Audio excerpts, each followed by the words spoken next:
Bounce in the game, a bounce, pick it up, an overkill! What a way to come out of that, listen here. Even trippy right now. They call form on the human UAV, but right now he's filling those boots. Look at this. Oh, they have no idea he's there. They have no idea he's He there. gets two, he gets three! Prioritized everything, he's gonna get them all! It's an overkill for Royal 2. This one is looking really good for Native White as they are slaying non-stop. Bigwood with the triple kill. Making a triple as he gets the snipe on Sav. Cap coming in and it's an overkill.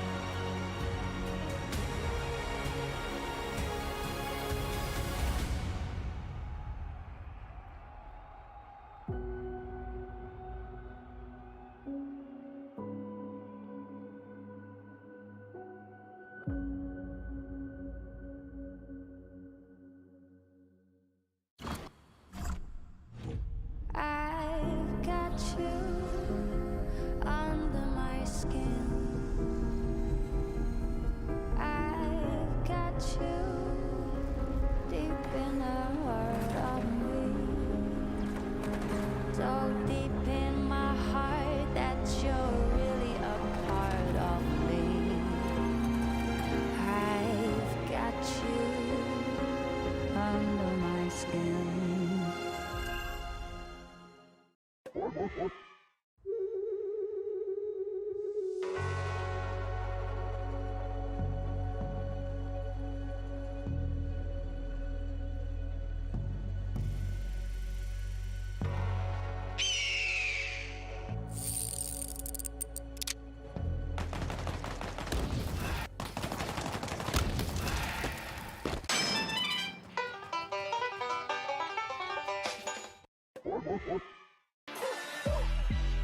I get too hot. Masala with this shit, my shit be too fire. Love it. Love it.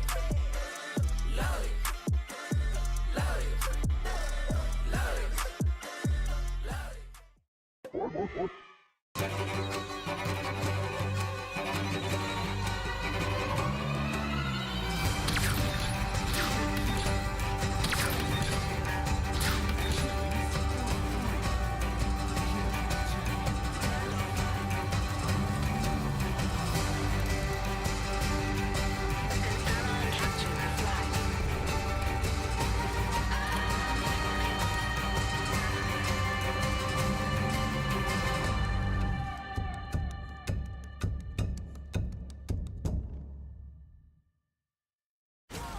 Jenny, yesterday you said you consider getting me a job.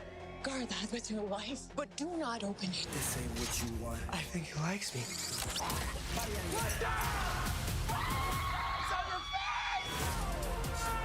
The universe has sent you a gift. That love you feel for your family makes you weak. You're wrong. My family, that's what makes me strong. Blue Beetle, rated PG-13, only theaters August 18th. Like, do whatever. I dream of like a moment. Like, I mean, on the campaign. The very last mission, you're jumping through bridges that are bursting into flames on the Warthog. Driving on a map where like everything is exploding. At the end, you fly off a ramp into like yeah, I know you're talking about, yeah. Halo Delta, Halo 2. Best level I've ever played. When the ODST drop at the beginning, and you have a rocket launcher. Yeah, it's actually pretty good, yeah. Delta Halo, Halo 2, that is an honorable mention for me.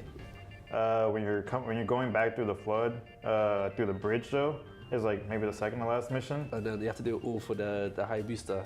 Yeah, bro, that's a good shot. I think that one for me was the good. Someone Googled, the arc, yeah. Was it the arc? The end of the arc to get the ball. Yeah. For me, the first level of Halo Reach. When you go into the lab and all those elites come out of nowhere with the music, that goes so hard. Yeah, it's the Covenant. What is the sniper? This what is the night sniping? I remember playing that, and I just would replay it over and over again because I could never get a sniper online or like when we were landing Halo CE, but the sniping map was one of my favorites because I could use a sniper back then. No, mine's probably Halo 2, Gravemind. Gravemind? Where you start off the Needler, and you gotta like do that. Oh yeah, I know what you're talking about. That is hard. And it's like, dude, no, that one's good. I just love the Halo Reach one for the music. Nah, Halo's probably So vibey. There's any mission from Halo. Or giving the Covenant back their bomb. There's too Yeah, many good, there's too, any good, mission there's from too Halo many 2 good is missions, yeah.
Back with the HCSN traffic report, we have an update for our breaking news story.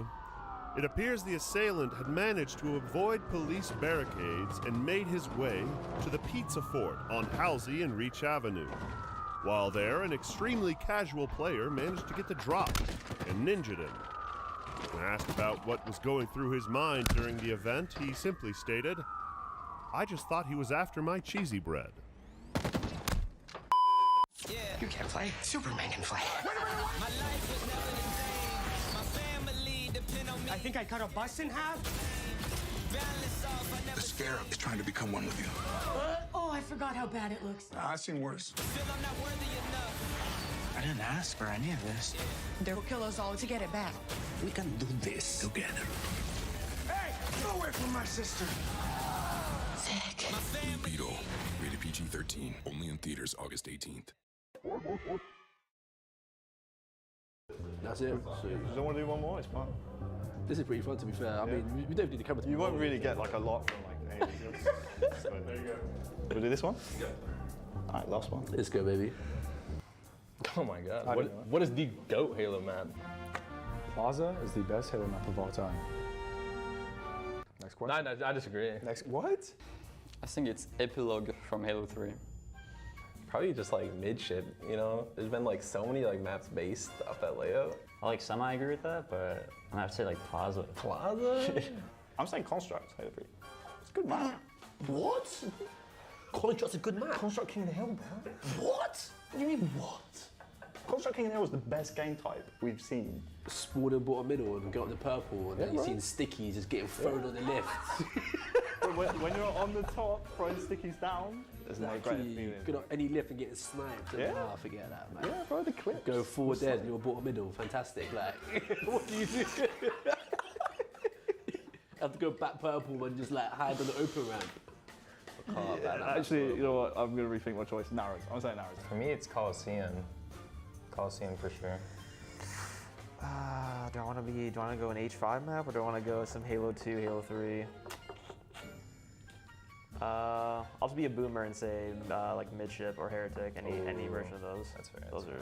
I'll be the boomer. I'll be the old man that says that. What? No Halo 3 map? Couple. I love Onslaught. That's my favorite because there's so many overkills in that. What color is Onslaught? What's your favorite part of Onslaught? Yeah. What's your favorite part of Onslaught? How much? The beast Blue spawn.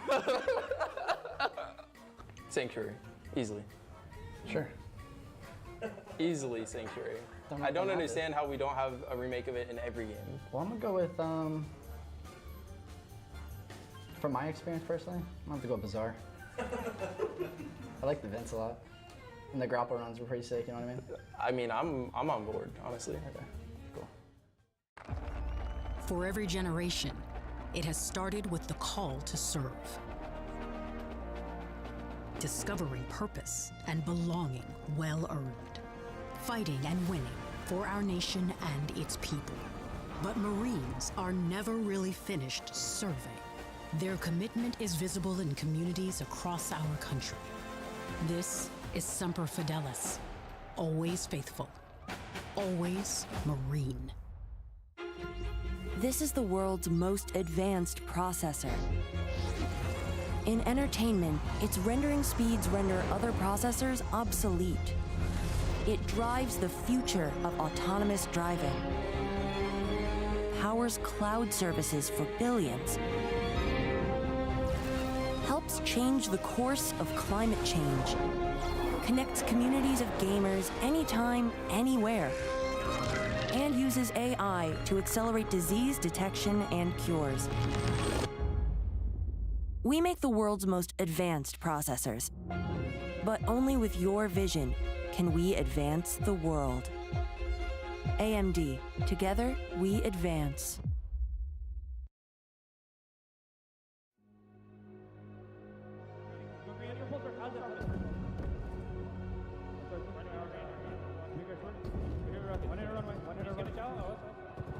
Bounce in the game, a bounce, pick it up, an overkill!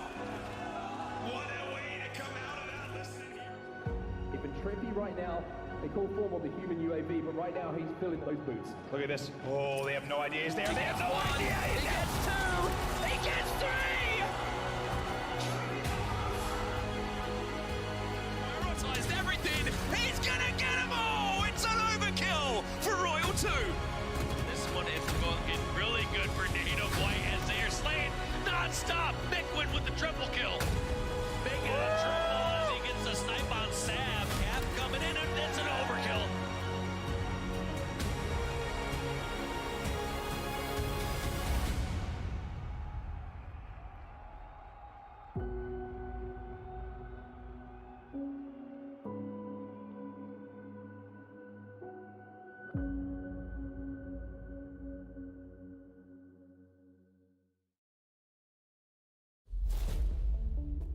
In Halo 5, there was an incredibly individually skilled player.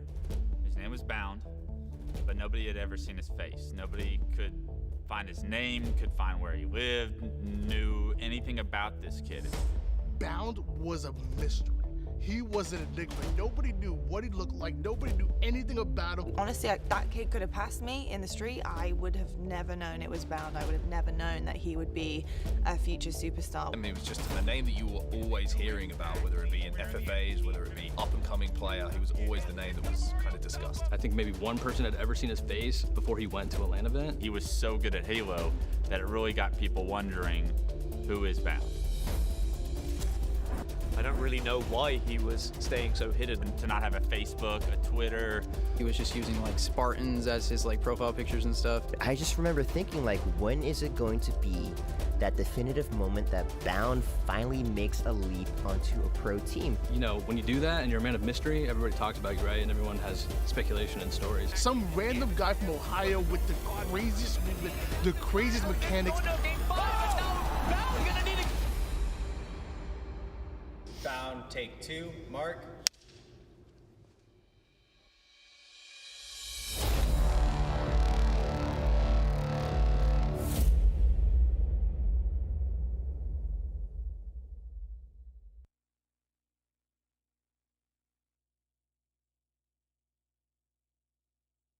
The HCS Spacestation Global Invitational is presented by AMD, the Marines, Zowie, Zydax, and by Blue Beetle. Only in theaters on August 18th. Hello and welcome to the Global Invitational live from Salt Lake City, Utah. It's day number 2, which means pool play is officially over, and we have brackets ready and waiting for our teams to battle their way through into the most prime positions to take a championship. And joining me in the HCS lounge, I do have Clutch and Gaskin.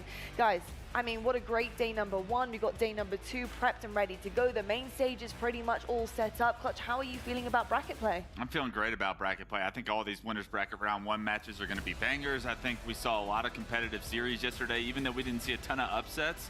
Everybody looks like they're here to play, and I think we will see upsets today. I think so, indeed. Upsets are our favorite. Come on, the storylines, Gaskin. Are you rooting for upsets, or do you kind of want to see teams start to settle down a little bit now and find a kind of normal path, especially with Worlds coming up? Yeah, I think that with Worlds coming up, you want to see that consistency. You want to see some of the teams rise to the top so we can continue to see those stories being built. But I love an underdog story. I always want to see the guys just manage to get that pop off, cheering themselves on main stage, shouting at each other across the stage as well. That's what Halo was all about for me growing up. So I want to see people getting loud on that stage today. Let them know. All right, I love to see it. I hope they do indeed. I want to see some pop-offs too. I think Spartan actually started to get a bit leery yesterday. Oh, you can always count on Spartan for a pop-off. You always. definitely can. And speaking of yesterday, I mean, pool play was exceptional, and we did see that epic gameplay from Sentinels and Optic. It was 3-2 for that one, and both teams, they ended their day with their group deciding match. Optic, they came out hot on their first map with a swift 5-0 and Aquarius CTF, but it was in the Recharge Slayer where Sentinels started to shine, and Optic's wall, well, it crumbled. Optic allowed Sentinels to steal this one away, and it was kind of uncharacteristic, right? It was very back and forth in terms of the series clutch, you know, some really kind of smoke shows from Optic, and then Sentinels battling their way back, and in that game 5, it was history. Yeah, I think it's something we always say in Halo. When there's 2 Slayers in a series, you give an underdog a chance. You don't have to necessarily be the better team. You just got to win 3 games out of 5, right? And I think that Sentinels put that to the test. Although they got blown out in some of the objectives, you got the job done in both the Slayers. And when you can get to that game 5 as that Slayer in game 5, I mean, that's everything you want as an underdog. So just great job by Sentinels taking advantage of kind of like the format that we have here in Halo and taking an opportunity and running with it. I think this was a really important series for Sentinels as well, because last event, maybe there were some questions of, oh, well, had they have played Optic in that bracket, would it have been as successful? But they really proved they can beat the big teams. They certainly did. And SSG, though, they showed off in front of their home crowd. I mean, my goodness me, 7-1 in pool play, dropping only 1 Slayer to Bittersweet and Bound. He talked about nerves, but we saw nothing but fire from that kid. It was absolutely exceptional. And obviously Eco as well, looking so good, using that quantum, showing us how it's done in terms of the big brain plays on Argyle CTF. And my God, was this absolutely incredible, this little sneaky kill there in the corner. I mean, clutch, SSG, they're kind of just out for show, and really this is normality when it comes to day 1, and day 2 it should follow suit. Yeah, I think whenever we think of SSG, these guys are all playmakers. They all have tons of skill. It's just a matter of getting the job done every series this weekend that we're going to have to count on them for. But they look good starting it off. They certainly do indeed. Looking across our pools and all of the results coming forward here, not a huge amount of upsets, but I think some people may look at that pool D with the Sentinels Optic game looking as an upset. It's strange though, because the seeds would have told us different story. However, I think Optic Gaming not being able to get that job done when so many are looking for a bounce back from them, Gaskin, is going to be disappointing. Are you looking at the green wall to turn this around, and do you think they can? They have to turn it around. Realistically, you can't be under an organization like Optic and have that much pedigree as a team, world championship winning team, back-to-back winners on LAN, and then suddenly be falling to top 6 and then not topping your pool yet again. They have to bounce back here in winners bracket. If they drop down to that elimination bracket, so much pressure on their shoulders. So God knows what's going through all of those players' minds right now, because you know they're going to be feeling it. They're going to be feeling that heat. They're going to be feeling that pressure from the fans, from the organization, but they can answer it themselves today with a victory in the winners bracket. They certainly can. Speaking of the winners bracket, transitioning on very nicely there, Gaskin. We do indeed have it set in stone. Quarterfinals are ready to go. FaZe Clan taking on Native Red. Sentinels will be seeing Native White. Quadrant, versus Optic Gaming, another rematch that we know and love, and then Spacestation versus G1 here. And I think for me, obviously the big game is going to be Quadrant Optic, but I'm also really excited about G1. I think G1 have so much potential. Talking about a dark horse of the competition, it's them for me. And I think Precision and Suspector have been stepping up to the plate where it matters most, and that's really getting them across the line. Clutch, what are you making of this team overall? But they're two superstars. I mean, the individual skill on Precision is something that stood out all day yesterday. Every time we watched his screen, he was picking up kills that maybe he shouldn't have. That's a kill you probably shouldn't get. And I love this kid, right? He's a bit of a slower player, a bit of a power weapon controller, but you need those on your team, and he's putting those to use, and he gives this team so much life when he's performing the way he is. He does indeed. And looking at G1, how far do you really think they can go realistically here, Gaskin? I think top 6 is certainly achievable for them. Top 4 would be their aim. Anything above that would be incredible, but we've seen teams being able to achieve that at previous tournaments, so I wouldn't put it out of the realms of possibility. I think for now, focus on just trying to get through this winners bracket, get into that top 6, and then start to dream a little bit bigger once you've managed to achieve that. One of the big storylines coming into this roster was Suspector obviously joining this team. He has been bouncing around different rosters, and is this going to be his home? Question mark. We don't know. Will he then move on post this event? I'm hoping he stays here, because right now something is clicking, especially between these two. A little bit of a duo, do you think, coming up here for this roster with Precision and Suspector? Can you see them working together, or will one want to fight for that superstardom? I don't think there's much of a fight between the superstardom, because they have a little bit different play styles amongst the two. I think Precision's more of a power weapon controller, a sniper on your team. I think Suspector's a little bit more of that, he's also a controller player, a slower player, but he does it with his battle rifle, and he does it so cleanly. I think one play stood out to me from Suspector yesterday where I thought he gave G1 a lot of life. It was in a Strongholds game where they were about to 3-0 Complexity, and all of a sudden Complexity puts them in a trip cap. They start coming back in this game, and Complexity as a camouflage. Suspector was able to slow the game down and actually have a sixth sense that the camo player was behind him, because he has the awareness to throw the nade behind him and finish that kill off. It gave his team so much space, something G1 may not have had before Suspector joined the team. So I love the addition of Suspector. I think he's already starting to make plays and produce results for this squad. Well, I'll tell you what, the results are definitely there in the winners bracket, but on the other side of things, the elimination bracket, our safety net here of the tournament, we see Cloud9, Complexity, Bittersweet, and Shopify Rebellion. I don't think there's a huge amount of shock, I think, in terms of the way that the pools have worked out. In terms of the seeding, the one I think I'm disappointed in is maybe Shopify Rebellion, still not finding the consistency I think they have wanted and tried to practice for here. But another one has got to be Complexity for me. I think they have been standing out in certain ways, some good and some bad. I was really impressed with kind of their initial descent into this tournament and how Carmea really stepped up to the plate here.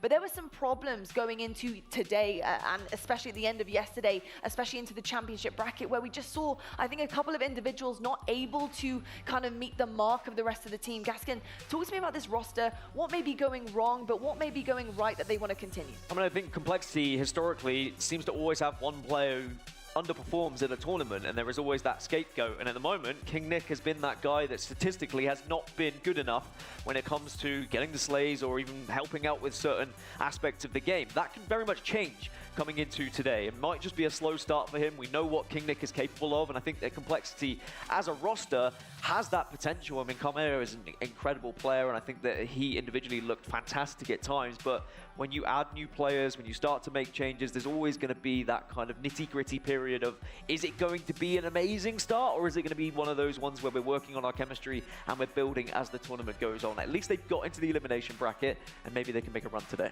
Well, we'll have to watch them, and you guys at home will have to watch every stream that we have available, because all of our teams will be playing on one of the 4 streams that we have coming your way on Twitch and on YouTube. If your favorite team isn't on the main stream, make sure you check out B, C, and D, because they will be on there on the featured stations, and you don't want to miss the results of those. Now, if you are watching, lucky you, because you do get a Twitch drop, and of course it is Lucky Marks looking absolutely gorgeous. Make sure you are watching to pick up all of those drops to have in game and to enjoy while you're playing Halo Infinite yourselves. But we have so much happening here, and I think the first match coming our way is going to be ridiculous. I'm so excited. Actually got me up this morning. It basically was my alarm clock. I woke up before my alarm, and I was like, damn, Optic Quadrant. This is crazy. Happens to me often, actually. I wake up, Quadrant! It's just, as a European fan, we just hope that they're going to be on our main stage today, and that's what we're going to get. That's exactly what we're going to get. And in terms of Optic, I don't think they really kind of expected what they were going to get when it came to Quadrant. It was the rivalry they never saw coming, right? Especially in year 2, a European roster. I think, you know, at certain times, North America were kind of like, oh, Europe, okay, cool, nice. But now it's a very, very different story. And looking across the average from the 2023 season, what are you kind of picking up on here between the two teams? Yeah, I think when you see this graphic, they played 4 times. Quadrant had a sub one of the times, but 18 games played as their map record. I mean, if you play 4 series, that is a potential 20 games. These series always go the distance. They always go to game 5 just about. And I would expect this to be a very similar clash here on this stage. Yeah, I gotta say, when you're looking back at Arlington, the gameplay that was coming across from Quadrant really was epic. I was so impressed with the level that they were hitting as a team, the individual standing out, but also the team play, because at the end of the day, that's exactly what Halo Infinite is. The best teams will win. You may have some superstars on your roster, but if you can't get it together in tandem, it's never going to work. What did you pick up on in Arlington from Quadrant that you were really shocked and surprised with, but want them to carry into this weekend? I mean, Quadrant are in the ascendancy. That was only their second LAN together as a full 4. As Wes mentioned, they played with a sub previously when they had gone up against Optic, and they even took games with a substitute, Foxy, who played incredible. But now they just seem to be in a position where they are competing with the very best. They are completely reading the game in a way that no European team ever really has. And I just think that if they can get strongholds again, it almost seems like another dead cert of a map they would win here against Optic.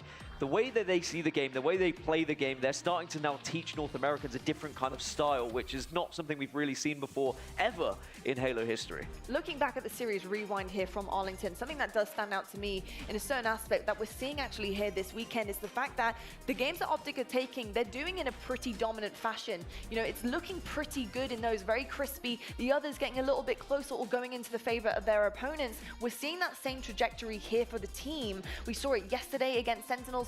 What does that tell you about their map pool, Clutch, right now? How deep is their map pool? Are they able to close games out that maybe they're not as comfortable on and maybe a little bit rusty? Well, yeah, I had an opportunity to chat with Formal this morning, and honestly, I mean, their objectives look great, right? They dominated Sentinels in the objectives yesterday.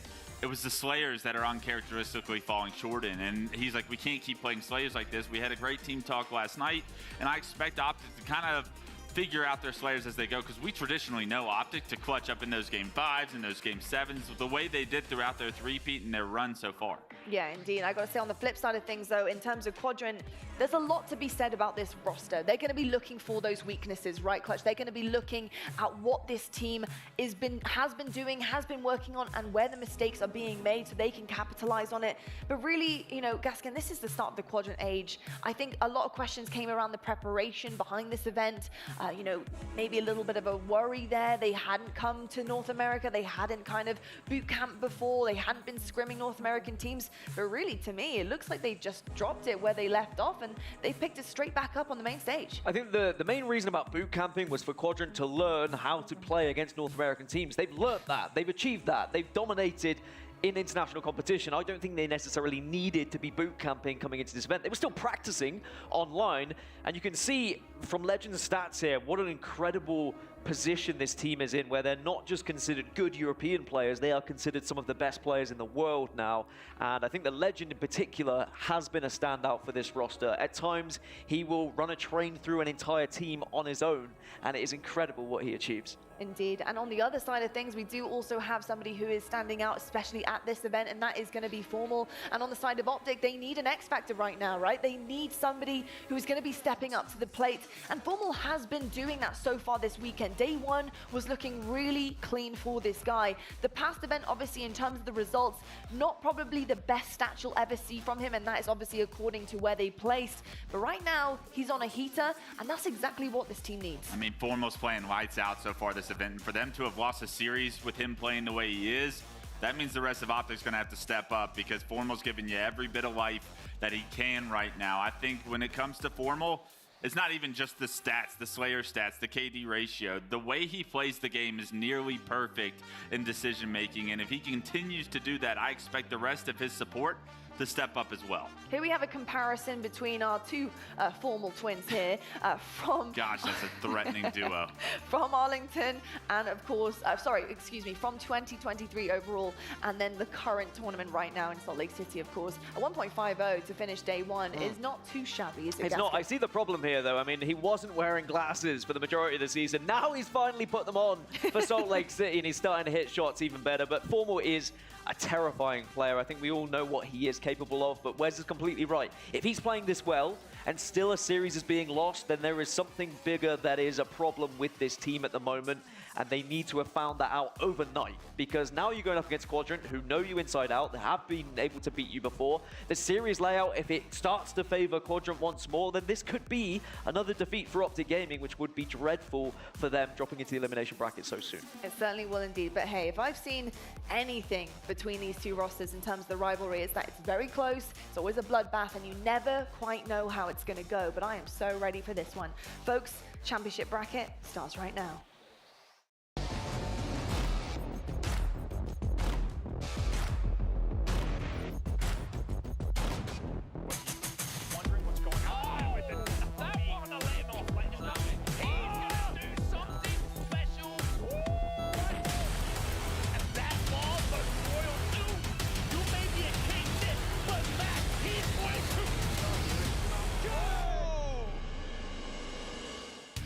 Welcome to a Saturday in Salt Lake City, everyone, and it means bracket play is about to kick off. And that's what I love to hear at the start of the day. Not just our voices, Andy, but the voices of the crowd here in SLC as well. And what a fantastic game we've got to kick off the Saturday here. We've got Optic versus Quadrant. Now, this game is a rivalry. It really is, and who would have thought an opportunity for revenge for Optic at this point in the season? The world champions now finding themselves as the 5th seed against the 3rd seeded Quadrant. Not only that, but also having most recently been eliminated from their own tournament by Quadrant. Now, the interesting thing when we look at stats and how these two teams have matched up, we know it's going to be close. They are 1-1 in bracket play against each other. And the last event, like you mentioned, it was Quadrant who eliminated Optic Gaming from the tournament. Now, that's not going to happen right now. We're in the upper bracket. But if Optic loses this match and falls to the elimination bracket, maybe some alarm bells, Andy. You got to wonder. So much riding on this series right now. As we said, for Quadrant to come in with the number 3 seed, a huge surprise. Of course, a historic result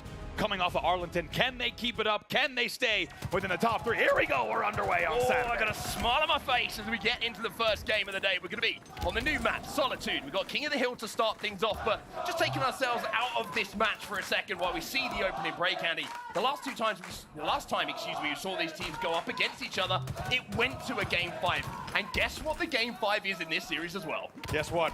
Slayer on Streets. You saw it last time. A 50-48 could await us. A rematch there on that Slayer Streets. If we get to that game number 5, we'll have to see. Let's go Optic chance, by the way, early on. And everyone likes what they see. Trippy wins another battle here over at A. Yeah, really good to win an early battle against Legend as well. We heard Gaskin talking about him on the desk, and he's saying that he is a special kind of player, and the world is starting to realize just how good he is as well. But Trippy with a really good start here. But when you're looking at early time, it is SLG for Quadrant inside of this hill. Optic Gaming find themselves 2 dead at the moment, and SLG, he's got a QT. And you and I should talk about, also, we know that Quadrant's going to be ready. Nice little QT here for SLG, and that's one of the main spots we knew the QT route would be, right? Coming back to S2 all the way to top middle. He still has one left. If he wants to execute, he will. Now get right into the thick of it. It's a nice repulse from Formal. A battle of the equipment here. Trippy's got that sniper rifle, though, and that's going to be 3 dead here for Quadrant. So with around 30% of the hill capped, now you see full control of the map in the hands of Optic Gaming. Trippy standing tall inside of this top middle hill with a sniper in his hands, and with the kills that went their way and the map control they had, it wouldn't be too much of a surprise to see Optic tie this one up. Yeah, this is very good control here now coming in. The best bit of control, undoubtedly. They will slake a slight lead on your first hill. And really good composure, coordination, and timing on the spawns there for Optic. Last 2 players Trippy from forced to Optic rotate, though. just trapped here over at the sniper, and Trippy having to play for that sniper rifle, and that's exactly why. It is the great equalizer when you find yourself down numbers, but Quadrant's still working on that hill, trapping them over at snipe here, and 2 have fallen for Quadrant. So even though they did a good job to initially break, it seems like map control has been retaken here, and it's all thanks to this great playing of his life here from Trippy. Oh my goodness, Seeker, not just playing lives. SLG have a sleep as well. It's a triple. Legend doesn't want to give him the over. Oh, Legend says absolutely not. Look at this control, though, from Optic. Beautiful stuff from Trippy. You could feel that multi-kill getting lined up based on their positioning. Quadrant probably got one more push on this hill. Legend gets that first kill. Legend with the repulse as well. Might be able to turn it on Trippy. And he does exactly that. We talked about this man and what he can do, not just on the European stage now, but on the world stage. That double kill has opened this map back up. 3 dead here for Quadrant. Legend, your last player alive. The man on your screen here from Glass is going to be forced into posters now to try to make a route. Maybe try to challenge a snipe. Trippy's going to be there. Trippy has that repulse as well. Sends him back. Did he get that sniper rifle, though? That's the real question. I think it is still down, and now the flank coming in from Formal means that the first kill will go to Optic Gaming. There's the second one, thanks to Lucid. Seeker going to challenge and manage to clean up the damage, but Optic in control of the map and in control of the score as well. They'll put that first hill on the board as now we move to the driveway in Tram Hill.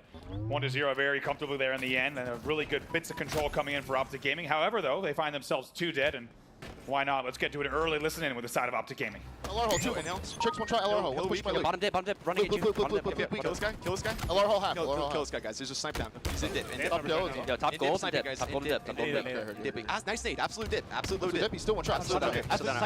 Top gold and dip. Gold and dip, guys. Top yellow. Look at the receptor. Look at the receptor. Silo on me. Get it, Silo Brad. one. One shot LR hole, Brad. One shot LR hole. Also G. Low LR hole. One shot. Can we bully mid? Can we bully mid? Bully mid. They're both here. They're gonna be both here. Yo, LR, Brad. LR. Gonna be a 2v1 over there. Come in a minute. LR. Weak. We have some time. How's the other one right now? Yo, all the way out loop. All the way out loop. Check. Two guys loop. Another one loop. One shot legend. Loop. One shot legend. I can't see him. Yo, last guy flutter. Out bottom dip. Bottom dip. Bottom dip and missing one. Yep. I think might be on bottom mid. Priest going U-turn. U-turn weak as fuck. Step shield. Watch yard. Could be on you. Yard. Yeah, they're gonna be yard. Yard. Yo, Lyle have shields. I'm gonna cut this off. I'm here, Brad. On LR, guys. On LR. He's going front soda. Get out. One shot, soda, and there's a guy bottom dip. Bottom dip, kill me. Bottom dip, guys. Bottom dip. It's a 2v2. It's a 2v2. We're missing one. We're missing one. Go back to hill. Go back to hill. I can't. They're on top dip 2. Top dip 2. One shot top dip. Where's he going? Top yellow one. He's selling gold. He went in yard. He went yard. Yeah, gold still. He's one bullet in yard. Two there, both one. I spawn power. Two guys. Left side. Left close. Nice. Should be cafe. We have everybody make. Top dip, Brad. Get flip driveway here. No, yard BR, guys. Yard BR and bottom dip. Yard BR and bottom dip. Got me. Nice. Kills weak. Weak dip 2. Kills weak and once bottom. U-turn weak. Might need to get it. Close moving dip if they get it. This guy's still low window. We saw a lot of stuff from the side of Optic. A lot of it looked good, but the most of the hill time has gone to Quadrant. They hold down that tram. We talk about it being the money hill, Andy. This is the one that you can hold down pretty comfortably. Quadrant showed just that. We're tied up at 1-1. And they do it fast, right? They keep a lot of time on the board, which is good news for them. They're going to have a lot more clock to play with here. However, minor opportunity for Optic to continue scoring, but APG's actually the first to fall. Formal as well. Oh, great shots with the Bandit, though, coming in from Lucid, just to give a little bit of a stabilization opportunity here for Optic, as, like you say, the kills did go in the favor of Quadrant. Everyone spawning at Tram and in loop, and with the tension turned away by the last player alive from Optic, now Lucid can move in with some easy shots into the back of Quadrant players. Legend picks up one, but Lucid going to take the opportunity to scrap a little bit of hill time here. Let's see how he plays this. 2 dead now. He needs to be very careful. Knows that he has to play his life as best he can, try to get some opening damage, but it's 4 players focused on Lucid. Look at that. Very rarely do you see that in a match. All 4 guns focused on him. Great prioritization, but Trippy now has something to say about it. Ooh, chicks in the hill. My goodness, those shots from Trippy were clean, and they certainly were true. 3 dead here for Quadrant, as Optic Gaming now have control of that hill, and Legend, he's been sniffed out here as well. He's trying to survive inside of blue. He's dipping and diving. Lucid's trying to finish him off with some grenades, but it looks like Legend is going to win that one. And that's the second time we've seen Lucid lose some pretty pivotal individual battles in this game. I was going to say, very rare do you see that. First one was Sika, that last one was Legend. You could tell actually by the reaction on Lucid's face that first time he thought, man, would have loved to have had that one back. We'll, of course, keep a very close eye on those pids from Lucid. Now the Legend just trying to anchor down blue at the moment. QT is up top middle. A couple of trades coming in means that the map will be in control of Optic Gaming for now. They're about 70% of the way, I would say, to closing out this hill. So Quadrant maybe have one opportunity, but Formal, he's going to be sniffed out here. He has to be dealt with first. Prioritization is good from Quadrant, but is it enough? Has the damage been done elsewhere for Quadrant to move in on this hill? Seeker to be challenging APG, and Seeker with that double leash. Trippy is last alive. Trippy's your last player alive here. Let's see what happens. Needed to be a little bit more pressure coming in from Quadrant. Trippy stays alive on dip somehow. It's a big play from him. Seeker trying to play his life as well, trying to keep all of these players from Optic Gaming trapped in and around the truck in S1, but it's going to be Optic now who make a desperate slide and attempt into that hill. They will get that final moment. Optic go up by 2-1, and with 1 minute 30 left on the clock, now Quadrant have to start thinking not just about the hills, but the clock as well. I tell you what, it's the little things. In that trade there, Legend flies into Hotel in a 2v1 against Formal. He should not have traded there. That should have been a clean 2v1. If they win that battle in Hotel cleanly, Trippy does not stay alive on dip. They probably win that hill. It comes down to the small details, and now the pressure's on. SLG having a bit of a slow start in this game as well. I should say a slow game full stop at the moment. He's 4-14, which is very unlike him when it does come to statistics. Now, of course, we haven't seen his point of view for the entirety of this game, so we can't tell the full story, but Lucid's starting to heat up a little bit here, winning a couple of those pins we were talking about, and it's showing in the score. Optic in control of this snipe side hill. 2 dead here for Quadrant. I think 3 dead for a second. 1 spawner in play as well. Look at Trippy, by the way, in this game. 20-11. Earlier, he was 13-6 when no one else was on double digits. He has continued on that pace. One thing I love about what Optic are doing on this snipe side hill, they're always doubling up. You can see they're on the snipe ramp at the moment. Legend's been dealt with, and he was the worry. QT going to be here for Chick as well as he resorts back to top middle through that port, but Optic controlling things at the moment. Seeker's going to have to do something special to break in this hill. He hits his shots. SLG was there to help him as well. Lucid! What? Gets binned by Seeker! Oh my God, what another individual 1v1 coming in there, finally taken down. What a perfect kill. And they needed it. Quadrant were on the back foot for the majority of that hill, but now they are inside of it. Now they are controlling it. As that clock continues to dwindle down here. Formal will pick up one on the loop onto Chick, but then no! He donates one back. Unlucky for Formal there, sticks himself off of glass. 3 dead though. Chick is your last player alive. That was 4 dead. Chick's just come off respawn, so even though there was a bit of an unfortunate circumstance for Formal, it's left Lucid stood inside of this hill, and it's left Lucid to put the 3rd hill on the board here for Optic Gaming. They are fully in control of map number 1. Devastating for Quadrant. That could be the salt in the wound and the icing on the cake here. 60 seconds left to play. It might be an Optic Gaming victory lap. Sniper in the hands of Lucid as well. Body onto Seeker. Loads of pressure coming in from Quadrant as well. They're trying to force him back, and Lucid will understand the situation and resort to keep that sniper rifle in the hands of Optic. Now, it's a good start again here on this hill from Quadrant, but time a problem. Even though they stood inside of the hill, yes, every time that they find themselves losing kills, it's probably going to be 20 seconds off of that game clock, Andy. But being down by 2 hills, that's a problem for them to deal with. Right. Right now, it's good game clock management. They kept it at 57. Very, very disciplined, making sure they maintain hill control. They're going to keep this thing interesting here. Already 75% of the way done. Lucid's trying to find Chick. Can't do so. Pressure continues to come in. Lucid's still trying to pick up some kills. And having that little cushion on the hill is going to be good enough for Optic to not to have to force this. They can take their time to break onto Quadrant, but with 45 seconds left on that game clock, there's still enough time for Quadrant to do this. As Legend picks up another big kill inside of the dip and around that hill. See if he can stay alive here. Would be big. 3 dead. Lucid's your last player alive. They should be able to get this hill. Should be able to get this hill. Lucid's trapped. He's not going to be able to challenge whatsoever. QT going to go over to Quadrant as well. And I mean, we always say Quadrant are very good at these time-based game types, these control-based game types, and they do leave it late sometimes. 35 seconds left on the clock. Can they do it once again here? How does he play this QT? 3v3, there it is. Okay, stays alive. Oh, it's a big blade. Beautiful QT usage for the killing spree. Killing spree 2v2. Back to top middle. Nades raining in. Legend. Oh, just at the toenails. It's going to clip him as APG cleans him out. APG with that kill is going to stop the scoring, and now the game clock a problem once again. Optic have no interest in stepping inside of this hill. They want to step into a series lead. Yeah, it's going to be too tough with the top middle hill here. 5 seconds left. They should be able to get these last 2 kills. Ooh, Legend's inside of that hill. Legend's still inside of that hill. Lucid finally deals with it. 5 seconds left on the game clock. Lucid does the damage to clean things up, and Optic Gaming on the main stage here in Salt Lake City will be up by 1. Comes down to the micro, the small plays. Too many times we saw individual battles or 2v1s that should have been cleanly won from Quadrant. Optic was able to somehow trade and maintain map control. To be honest, we look back to that second hill, it was devastating in Hotel. Gives Quadrant 2-hill lead to have to come back on. So difficult against a team like Optic Gaming when you got 2 minutes on the clock, and I think they just dug themselves a little bit too deep of a grave early on. Yeah, I mean, looking at the stats as well, we pointed out Lucid lost a couple of individuals, but still goes 20 and 15, and that's good news, as crazy as it sounds, for Optic Gaming, right? To know that one of your best players, your best slayers, lost a couple of pips that he usually wins, and he's still going +5 and doing it. Legend again leading the way in damage for Quadrant. 6.2k for him, but if you're looking at Trippy and Lucid, the duo, they're matching him, they're bettering him. Yeah, I mean, what a set of hills there from Optic. Just overall game management was better than Quadrant. That's how it has to be said. And even though they weren't necessarily winning every battle, you saw several players once again on Optic going negative as well in the game. However, just outplaying them on certain hills, and it just felt like they had a better grip on the game really throughout the entirety. Yeah, I think game clock was the big thing, right? There was an early call from Optic. They had that 2-hill cushion, which allows them to just take their time. They don't have to worry too much. They can slay around the hill, and then with the respawns coming in, like I mentioned, there's another 15, 20 seconds off of that game clock, and every time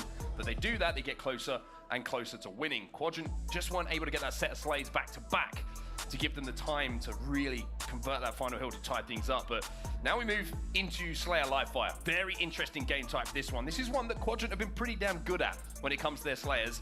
Optic Gaming have lost a couple of these recently as well, and I think it's fair to say now we can put the Live Fire being the fortress for Optic to bed. That's a long time ago now, and there's an opportunity for them to come back in this game, tied up at 1-1 before we head into CTF Aquarius, which is going to be ridiculous, to be honest. We looking forward to that match without a doubt and seeing them play that game type again. But as you say, they got to get through game 2 first. Needs to be a big mental reset here from Quadrant, just believing that they belong on this main stage, remembering that they had the 3 seed above the 5th seeded Optic Gaming, right? Let's not forget here as we get ready to get into game number 2.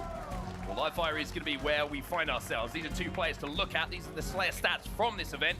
Trippy and Chick, 2 players who have had quite a few clips on this map as well throughout the seasons. Damage per game for Chick, 4.7k damage. That is a lot of damage, and Trippy just behind him with 4k himself. Yeah, I mean, as you said, I think we can both think of, and everyone watching as well, can think of many clips from both of these players on this map. And now we'll see if the series goes 1-1 with a Quadrant win, or if Optic might take a 2-0 lead. Really important win for Optic in that game number 1. Ooh. Just refills the confidence tanks a little bit for them. Reminds them of why they're here. There's another donation of a kill as Trippy positions himself perfectly. Quadrant not with a good start here. Optic with a very strong one themselves. They have complete control of the overshield side of the map. They have a 2-kill advantage. They have the shroud, and guess what? They're about to have an overshield as well. Ooh, this is dangerous, though. I don't know if he's going to have the time. He does. Beautiful shroud usage. Trippy gets it clean. Fires a couple of shots into the distance as well, just to back those players off. It's 7-3, the perfect start here. It's gonna be 8-3 as well as he checks that vent once more. Legend not having a good time in and around the chimney at the moment because Santa Claus is dressed like Trippy. Oh boy, and Trippy's just picking them all up. This has been the highlight reel opening for Trippy. What are you doing to him, Trippy? Killing spree to open, 3 dead. Trippy running around the map, having the time of his life at the moment. He swaps out a heat wave for a sniper rifle, so short range for long range. Man knows how to use all of these weapons at the moment, and SLG is gonna find that out himself. Wow. Hey, shout out to the observing team for knowing exactly which POV to watch for your opening 6 kills from Trippy. He's 6-0. Well, Quadrant, you talked about the mental reset. They're gonna need to do it again right now. They're gonna have to reset the map completely. Play for this next overshield, keep those deaths down, slow the game down. Legend gonna be challenging on that overshield. Does good damage, but there's the cleanup coming in from APG. Formal gets another one as well, and I said the overshield is the way back into the game here. Well, 3 of them are dead, again from Quadrant. It's 17-5. Optic are taking over. And to be honest, I think the Optic boys can tell the story much better than we can here with a lead like that. Let's get into it. Listen in with the squad. One guy, yo, they split off. Bottom mid, one guy. I heard you. And there's a guy on Obi. I'm centered 1 on Joey. Absolute bot mid, guys. Absolute. There's a guy on Obi. I can look at him. Dummy's absolute. Check us. Yeah, we just get all the way that. out dummy door. Absolute. Okay, yeah. I'm winning combo. Actually, combo's not up. They have combo. Absolute red. Absolute cuts. Wait, one elbow, Tommy. He's on tower. You're behind him. Tires. Cuts also. Yo, cuts on the west. Yeah, they have west. Dummy door. Keto as well. I see that, Joey. I see that. Dummy's to the west. Yeah, stay close. Come over here. Over here. Dice. I gotta beat down Dice with the west. Watch out pillars. Fight left. That's fine. Bad luck pillar. He's elbow Joey. White water top mid. Bounce tower. White water top mid. Shot on tower. Yo, nice. Dice in top middle. Dice in top middle. I get trade. Dice, he's sitting, going top tower. He's looking up top. You're good. Just run away. Yeah, there's 3 guys tower side. Alright, we got snipe at 20. Look at big door real fast. Let's hit the same side. Green weak. Yeah, hit the same can we fight left? Nice. Top mid, one shot trick. Idiot. Keto, I think. Yeah, he's still down See here. down there, close. Cast here, let's shields. Two guys here, one more. Last guy. Fuck this kid up. Nice, go tower, push tower. Give me a second. Second week. Two guys. Dummies, last two. Tires. I'm coming red. Absolute top mid. He might drop at the I hear that, I'm gonna look. Well, the Optic Gaming control stays. Optic Gaming control. Formal, you heard from the comms. He's locked in right now. He wants bodies in front of him, all dressed like Quadrant. Yeah, I think he said, mess that guy up. I'm pretty sure that's the exact word he said. Need your hearing check, mate. Yeah, that's what he said. 25-15 here. Game came within 5 kills earlier, however, though. Optic Gaming right back in control, maintaining that 10-kill lead. There was a little bit of a comeback from Quadrant in that, though. They get that overshield, but then they just donated a couple of kills. I think they were just trying to maybe push the pace a little bit too much and keep Optic on the back foot. APG gonna be no shields. APG gonna be taken down, and somehow SLG staying alive here, and he does it beautifully. 3 dead for Optic. Trippy the last alive, and Trippy been spotted out bottom middle, but he gets one onto Seeker. Almost gets a second one as well in the end.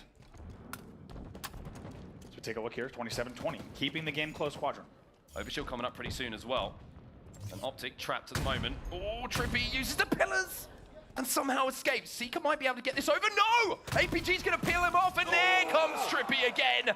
Perfect timing from Optic on the push. But how different it could have been if SLG hits one of those headshots. Trippy just zooming through and hits the chonky shots with the heat wave with the 2-tap.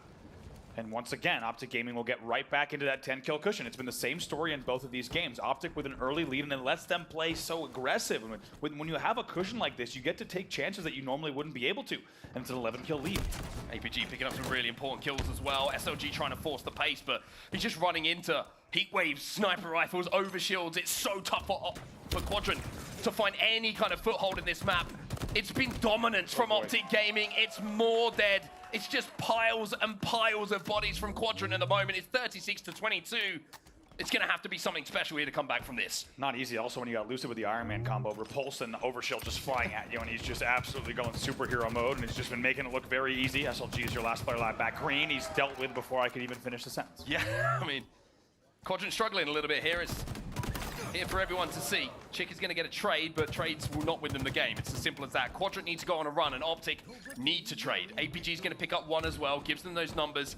And I've been really impressed with Optic Gaming. It's when we saw the reaction from the Game 1 win as well, it's all smiles. No negative energy whatsoever, and you can see it transferring over into the gameplay here in map number 2 as well. And speaking of transferring, can we talk about Trippy? He's your last player alive right now, but he's 17-5 in this game. He went from one of the least consistent Slayer players in the league to now, undoubtedly, the best Slayer player, I would say, statistically, that we see typically on the main stage. 17-6 in this game right now. He's a monster. There's no other word for it. Trippy is a monster in these Slayers. Lucid with the Bandito, going to pick up 2. Chick going to be challenging from the scoreboard. 7 kills to go here for Optic. I think it's pretty easy to say at this point that this is going to be a 2-0 series lead, and maybe this rivalry is going to go on a little bit longer. That was the most comical Repulse noise I think we've heard. It looked like it's that of a cartoon. APG heating up. Oh, straight in the guts for SLG. That one's going to hurt. As now Optic Gaming just have the home stretch in front of them. 5 to go. APG with 10 assists in this game. And now he's got an opportunity to bring himself into the positive KD as well with a couple sniper rifle bullets. Well, place ones onto Quadrant players too. Love this from Optic as well. Look at the lead they have, and they're still playing so disciplined. APG somehow stays alive. What on earth? 2 kills to go. Formal is going wild, by the way. In the meantime, there's one for APG. He's 10-10 now. The perfect stats from APG for a support player. 0 KD, 11 assists, contributing to everything, taking down everyone. And dropping shields left and right. It's 1 more to go here. Formal's going to push in onto Legend. This should be the final kill. There it is. Optic Gaming looking terrifying here on the main stage. They're up 2-0. Terrifying, the only way to put it. And we knew that Optic Gaming was going to come into this tournament in one of 2 ways, prepared or unprepared. And I think these first 2 games has very clearly indicated that they are looking to turn their season around and get back on World Championship form. They lead now 2-0. This looks like the Optic that we've been waiting to see for a few events now. Everybody seems to be working together so conclusively and so convincingly. Everyone's hitting the shots, the teamwork is there, but the thing that's really standing out to me, Andy, is the aggression we're seeing from Optic as well. When they're getting that first kill, they are looking for the 2nd, 3rd, 4th as quickly as they can. They are not letting Quadrant breathe. And I think that's something they've gone away and worked on for sure. So impressed once again, like I said, but it was 46-32 or so, and APG sitting back. And they're just playing still so disciplined, even at times they don't need to. But how about this run from Trippy to start this game off in the fashion he did? Unbelievable. Montage reel to start the game. I mean, if you want to beat Optic on Aquarius Slayer or Livefire Slayer, you can't let Trippy get the heat wave. How many clips this season have been from Trippy with a heat wave, Trippy with a heat wave?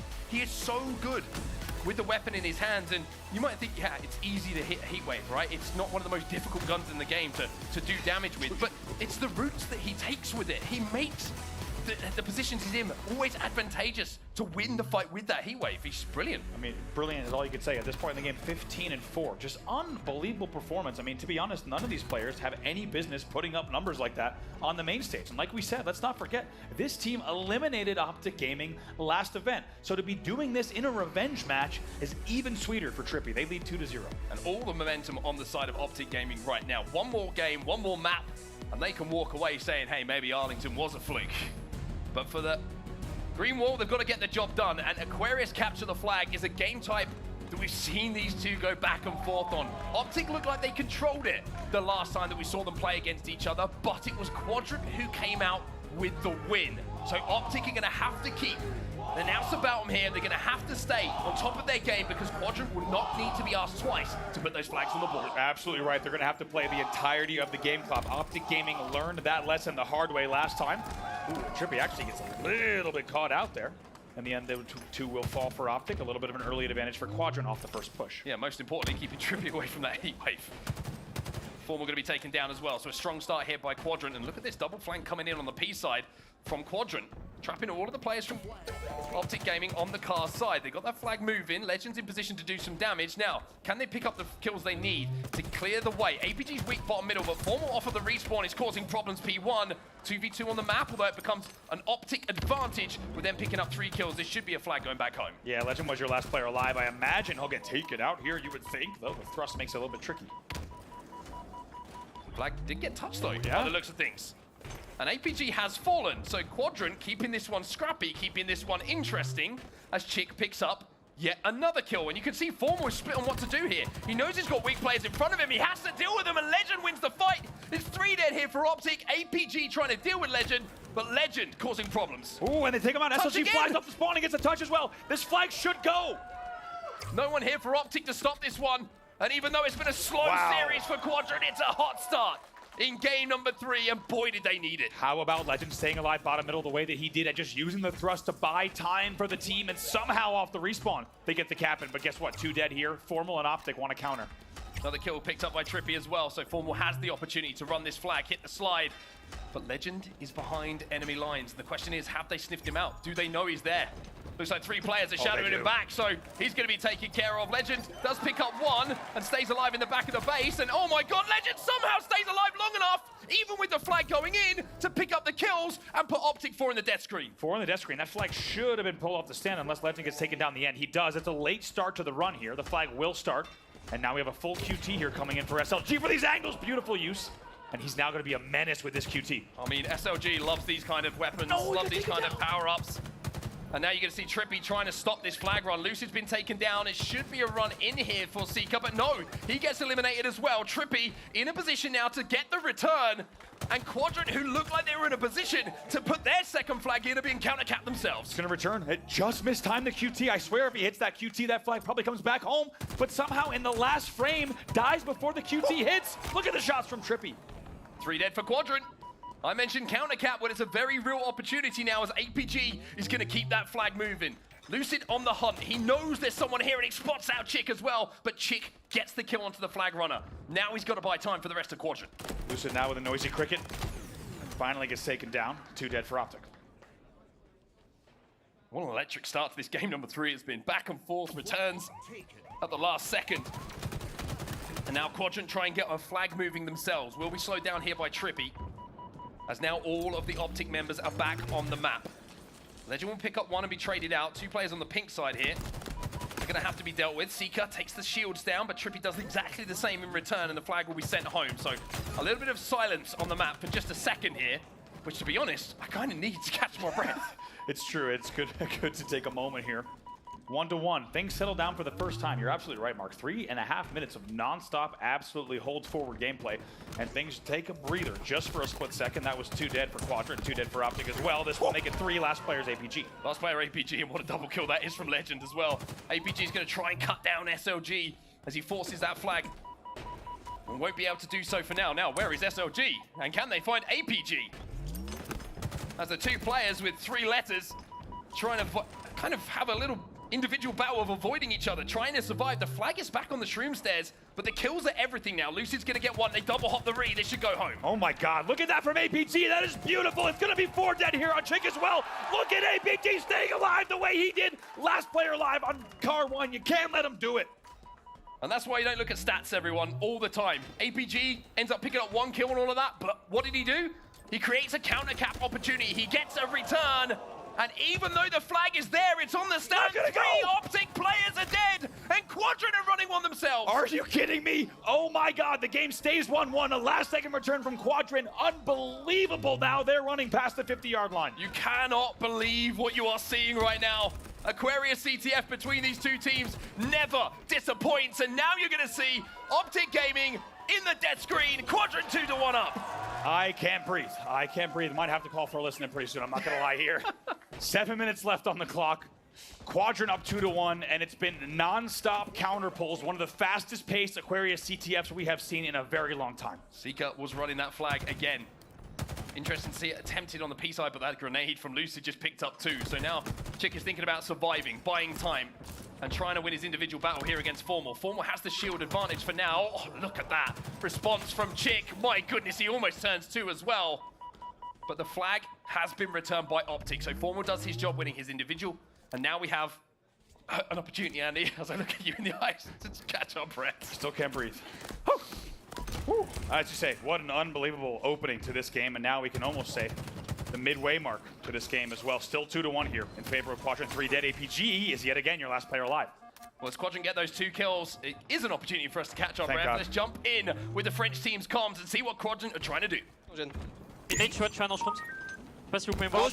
Alors, lui, moi, tu peux peut-être les push en bulle, non, ok. Oui, sur moi, mort. Moi, jette mon flag, moi, jette mon flag. Il y avait un mec, et ça remonte en flag chez eux. Les flags, ils courent, hein, je sais pas ce qu'il fait. Il va jeter en bridge, moi. Moi, jette en bridge, Moi, je carte 2. Gêne, il va gêne. Il est gêne, toujours. Shotcut aussi qui va flag.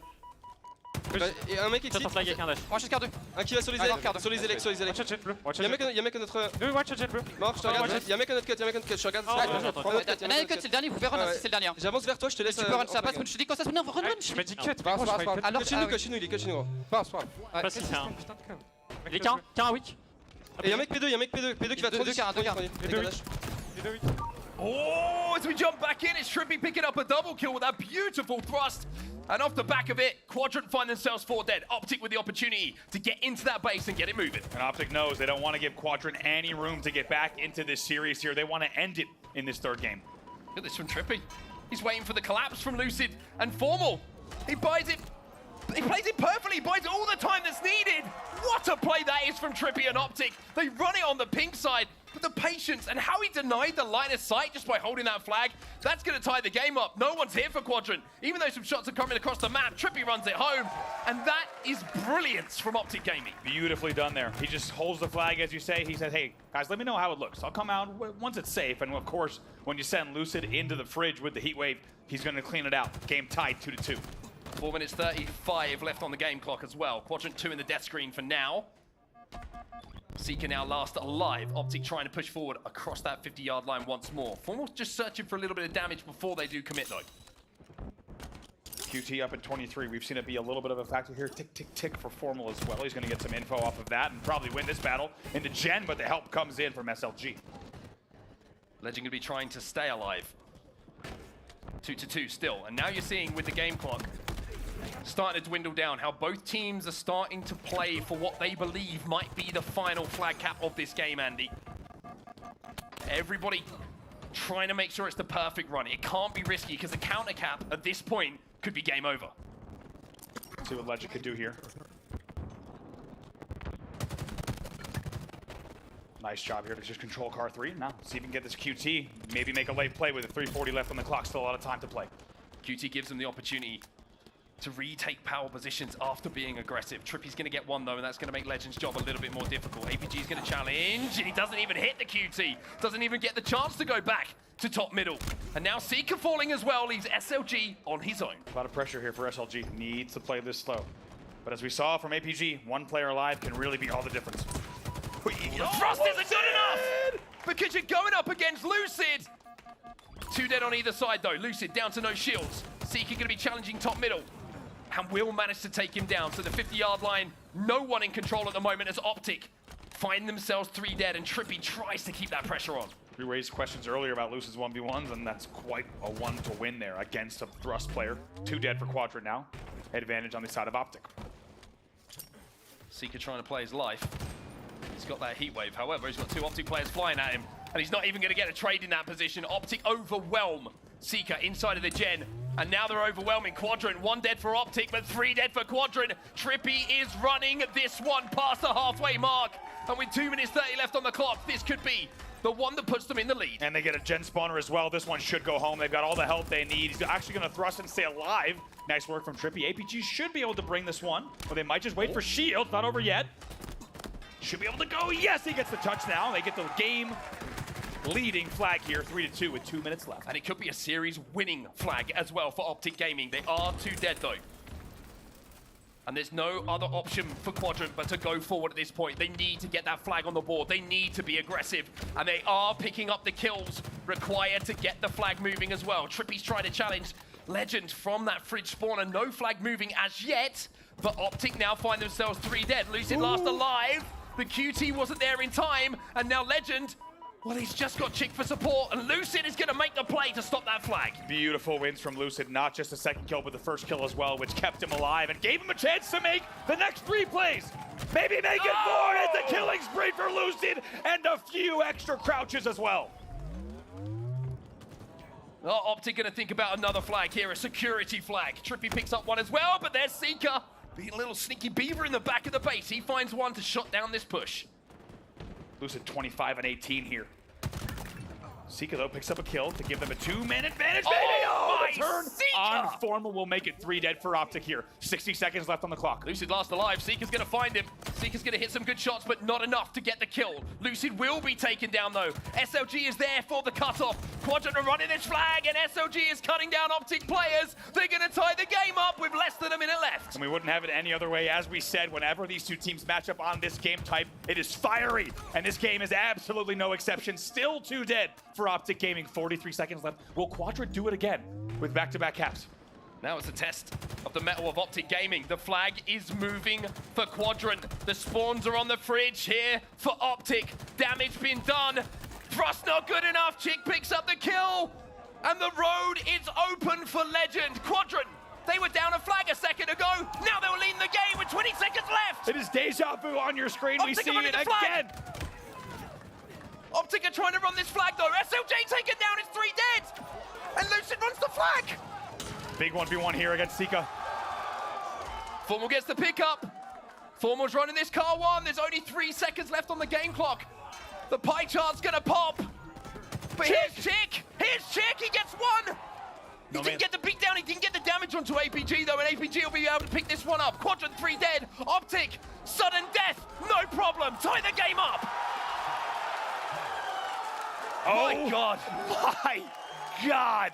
This is incredible. And this is only your first series of the day. We're into overtime here. Optic Gaming with a very late sudden death flag cap to tie things up and set us into OT. They had 20 seconds. 20 seconds to cap a flag and Optic do it. Now it's next flag wins. This is unbelievable. Already incredible atmosphere here in Salt Lake City. Oh my God, there's a complete split on the map at the moment. Quadrant are looking to run this pink, and Seeker's just picked up a double kill. Formal got that flag moving for Optic, but Quadrant are in position here to maybe do something. And Seeker picks up another. He's gonna get the return, but where's the flag? SLG's P1, the Optic flag is down P1. They get the touch! Optic are 3 dead, last player's APG. APG gets pushed back, pink 1 as well. Big 1v1 here between APG and SLG. He's gonna force it, he gets the cutoff! Chick is there for the support. APG trying to do what he can. They forgot about APG. Chick went flag. Chick did not follow the flag. APG's probably going to hop this one. He's got the thrust. Chick gets the touch. He gets the touch. Quadrant in sudden death. No! Don't get the flag quite yet, but Legend puts it in. My God, I'm exhausted. But Quadrant send us to a game 4. Are we allowed to substitute? My goodness. One of the best matches of CTF Aquarius we have ever seen on a main stage. And look at the composure in the late game. You thought APG might be coming back to upset the hopes and dreams of Quadrant yet again. Chick doesn't fight the 1v1. He pulls the flag back into flag, gets a spawner in the back flag, and they bring it in within only about 90 seconds of OT. Can we talk about the strategy? Whatever you'd like. Quadrant run the flag pink side. They overwhelm pink side. Now, how many times do you see that off the rip on Aquarius? It's always about getting top mid control, controlling the gens. That's your traditional run. Optic tried that, but they were counter-stratted brilliantly. And in this moment here, the kills are picked up. SLG forces it round that corner. Chick actually goes back into the flag here to clear flag. So the flag stays unconnected here. APG, you think, is about to win this pit at least. However, look at the play here from Chick. This is Madman level. Perfectly timed there. SLG comes in off the spawn with help as well. And then you get the spawner. Chick is not the one to cap. It's the back flag spawner that makes it happen. Legend will slide in here to get that final touch, but I mean, what was the exact phrase that SLG used in that game 5 win? That's our super secret strat. Don't want us that. Maybe we just seen another one coming in for Quadrant there. Quadrant back on the board, signs of life for them now. And what we thought might have been, based on the final moments of regulation, when there was only about 60 seconds left to play, Optic Gaming still leading there. What we thought was going to be a guaranteed Optic 3-0 is anything but now. Series is on, 2-1 in favor of Optic Gaming, but Quadrant now riding off of the momentum of that game number 3. And one game type, and Matt, we didn't see these two teams play back. The Optic Gaming Invitational was, of course, Recharge. Wasn't in the rotation for that event. Well, it is now. So this is somewhat of an unknown. We know Optic on their ball games are very good, though. Quadrant on this map, though, hey, surprise, surprise, they're pretty good as well. If you were planning on maybe making lunch a little bit early today, well, keep the sandwiches in the fridge because we could be going the distance here. It's game 4, and Seeker. How many big plays did he make in overtime there? I mean, especially, how about the 1v1 against Lucid? He drops off a QT and wins the 1v1 against Lucid from the courtyard to make that flag even possible. 3 dead, though, off the opening. Legend, your last player alive. That will be a clean camo grab for Trippy. Yeah, really good start there from Optic Gaming. Formal played his life really well, just to bait out Seeker, and now the Optic fans are trying to get behind the green wall, understandably as well. Flank from SLG is not good enough. They overwhelm the pipes, and now you have the ball in the hands of Formal, and the Predator combo, the camo and the shock, here in the hands of Trippy. So beautifully done from Trippy. It's just textbook.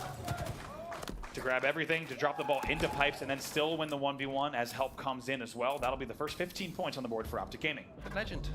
Oh, the camo disappeared at just the wrong time for Trippy, but he's got every piece of equipment in Halo Infinite, so he should be able to get out of that position and manages to do so. Manages to do so indeed. It's a little bit of a rotate here. Things slow down. Optic going to be playing this very disciplined all the way back to the pizza. Eventually picks up the kill. 3 dead here for Optic. Chick will pick up that ball momentarily. Formal last alive, trying to push in on the pipes and gets the spawns for Optic as well. So Quadrant trying to rotate this ball over to the Longhorn blue at the moment, and Formal going to pick up that shock. Now he has the opportunity to cut this off. But it looks like a full setup is here for Quadrant, although Lucid has just pushed a little bit of a hole in it. Formal with a nice shot onto Legend to take him down, and now you're seeing that ball being forced to be played bottom mid from Quadrant, but not barely a second between the teams. It's 17-14 in this round number 1. Yeah, good play ball there from Quadrant there, whose bodies were dropping on their side, and now as you see, Formal would have loved to have grabbed the ball and tries to predict the strafe back on the crate from Legend. It doesn't pay off in the end. He'll just end up with an assist. Chick with an important 1v1. APG is your last player alive. 3 dead here. Trippy comes off respawn and tries to do some damage. No one from Quadrant has been in position to get that oddball, so it's now back to a battle for map control and the camo as well. Looks like Quadrant putting up a little bit more of a fight for it this time. SLG should be the player to scoop this one up, although some damage is coming in, I was going to say, from the pipes. No one's still got their hands on it, somewhat surprisingly, but there's a grapple here. No, just misses it by a pixel, maybe. He just does it with style. It's just Legend things. He mentioned it up. Makes it happen. As long as he gets away with it, we won't reference it ever again. It's nice little catching Lucid off guard here. Lucid is going to have to scurry away. Tied up game here. Very nice second hold from Quadrant and impressive game management from them. Lucid's still alive. Lucid now dead. 2 dead for Optic Gaming as Quadrant do try and make this play. Trippy spots out Legend, but he avoids the bolt from the green gun and manages to keep himself in a position to put pressure on. Now Trippy has big responsibility here. If he hits this shot, then it would not only take the camo out, but will also open up an opportunity for Optic to get that ball back into pipes. But has enough time be bought by Quadrant with that play to maybe slow down this Optic call. And look how much respect is being afforded to both sides. Finally, it's 3 dead for Quadrant. Finally, a ball grab for APG. He barely gets away as well. Does get away, though. So much respect being shown by both sides, though. Does get away, and you're quite right. The respect being shown. Nobody wants to overextend for a kill at this point. They know 1 kill can turn into 2, 3 so quickly with how talented both squads are. Trippy gets 1, Lucid gets another. So now there's going to be a full rotation towards blue here from Optic Gaming. It's a great setup for them on the map here. This should be some guaranteed time. One of my favorite things to watch is APG running objective, especially on oddball, because he will out-rotate your team and make you look absolutely ridiculous, oftentimes as the last player alive. Once again, perfect game management here. Definitely getting the comms to not play. Otherwise, he would have, so that's interesting. Lucid on the flank, though. Will be last player alive. So the question is anyone going to be able to take him down? Legend, oh my god, he grapples back up and puts some 4 dead. The play ball did come in, though. Yep. So Optic got that ball off the map, and now they can fight for control again. Yeah, very interesting there. Of course, APG, if he had gotten the communication to play the ball immediately, he would have. However, the comms came in not to play because they had an extra player who could have played in that scenario. So once again, it's good ball management, but a double kill killing spree coming in here for Legend. Legend looking for more as well. APG going to be trying to stop that rotate and manages to do so. Legend will pick the ball up, and I'll tell you what, if I know Legend, he's probably going to challenge this on APG as well. APG will poke through. He does challenge, and he does get the kill! APG, no trade for you, and now Quadrant run away with that ball in their hands. APG definitely wondering, shaking his head, wondering what might have happened there. Before that, a great stretch of play. Trippy's your last player alive, and now it's Quadrant's turn to rotate the ball a bit. Interesting to see what they do here. If they try and rotate back to pipes, or they continue towards blue. I think Legend's wondering the same thing. Yeah, I think a lot of that's going to depend on where the kills come in. You can see that a couple of kills have been picked up either side, so now it's a case of, okay, if everyone's dying either side of me, I'll just stand still. Back to pipes is the call. Can they stop him getting on the cross? No, they can't. Optic won't be able to cut him down. And now you see Quadrant go into a lead. 1 minute 42 left on that game clock. Chick with a very big 1v1 win there in pipes. If Formal wins that 1v1, it's a very good chance Legend gets taken down as well. So great play by Chick. As Quadrant, as you say, now in the lead here with 141 left. Big damage coming in from Legend, but can they clean it up? Chick trying to do what he can, but look at those shots coming in from Trippy. He has the shock rifle as well, and now SLG left on his own. And Trippy realizes, even though I've got the goodies, the thing that's going to win us this game is the oddball. Crispy shots there from Trippy into the bat ledge. That last bit of the burst, just the one to do the damage. Pressure, though, coming in here. Tie game at 48. Wow. Quadrant cut him down. They stopped that rotate. And now Legend might be running into trouble.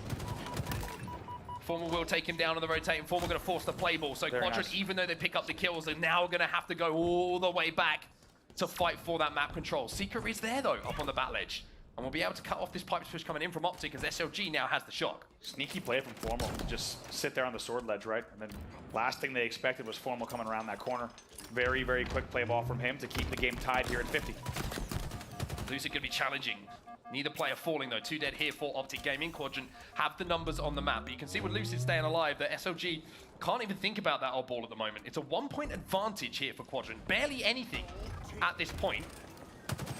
And they prioritize power-ups and positioning over the oddball. Now, Lucid and Trippy stuck together in pipes. Seeker, with this camo, has an opportunity to break. They need to go right now. They still have the man advantage. APG has spawned up, though, here in Whirlpool. That's going to make the push a little bit tougher. He's going to play his life so well here. Waiting for the damage to come in. Picks up 1, or certainly contributes to that kill. Formal going to be the second in front of him. 2 dead here. As now the double push on the pipes. He's going to come in from Quadrant. They can't find these last players from Optic. APG going to get spied out. He'll be taken to low shields. But Optic, in this meantime, have gone into a lead. They managed to milk that ball time for just long enough to force Quadrant to have to make a play. And now Legend is going to have to drop and fight. Fantastic rotation and spawn management there, as you say, from Optic Gaming. 3 dead. Legend, your last player alive. And oh my goodness, what a play. What a collapse. He's dead. My God, what a play from Optic Gaming there. APG staying alive.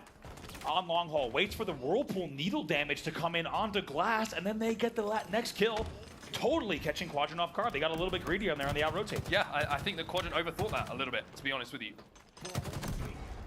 Chick comes in though, he'll be taken down by APG. Really important kill here, and he might get 2 as well. SOG challenges, 4 dead for Optic. Seeker in position to get that ball immediately before the spawns come in as well. Lucid will be first spawner.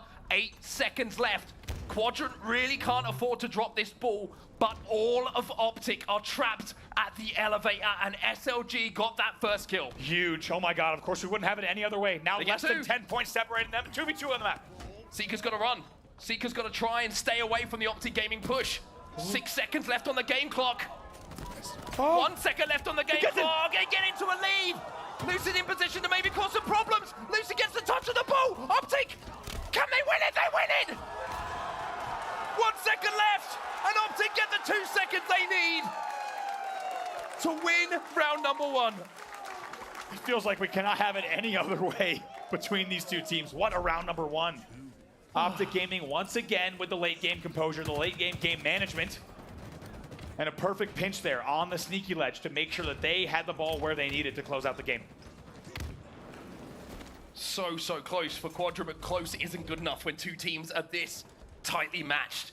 It's Optic now who are 1 round away from winning this series and sending Quadrant to that elimination bracket. And once again off the break here, Trippy's got camo shock. Same exact thing. Do not adjust your television sets. Trippy with the same controls, same weapons in play here in Pipes. And Formal also holding down Pipes with him.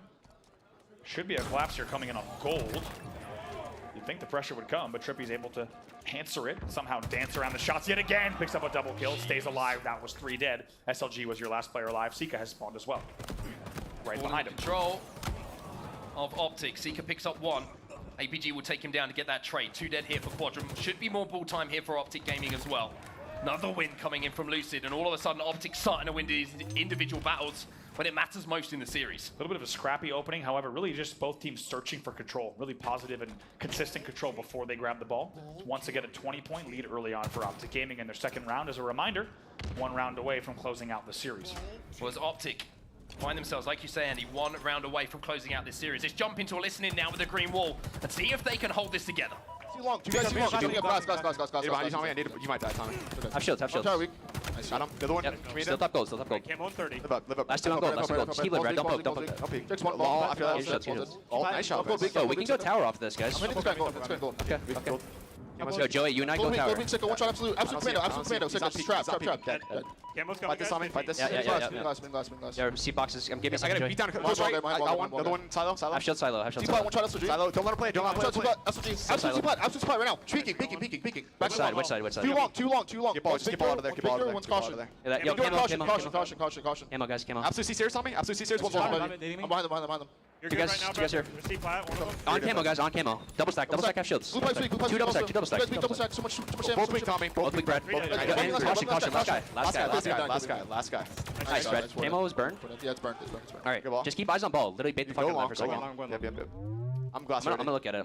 For a second. They might be bat ledge. We can just play for. Yo, bottom mid. Freako. Play down. One shot. Okay, let's talk. Nice, guys. Have on top. Legend. Yo, we can start fighting mid now off that. Turbine weak. Yo, behind me, double stack. Double stack. Hit the south, okay. 2 guys see plat. There's 2 guys see plat. Only one guy top A. Top A. Two pot. Where's he going? Two pot pushing long. One's neither going. Nice, just live off that, Grapple Joey. Grapple's gonna jump out in a sec. Ball, guys. Ball's weak. Look at it. One more there. Top A. Always I push think the other guys Triangle weak, guys. Yeah, Top A. Pushing triangle, guys. Jumping Spike, Manger, this Manger weak. Yo, on me, bat ledge. I show him hitting game. Bat ledge, gone grapple. R2. Yeah, on bat ledge, R2. Bottom A. One's still. R2's half. Weak bottom A. Shock is R2. Don't jump. R2. No, got me. R2 needler. R2 one shot, neither. I'm looking needler. He's fighting you 1 shot, I think. 1 shot. R1 shocking. Here. One shot grapple absolute. Legend. Always pushing me. One's caution. You got out. Caution. Yo, in gold still. Gold shot. Don't let it get ball. Look at ball, guys. Caution. Absolute R2. Big door. Too big. Stay up. Nice shot, Brad. C pot. What's it go? Too long. Long haul weak. Check. Still Long haul check. You can play mid, Matt. You can play mid here. Too long. I can't. I'm saying. Ball's absolute rotating. You can play when you get shields. 2 weak long, 3 long, 2 sneaky, 1 All weak. So weak, guys. All one.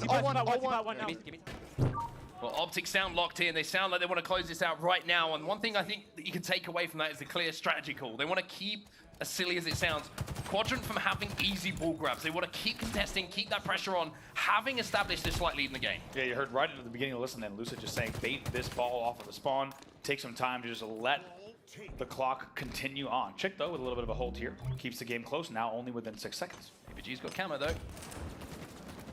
But it looks like SLG sniffed him out. Oh, good help coming in from Formal though to keep APG alive. Most important player to keep alive on the map right now.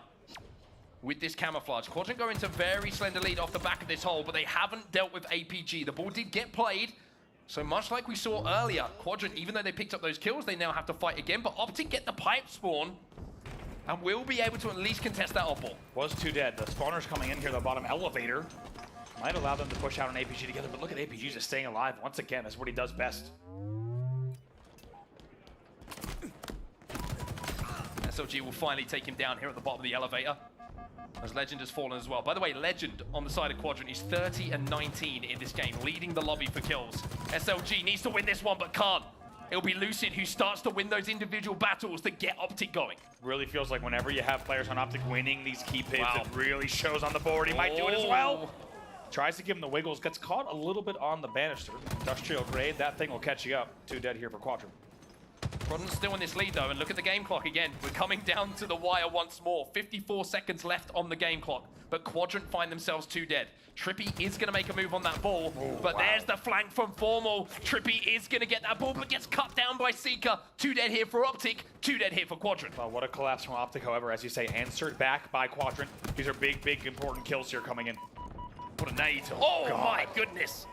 Formal doing all sorts of geometry here, and I tell you what, he might have a little sneaky angle as well. Seeker will be dealt with. It's 2 in a row thanks to Formal. Legend has to win that one and does. Lucid last alive, but he has the ball in his hands, and once again, he puts Optic into a slender lead. And he still plays the ball there, holding the ball bottom batteries, of course, very intentionally to keep that ball played, essentially. Camo up. What does Trippy do here on this camo play? Chick gets 2. Trippy gets 1. And now he's down to no shield. Trippy has to challenge. Seeker needs to get around this corner and survive. He's got no nades to throw either. And with that 1 second advantage, Seeker plays it perfectly. SLG has the camo. Optic now has the desperate. Big camo grab here for Seeker. Look at this one. SLG 3 dead. You are kidding me. 1 second again. 1 second.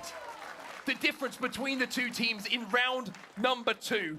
And we go into a deciding round number 3. What a play there from Chick. You saw him bottom B stairs. You think maybe he's not focusing on camo as much as he needs to, but instead he gets that double kill, which allows them to then focus tower and trap the elevator spawns. And now Quadrant answers back with late game composure and clutchness of their own. We're tied 1-1 here. Winner of this round will take the game. If it's Quadrant, we go to a game-deciding Street Slayer, a rematch on that game type. However, if Optic takes it, they will close out the series 3-1. Look at this flank coming in from Trippy here.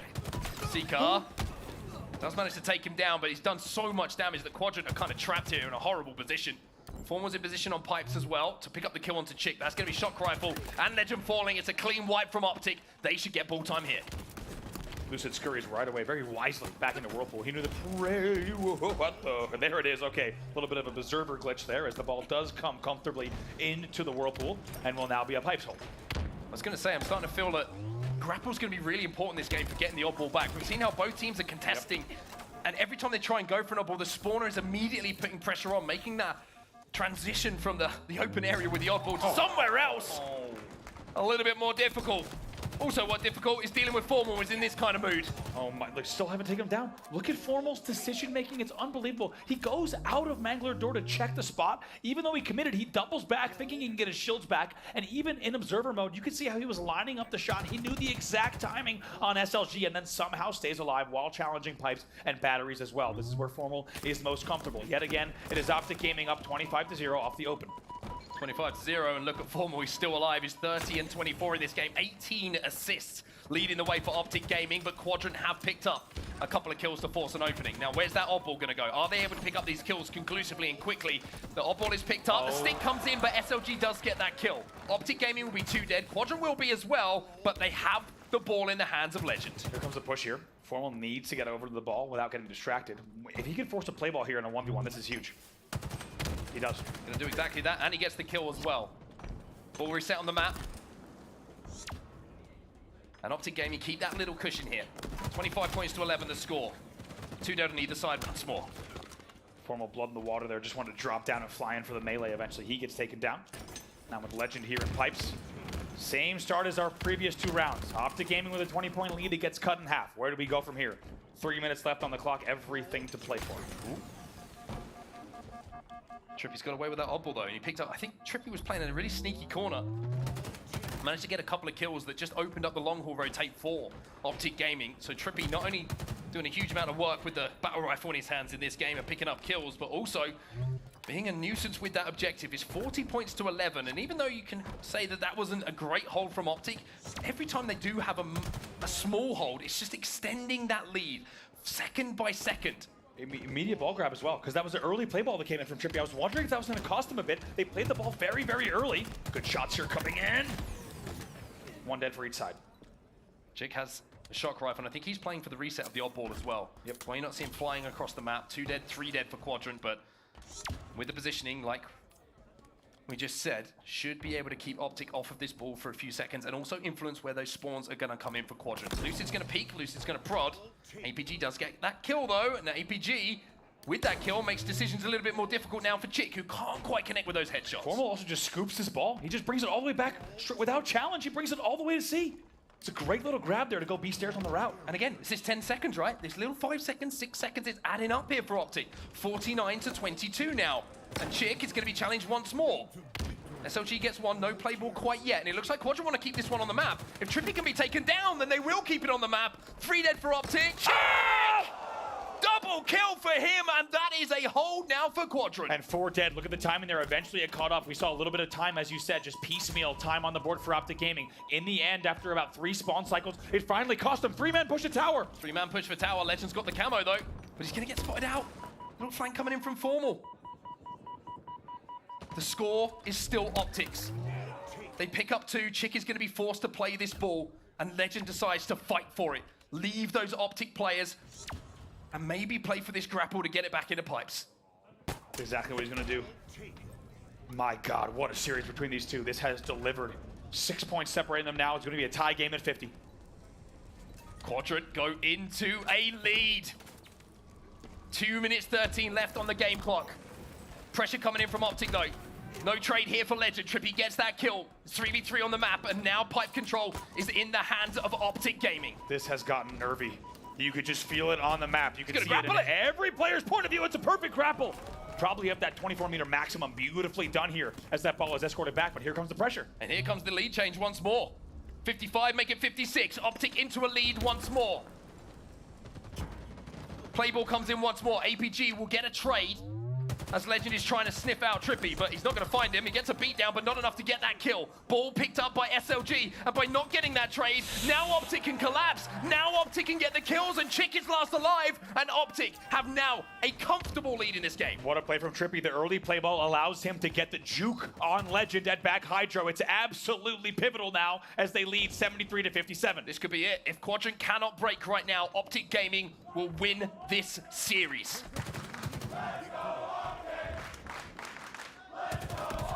Seeker trying to make the play. Ooh. Seeker gets 2. Seeker gets a double. Optic lose 3. Just when the Optic fans started to pick up the volume in here, Quadrant answer back once more. Immediate grab from SLG, excuse me. SLG's going to bring this ball back right away. Seeker's going to pick it up. 1 dead for each side here. About 20 points separating them here. The next kills will decide it. Seeker's got the shot. He needs to do something special. He finds 1. Legend gets another one as well, but Formal has the camo. He's last player alive. But look at the score. It's closing in once again. Formal cannot make a play yet until the rest of Optic are on the map. What's the Optic play call? They need the first damage here. They need the first kill. Well, Quadrant a little bit trapped here. APG's going to get 1. They're trapped. And now the play's going to come in. Formal breaks. APG gets 2. Formal plays it perfect. And Formal might have just won the series for Optic. He's done it. It's a beautiful play call from Optic Gaming. They will close it out here. 97 and rise in. 2 more points and Optic will get their revenge. A 3-1 series victory. Quadrant down to the elimination bracket. But what a series it was once again between these two squads.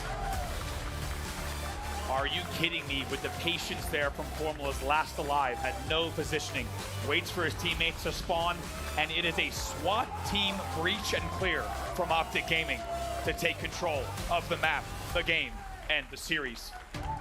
A 3-1 decisive win in the end, but my God, was it a hell of a series. What an amazing match there between these two. Incredible match, overtime in Aquarius.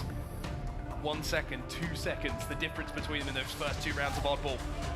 But even though we're on the point of view of Formal, who of course played it perfectly with that camo, APG getting that first pick again, that's the most important kill in the entire scenario. If APG doesn't get that opening kill, Formal does not have the license to do what he did. Trippy there taking your main stage. We'll hear from him probably in a moment. That's what you're hearing the crowd react to. But 210 to 190 is your total aggregate score across the two. I couldn't agree more. By the time Formal gets up to top glass, there's 2 one-shots available for him. Unbelievable teamwork. APG leading the charge there, as you said. So Quadrant down to the elimination bracket. Maybe a little bit of a reality check for them. Formal with 12k damage in that game. 12.5k, I'm selling him short. Wow. Which puts Optic into the next round of the elimination bracket. We were kind of joking about how we need a break, and to be honest with you, after that series, we might well need a break. And Blaze is going to give us that because he's down on the beautiful main stage behind us with Joey. Trippy's here. On set and Brawl for the fantastic cast. Everybody give it up for Optic Gaming as they come out on top from a banger of a series. And Trip, I just got to ask you this one first because us as Halo fans and all the fans around the world, whenever we see the stage lit up green, we know we're going to get a great series between you and Quadrant. Yeah. As players, how does it feel for you to go up against these guys, knowing it's going to always be a close series? I mean, history speaks for itself. It's always a great series versus them. They're a great team. And it couldn't have been a better round 1 for us, to be honest, so it was great. Yeah, no, it was solid. I think it was a great round 1 for the crowd and all the fans out there as well, because we're blessed with an awesome show. Now, you know, as you guys come in here to bracket play, how has the mindset shifted from yesterday versus today for you and the squad? Honestly, yesterday we went back, we talked about it. To be honest, we only lost 2 Slayers and we barely lost that hill, so I wasn't really upset about it. We weren't upset about it at all. We just needed to close out a couple of the Slayers and we would have been fine, and that's what we did today, so felt good. There we go, and it definitely looked good up there too as well, okay? And so, you know, I feel like for the rest of the series, everything was like really clear cut, and the desk is gonna break a lot of that down. But I know the fans out there at home in the chat are screaming green wall right now. What do you want to tell them and all the fans right here in the crowd in Salt Lake City as they showed up and blowing the roof off this place with the noise? Thank you guys. We can hear you guys 100%. All the cheering helps. We love you guys, seriously. Thank you. Thank you. All right, you heard it from me and Trip on the stage. Lot, take us away. Thank you so much, Blaze, and GG's to Optic Gaming. I feel like that was a huge mental hump for them to get over. That was something that they really needed for their confidence, I think, not just for this event, but honestly for the rest of the season. It has been such a rivalry, and you know, I think in terms of the stats, Quadrant has often had that one over them, and I think to do it in a 3-1 fashion, not letting it get to that classic game 5 as we've seen you know, previously in other tournaments, I think that was huge for Optic Gaming, and my goodness me, what incredible plays. I really do think that we're starting to see the Optic of the World Championships, the Optic that we loved in terms of the team dynamic. Yeah, I think Optic looked great. And in all honesty, Vlad, I'm right there with you. Thank God it didn't go to game 5 because you're sitting on there. I'm sitting on the couch right here thinking, is this reverse sweep going to happen? Because after that game 3 clutch win on Aquarius CTF, you go into oddball. They win round 1 pretty comfortably, but round 2, obviously going in Quadrant's favor, all of a sudden a nail biter round 3 that could potentially push this to just a game to 50 kills. That would be a heartbreaker, a backbreaker for the likes of Optic Gaming, but they show some resiliency once again, and they do what they do best. They clutch up when it matters most. That play at the end by Formal was everything they needed, paired with APG's couple of kills to get the job done and get this monkey off their back. Yeah, I've got to say, some of the pivotal kills and moments coming across from both of the teams, to be perfectly honest, were huge, and it's what kept that series close in pretty much every single map that we saw.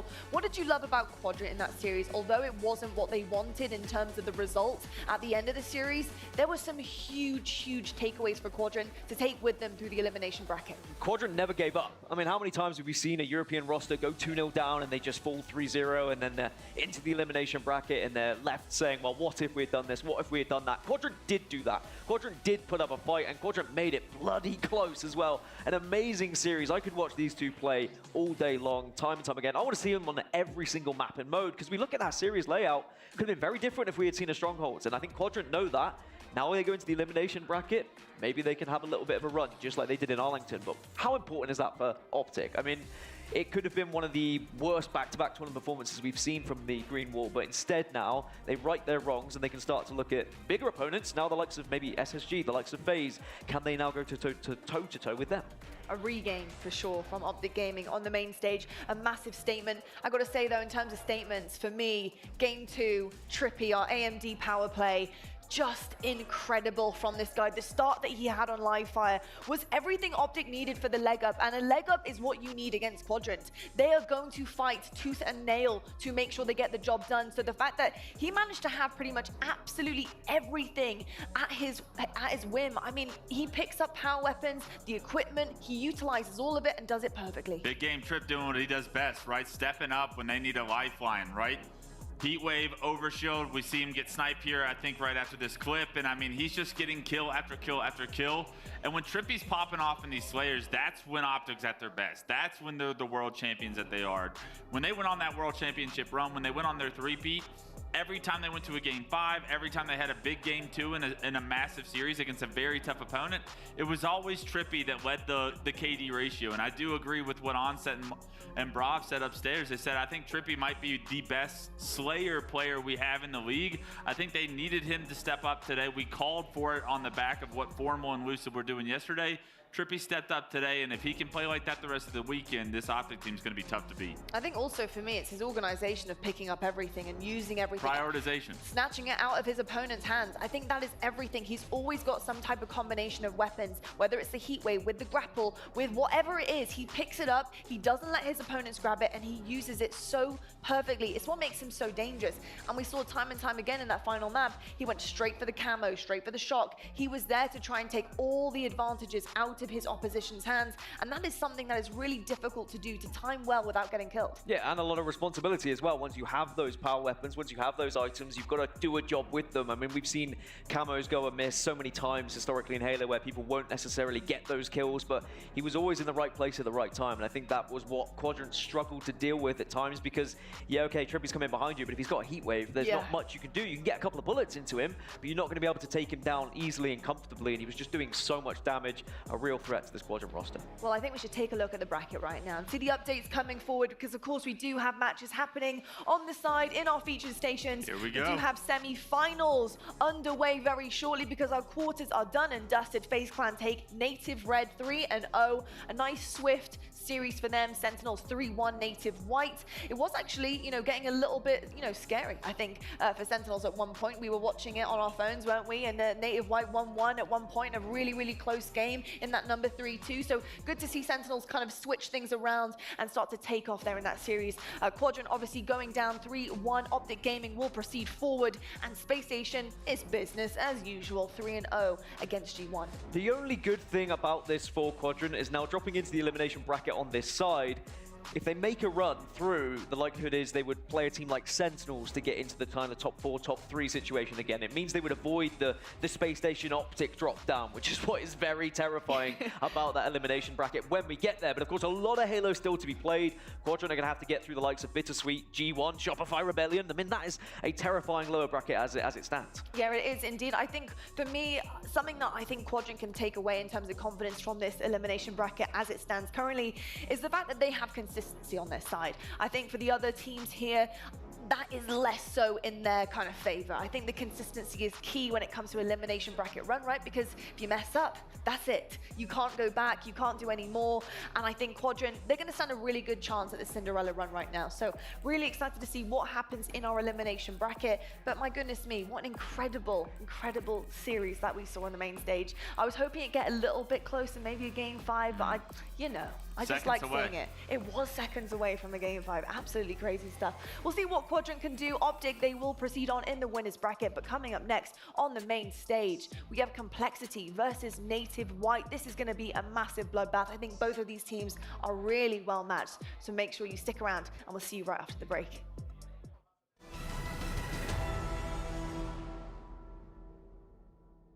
The HCS Spacestation Global Invitational is presented by AMD, the Marines, Zowie, Zydax, and by Blue Beetle.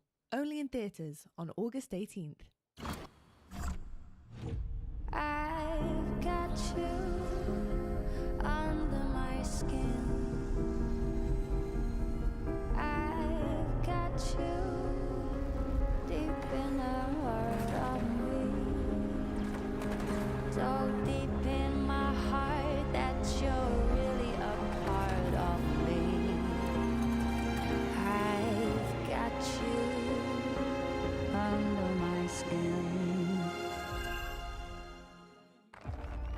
For every generation, it has started with the call to serve.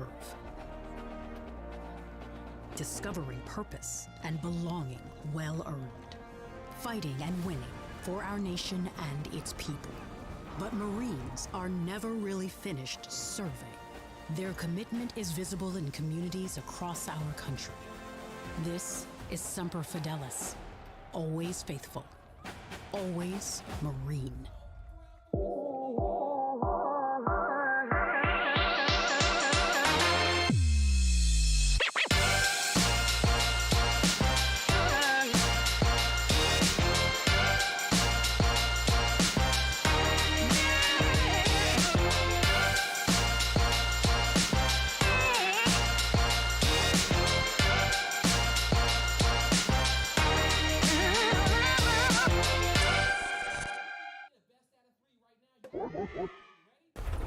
Touchdown! We're taking fire! Where the hell is my squad? I can't believe I left summer camp for this! Oh, my boots are so wet! Ah!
Jenny, yesterday you said you consider getting me a job.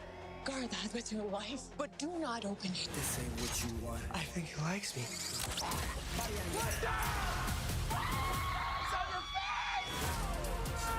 The universe has sent you a gift. The love you feel for your family makes you weak. You're wrong. My family, that's what makes me strong. Blue Beetle, rated PG-13, only theaters August 18th. In Halo 5, there was an incredibly individually skilled player. His name was Bound, but nobody had ever seen his face. Nobody could find his name, could find where he lived, knew anything about this kid. Bound was a mystery. He was an enigma. Nobody knew what he looked like. Nobody knew anything about him. Honestly, that kid could have passed me in the street. I would have never known it was Bound. I would have never known that he would be a future superstar. I mean, it was just a name that you were always hearing about, whether it be in FFAs, whether it be up-and-coming player. He was always the name that was kind of discussed. I think maybe one person had ever seen his face before he went to a LAN event. He was so good at Halo that it really got people wondering, who is Bound? I don't really know why he was staying so hidden. To not have a Facebook, a Twitter. He was just using like Spartans as his like profile pictures and stuff. I just remember thinking like, when is it going to be that definitive moment that Bound finally makes a leap onto a pro team? You know, when you do that and you're a man of mystery, everybody talks about you, right? And everyone has speculation and stories. Some random guy from Ohio with the craziest movement, the craziest mechanics. Found take 2, Mark.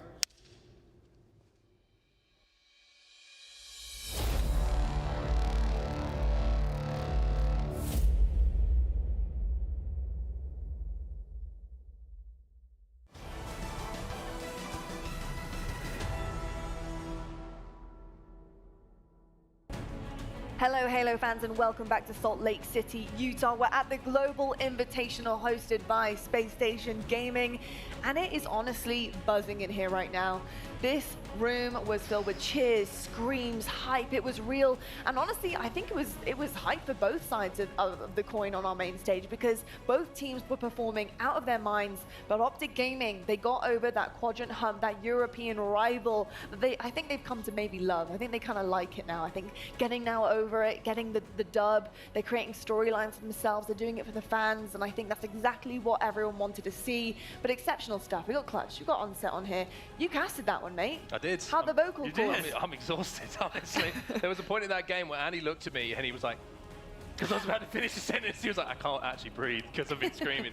But what a series, right? First series of the day. That's what we want to see. And I think for Optic fans, it's a really good kind of like indication that the ice is back a little bit in some of those games, because there's a few moments against Quadrant in previous series where we saw them fall away a little bit in those end games, but the way they stayed in that oddball was just incredible. Amazing stuff from them. Well, I mean, that Aquarius CTF makes you start to think, is this where Optic slip up again, right? We've seen this story before where they have a massive lead on Quadrant. I think we saw a 3-1 lead the time before on Aquarius CTF, where all of a sudden Quadrant gets map control and you never know what's going to happen.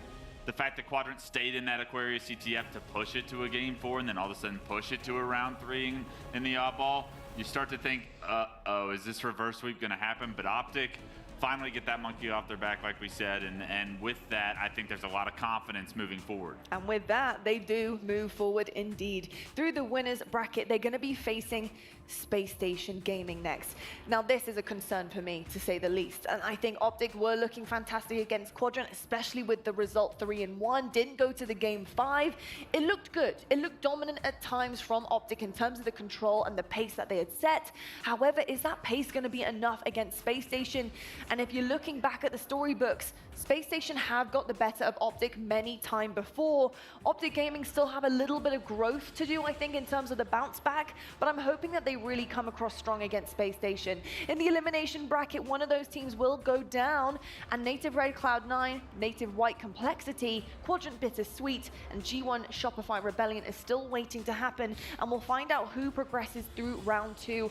Onset, you know, you look at our teams here. Are you excited about the G1 Shopify match? Because for me, that's going to be the spiciest, I think, in terms of some of our matches here. Yeah, and I'm always looking forward to like potential matchups as well. And you've got maybe a potential G1 versus Quadrant match. And with how G1 were playing yesterday and what we saw from Quadrant in that first map and we've seen over the last couple of events, that one's going to be arguably one of the craziest highlights of the series we will have this tournament. So it's pretty wild to see what we might have. Of course, they've got to get through a few hurdles before they get there, but how terrifying does that upper bracket look? Yeah. Like, that is...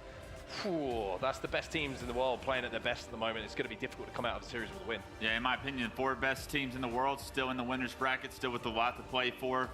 All respect to Quadrant, of course. They had to run into Optic, so I think that those are my top 5 coming into the tournament, and I'm looking forward to seeing how those play out because I can see them going either way. Well, we have our first elimination round coming up next. Complexity versus Native White. And when you're looking at Native White, for me, this roster, it's been through the ringer. They really have been tested. You know, problems in terms of their squad. They've had all sorts of drama surrounding it. Had to play with their coach in Arlington. Again, you know, vibes are high though. The smiles are there coming into this tournament. And I think it's because they do have Bohm here. And he's now their solid 4th. And Bohm has proved themselves. And like we said yesterday, Clutch, you know, they went out and got this guy. They went out, they saw something in him. They picked him up, and hopefully they can convert it. Elimination round is not exactly where they want to be, I think, coming straight into day number 2. But do they have what it takes to bring it across the board? Oh, I think they go into this series as favorites right now. I think if we remember who Native White is, a team that's placed top 6, a team that's got a lot of history, a lot of veterans on this squad. Micklin in particular, Tapping's been around for a long time, and you talk about the young gun with the most talent on the scene, that's Collect right there on screen, and I love his ability to take over games. If he finds his rhythm, I think this team has a real shot at going on an elimination bracket run. I really like to pick up a Bohm as well. You know, it's not a pickup that's going to make headlines. It's not going to be like, wow, you know, they picked up X, Y, whoever it might be, but I think Bohm just adds an element of consistency to a team who is built around kind of superstars who make flashy plays, right? He's going to be in good positions a lot of the time. He's going to be doing consistent damage. He's not going to be afraid to do some of the dirty work for this team that maybe was missing before. So I think that even though it's not a flashy pickup, you would say someone who's going to take over a game, Bohm is going to allow the others to do what they do best. And sometimes they're the players who get overlooked on squads when they have success. Indeed, and on the other side of things, though, looking for success themselves, it is going to be Complexity. We saw Complexity yesterday. They looked pretty good at times. I think there was flashes of brilliance coming across there, but there are small things that are really starting to show in terms of weaknesses. And unfortunately, those are going to get pushed to their limits against a team like Native White and teams that they're going to have to progress on if they do go through the elimination bracket with ease.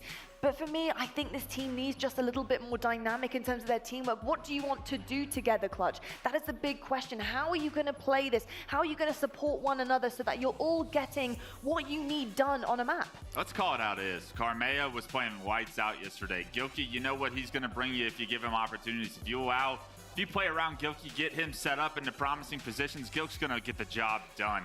Tusk, I am a strong believer in Tusk, but I'll call him out. King Nick, you got to play better today. It's a new day.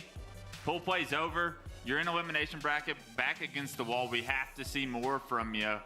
Statistically, damage-wise, everything across the board. Maybe just making your life a little bit tougher for the other team to take down in order for your teams to have a little bit more time to have some success. I think if he plays a little bit better, and I don't mean to call the guy out more than once, I honestly think this Complexity team is going to look a lot sharper, going to give Karmea and Gilkey a lot more opportunity, and with that, they themselves are a promising underdog in this elimination bracket. Something that I am worried about a little bit with Complexity has got to be the Slayers, and I'll tell you why.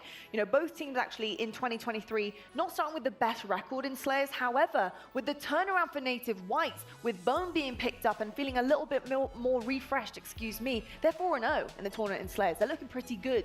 That is going to be huge for Native White to be able to push through with Complexity. And I think Complexity having problems in terms of player stats-wise, I think the Slayers are going to lend themselves to the win here if Complexity aren't careful. It goes back to the old adage, doesn't it? It's the classic thing. Everyone always looks at kills when you're looking at Slayers. It's the first thing you look at, but it's the deaths that are just as important. And I think you just have to be very aware of where you're at in the game with your deaths. You can't afford, like Wes was saying, to be not playing your life for that extra 2-3 seconds that allows you to survive or maybe influence a second fight instead of just going for a basic trade. And I think those kind of things are something you just need to get in mind. And, you know, we have to call it, like Wes is saying, like, we have to call it what it was. King Nick did not play well yesterday, but he will know that more than anyone. So today he's going to come in refreshed, and he will want to prove a point to everybody here that he can be the one to take over games here for Complexity. Yeah, sometimes it's not about making plays. Sometimes it's about giving your teams opportunities, setting them up for success, right? When you're not in your best feel or you're not in the zone yourself, it's all about how can I get my teammate a leg up in this next situation. And if you're able to do that for players like Karmea and Gilk,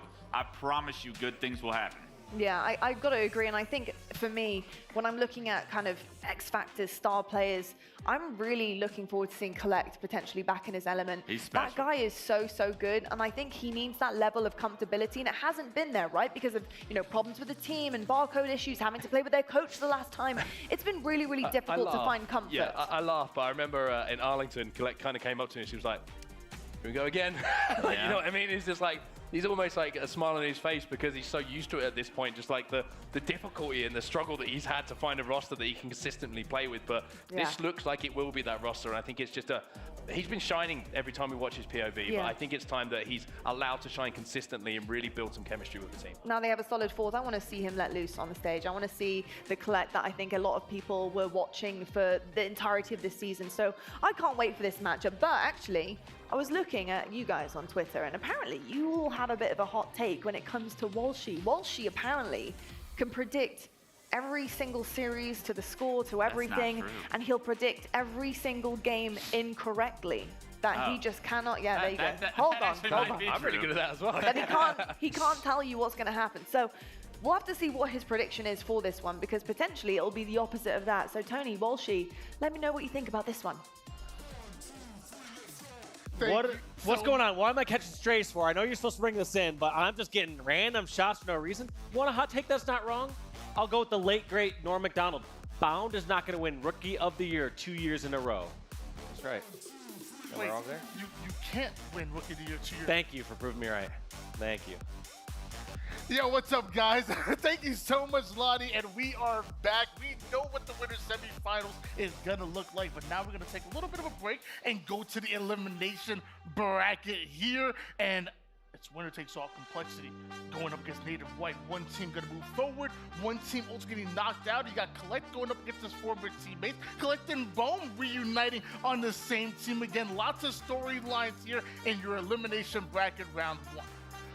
And it feels like a broken record, but every single match we see, we're saying, hey, this feels like it's too early in the bracket for these two teams to be meeting up. One of these teams is going to go home in the 9th through 12th place. The other one moving on towards top 8. Is that a prediction? Because if so, that might just be wrong. I gotta be real careful with my words now. I gotta know who's calling me out here. What's going on? Production team's supposed to watch my back. Ladies and gentlemen, game number 1 here again. This is your elimination bracket, round number 1. One team is going home, one team is moving forward. We're here to capture the flag, where Native White have struggled 0-2 so far, and we did see Complexity capture the flag game play really well against FaZe. Excited to see what happens here in Argyle. Why don't we take a step back? Why don't you talk to me a little bit about Argyle? 2 snipers on the map, quantum translocator up top now instead of that camouflage. Talk to me a little bit about the changes and what you want to see here in Argyle. Well, one thing that was always this difficult part about Argyle is you kind of have these 2 long different lanes that you're kind of fighting off through part of the map, moving up as a team, doing some crossfire, moving up as a team. Now with Quantum Translocator, there's an opportunity where you could say, I'm gonna over towards this side, set my translocator on the other side, and then go back and forth to be able to help down both lanes where you can't get those lines of sight. We'll see if you can actually do that in theory or exactly in practice, but that is one interesting take that's going to happen with that new equipment. But taking a look at a couple of these players, I mean, we're just calling everyone out. We're calling Walshy's going to get all the predictions wrong. We're saying King Nick and Tapping Buttons can step it up according to their KDs right here. I mean, ultimately, I don't fully disagree with Wes there, where he's saying, hey, King Nick, he's been a monster slayer for this roster and through all his previous rosters, putting up so many bigger stat lines. So for him to kind of a little rougher of a day yesterday, it's kind of showing here on the stat screen, and then Tapping Buttons just falling short of that 1-0 KD.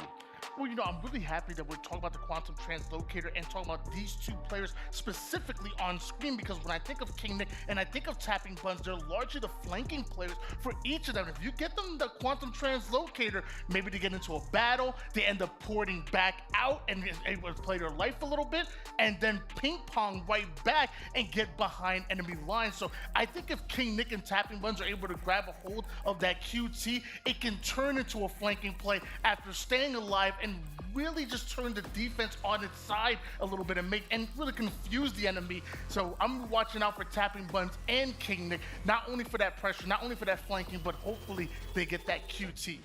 Yeah, we will have to see how they decide to utilize it. Like I said, hypothetically, you could go from side to side. Obviously, you can plant that in the vent, or you could always be going from flag to flag. There's just so much ground that can be covered here, depending on how you want to use that equipment.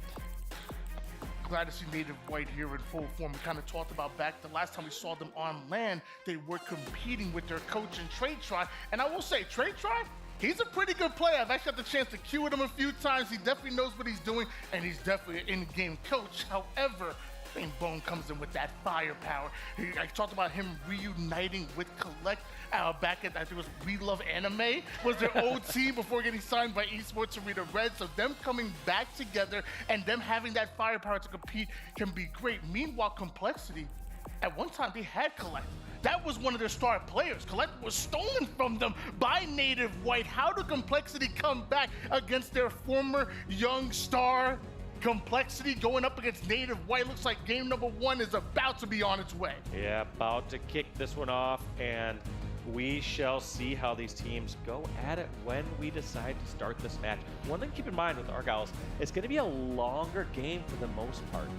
In general, when we see some of these CTF games, it's going to give these teams a chance to get those 10 or 12 minutes into the game, get kind of fully warmed up, kind of, you know, shake their nerves here on the main stage. A lot of times those first couple minutes of the game can be a little unnerving, especially when you know your tournament life is at line. But while we're getting them ready to go in Argyle, we're going to jump on with Shopify versus G1, who have their game started. And you can see 5 minutes so far, no caps, but there is a battlefield in front of us. It's a rematch of the winners bracket semifinals for the qualifier for this very tournament. G1 were able to beat out Shopify Rebellion, but you know, things tend to get a little different when we get to the LAN season. And I mean, if we talked about creative use of the Quantum Translocator, Rynoob is going to definitely identify unique ways to use that equipment. We'll have to check in with him later as he was sent on over towards the death screen. Precision and crew trying their hardest to play defense of their base, but it's just nonstop action. We have yet to see a moment of silence. Mental gonna snatch up that sniper with a little bit of style on it with that grapple. Ends up being spotted out. He wants to get a little bit of an off angle, but even though he's spotted out, doesn't mean he can't get those kills. So one ends up going down for G1. Shopify Rebellion, they want to play this advantage, but Mental still has that sniper, and he just needs one headshot to turn the tables. Yeah, and look how Mental, what he'll do is he will look cross map, help his teammates take down their lane, and then go back and focus on his side. There's going to be a little bit of back and forth, a little give and take as these teammates work together all the way across the map here on these two separate sides. Really interesting that Mental spent a lot of his time with the sniper over toward the bottom mid side, and that's definitely keeping G1 guessing. They're trying to find him over toward the top side of the map, but finally he reveals his positioning. Body shot onto one, turns into an assist. Now he takes height immediately. You got the sniper and the translocator. This can be huge for Mental. Very smart play, placing the vent. However, if you want to use that utility to the best of its ability, go on, move out. You don't have much to risk, and that's exactly what Mental's going to do. Moves on away towards the vent, and as soon as he reaches some damage, was going to teleport back, but not going to have that opportunity. Headshot coming in and shutting Mental down.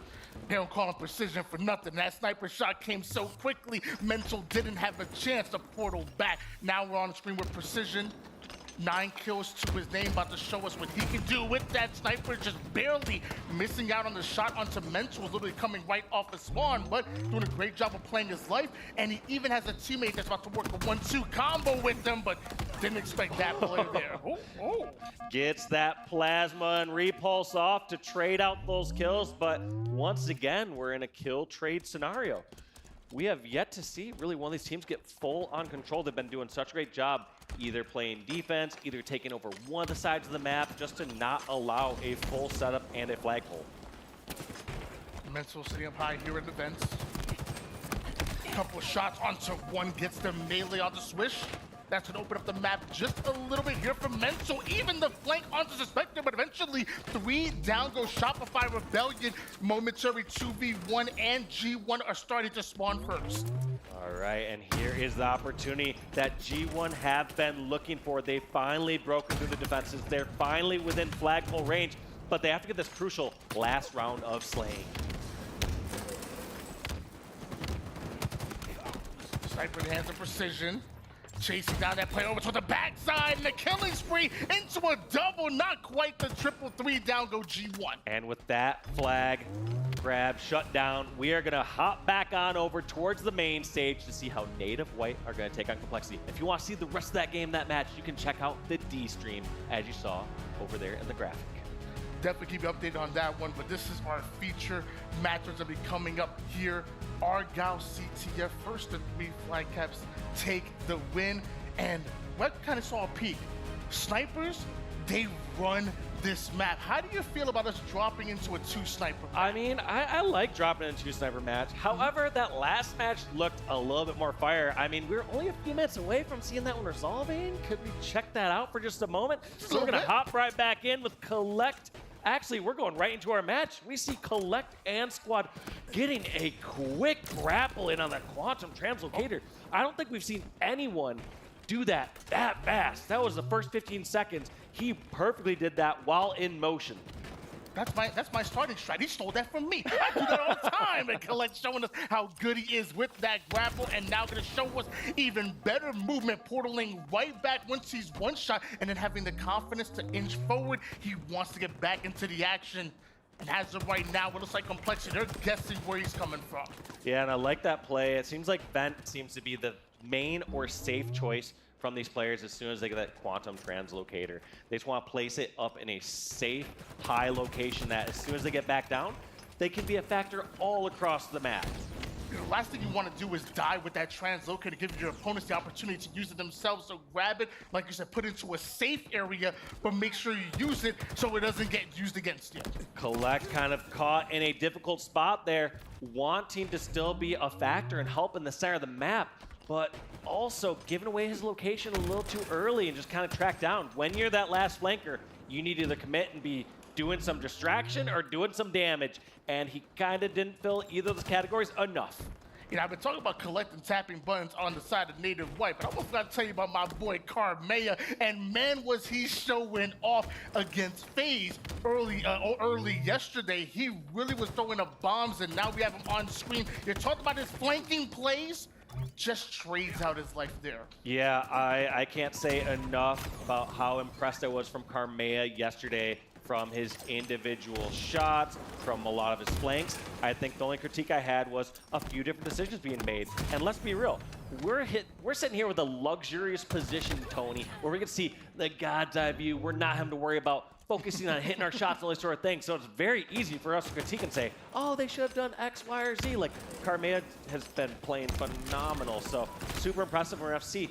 If he's going to put up those big numbers here against Native White while their team's backs are against the wall here in Elimination Round 1. You know, oftentimes I'll be watching these guys play, and I'm like, I could do that. I could shoot like that. Then I get on the sticks, I'm like, whoa, I can't walk the walks. Let me just talk the talk real quick. Meanwhile, Tusk drops the portal quickly over toward that vent side. Couple easy shots, but staring down a 1v2. How is he going to play this one? I like that play by Tusk too, is just putting that column translocator just a little bit more around the corner instead of just being all the way up visible in the vent so you can't get shot from the opposite vent. Just giving one less angle to your opposing team for when you teleport. Gotta love the objective officially coming out of complexity. It looks like Gilk expected his teammate to get those kills while he pulls that flag, and now King Nick, the kill's coming a little bit late, but with that sniper and that double, opens things up just a little bit. Body shot onto one, can't quite find the finish, but it looks like his teammates do. Yeah, teammates got the help. Now King Nick anchoring over here. They know they have 2 down. I'm wondering when he's going to push on up, and the call has been made. He hears that somebody's slipping by, gets the finish on tapping buttons, and his team is going in for the flagpole. He does have a teammate up on the high side, but it looks like Boom comes in quick. King Nick not able to stay alive over toward the bottom mid side of the map, and now Carmea being left alone. He knows that McWin is close by. He knows that tapping buttons is here as well. In a 1v2, there's not much you can do there. And that's so difficult. I mean, they had so many kills. They were pushing up, doing everything right, but just one round of slaying there from Native White on the defensive end gets themselves out of that spawn trap. And now Mikwin has sniper in his hands. We know what he can do with this weapon. Been one of the most exciting snipers in Halo's history. Feels good to see that S7 back in the hands of Mikwin. Gonna put down that damage with the BR. Opens things up for grab that QT. Now, McWin gets aggressive, takes down King Nick, finds another one, and Carmea wants to play it smart, doesn't want to dive in, picks his spot, gets the kill in portals at the exact same time. Yeah, very smart play, realizing help was likely on the way.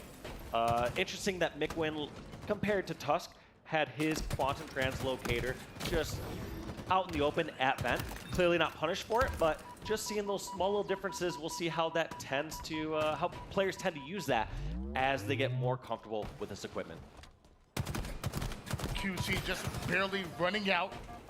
Another individual battle. You see the confidence with McWin's shot. He's willing to challenge everyone on the map here, including his former teammate in Gilkey. But Carmea comes in quick with the cleanup. Tusk follows that up. It looks like 3 members of Complexity end up going down in Native White. They have mid-map control. Yeah, Native White been playing well, but like I said, it's been trading out a lot of kills back and forth.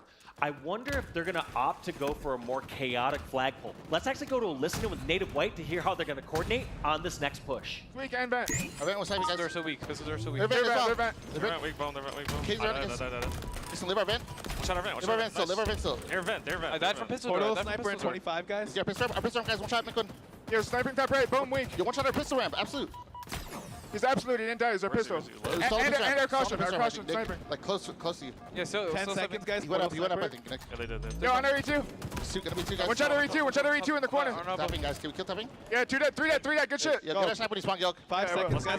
Start playing aggressive. Start pushing. Caution. Yeah, watch out. He's vent. He's vent. He's up. He's all long, Gilk. He's weak. One shot to you. Or to me. Guys. No one died. I have portal. They have snipe, guys. No, the pistol guys, we need pistol.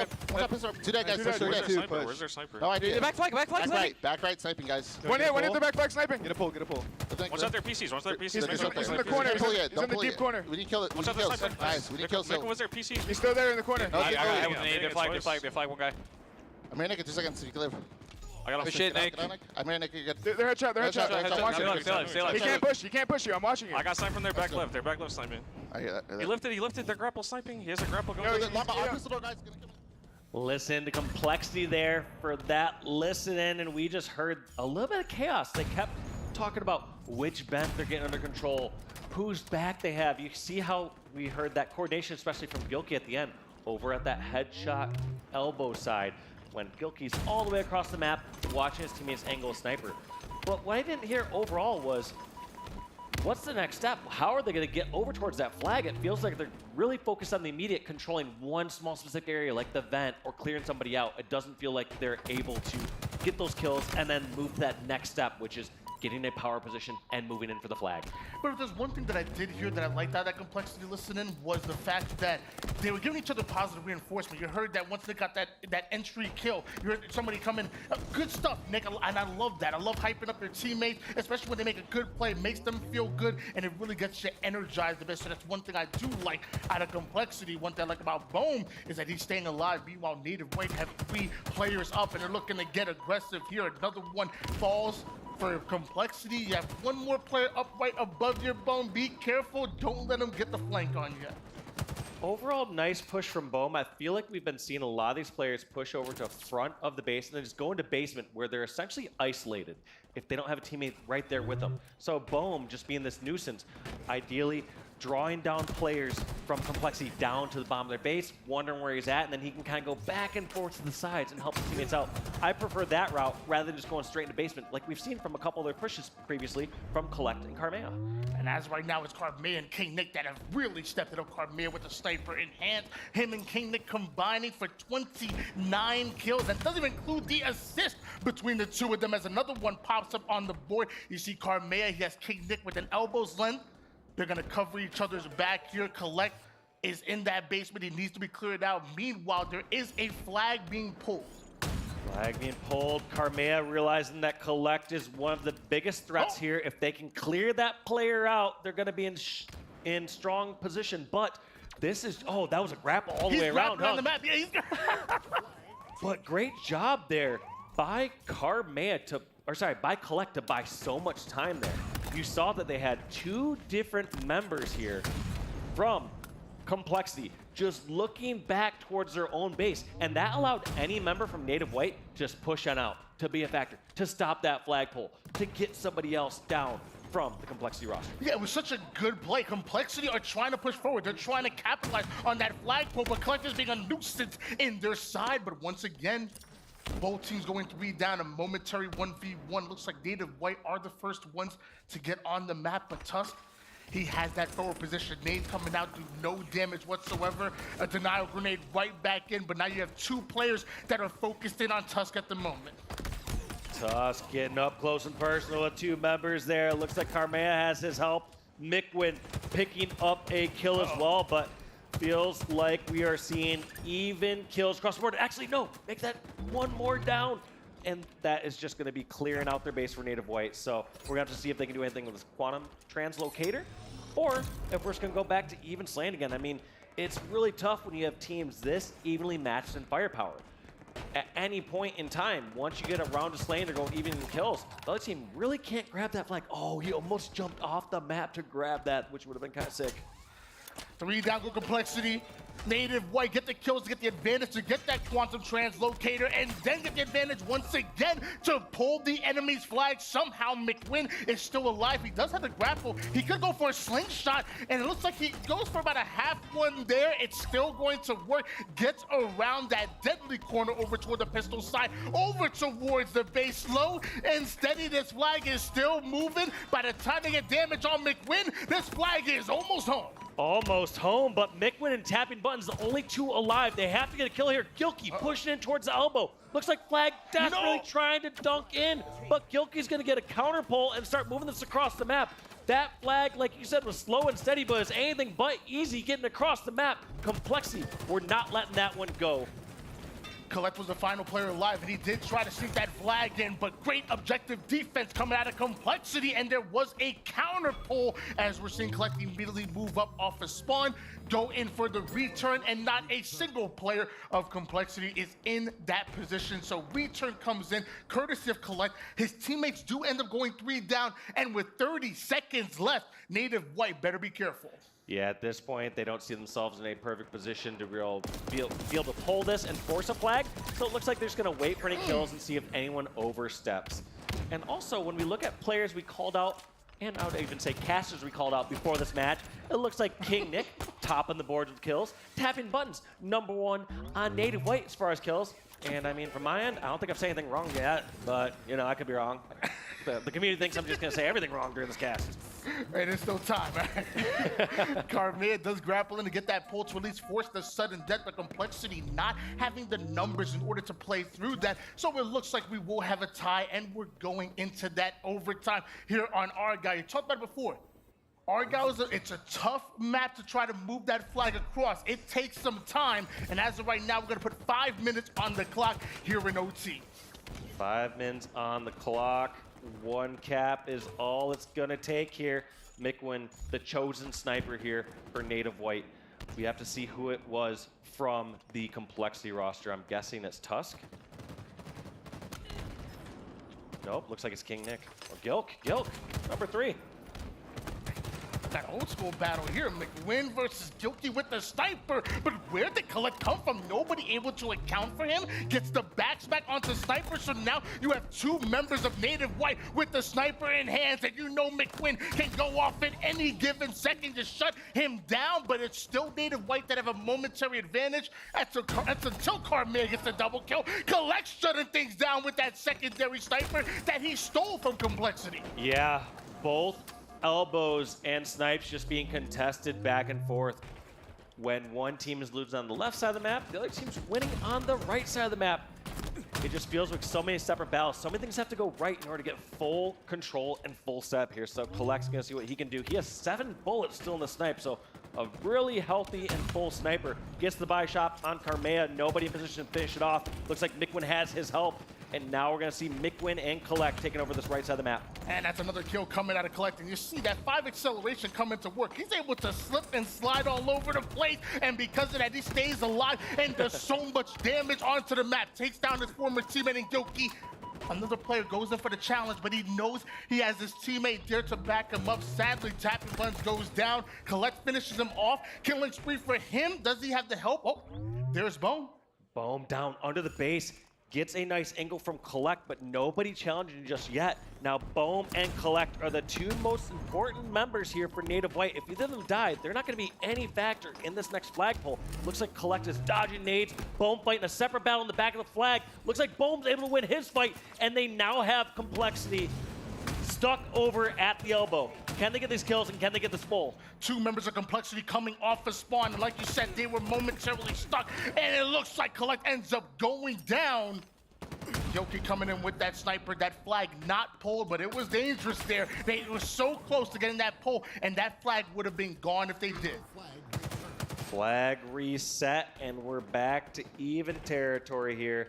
That was a 2 down apiece for each squad, and it feels like we're back at the same neutral situation. Both teams vying for their vent control. Once they get that under control, deciding to move on over towards computer or getting the opposing team's elbow, but feels like both teams have been incredibly successful at defending. Even once the opposing team starts to push in towards elbow or anywhere near the flag, they're able to shut it down pretty easily. You see how patient they are at the back of their own flags. And with a huge double kill coming out of Gilky that did momentarily put Native White 3 down, and now Complexity are continuing to pressure them off the spawn as Gilky ends up getting it toward the basement. You heard Carmea get loud from the main stage as 2 back-to-back kills come out of Complexity. Flag is already on the move. I don't see anybody extended for Native White. In fact, it looks like one goes down. Gilky gets the kill, goes in and moves this flag forward. It's being relayed, and I'm not sure Native White can stop this. Native White's tapping buttons is the only one that has a chance, and it looks like tapping buttons taken up by Carmea, and that's going to be flag going in, and game #1 going into Complexity in a long, drawn-out overtime. my gosh, eventually, Complexity getting those kills. Yeah, and you know, once they did, you heard them getting loud. I heard them all the way over here from the main stage, but they knew they got that 2 down. They knew they were gonna pull that flag, and eventually Doki gets that final kill to relay that flag forward, but from there, nobody on Native White able to stop that one, and that must be devastating. It really is, because the thing is, both these teams were executing relatively the same strategy throughout the time. They were trying to push in towards the flag, trying to get the right kills, and just things weren't lining up one after the other. It took until we were 16 minutes here into Argyle where Complexity were able to chain together the kills, the flagpole, and run it all the way back. And so it's not even like a bad decision being made. It's almost like teams were just getting the kills when they needed to. Taking a look at a few of these highlights, McWin just going on a sniper clinic early on. If there's one player I do want to give a shout out to, it's King Nick. I mean, even on the analyst desk or the analyst couch, they were talking about, you know, King Nick not having the best performance yesterday. Today, apparently a different story, because him and Carmea, they were going off. Here's the thing is, I've always been a big proponent of stats don't tell the full story. I mean, when we looked over at their match against FaZe, King Nick putting up the most damage, along with securing the last 2 clutch kills there on Recharge Slayer against FaZe to get their 1 game.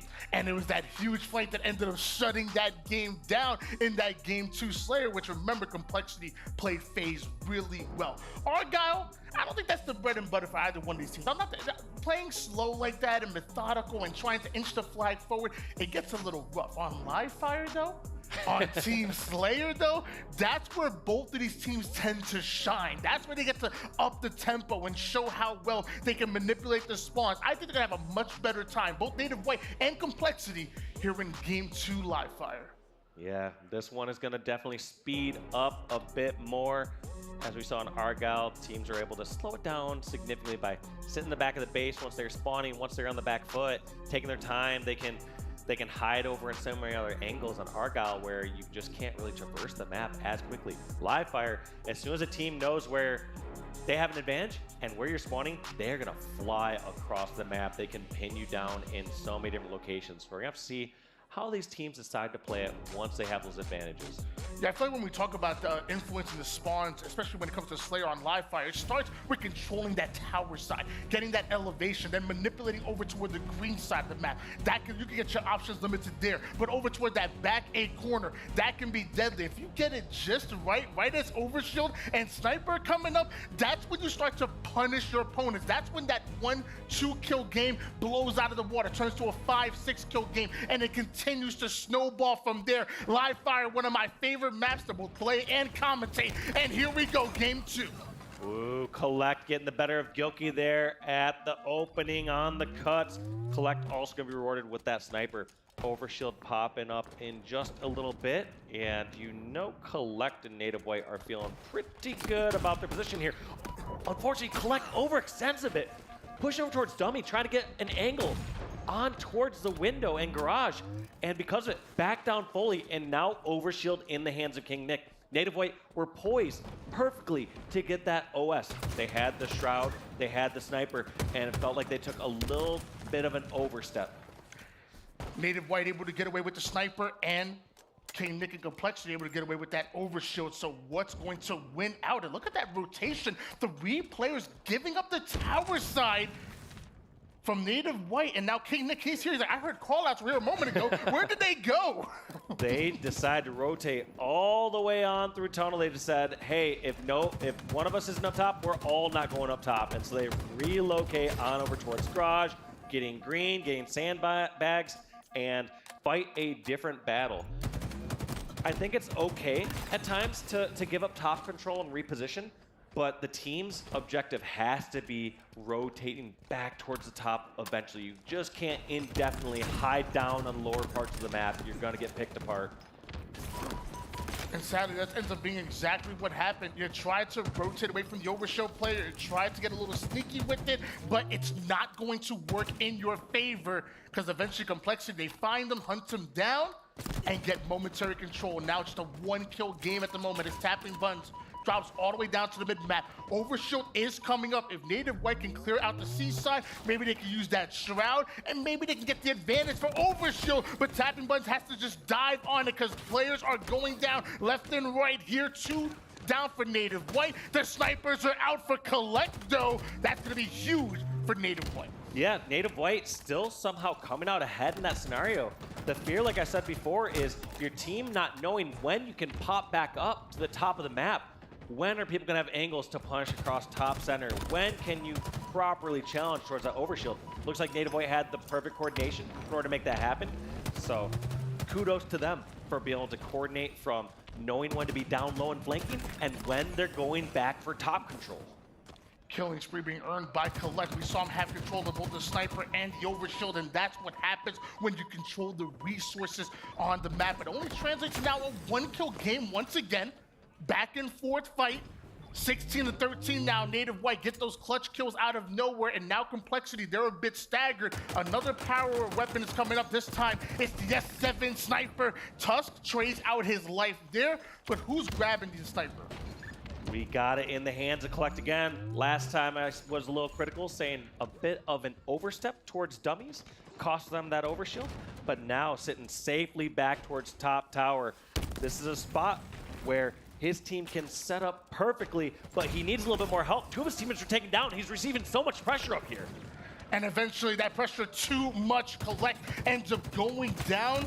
Tusk coming in out of nowhere, but Tapping Buttons ready, gets himself a double kill. Tapping going off on the tower side. I told you, he's one of my favorite players to watch. 9 and 4, an assist to go along with it. Let's stay on board with him. Tapping Buttons just hopping around perfectly. You saw Tusk already ready to target switch, assuming he got the finishing headshot on Tapping Buttons. But Tapping Buttons sticking with that fight and coming out ahead. That is such a change of pace right there. Look at that. All because of that butterfly effect. Jumping around, flapping his wings, living over at Plat, and now being a beautiful butterfly with that gold overshield. And it was last time that Tapping Buttons had to give up his life in order for his teammate Collect to get a hold of the overshield. Now we get to see how he does. He's already an entry fragger without it, and now with that double shield, gonna work on the tower side player. But man, Complexity being a nuisance, and the moment he thinks he's gonna back down and play his life, of course, it's Carmea that gives Complexity the advantage. Yeah, still back and forth here. Carmea able to pick off that OS, and we're kind of back to even ground. I'm not sure what ended up happening with that sniper. One thing that's a little odd here, Tony, is there's so many times we've seen snipers really dictate and control this game, but it feels like both these teams have been incredibly effective at finding the sniper and shutting them down immediately before they can get on fire. Small lead for Native White, but a big nade from Carmea to clear out the nest side. Once again, Complexion in a 4v4 situation. They do their best job of staying alive. They put down that damage, and they always give themselves the advantage, and nobody accounted for Carmea. Easy back smack for him as he puts his knife on the board. The nade's going to be returned to try to clear out the tower side, but Carmea, he's still alive and kicking. Great call out here, and that a player was coming over near cuts, trying to bank those grenades perfectly, giving back up to his teammate Gilkey. Gilkey trying to stay alive, but pressure back and forth. That's going to be 3 down, making all 4 down for Complexity. What are Native White going to do with this full control? They're going to look for where their spawners are at, and they seem to know it's happening at green. They get a first spot out near the garage. Can they actually punish it? It looks like a long fight going to garage, and Mikwin coming out ahead against Tusk. From a squad wipe to the first kill, going for Native White, once again getting an advantage. I want to hop on board with the listening with the boys in blue. Let's go with the listening with Native White. Hey, which I go pit. I'm getting sniped, Calm, stop yelling. Smarter, Austin. I got sniped, I guess. Where? It's pit. He's smolder. Yeah, smaller behind you. No. Okay. I got sniped, Austin, can I go green? Can I go green, yes or no? I think so. All right, I'm green right now. Here. Top tower, guys. We have a West on green side. Can we go top? Yeah, there's a guy top tower. We got shots on top tower. Following you up, Austin. Stand mud. It's back mud. Yeah, nice. They spotted me. Okay, just all look at me. Just look at me. Don't jump. I've got top tower. Bottom tower. Top tower. I got bottom tower. One shot bottom tower, didn't die. There's 2. Top tower. Top middle on you. Watch out top tower. Dead. A shot.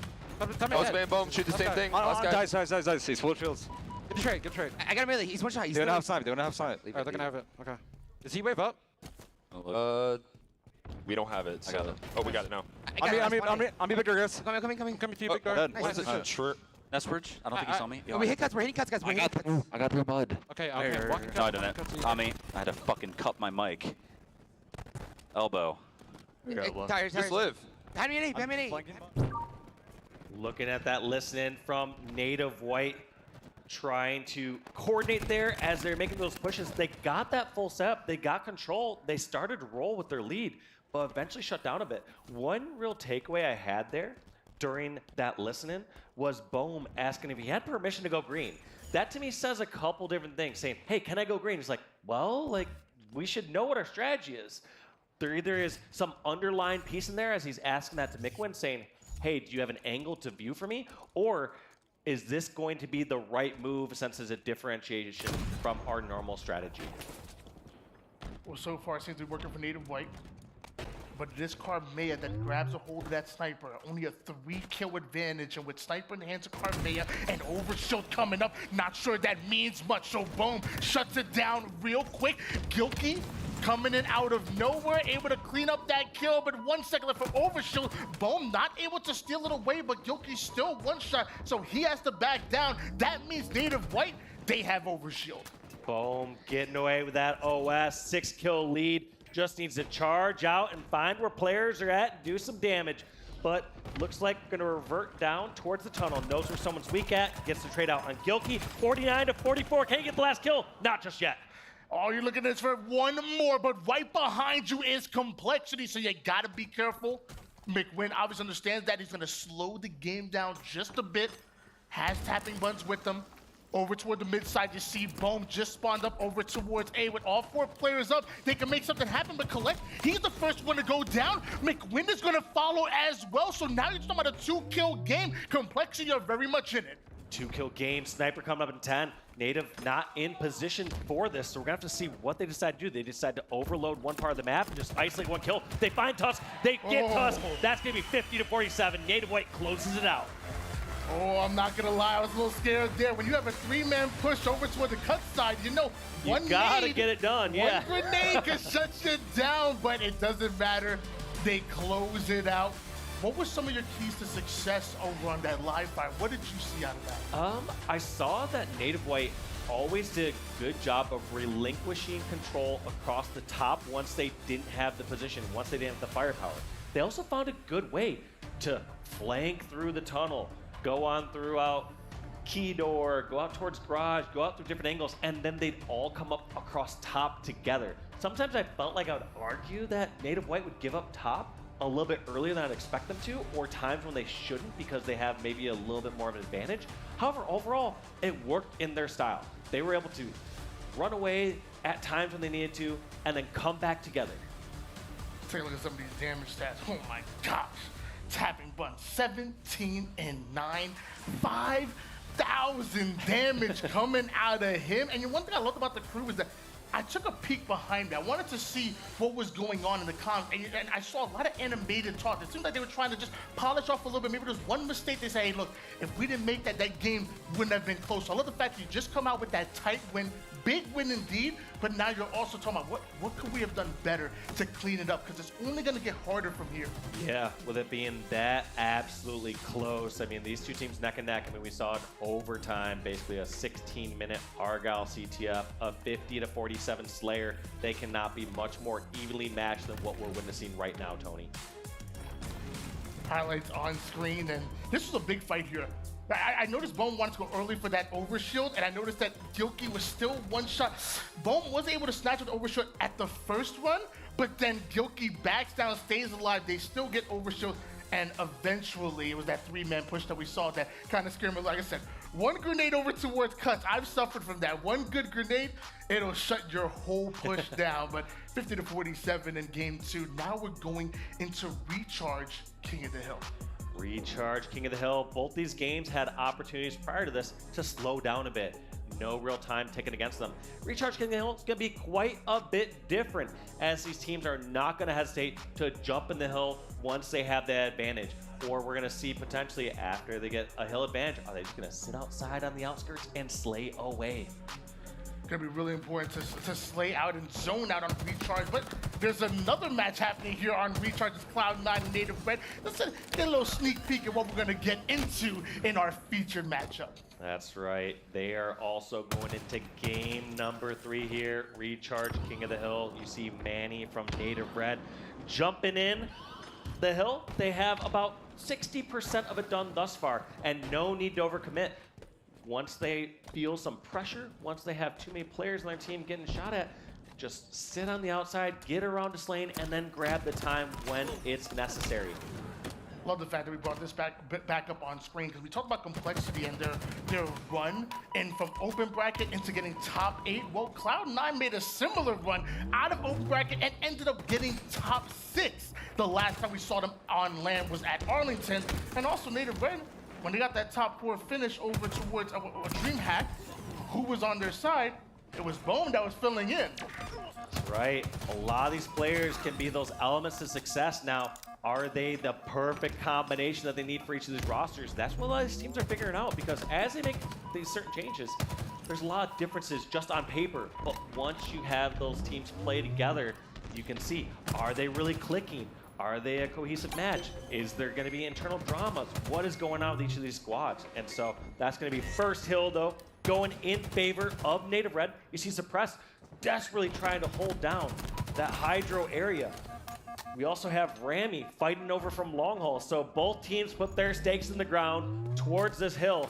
Rami has to know they're over towards Turbine/Hydro. But that was really impressive by Native Red to take that middle hill and still have presence over toward the tower and the Hydro side, but you have to keep it. Cloud9 cleared them out real quick, but there's 2 more members starting to sneak their way in. Septify does his best job trying to stay alive, but eventually goes down to Native Red. They take advantage. They put Cloud9 3 down. Yeah, but as soon as they get that advantage, they decide to take on over towards Long Haul as well. So they're worried about control and Long Haul. Cloud9 don't really have any way to streamline over towards that flat hill. They can shoot it from afar, but they're not going to be able to dip their toes into it. So right now they have to decide, are we going to go take over towards control, or are we taking the long route? It looks like Cloud9 says, we're going to do both. They send players over towards pipe. They sent players over towards control, and now they're pitching in on the last 2 remaining members here from Native Red. Cloud9 may have been able to clear out the Hydro side once again, but look at that progression that Native Red were able to accumulate. 1 round of slays is probably all Native Red need in order to take their 2nd hill in a row. Cloud9, they better be good on the defensive end, and Train's the first one to go down. Yeah, and Suppressed. I would say Native Red and Suppressed here have done a much better job here than Cloud9 of holding this back Hydro throughout the majority of this hill. Even though you see some time on the board for Cloud9, it's been Native Red who have consistently controlled that lower tunnel, who have controlled Hydro, and they'll rotate around there and be a nuisance. Cloud9 have broken this up once or twice, but you can clearly see, as far as positioning goes, that Native Red have been just doing it slightly better. They've been knowing when to pick and choose their battles. My gosh, I don't know how Suppressed was able to get away with that camo. You saw he was ready for it, but so were Cloud9. They were baiting it out, but Suppressed able to get away with camouflage. Now doing his best job staying alive, taking down Septify. Now goes into another fight. Player down to 1 shot. Can't quite find the kill. Native Red take advantage, but why don't we hop on board with our featured match? We'll keep you updated on this one as it goes on. Yeah, you can check out the rest of that match over on the C stream. But we're here on the main stage. We got ourselves a tie series, Complexity versus Native White. They're gonna battle here on King of the Hill Recharge. You're gonna see those first couple of hills like we saw a preview though from the side station, where they're gonna be Bomb Center and then over on the C plat. And one thing I'm excited to see about King of the Hill on Recharge was the last time we saw Complexity on King of the Hill, at least on the main stream, was against FaZe. And remember, it was just a 1-cap game. It ended up being 2-1 in favor of FaZe, but we kept talking and kept highlighting about how much Complexity were fighting and clawing the way into it, making it so hard for the ultra-aggressive FaZe clan. Yeah, one thing that's really scary, like we said, that series against FaZe overall was really close when we take it moment by moment. And I think there were some very visible errors or even just stat line differences from some of these members of Complexity. So if they can make those adjustments here today, they're going to fare very well. They can make a deep, deep run here. But you can't look too far ahead, because right in front of you, you have a solid lineup here in the form of Native White. Both these squads fighting for their tournament life here today on Saturday afternoon. I'm telling you right now, ladies and gentlemen, keep your eye out on both Karmea and Collect. The reason why is because they are the slipperiest with that shock rifle weapon that you saw just on screen. They hit their shots, but they also stay alive, which makes them so effective on the map. You know what's good with the shock rifle? Tapping buttons. Might be one of the best shock rifle players in the game. And look at that. One call out earlier that came about was, how is Tapping Buttons doing so far this tournament? Yesterday had a 0.98 KD. In game number 2, leading his team with a 2.0 KD on live Fire Slayer, just stepping up when his team needs him the most. A lot of us in North America, we might have been sleeping on Tapping Buttons. He spent some time in NA, then went back and competed over toward the Latin American division, gets snatched up by Native White, and he's been killing it in North America as well. Meanwhile, we switch gears over towards Karmea of Complexity.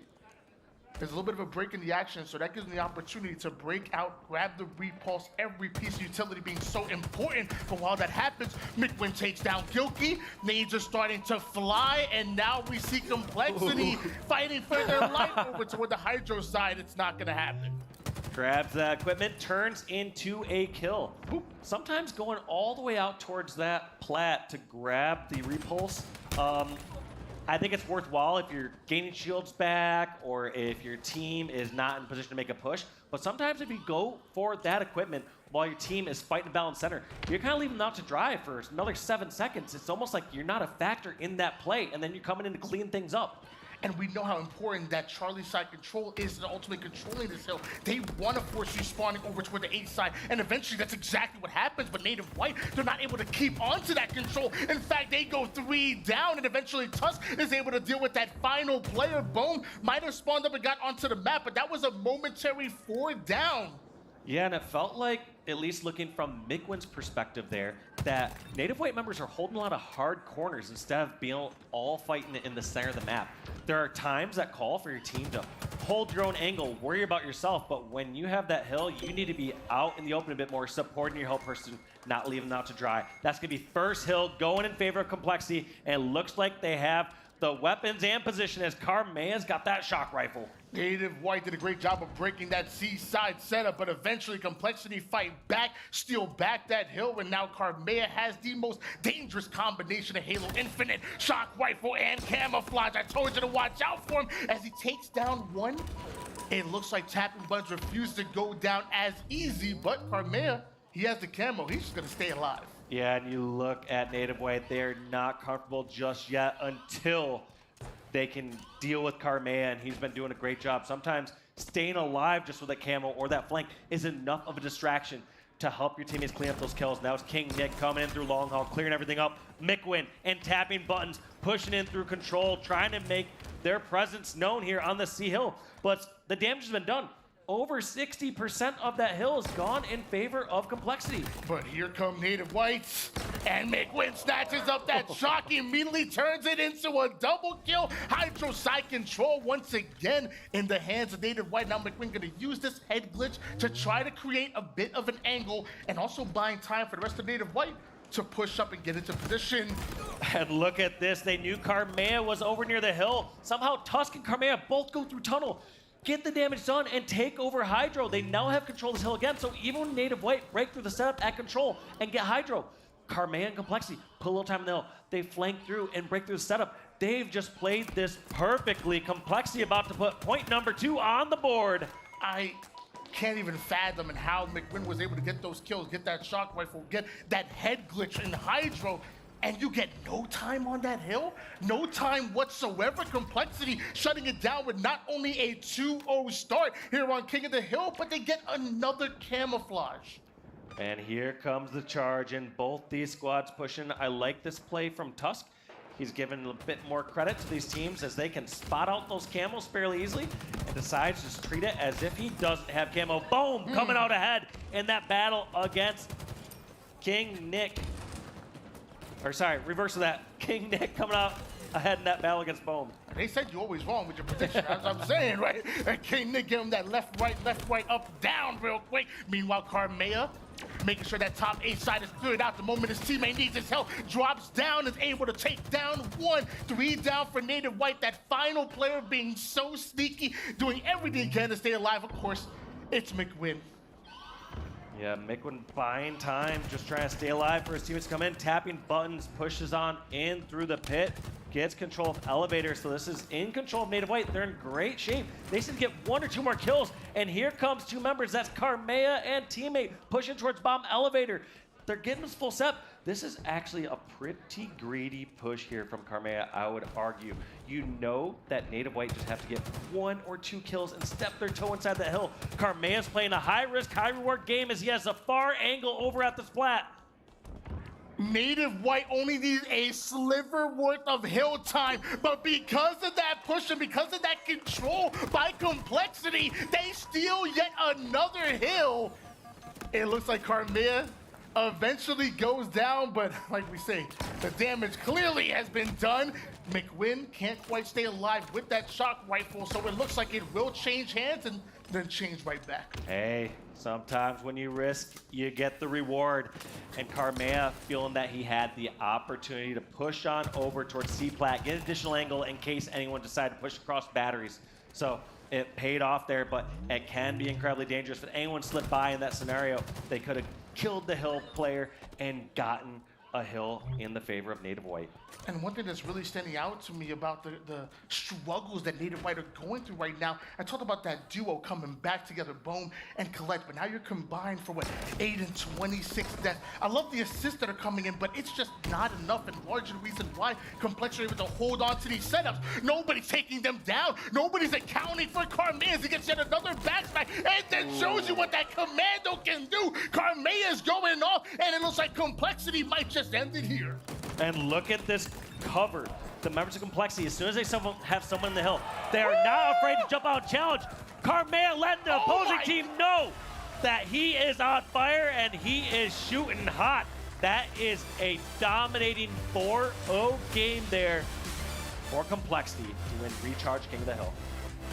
I'm sorry, I got a little excited there, Dave. My bad. Dude, when someone gets hyped, it's hard not to. I mean, that's what, you know, gets the blood pumping. It's one of those exciting things in Halo when you're able to turn around kills like that, when you're able to win clutch 1v1 battles.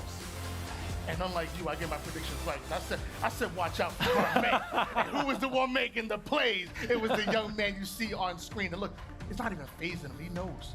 You still have to put 1 more on the board in order to advance forward. So the time to celebrate is after you win the series, not just the game. Yep, you notice them not standing up, talking across the stage just yet. They've been in those positions before, and they've seen direct lessons where people have been proven wrong. The last thing they want to do right now is, you know, stoke the flames. They don't want to get Native White on fire right now. Taking a quick look at some of these highlights, Tusk and crew just doing such a phenomenal job here. I feel like the dagger had to be that elevator. I mean, that was a chance for Native White to get 1 point on the board, have it be a 1-point game, and for that one to turn around in favor of Complexity had to just be draining. Yeah, I feel like that elevator hill might have been like the turning point, the nail in the coffin, but I mean, from the first hill, you saw Native White, they were so close to taking it, get stolen from. That second hill, what do they do such a great job of breaking Complexity setup, but then they don't get a single bit of second within that hill. Yes, that third hill might have been the nail in the coffin, but it was all downhill. Pardon the pun. It was all downhill from that very first one where they just kept getting robbed opportunity after opportunity. Yeah, that one has to feel good for Complexity. You know that what you're doing is working. Just keep it up, do business as usual, and close out the series. Native White, they have to have a rallying moment right now. They have to say, what are we doing here next on Oddball Streets? From a very vague piece of feedback I would give is there are times when they have their objective player, like we saw in Hill there, and it feels like players are trying to hold corners too often. They need to be fighting as a unit across the top side of the map. Yes, it's okay to flank. Yes, it's okay to have to live and fight another day, but there has to be those moments where they come back, they fight, and they fight as a team. They can't rely just on their stellar individual skill to beat a squad here like Complexity. So let's jump on with Karmea, the man who was playing so hot and so on fire this last game, decides to go straight for the ball.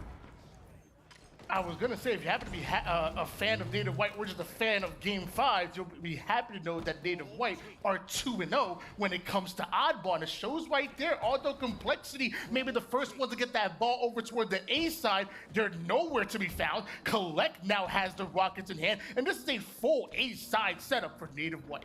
Look at this. We have one angle being really held there by tapping buttons. Eventually cleared out. 2 Rockets, 2 kills. They know the push is coming towards PD, but don't have the angles to collapse in there. So we are back to an even fight. We're going to see how these reinforcements decide to play this. Collect wisely just staying alive back tower. He cannot charge in and give up this life. He needs to stay alive. It looks like the help has been coming across the map.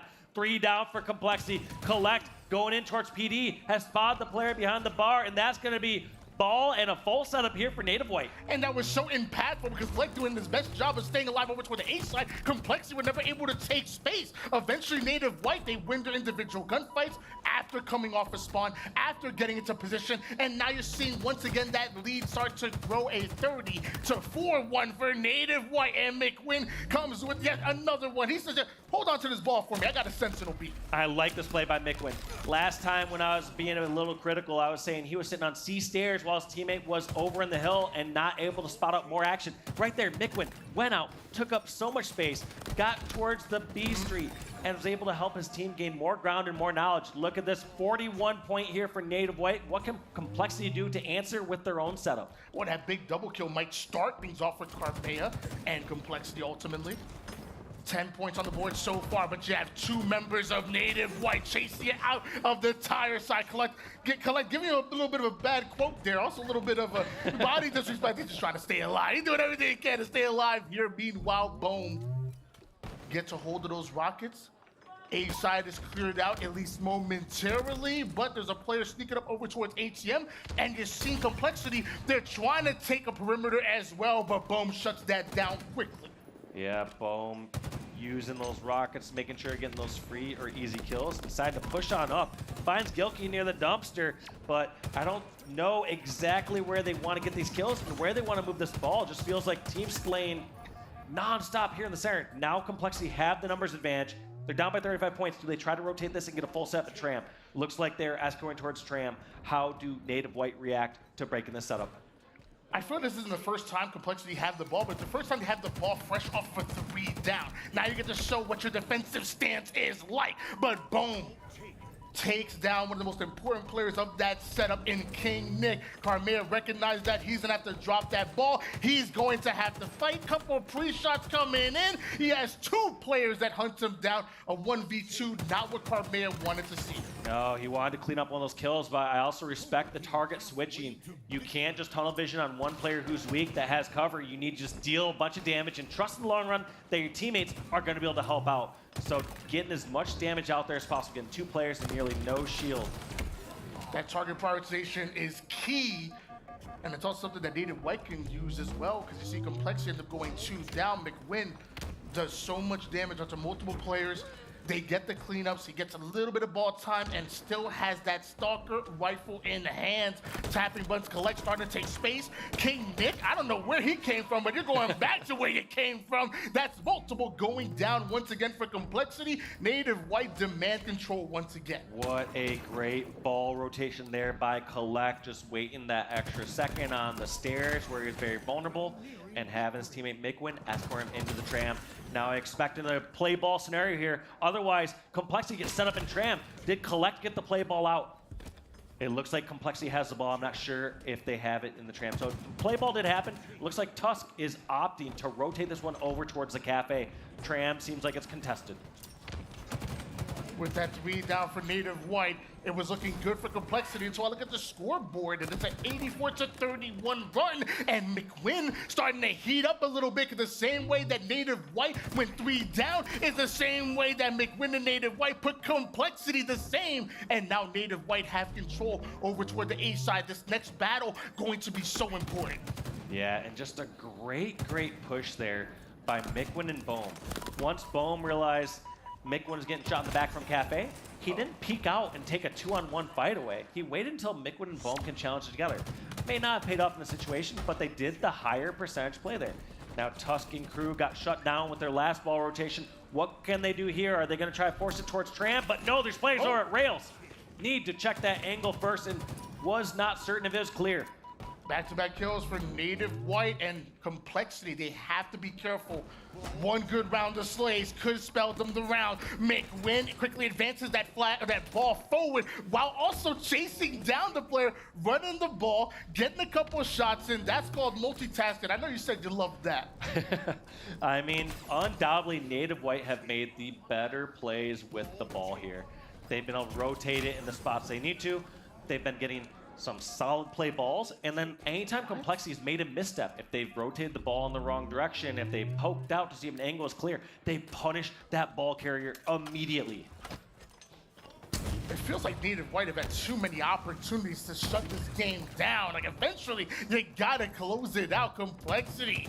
We talked about how scrappy they are. They're clawing their way back into it as once again, Native White go 4 down. Complexity take control. Don't tell me they're gonna steal another objective round. They have their chance right now. 3v3 ball carrier in the Tram. This is a strong step. They see stop players coming in from driveway, coming from stairs, and all these members of Native White have committed towards the bottom stair. They know where the push is coming in. Do they have the defense? Can they hold strong? At this point, the 10-point difference does not even matter. It's all about who gets these kills on Tram. There's no way. 3 members of Native White starting to move in position. Tapping Bunch is already ready in the corner, just waiting for his opportunity. It's a 4-man push, a triple kill out of Carmea. It might have just been an overkill if you count it from the grave.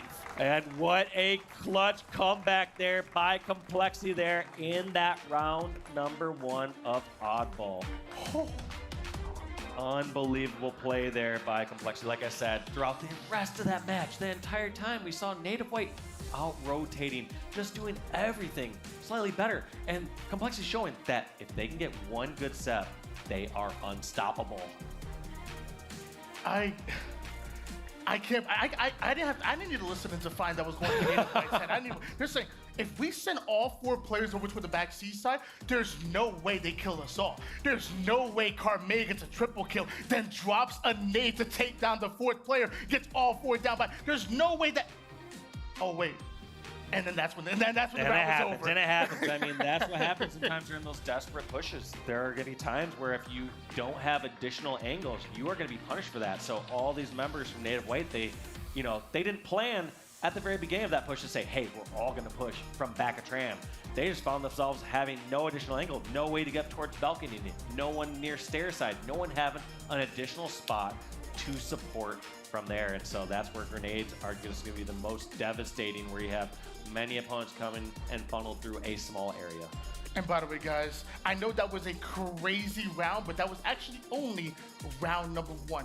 Both these teams are going to get a little breather. We're going to get right back into that lobby soon, but we do see another 2-1 series advantage. This time, it's Native Red over Cloud9. Yeah, we get a chance to check out both these Native gaming rosters here on the main stage. If you want to make sure you're not missing a moment of the action here between Native Red and Cloud9, you can tune into the C stream for when we are not covering this one. But as of right now, it looks like Native Red, they're up 2-1. They are about to tie up this ball game. If they win this round, they are going on to the next round, and Cloud9 is eliminated. 80 points in counting here as Native Red take the lead. Cloud9 had a lot of control, but eventually Septify takes down Talik. You see 3 members of Native Red that are just starting to move into position, and Septify, he might have the flank that shuts him down. I like this play by Septify overall, just being incredibly efficient with his time, realizing he's not going to go flank all the way in through Tram, get towards top balcony or anything like that. Instead, was getting right in the action, finding where calls were, and helping secure kills. Unfortunately, did not transition into any time whatsoever, but I did agree with the playmaking and play decision of where he was positioning himself. was a 4v4 scenario. That ball was sitting all the way towards the mid-map, and Native Red started to win those engagements. SoulSnipe with the double kill. Talon takes down one. He knows that Nemesis is over towards the A side. Looks like Native Red, were able to deal with him. They snatch up that ball. It's slowly starting to creep over towards Subway, but Cloud9 stop it short just a bit. They stop it, but they know the ball has been picked back up. That's 3 down. Rami, the only one alive, and that ball is tucked all the way in the back of Tram.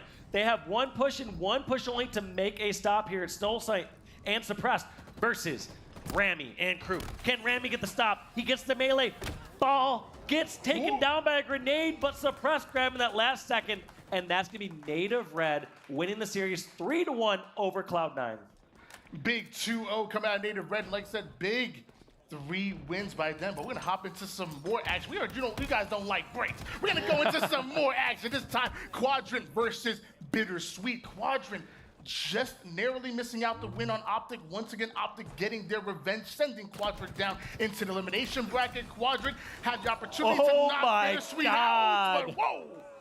Getting the stick, repulsing back for a double kill with that. Quadrant is just doing everything right, and even favor is on their side as they're going against Bittersweet here in game number 2. We don't know the score in game number 1, but we know that this is a best of 5. SLG did a great job staying alive, which with the bottom mid side snatches up that heat wave.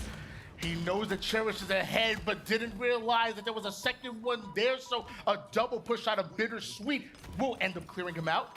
Major coming in left and right. Diagram not able to stay alive because Sika picks up off of that damage that SLG was able to create. Yeah, and Quadrant still just keeping this 14 kill-ish lead throughout this game and not relenting on the pressure. Look at that, SLG picking off a snipe kill, Chick getting a kill of his own, Sika getting the melee on Piggy. 3 individual battles, 3 individual kills going for Quadrant. Quadrant starting to take control here. 30-13 lead. One does end up going down over toward the tower side. That might alleviate some of that pressure in favor of Bittersweet, but Sika and Quadrant are still pushing up. Diagram takes down Chick. In fact, Diagram ends up getting a double kill. That will definitely slow down Quadrant. I think I spoke too soon. Trying to slow them down, but as they overstep a little bit, getting a 1v1 or close range battle, Legend's gonna secure kills of his own.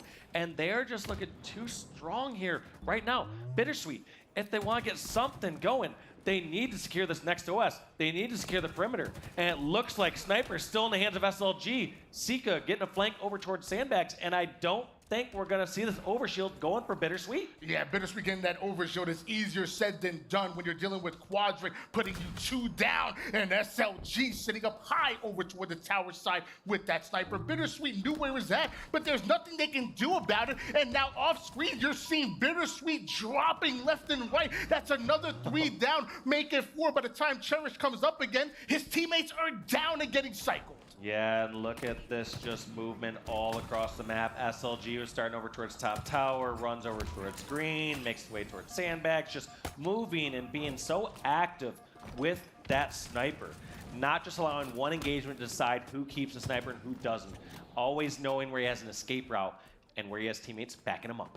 I don't know how you like your steak, but I don't like mine bitter nor sweet. I'll tell you one thing, we about to see a steak-tacular coming up. A little bit of medium rare, a little bit of garlic butter on top. That's my kind of steak-tacular.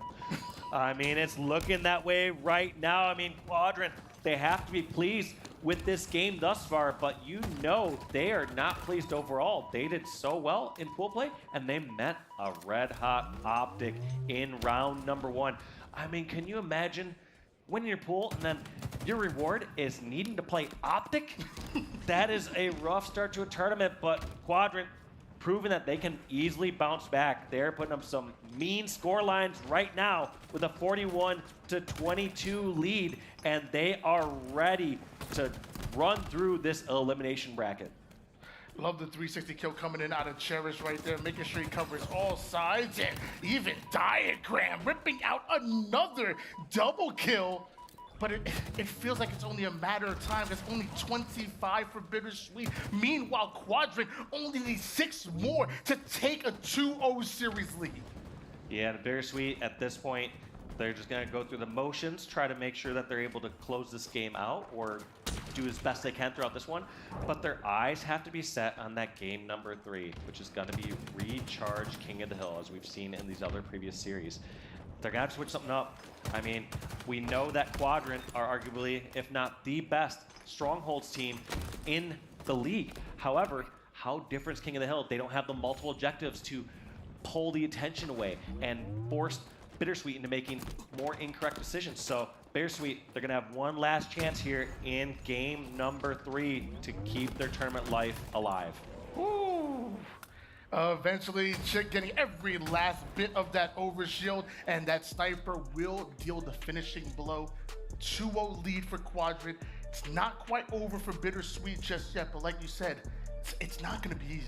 Not looking good, especially if you're trying to rally your team back and say, all right, look, let's pick up this next game. There's a big difference between losing a game, 50 to 40-ish, and feeling like you're in it and feeling like you're winning your 1v1 fights. Whereas in that live fire Slayer, from the small glimpse that we saw there, it felt like Quadrant was winning almost every single engagement. Sure, many of them they walked into advantages, but ultimately you saw kill after kill going in favor of Quadrant.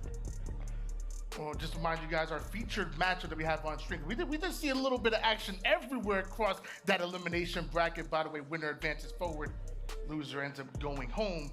We will be coming back eventually to Native White going up against Complexity, who are up not only 2-1 in this series, but also 1-0 in these oddball rounds. It was Native White that had so much control, and they were the first ones to reach that 94 mark. What was it, like 94 to 33? But Complexity, they kept fighting and fighting, going all the way down to the wire, and then eventually Complexity, they steal that one away. But when we come back, we are going to end up switching these sides a little bit, make sure that we're on even playing ground, and Complexity still need just one more round.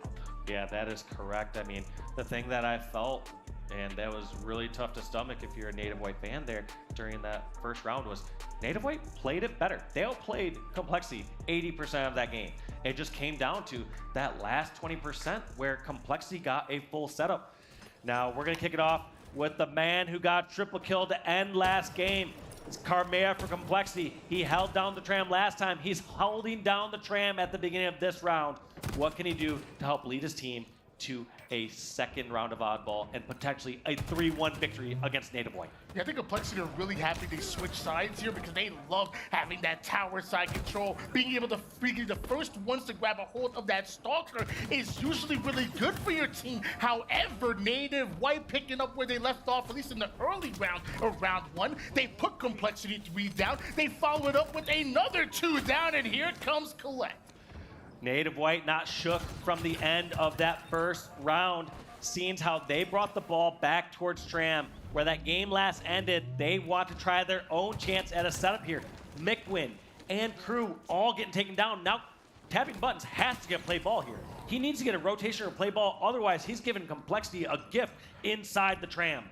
And the ball is played over towards the mid-map. Once again, Complexity going 3 down. Native White, they're coming in with that same heat that they had early in round number 1. Now I need to not only keep that same energy, but also close it out. You are fighting for your tournament life right now. Native White off to the strong start they need. They don't need to force anything specifically here. They need a few slays, and they can decide what to do. Looks like Bohm's going to opt to bring this one over towards Neon. Mickwin trying to clear a path. Realizes 2 players near tower. No longer can they go Neon and Cafe. They're going to have to fight their way out, and it looks like Complexity secures 2 kills and aren't satisfied. They're pushing towards Tram, trying to get control of that secure location. Double push out of Complexity, going to lead them right over towards that subway side, and they take back control. It's a 22-7 deficit that Complexity are currently fighting out of, but Rockets are coming up. You have the ball. You have that tower side set up. It can turn into something quick as King Nick takes down yet another one, and Gilkey gets a hold of the Rockets. One goes down. The long range doesn't connect. Does not connect, and somehow Native White are still able to break through these defensive lines and make a push in towards Tram.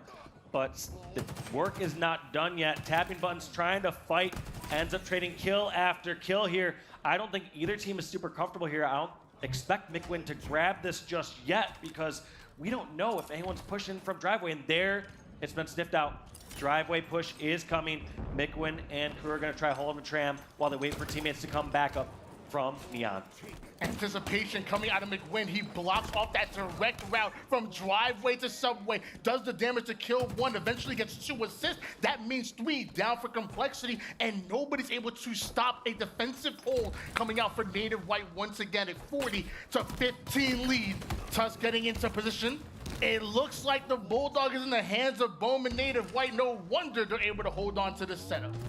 Great plays there from Native White. Even with our view, I was impressed by them knowing when they can juggle that objective and grab some time versus needing to drop and slay. And it looks like it's still contested here in Tram. We're playing a Tram ball game here, Tony. We're not seeing ball rotating anywhere else as every single second has been secured on this half of the map. Nice lead coming out of Native White, but Complexity momentarily had the subway side. They're gonna have to play that ball. Tusk goes into battle, does damage, comes back around, catches an off angle over towards Hype, but King Nick ends up getting obliterated. So does he. Collect with the double, gives Native White control once again. Collected Mikwin. Mikwin escaping with a sliver of health as you saw him. One shot as he escaped from Shroud over towards Planners. Those small little escapes are the difference makers.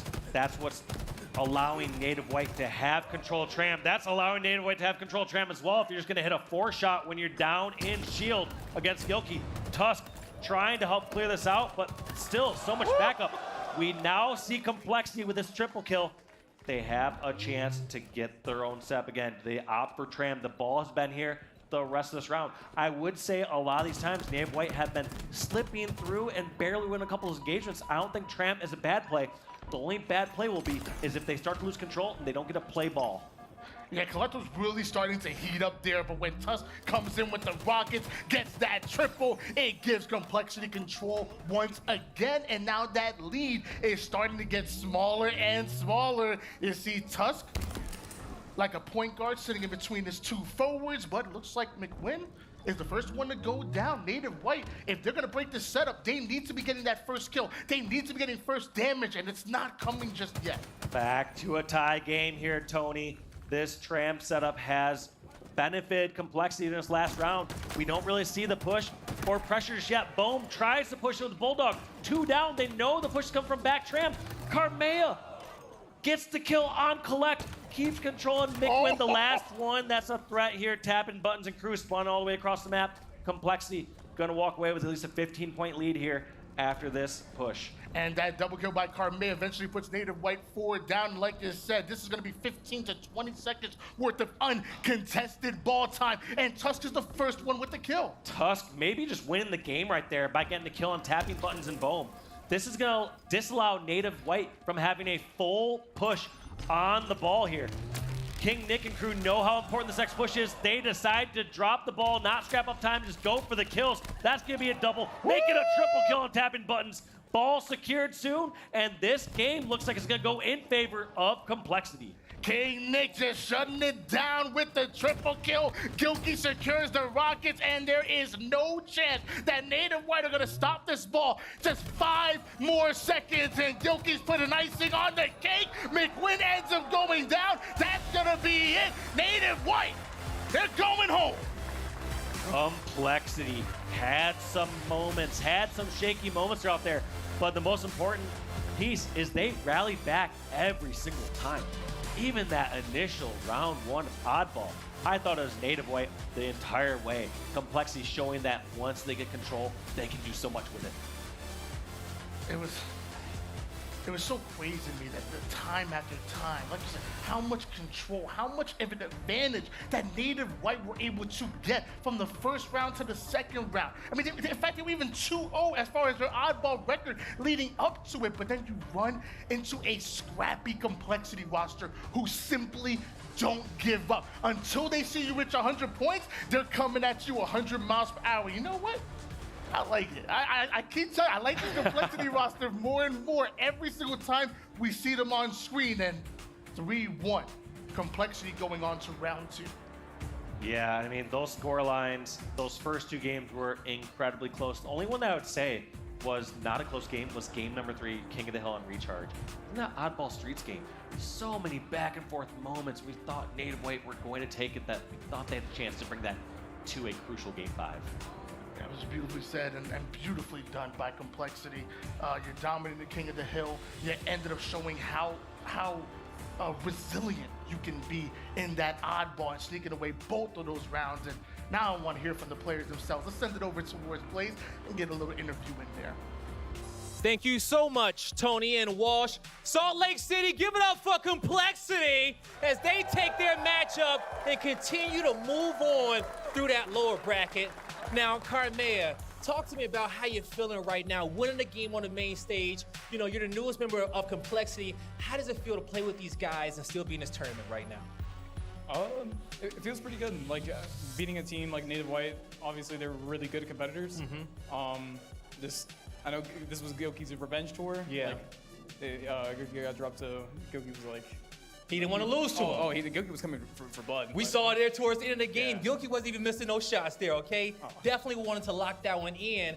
And now, like you talked about it, the revenge tour, okay? You know, when it comes down to this Complexity team right here, what makes you guys so special? Why would you guys come out here and win this event? Win this event. I think we definitely could make a tough run, like a dark horse type of run. But we need a lot more practice, a lot more work.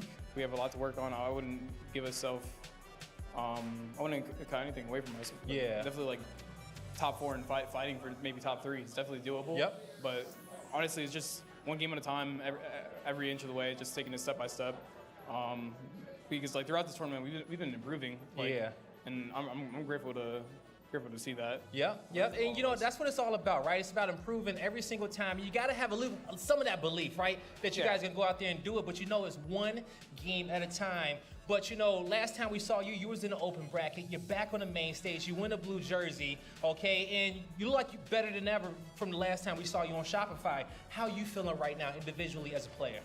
Honestly, individually on this team, I feel amazing. I feel great. I'm allowed to, you know, do a lot more stuff. Maybe it was a little bit like taken from me. Like I couldn't do as much in like a really strict system. Yep. But you feel comfortable here. I feel a lot more comfortable because I could do a lot more stupid stuff and get away with it. Which is like was like kind of the reason why I got picked up in the first place from like Shopify and like kind of from hammering down like all of my mistakes and stuff. Along the way, it kind of like got to my head a little bit. Yeah. And I kind of in that process kind of lost myself. So.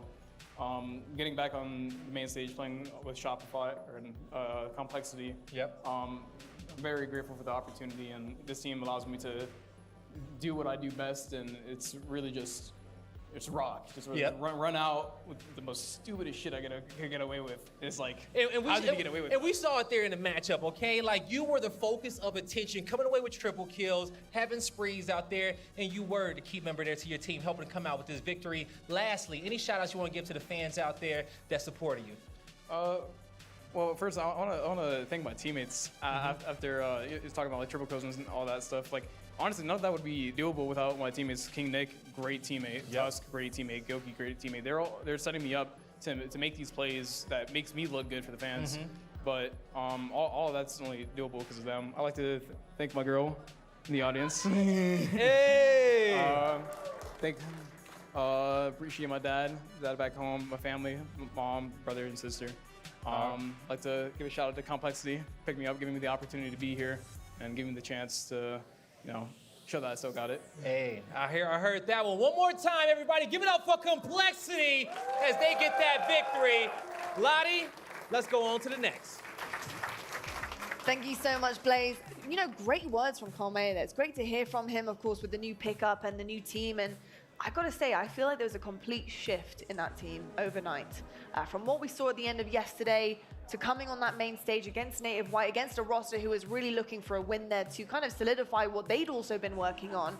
My goodness me, what really stepped up there, or who really stepped up there? It's got to be King Nick, right? I mean, if we put him down for when he's playing bad, we got to praise him for when he's playing well. And that game one, I think, was a really pivotal, monumental game in this series because you needed momentum. Both of these two teams, I think, thrive off momentum. And for him to drop the, I think it was +10 at the very least, an unbelievable job by him to keep his team in it long enough to get to that overtime round where they did secure that 1-cap victory. And that was kind of everything Complexity needed to say, hey, we belong here, we can advance in this series, these guys are not better than us, especially knowing that this is such an important series to Gilkey because he did get dropped from Native White not too long ago, and every time you play a team that lets you go, you know it's a revenge tour, you know that's an extra little bit of, it means a little extra bit more to that player, so it's good for that whole team to understand that, as you heard in Carmea's answer, and they responded, I mean, amazingly, being able to play the way they did this series. I've got to say, in terms of superstar, I mean, Carmea is definitely stepping up to the mark, and I think he's going to become a little bit more comfortable as I think they progress on, not just through the weekend, but the next kind of tournaments that we have coming our way. And when you're looking at the elimination bracket, the run that they're going to have to go on, meeting Native Red next, you know, I want to talk about the realistic expectations here. We heard what Carmea said on the main stage. You know, he said, winning? Oh, I don't know about that, but we are trying to progress as a team. You know, would you say that's lack of confidence, or is that just realistic goals? I think it's realism. I actually really enjoyed that interview. There was like a real honesty about it. He was humble. Yeah, very humble, but I think also something I took away from it is like, it's a real indication of like how important it is to feel comfortable in a lineup for a player to shine, right? He was saying, you know, on the previous lineup I was on, understandably, the way that Shopify play is very structured. They have a very, you know, distinct set of rules that they follow to have success, and they have historically had success doing it, but Kame's not that guy. Like, you gotta let him off the leash. You gotta let him do some wild, crazy stuff. He's a peacock. You exactly. gotta let him fly. You gotta let him fly, and he did exactly that in that last game. I mean, the triple kill at the end of the oddball game to secure the round. I mean, just little plays like that, playmaking plays. You can't feel restricted as that type of player. You need to flourish, and I think he's on a lineup that's gonna allow him to do it. Yeah, I gotta say, I completely agree with every sentiment you mentioned there, and I also like the answer on the interview too. I think that is being realistic, and I think also you're setting goals and expectations for yourself as a team that is not, you know, kind of overreach. You know, you're not going to be struggling to try and reach the goal that you've set. Small little stepping stones and continue on. You know, if you break through top 3, look at Quadrant, for example, the top 4 and then the top 3. It was pretty crazy, but the run is going to have to start here in the elimination bracket. Up next is Native Red for them. But let's take a look at the bracket, because obviously, like, this is where it's all, you know, coming to fruition, and we're looking at our winners bracket side of things now with the semi-finals in mind, because FaZe Clan versus Sentinels is happening very shortly, but we've also got Optic versus Spacestation as well. Now, you might have seen the signs behind me. When does SSG play? Well, folks, SSG plays very soon. We will be seeing both of these semi-finals as well, which is going to be so exciting. I mean, Clutch, you look at day number 2 and you mentioned the best teams in the world. I mean, 4 of them right there for me are our top 4. This, to me, is what makes sense in a semi-finals. There is no upsets in sight here in these semis, and I'm really, really excited to see who really comes out on top. Who steps up, who makes some plays, we're going to find out in these next 2 series. That winners bracket finals is such an important match to be able to skip and progress through so many of the different matches you have to face if you lose the semifinals. I mean, this is for top 3. This is the big one that you have to get done if you have hopes and dreams of winning this tournament, in my opinion.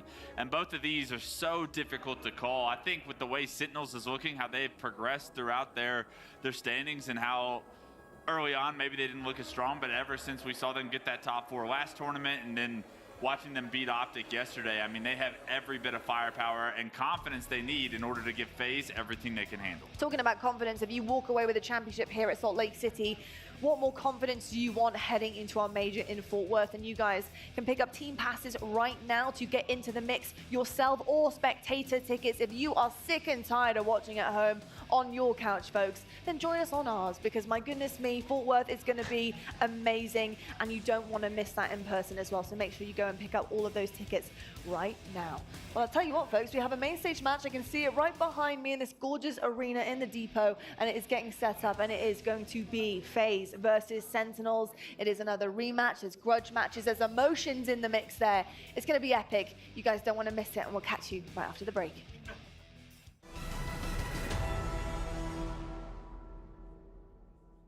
The HCS Spacestation Global Invitational is presented by AMD, the Marines, Zowie, Zydax, and by Blue Beetle. Only in theaters on August 18th. In Halo 5, there was an incredibly individually skilled player.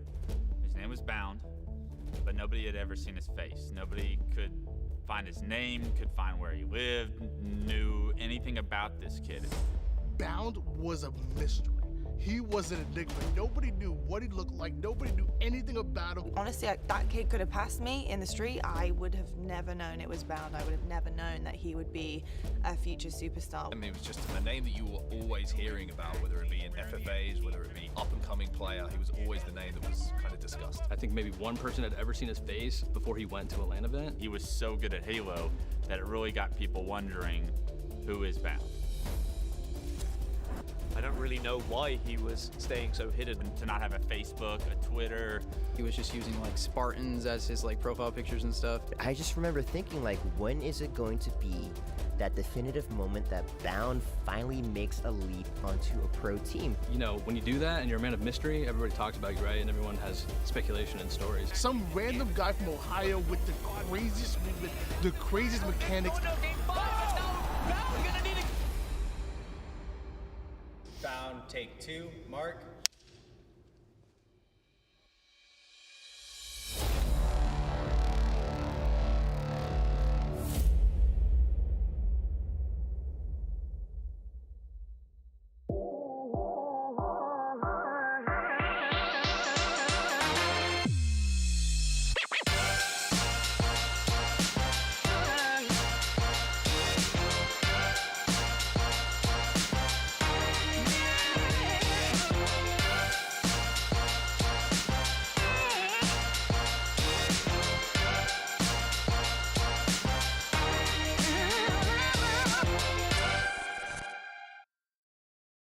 What are you guys doing? Jaime, do you feel okay? Host acquired. What happened? Where did you go? I flew into orbit? I think I cut a bus in half. The scarab belongs to me. Target the family. Let's go!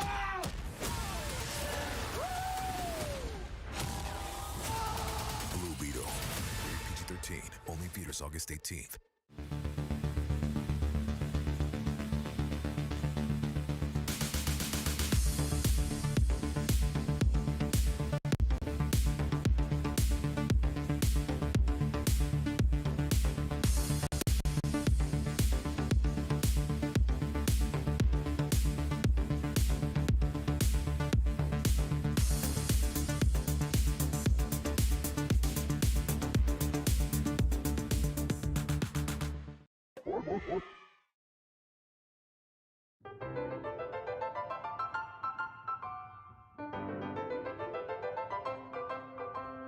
Halo 1, Ogre 2, Halo 2, Ogre 2, as well. Halo 3, Ogre 2, no?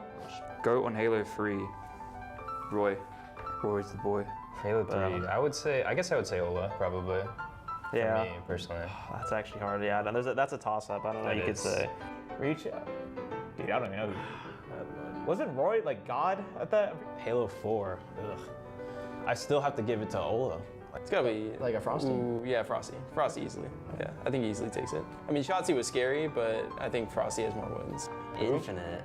Infinite? No, can't answer that yet. We can't. There is no greatest of all time. Yeah, there's not yet. You can't do that. The future is threatened by enemies often unimaginable. When there are battles to win for America's future, there is one constant: Marines. This is the world's most advanced processor. In entertainment, its rendering speeds render other processors obsolete. It drives the future of autonomous driving, powers cloud services for billions, helps change the course of climate change, connects communities of gamers anytime, anywhere, and uses AI to accelerate disease detection and cures. We make the world's most advanced processors, but only with your vision can we advance the world. AMD, together we advance.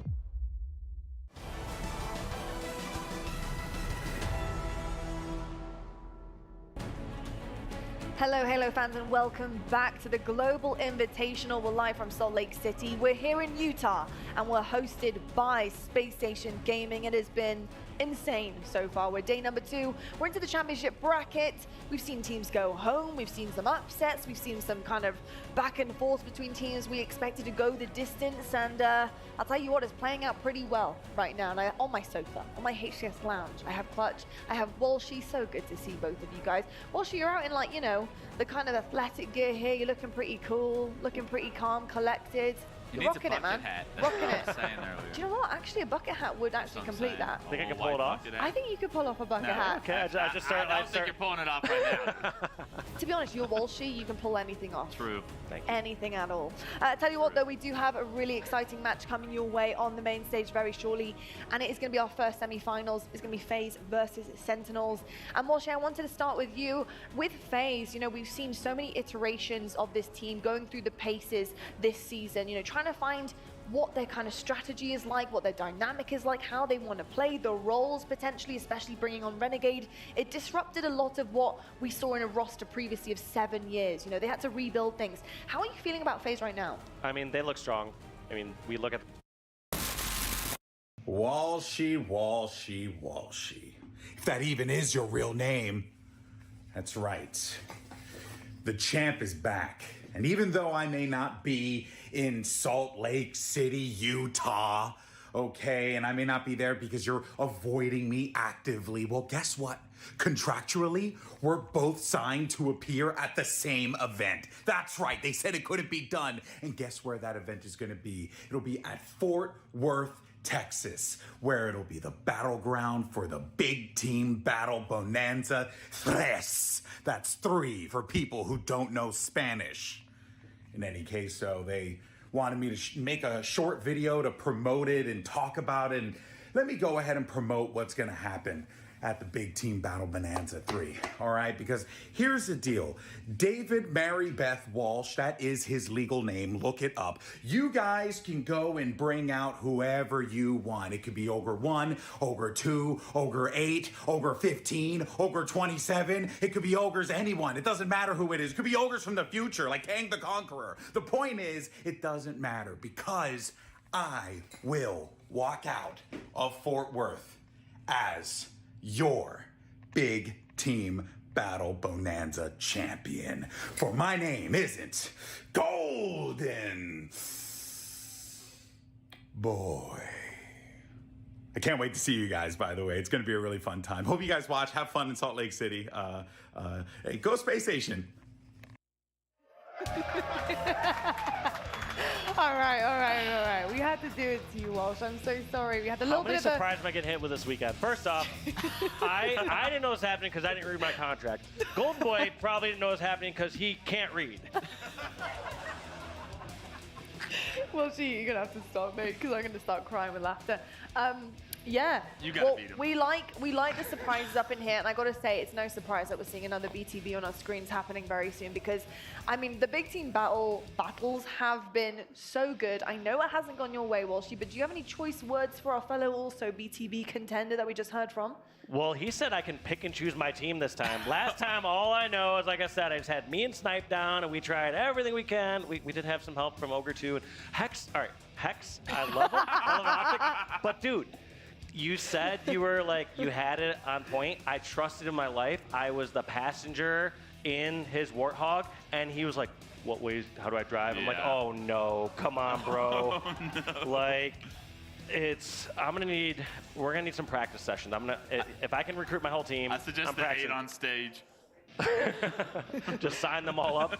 It's going to be absolutely epic. Honestly, I just love seeing you guys going toe-to-toe on the main stage. And Walshy, to have you on the main stage once again, whatever kind of iteration it is, big team battle, you name it, we're here for it. It's going to be amazing. But also going to be equally as amazing is, of course, our next series on the main stage, FaZe versus Sentinels.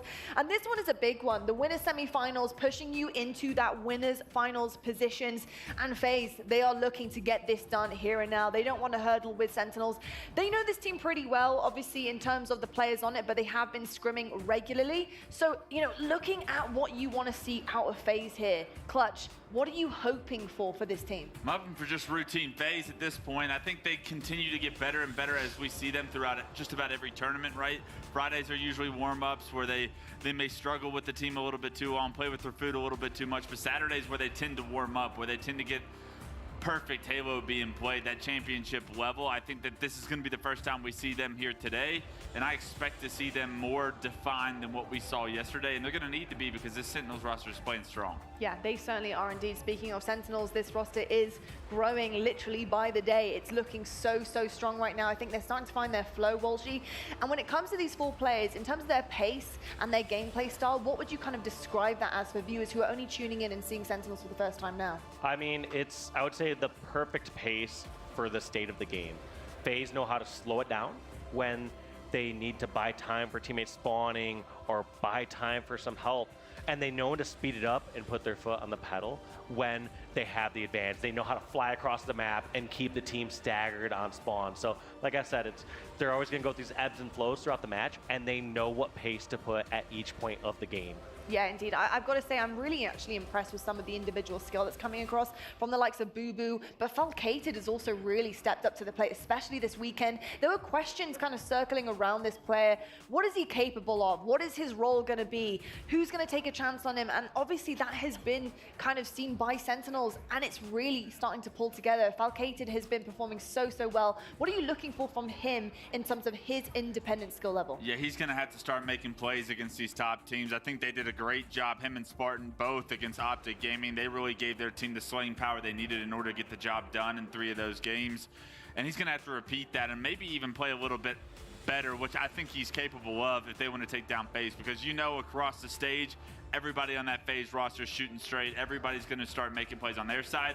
So you need your own playmakers to step up and kind of deny some of that space and opportunity from the likes of Renegade and Frosty. So I'm looking at Falcated and Spartan specifically to be those 2 guys that shut down those opportunities on the side of FaZe. If they can keep FaZe on their back heels, they're going to have a chance. And you know, these 2 teams, they are well versed with one another, not just in terms of scrims, but the last time these 2 teams played was at the HCS Arlington, where FaZe, they won 3-0. Renegade, he looked great in the map 2 Slay, finished 17-9 with so much damage. But in map 3, Frosty, he just slammed the 4 with a 15-9 performance. I mean, this guy was just absolutely out of control. I think the one thing to take away in terms of Sentinels, though, was that Spartan had actually quite a tough series. He had a 0.81 overall KD, struggled a lot in that Slayer, which is just not really kind of normal for him. So I don't know if he's the X-Factor player for this, but you know, I think if Spartan's not having a good game, that definitely spells trouble for Sentinels. Yeah, I mentioned it yesterday as far as Sparty seems to always dominate the top 8 and the top 6 teams, but when he goes up against these top 4 teams,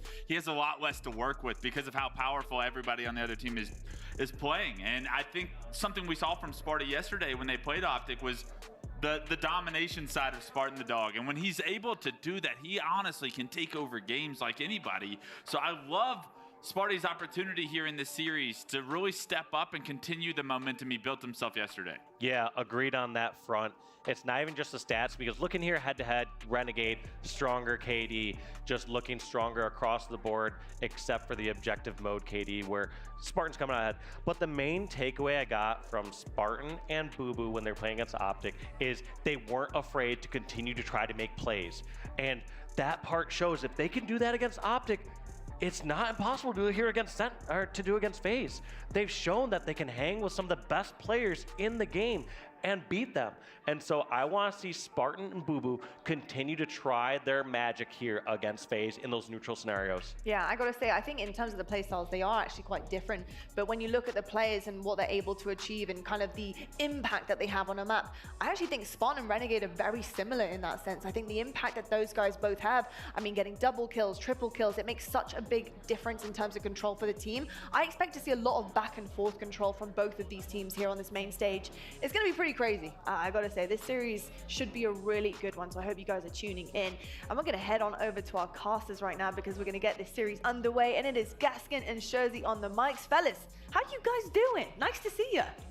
Thanks so much. One thing I know I am feeling, Dan, is a little bit excited to jump into winner semifinals time, because It's two heavyweights going at it, and the cream is really starting to rise and get to the top. Yeah, and it's two teams who have a lot of history, and of course have played each other back in Arlington, a 3-0 then, but I just feel like Sentinels have a little bit more here in Salt Lake City. They've just been showing a great amount of pressure on the teams that they've been going up against, and I'm very excited with the series layout coming up, is the fact that we're going to see a lot more recharge. We didn't get to see recharge back in Arlington, and I will say FaZe sometimes can look a little bit iffy when it comes to some of these maps and modes, especially on recharge. So map number 1, Strongholds recharge. I think this is huge for Sentinels' chances in this series. If they can take map 1, that will give them a nice little breath of fresh air going into a new map and mode of Slayer Solitude.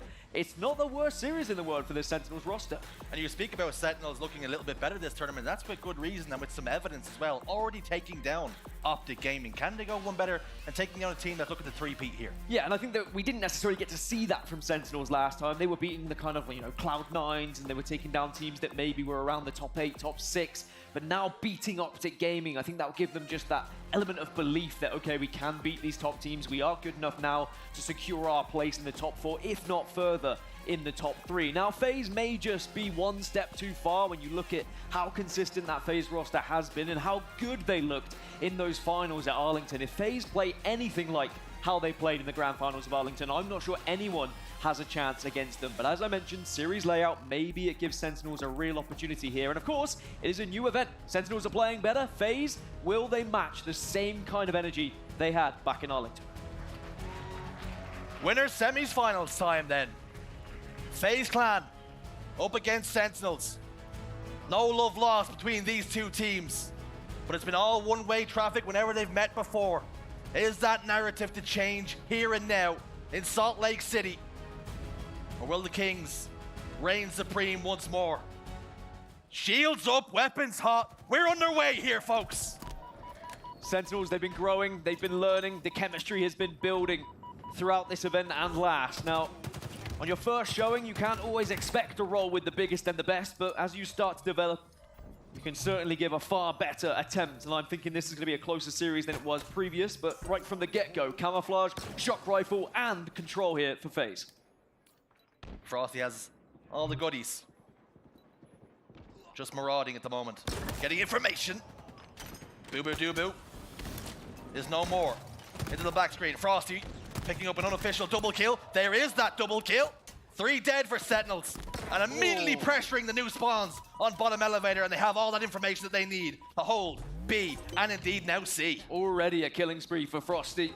Getting in the face of Sentinels and keeping the pace nice and high, not allowing Sentinels to have that time off of spawn to think about where they want to push, but Sentinels have done well to push through control and just be able to get control of C, so now we're going to see a little bit of an opportunity for Sentinels to start to score. You have to decide where you want to focus here, because of course you need to get B at some point. Boo Boo's going to step foot in, but he will be pressured by 2 spawners. Shock rifle no longer in play. Renegade and Snakebite pick up a couple of kills and continue to hold A and B. Lethal putting down a little bit of damage, waiting for his team to spawn back up. That grenade will find a home with his former teammate, Snakebite. Frosty over towards top gold. That's where the spawns are going to be. Royal 2 in pipes. Trying to just claim a little bit of space, but Renegade has found a pick here. An opening of Boo Boo Doo Boo shuts it down extremely quickly. And a triple cap could very well be in effect very shortly. And I'm sure they're sick of hearing it by now, but it will always still have that narrative of Lethal did used to be on this team, Renegade has replaced him, and there's always that what if moment if Sentinels were able to beat FaZe and what that would feel like for Lethal. And how imperative it is that FaZe do not lose against a former teammate. All those things will be in the back of your mind, but in the moment, 86-8, FaZe firmly in control of this one. Sentinels have not been able to get going. It has actually only really been Lethal that has been able to put up a fight in terms of slays. 7 kills at the moment, but he'll also go down in B. All 4 dead for a moment. Shock rifle scooped up by Renegade. Waiting for information. Teammates immediately start to claim space over towards A. That will mean spawns will be over on the C side. Sentinels immediately try and jump in just to negate any further damage. C will be lost, but they've already got A. Continue to score here. It's 108 and climbing very quickly. Sentinels just have not been able to get a foothold in the game. And even though I may have mentioned that Recharge maybe isn't FaZe's best map in general, Strongholds, probably the best game type on Recharge for them. They've struggled a little bit in Slayers here, but on Strongholds, they just seem to know how to hold it, which angles to be watching and when they need to be pressuring those spawns. B's going to be contested, but Lethal does a fantastic job to work alongside Spartan, and now Sentinels will have control of B and C here, but they just need to churn a bit of time here and make sure they force FaZe back. If they can get another 4 dead, then maybe they can start to slip their way back into this game. It was a late night Sunday after party at Arlington, and Snakebite could be seen talking to the Quadrant boys, trying to pick their brains. What is it they do differently than everybody else? Trying to, no doubt, leave no stone unturned. It's 126 now. Sentinels have managed to get a couple of strongholds, but it's Royal 2 with Shock Rifle in pipes, and Frosty engaging with Lethal over towards top A. Frosty comes out on top this time, camo in 10. This next camouflage can be pivotal in this fight. Falcate gets close and gets the kill. Have to be ripping that Shock Rifle away from any of these FaZe players' hands, because they consistently are getting control of both A and B, and then they're able to watch those angles with the Shock, a camo to go alongside it. They've got all the goodies they could possibly want, and Sentinels are always on the back foot at the moment. Off spawn, they're trying to dart towards either A or C, and now this is going to be the downside of spawning over towards Elevator, as you're so vulnerable to a push. Renegade has to give this one up. The jig is up. He was spotted out. Turns over towards B instead. Camouflage again, though. Just not enough to keep him alive. Sentinels with great communication. Spot him out. 2 dead now. And here is the chance for Sentinels to claw their way back into this game. Not out of the things whatsoever. Royal 2 will get a pick 2 down once more. These teams continue to trade left and right, but it continues to be FaZe while holding a lead. Yeah, notice how FaZe don't try and step foot in a stronghold and then try and take a fight. They take their fight first, they get the player advantage, and then they decide where they want to push. They did try and assess whether B was doable, but quickly they got taken out of that stronghold, so they now try and focus over towards A. And Renegade's had this needler towards A for quite some time, but hasn't really been able to connect with it, and Sentinels will still hold on. So this is a far better hold now from Sentinels. If you can kind of force the other team to split push and look towards both B and A, then you give yourself a far better opportunity. Beautiful pressure from Sentinels in the mid game. A in control for FaZe. C swings in Sentinels control. Camouflage in 25. Expect that to play a pivotal role once more. Renegades moving towards pipes. Snakebite's been lost in the process though. That'll make this push a lot more difficult than it perhaps could have been. Falcate staying alive, making himself a very difficult kill, and stays alive. 4 dead for a moment for FaZe. It's time to get back into this, Sentinels, and FaZe off spawn are trying to quickly rush to gather together, but Sentinels doing well to keep this as a somewhat staggered spawn. Oh, as Frosty will fall, and Falcate starting to heat up now. Falcated, one of the big reasons why Sentinels had so much success, not just at this event, but of course at Arlington as well. An incredible player in his own right, and also very good at working with his team. As once more FaZe find themselves falling down, and Sentinels suddenly are only within 10. FaZe had such a commanding lead, but this is why Sentinels are such a scary team to play against, as they can just burst into life when you least expect it. This is Sentinels' first camouflage pickup of the game. Another 3 have gone the way of FaZe. Grapple hook in control as well. There is a repulsor on the floor if he needs it. He has scooped it up. 3 uses, just juggling them left and right. Perhaps we'll hand one off to a teammate, but he's been caught unawares. Perhaps Snakebite's about to pick his pocket here. Damage being done. Spartan continues to make himself a difficult kill, milking for long enough for Lethal to come over and get his trade. Lethal gets the trade, and it's his 16th kill. Only a couple of assists, but that doesn't matter. Lethal's been getting in the face of FaZe, and maybe starting to feel that this is a potential winning map. But now, Sentinels have the lead, 177, make it 8. And FaZe just can't really find the same form they had at the start of the game, and Lethal is just holding forward at the moment and continuing to push anything that gets in his way. Lethal's been playing lights out, not only for this event, but it's been a string of events, nearly a year now of beautiful play from him. He took that drop personally and has bounced back and has been playing some of the best Halo he's played in a very long time. Looking to get the better of his former team here as they close in on victory, needing only 20 points and 2 down for FaZe. Yeah, maybe one last push here for FaZe to try and stop this incredible run and this incredible comeback from Sentinels. But as Royal 2 goes down, A, B, and C are still in control here. It's going to be one last effort, but no one's there. Sentinels take the lead, and FaZe find themselves with quite the matchup on their hands. Well, well, well. Sentinels draw first blood. Taking a look at the script, FaZe did not see this one on the cards. They're on the back foot. The perfect start, but Sentinels found their footing and pressured FaZe like no other. And the expression is a penny for your thoughts, but I would pay a little bit more to get the thoughts of all 8 of these players, but specifically one of them, Lethal, 18 kills. Really stepping up to the plate, and remember, they were down quite bad on recharge strongholds, but then they took control, they wrestled it back from FaZe, and then they forced them into a constant staggered spawn where they were never able to find their footing again. 4.5k damage for Teej. Very impressive. Big damage numbers coming out of Lethal. And that's exactly what they're going to need, not just for one game, but for an entire series to take down the juggernauts that are FaZe. But the desk highlighted before the game falcated how important he was to the team, and he was putting up killing sprees of his own. I mean, I think every member of Sentinels is going to have to step up if they want to take down FaZe, the current champions here in the HCS. And next up, it's Slayer Solitude. So it's a new map, a new mode that's going to have to be practiced combined here in the HCS, only added for this event, of course. We'll have to see whether maybe Sentinels has put a little bit more time in, or whether FaZe have been focusing on maybe some areas that they needed to as well. But if we see Sentinels go 2-0 up, then suddenly that is alarm bells ringing for the FaZe roster. Slayer Solitude on the horizon then. For FaZe, fist bumps all around. They won't be phased, pardon the pun, by what just happened. They've always shown great resilience when they found themselves down by 1 or 2. Indeed, sometimes 3 in a series. They'll be resetting here, thinking about what's in front of them and not what was behind. Sentinels, though, 1 to the good. And like you say, if they can just pip this Slayer, all of a sudden the complexion of this series is totally different. Well, both teams have been able to find a victory already on Solitude Slayer so far this event, so it's not like it's their first time playing it on LAN. They'll be well versed, they'll be well rehearsed. And of course, that sniper rifle is going to be a major focus point for both teams. I want to see Spartan get hold of it. I want to see Frosty get hold of it. In fact, anyone of these 8 players could put on a show for us here. It's map number 2, Sentinels with a map lead against the current champions FaZe. Renegade soars into the yard like a lamb to the slaughter.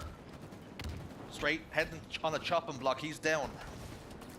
Open and pick will go Sentinel's way then. Lethal trapped down bottom middle with not a lot of real estate, not a lot of avenues to explore. As a result of that, he will ultimately meet his demise. 2-2 now the score. Quantum Translocator was scooped up off screen. Doesn't appear as though anybody has got it down with a teleporter in play.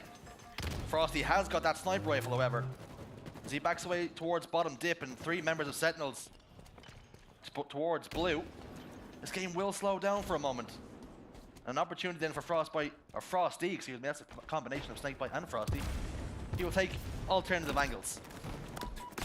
So surprised that Frosty's even been able to stay alive for the amount of time he did when he was roaming around bottom middle. As you said, the game already very slowly paced. A chance maybe to be a little fly on the wall and see what the comms are like with FaZe Clan.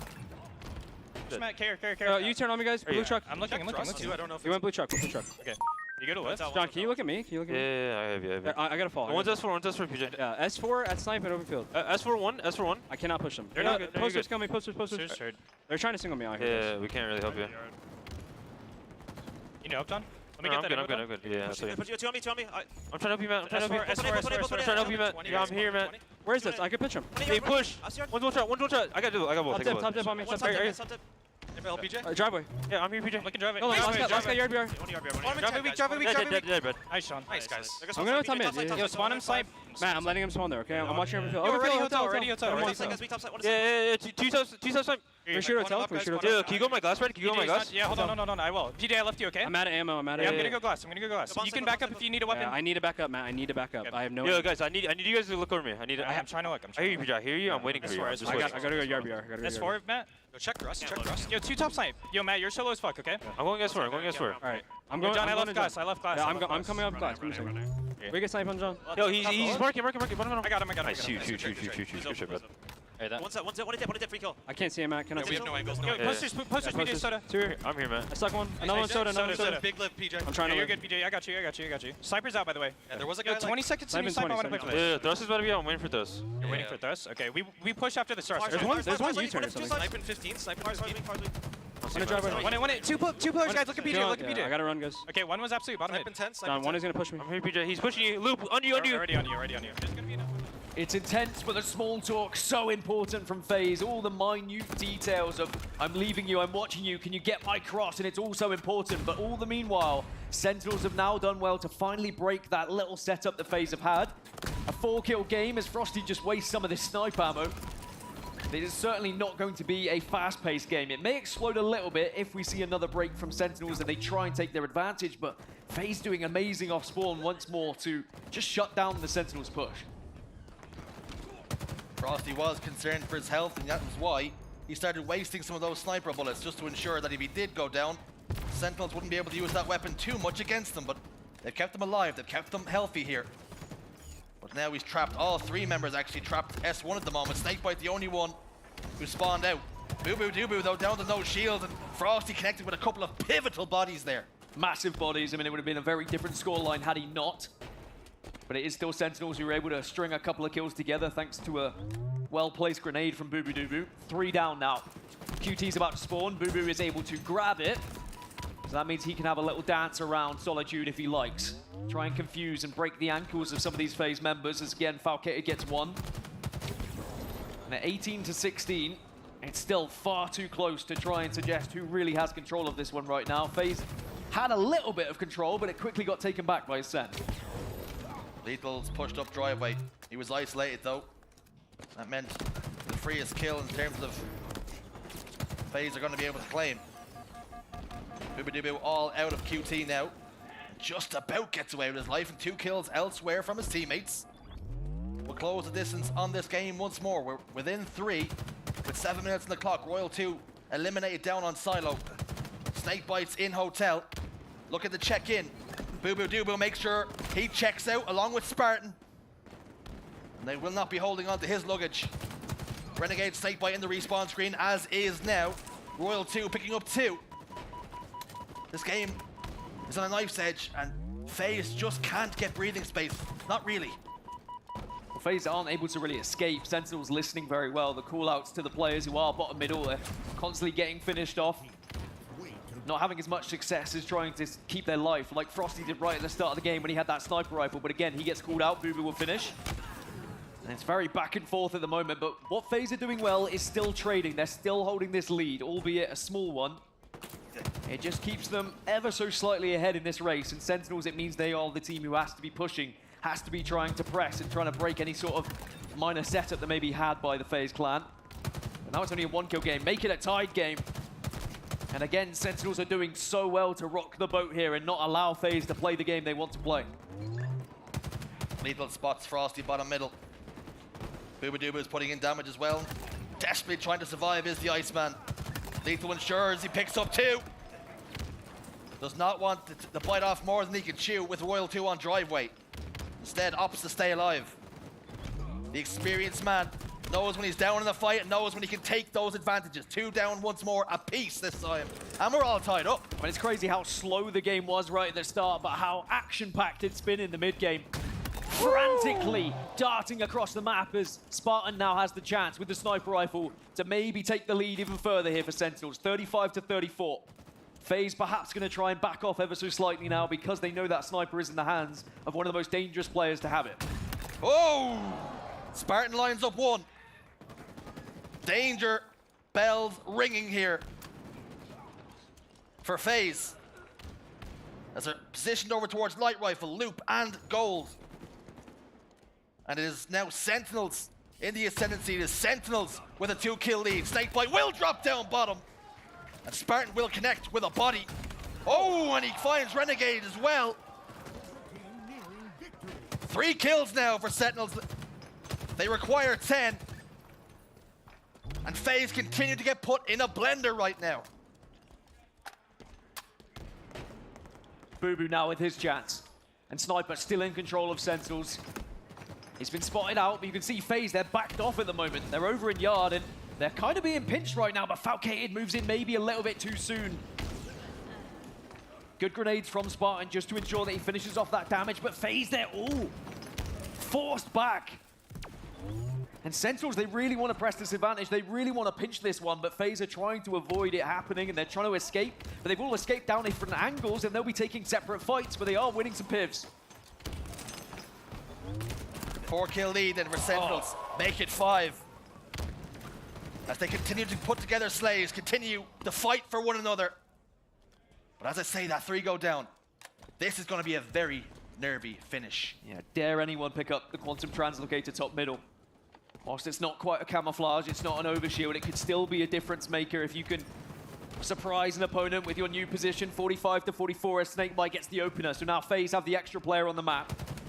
And you can see they're trying to control top middle as Snakebite takes down Falcated.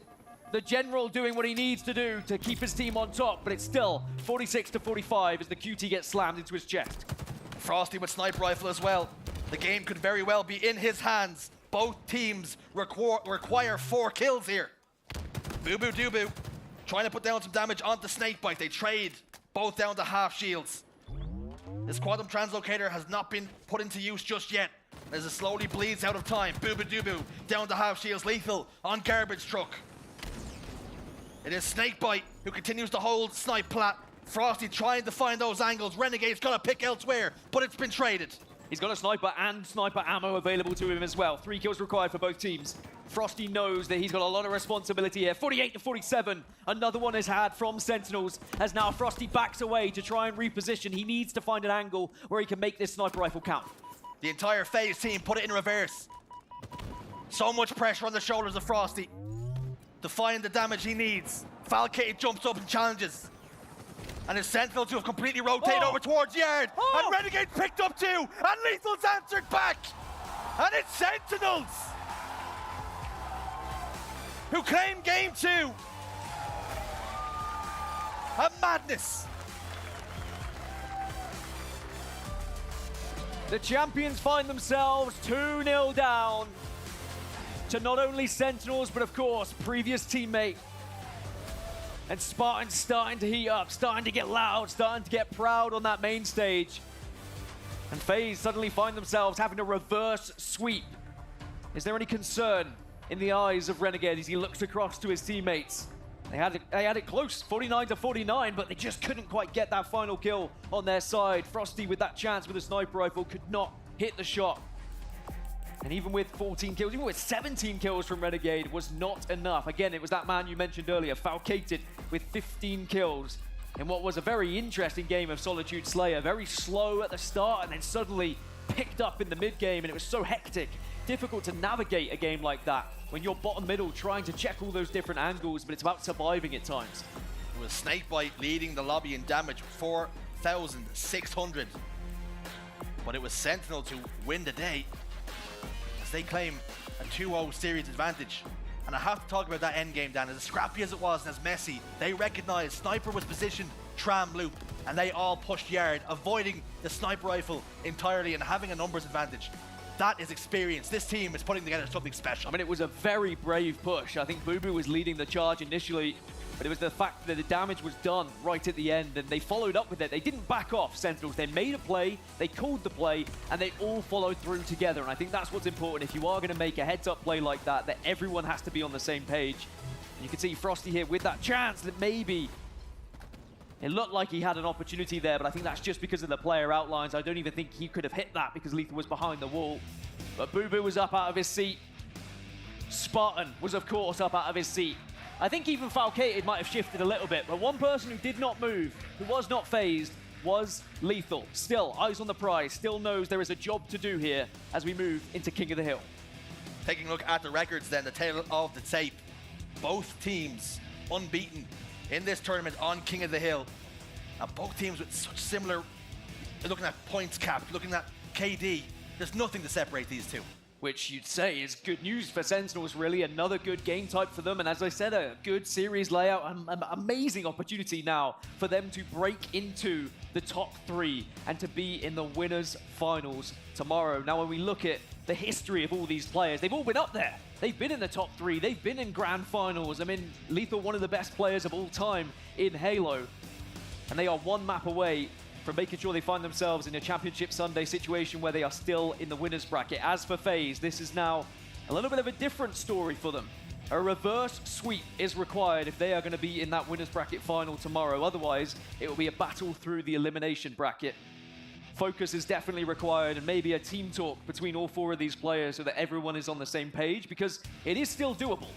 It is certainly not a position where FaZe are going to be thinking that they are down and they are out. It has to start here in map 3, though.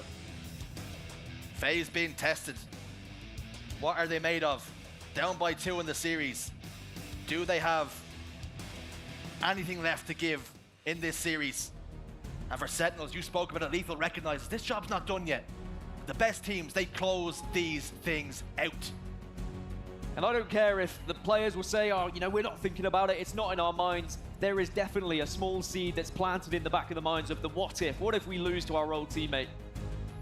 And you've got to push past that and focus on the game that's in front of you now. King of the Hill live fire. And we've seen several times FaZe performing well on this mapping mode, and they need to now dig deep and show why they were the champions of Arlington and Dallas prior. Is it going to be Royal 2 who steps up to the plate, as he is often the slayer for this squad in these objective games? Lethal scooped up a double kill. They have control of green. It hasn't come easy. 3 dead for FaZe. Overshield about to pop up, and Boo Boo could be about to claim this for almost free. Shields have been popped. Smoke screen goes down. A body shot through the smoke as well. Booba Doo Boo has fallen. Overshield is down, but it is leaning towards Spartan, who has now just popped it into his chest. And FaZe have isolated him, and FaZe have absolutely obliterated him. I mean, he might have got the overshield, but he was reloading at the time, so he couldn't really do anything as sitting duck. But all the meanwhile, Sentinels are still scoring in this first hill as they get it about over 75 to 80% now, as Royal 2 is not going to be allowed to use the sniper rifle. He gets denied. Shut down.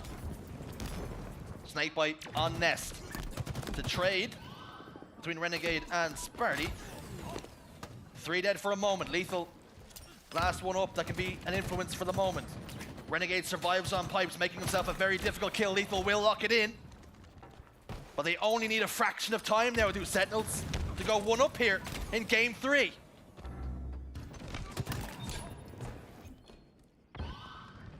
It's going to be a solid hold now from FaZe. Sentinels know it's just 1 push, 1 break, and they will have this first point, but if they do lose that push, then it could very easily go in FaZe's favor. So it has to be well calculated and well planned. With the Renegade behind enemy lines with the heat wave, and now a sniper rifle in the hands of Frosty. This push is so difficult for Sentinels. If they go out of garage door, they're most likely going to get blamed. So it has to be a push either via bottom middle or sandbags, but Boo Boo eats the first bullet. Frosty threads the needle. Kills go in FaZe's favor. Spartan tries to even the odds. With a combination of him and Falcate, they get the job done successfully. Frosty gets pushed out a hill, and the heat wave will do the job. And Sentinels go 1-0 up. And they're on the cusp. So close to completely clean sweeping the defending champions. How is your bottle? How are your nerves at this point? All 8 players are going to be feeling an entirely different experience right now as Renegade gets a double off the back of that overshield he was able to grab. But grabbing the overshield, it meant Sentinels were able to get this first point, but FaZe now have control of this second hill. And they've got control of Nest. As long as Royal 2 can stay alive here, and you can see Renegade prioritizing just an angle here so that Royal 2 will get some support. Royal 2 is going to be the first point of contact, so it's so important he stays alive for as long as possible, but now he falls, and this is Sentinel's chance to try and push up. Can Renegade escape with his life? Out of the frying pan into the fire. Straight onto the spinning back fist of Spartan. And now it is Sentinels who hold the setup on tower. And it is FaZe who have to muster up some sort of play. Frosty goes bottom middle. Spartan's waiting for him. Beautifully anticipated. Lethal and Spartan down to no shield as they scurry away bottom middle. Screaming for help will be Spartan, but down he goes. Damage being done all over the place, and Lethal lands a Superman punch to his former teammate. Lines it up, but bullets are out. They have been able to stop FaZe from getting a considerable amount of time, but FaZe still hold the lead in this hill. Sentinels have yet to really have a chance of setting up, but maybe this could be their opportunity. It's a 2 versus 2. Falke is desperately trying to find Renegade, but Renegade comes from the heavens and will just slap him in the back. Lethal's there to clean up, but with Overshield coming up, Sentinels need to then suddenly shift their focus here. Spawning over towards House, they might be able to get an angle, but it looks like FaZe are in the better spot as Frosty picks up the OV. And now this second hill is very much in favor of FaZe. Frosty's now tasked with clearing out tower. Lethal has stayed alive for so very long. Repulsor will not be enough to send Frosty off the map. 3 dead for Sentinels, and FaZe can continue to score and continue to make inroads in tying up this game. Sentinels with one last chance to try and break this hill, but they may just start to think about hill number 3. I'm sure there's going to be a lot on the brain of the Sentinels roster as FaZe tie it up. Let's jump into a listening with Sentinels and see how they're feeling. One shot, Nest Bridge. One shot, Nest Bridge. I hear that. Pillars, two pillars. 2 pillars to white wall on me. Fast. I help. One shot. Yeah, and then nice. Cement to A plat. And back green, last guy. What? Yeah, two there. Too big. I saw you running at death cam. One's big door now, and one's going. They're both big. Nice. Big door again. They're just sitting there. Big door. Yep. In now. Big door. Two there. Back up. Really. They might go A plat. Both weak. I'm back. They might go. Yeah, I went on. I got nades A plat. Nice job. We spawned. Might go around the cuts. Yeah, they might. Yo, look cuts. Top mid, Frosty, and A plat. And top mid. Gonna hit screens. Already here, Renegade. On us. Weak low. On us, dude. Screens kill me. On us, one shot. 2 screens. 1 shot. One shot, Keydor. Right on you. All good. Alright, OV and 40. 2 in A. 3 in A. Play for this guy green. 3 of them are in A right now. I'm grabbing I think I just heard one go screens. Yeah, play for green. I'm with you, Mike. There's definitely a guy green. Big door. Yeah, Watch out back green. I'm dead to pillars. Pillars gonna kill me. Guys, I'm small. Weak pillars to bottom mid. Really weak, Jesse. Bottom mid. I'm just gonna spawner. Full time. Alright, okay. Less than 20. Yep, 20. I like this. Bottom mid on me, Renegade. Have shields. He's heat wave to Keydor. I'm watching your codes. 10 seconds. Spawned all the way at must. I have Shroud. Getting shot. Help Jesse. Yeah, I'm Mine too. One shot screens. Fuck, bro. On us. Low cuts. Nice. Screens. 2 dead. Nice. I'm sure get us. Could be Cuts one. Yeah. One of us, guys. One shot behind it. Get hill time without us. Snipes up. Yep, let's get our space. Get our space. I'm helping you, Jesse. On it. Keydor. Stay alive. One shot rat. Yeah. Yeah, and spawn window. We should push the rat. Watch out, rat. I got one more rat. I'm in jail. I'm going forward. So FaZe take the lead, but Sentinels still feeling themselves, managed to get that overshield and now can start to set up for this 4th hill. 3 are dead on the side of FaZe, and this game, again, it's so closely contested as Falke puts another set of bullets into the FaZe members. And this is a lot of hill time that's been gathered by this overshield. It's why it's so important to make sure you are the overshield player when it comes to this 4th hill. FaZe remain flustered. Haven't quite looked their best. That's in large parts credit to Sentinels for just not letting them settle, not letting them get comfortable. Booba will get obliterated in the back by a commando. Frosty then will back away over towards dummies. Falcade will re-peek and they will step inside the hill, and we will be all tied up. And we go to top middle. 2 minutes 20 still left on the clock, so still plenty of time. It's going to be FaZe who have the first chance to set up, though. That's the interesting decision you have to make when you are those Sentinels members right at the end. You are so close to getting that 4th hill, but do you wait until you're a little bit more secure on the map before you start to put those final seconds in? And as I say that, Sentinels have been able to set foot in the hill themselves as a couple of members make it 3 go down on the side of FaZe. This next overshield is massive. If Sentinels grab it, the game could certainly be theirs. They could grab this next hill and then just play time. But FaZe, are they going to fight for it? Royal 2 back tower, is he going to be caught unaware here? Looks like he will be. FaZe on the ropes, but they're hanging in there. Falcade with the heat wave will do the job. Snake bite on overshield, he has picked it up. And now how important will that be? Can Sentinels isolate him here? Overshield's almost completely gone, and now is, while they have a member positioned top middle, scoring. Great time from Sentinels. They're prioritizing the objective just the right way they need to, but then they step out as soon as they lose a member, making FaZe really work for it.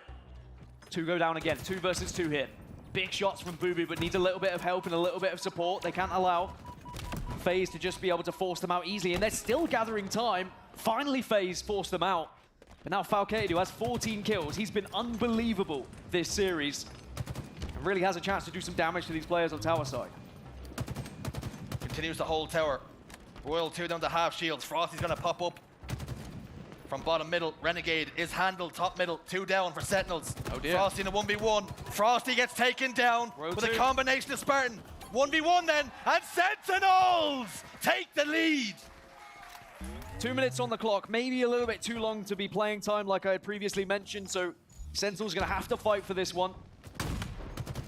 They do have a sniper rifle to work with, and Spartan, when he heats up, when he has this weapon in his hands, he can be so destructive. He's so confident walking around like a shotgun sometimes. But Snakebite, he holds his own. Snakebite being chased though, getting hassled and harried in the back. Falcade will get the job done. And Sentinels have got control of green. Royal 2 trying to fight out of big door. Falcade making himself a difficult kill, trying to strong side, trying to jump, trying to evade bullets. He done so long enough for Boo to continue scoring points. And Royal 2, double kill for Boo.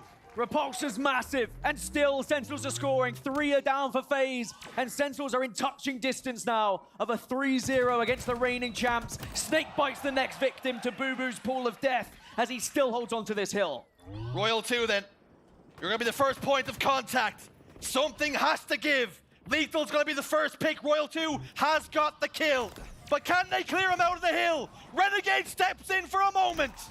Triple kill for Spartan, and Falcade will ensure a clean sweep for Sentinels. Sentinels have done the unthinkable, a 3-0 against our reigning champs FaZe, as Spartan gets loud and proud on the stage as always, as he returns to the top 3, somewhere that he will call home, that he was residing in for quite some time, but then he fell out of favor. But that man on your screen, what on earth is going through his mind? Dropped from that roster.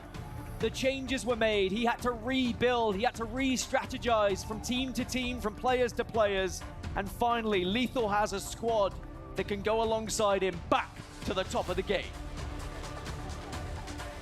And there were murmurings and criticisms that HCS Ireland team was a fluke, and the bracket run that they had was favorable.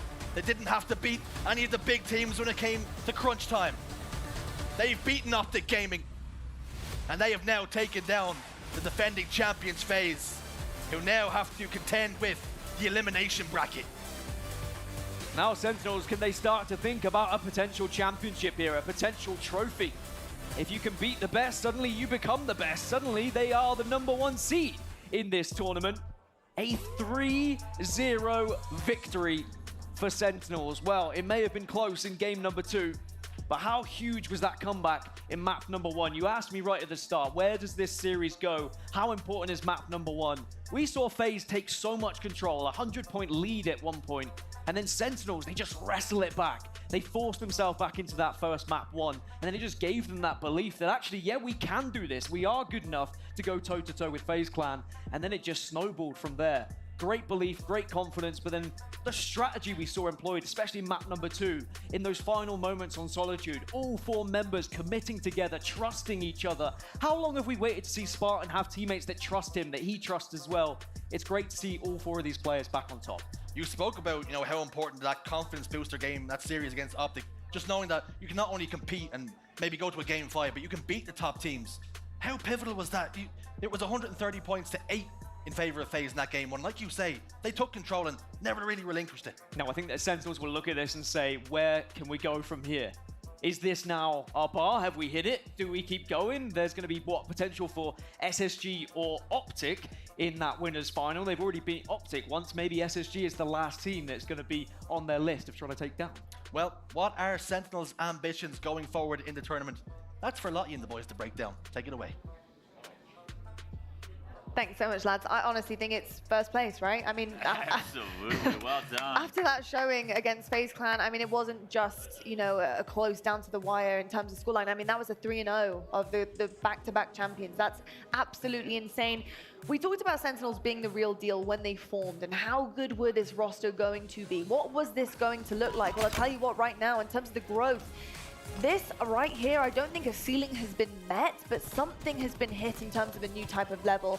And I think for me, it's got to be pivotal kills. The moments that these guys are creating for themselves in terms of regaining control or taking control right off the bat, is so impressive. You know, I feel like we forgot who these guys were along the way at some point as like a community, right? We know Boopadoopoo, Falcated, Spartan, I mean, lethal, for God's sake. Guys that have been there, done that, held up the trophy multiple times, and maybe struggled for a period of time there where they were on different teams, couldn't find a home, but I mean, the journey that they're on right now, the momentum that they have built for themselves, this series right here, welcome back, gentlemen, to the main stage, to the Winners Bracket Finals, because you deserve every bit of it after that performance, and a hats off to Lethal, man. What a feeling he's got to be going through right now. I know what it's like to beat a team that you have so much chemistry with, that lets you go, that maybe tells you you're not good enough. You start to like doubt yourself, but this puts him right back where he needs to be as a player, and I couldn't be happier for the kid. He deserves every bit of this after the work that he's put in, and what a series for this kid as well.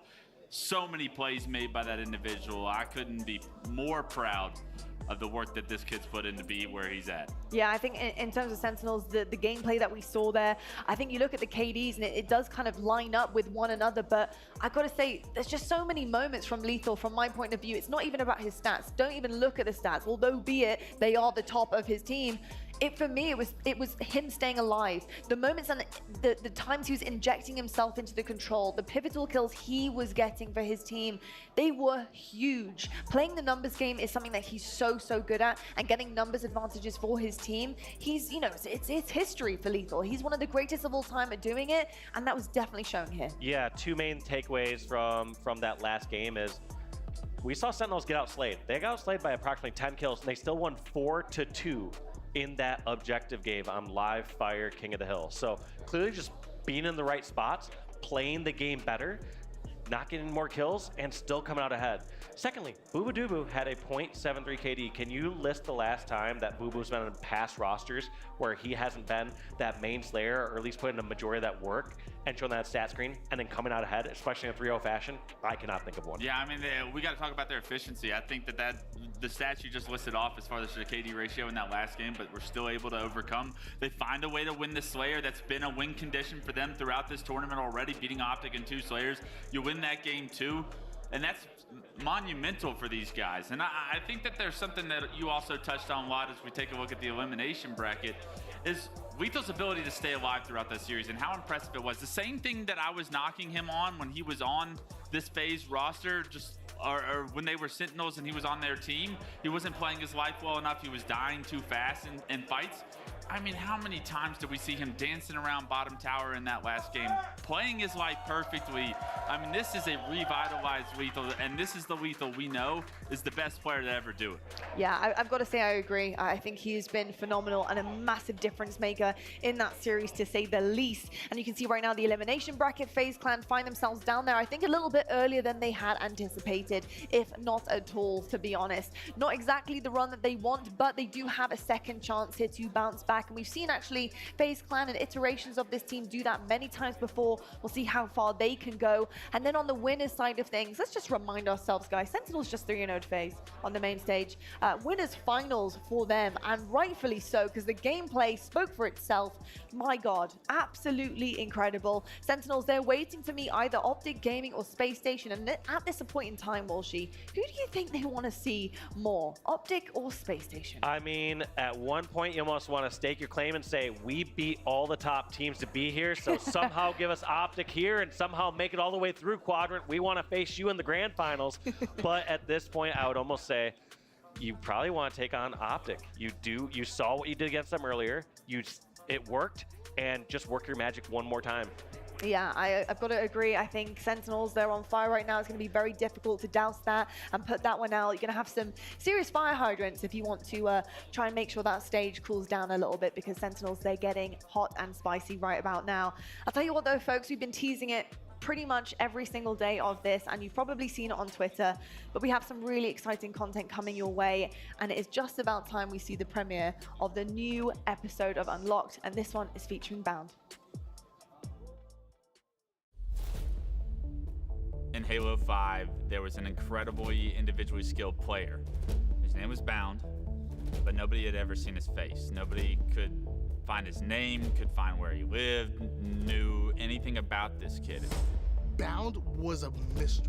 He was an enigma. Nobody knew what he looked like. Nobody knew anything about him. Honestly, that kid could have passed me in the street. I would have never known it was Bound. I would have never known that he would be a future superstar. I mean, it was just a name that you were always hearing about, whether it be in FFAs, whether it be up-and-coming player. He was always the name that was kind of discussed. I think maybe one person had ever seen his face before he went to a LAN event. He was so good at Halo that it really got people wondering, who is Bound?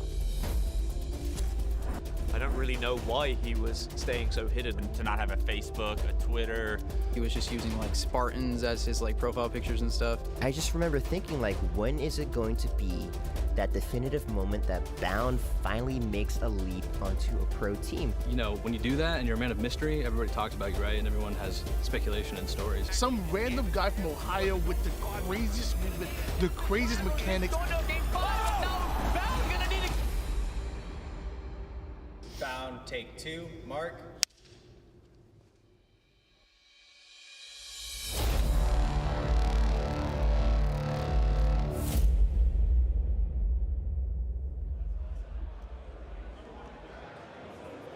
Make sure it was specifically the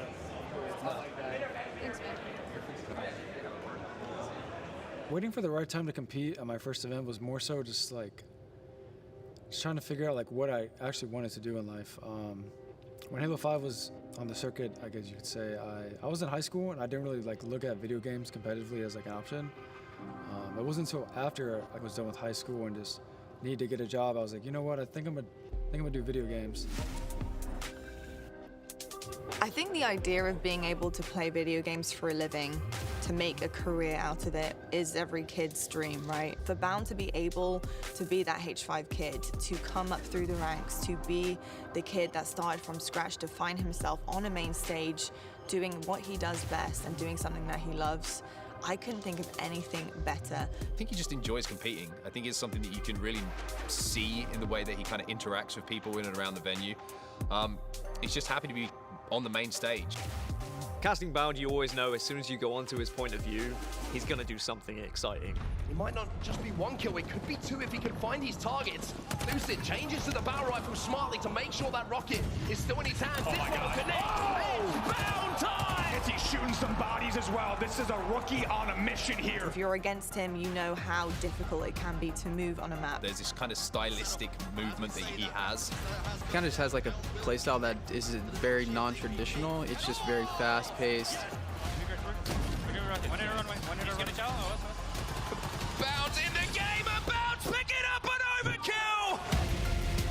It's his unpredictability. He's just very, very good at closing space, whether it will be in an offensive way to pick up kill or move an objective, or to escape and just be a nuisance for other teams to try and find.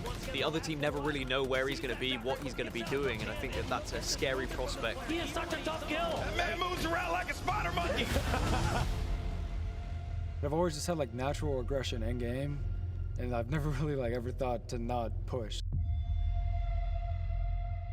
I feel like when I'm in my zone and like I'm in flow state, like that is what my playstyle just comes off as. And most like other players just try to live too much when they can probably do more on the map, just going out there and dying. Sometimes it's good to die, I feel like.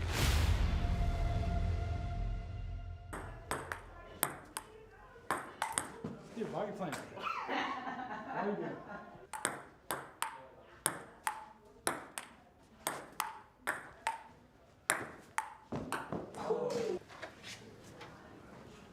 Play.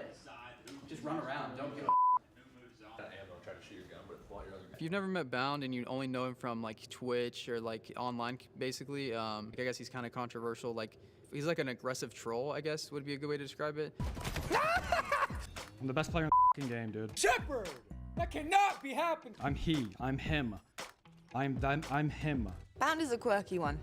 He's very quirky, he's very funny. He likes to make people laugh in like just little off comments and things like that. I think most people would be surprised how people are in real life compared to what their persona is online. Like out of the game, Bound is like, he's so normal. I don't know, he's just really easy to go along with. He's funny, like class clown. He always tries his hardest in scrims. He rarely complains about like much, honestly. He just wants to win. Wait, have you guys ordered food here yet? Because I put the convention center, but like, do they go here or the other side? Oh, we'll walk over there. Shit, that's her. All right, nah, chill, don't come that close. Won every game by like an inch, pretty much. Yeah, honestly, should have probably won at least one, but.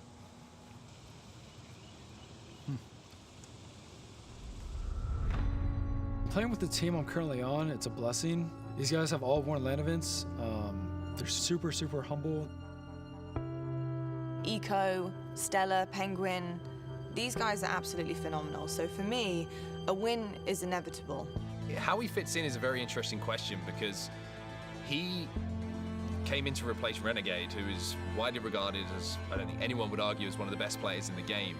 And Bound was picked up as a young up-and-comer who had a lot to prove. People need to remember this guy is still relatively new. People will remember this moment of Bound being on the cusp of winning as the initial signs of the greatness to come. I definitely have something to prove just because I feel like I'm on a team that has won. I replaced someone on a roster where they did win twice. On this lineup, I feel like he's willing to learn and he is the playmaker for them. He is allowed to go and do what he does best, which is opening up the map, picking up 1, 2, 3 kills, dealing damage because he knows that his teammates are going to be there to back him up. So I think he's the catalyst for all things good for Spacestation. With the way Bound has looked in scrims, I can tell he's hungry. I can tell it's only a matter of time before he gets that win, even if he has to will his team forward, even if he has to be that main guy, which, let's be honest, as of right now, he already is that main guy. People view me as some superstar type player, and I feel like I'm definitely capable of doing it. The next step for him is to go on and win a championship himself. We're definitely striving for Bound's first win. I think Bound deserves a win. I think Bound sees himself as the greatest of all time by the end of his career. I think he's going to continue to push boundaries, and he is a special player that I can see lifting a lot of championships going forward. Yeah, I feel like we've been close so many times. I mean, there was Worlds, and then even it's the last event, the way we lost, like, it hurts, but like I know that we're still capable. We just get so close every time, and we just have to put it together one time. I think we have it. Halo is my life. It has been for probably about 10 years. It's pretty much all I thought about since middle school. I didn't plan it to become a pro. I just thought of it one day, and here I am. So after gaming, I guess we'll just see where it takes me.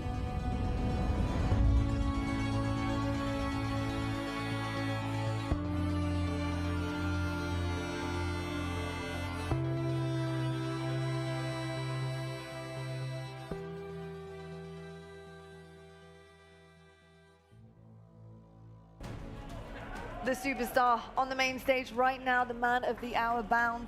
He is getting prepared to honestly overcome a massive hump Spacestation Gaming have been having problems with recently. This winners finals.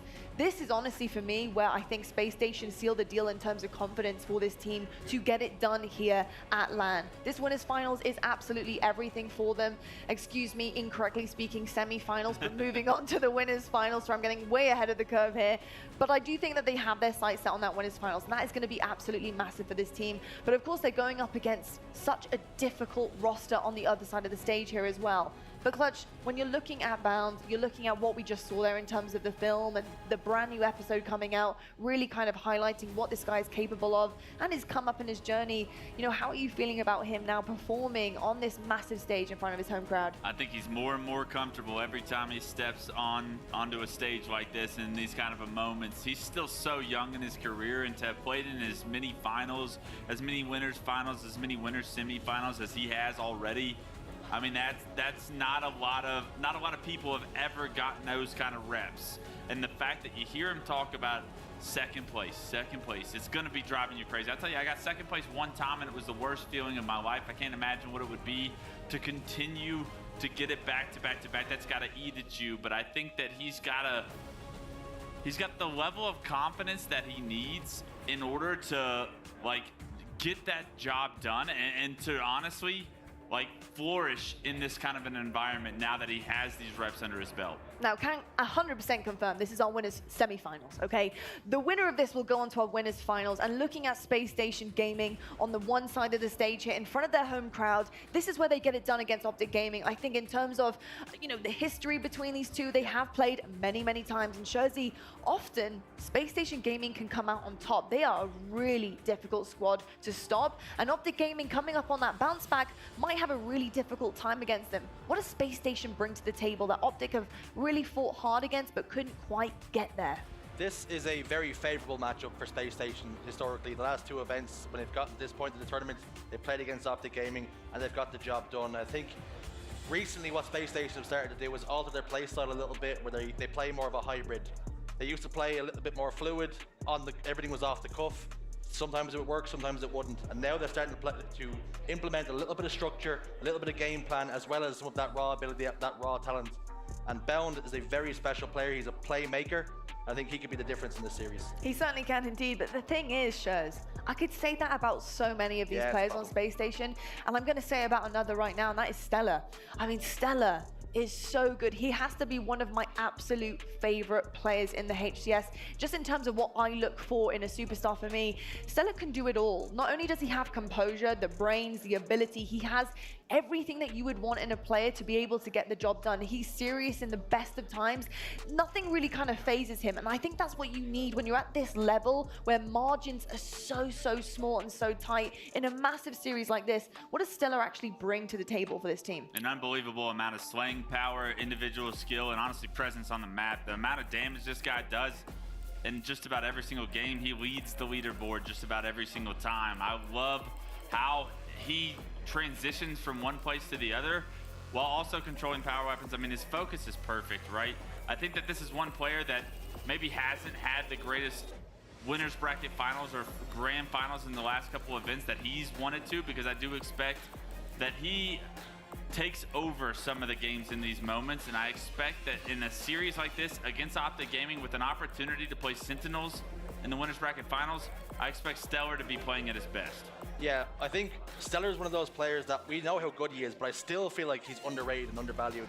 He's not spoke about enough when it comes to being the difference maker in a series, being that player to drag them forward. And I think what Stellar brings to this team is not only experience, but also, like Wes mentions, that slaying power that maybe some of the other players on the roster don't really have. Eco's the brains, we've always said that, but Stellar is that player. When the conversations come up with who's the best player in the game, everyone talks about Lucid, everyone talks about Renegade, and I think Stellar's well in that conversation. He certainly is indeed, but another team in the conversation to win this series is of course Optic Gaming, and they really are on a bounce back as well. So I'm really excited to see, you know, where these guys are landing right now, and I think some of the problems that we've been seeing from Optic are really going back to just fundamentals. You know, we kind of lost that team dynamic that they have, the trust between one another, and I think just seeing some uncharacteristic kind of plays and approaches from them as of late, as we've seen the meta shift, Clutch, that has been a problem. Although I do feel like they have corrected themselves coming into this event, and they're looking a little bit more like the Optic we know. I mean, after we saw what Sentinels just did to FaZe, I think you can take the Sentinels and Optic series and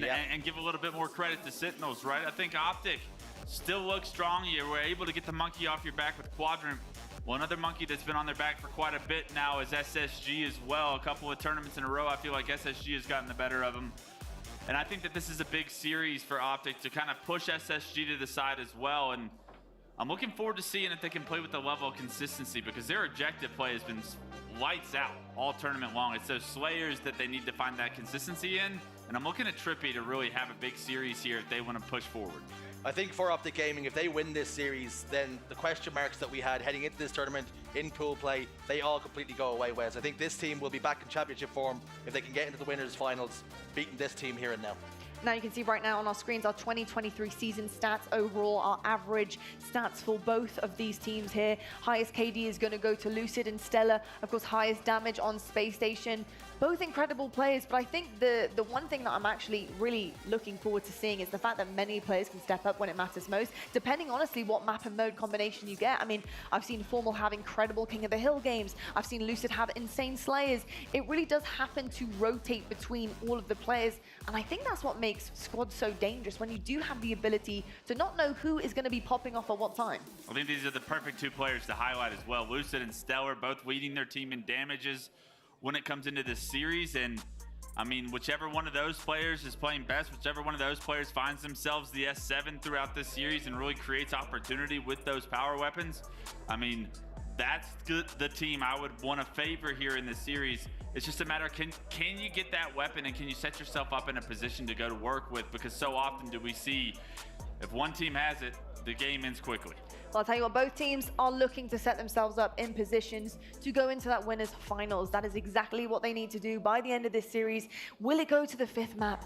Who knows? I'm hoping for a really close series, but we're going to head on over to our casters now to get this series underway. And boys, what an epic battle we have. Spacestation versus Optic, and it's Onset and Bravo. I mean, epic is the perfect word for it, Lot, and I think that everyone who's in the building behind us in Salt Lake City cannot wait to get this series underway. It's an absolutely huge one for numerous reasons. We have Optic on one side of the stage and the hometown team. We have SSG on the other. So much riding on this series, right? And for different reasons for these two teams. Of course, SSG, your hometown crowd, they just need to get to an upper bracket final. They only lost the last upper bracket final by 4 kills. Maybe it's a different tournament for them. For Optic, they're looking to turn around their entire season, and so much of that rides on this series. And I think a lot of repercussions and a lot of tremors would have been felt from what we just saw as well, right? The biggest roadblock for both of these teams, FaZe, have been knocked down to that elimination bracket, which means the winners bracket final, if they can get through this series, becomes a much more kind of delicious looking one than it normally does with FaZe out the way. It really does. The road is so different. Both of these teams know that they can almost have a very good guarantee of getting through that upper bracket final, but first they will need to get through one another. Here's a look at your series layout, starting things off with Strongholds on Recharge. And now let's talk about the series a little bit more, right? We've been talking about the SSG story, saying how they need to win an upper bracket final. Of course, they've got to go through Optic to do that. But here in SLC, in front of the hometown crowd, if they can get through Optic here, you would say this is a huge opportunity for them to go on to a grand final with an advantage. It really is. We always said about Spacestation, how often can they watch another team lift the trophy in front of them? Another thing we should talk about, you just heard the desk saying 3-0 in favor of Spacestation this season. If we look at Arlington's game type specifically, none of them are repeated here for Optic. So maybe a little bit of a bonus for them, the fact that they won't have to play those same game types that they got 3-0'd by Spacestation on in Arlington. Yeah, no bad memories in this series for Optic Gaming. And Optic Gaming against Quadrant, I think that just was such an important series for them. It's obvious to say, but you could see from the reaction of Optic and the way they closed out those close games, what it meant to them. It almost gave them kind of a little jog of the memory of what we're about. We're world champions. We're a team who went and three-peated in the HCS, and no one else has gone on to do that. It's us who holds that record at the moment, and they'll be more than aware that FaZe are out of the upper bracket as well. They will know what the opportunity is in front of them to get to that winner's bracket. It's a huge, huge series, not just in the context of what's about to happen in the future, but in the context of what could happen when we come to lift the trophy at the end of this tournament. Absolutely. Another difference, of course, from the game types is that the hometown crowd will now favor SSG. And, of course, SSG stealing that win from Optic on their home turf. Optic will now look for revenge here in Salt Lake City, the home of Spacestation Gaming. Can Optic steal this out from under them? That will be the question. Of course, Optic aware of what's on the line, and also aware, as we said, that their bracket could look very different as long as they win this one. For the first time, these two teams would not have to go through FaZe, which would be a wild opportunity. You could tell on the stage that these teams are getting locked in and ready to go for game number 1. Oh boy, you can feel the energy in this room. The The crowd is just echoing around at the moment every time we get ready to get into one of these big series, and it is the hometown team who stand in front of Optic Gaming and that winner's bracket final. It's Optic versus SSG, and we're off to recharge to kick things off. It's a very different chant to start things off here. You heard the green wall chants in the room earlier, but now it's all about SSG here as they face for the first time off Saturday in front of this hometown crowd. Stronghold recharge. Your game number 1, 250 points to win, 12 minutes on the board. We'll see who gets the early edge here in game number 1. Well, here we go then, SLC and everybody who's watching at home. Spacestation versus Optic. It never disappoints, but for Optic Gaming, this is a chance to get the monkey off their back a little bit because Optic have not had the number of Spacestation much this season. How about Seller wins that 1v1 in batteries and 4 dead for Spacestation off of the break. It's an absolutely perfect opening. Camo in the hands of Penguin as well, and he's going to slow play this. Love how Penguin plays with this camo as well. He's never antsy to make a play. He's always patient, and what that means a lot of the time is he can be sneaky, he can cause problems, and maybe he can get 2 here on APG. APG doesn't even get the stick as well, and Penguin picks up the first kill in Whirlpool, and this is a hometown crowd if we've ever heard one. Early trip cap almost gets started. It will still be an A-B hold and continued scoring for Space Station.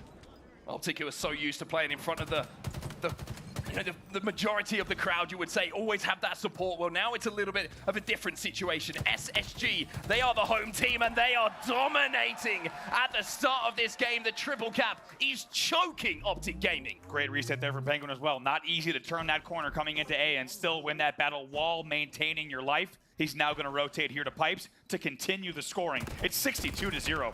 First death for Penguin as well. Immediately traded out though, and Optic at the moment are struggling to get 4 players on the map. APG, again the last alive. And Space Station only have 1 standing themselves. APG going to be spotted out by Bound, but complete control of A and B is still very much in the hands of SSG. A little predate comes in, which is going to take Bound out of the game for a few seconds, but Penguin, he's going to need a little bit of help, and I'll tell you what, the skates are being put on here by Bound. Lucid there gets his first kill on the board, and they silenced him for quite some time. How about 83 points on the board before Lucid even got his first kill? However, as we say that, Space Station do find themselves 4 dead. Optic finding signs of life. They got a trip cap for just a moment. They do, and Formal just got a trade onto C as well, so it's not just a case of a momentary triple cap here. It's one that's going to last just a few more seconds than Space Station would have wanted. 83 points is the first run for Space Station here, as you can see at the bottom of your screen, but Optic are starting to chip away as Penguin turns C back over. What can Trippy do from the Trippy spot here with Camo? That's the question. All 8 players up. This is a big, big moment in the game. Trippy's got a flank. That's what he has got. He's just trying to play this one perfectly. Bound will be taken down. And some shots coming in the back means that Trippy's got to try and play his life and survive with this camo. Eco! Ooh. Things got a little bit wobbly there, but they were good enough. Those shots coming in to take down the camo player. Optic still scoring here and getting closer and closer on that lead that Space Station established early on. And at the moment, they're starting to take control of the kills as well. Got to be disheartening for Space Station here. Just had an 83-0 lead. Now 83-67. Completely cut down here and essentially tied up in the early game.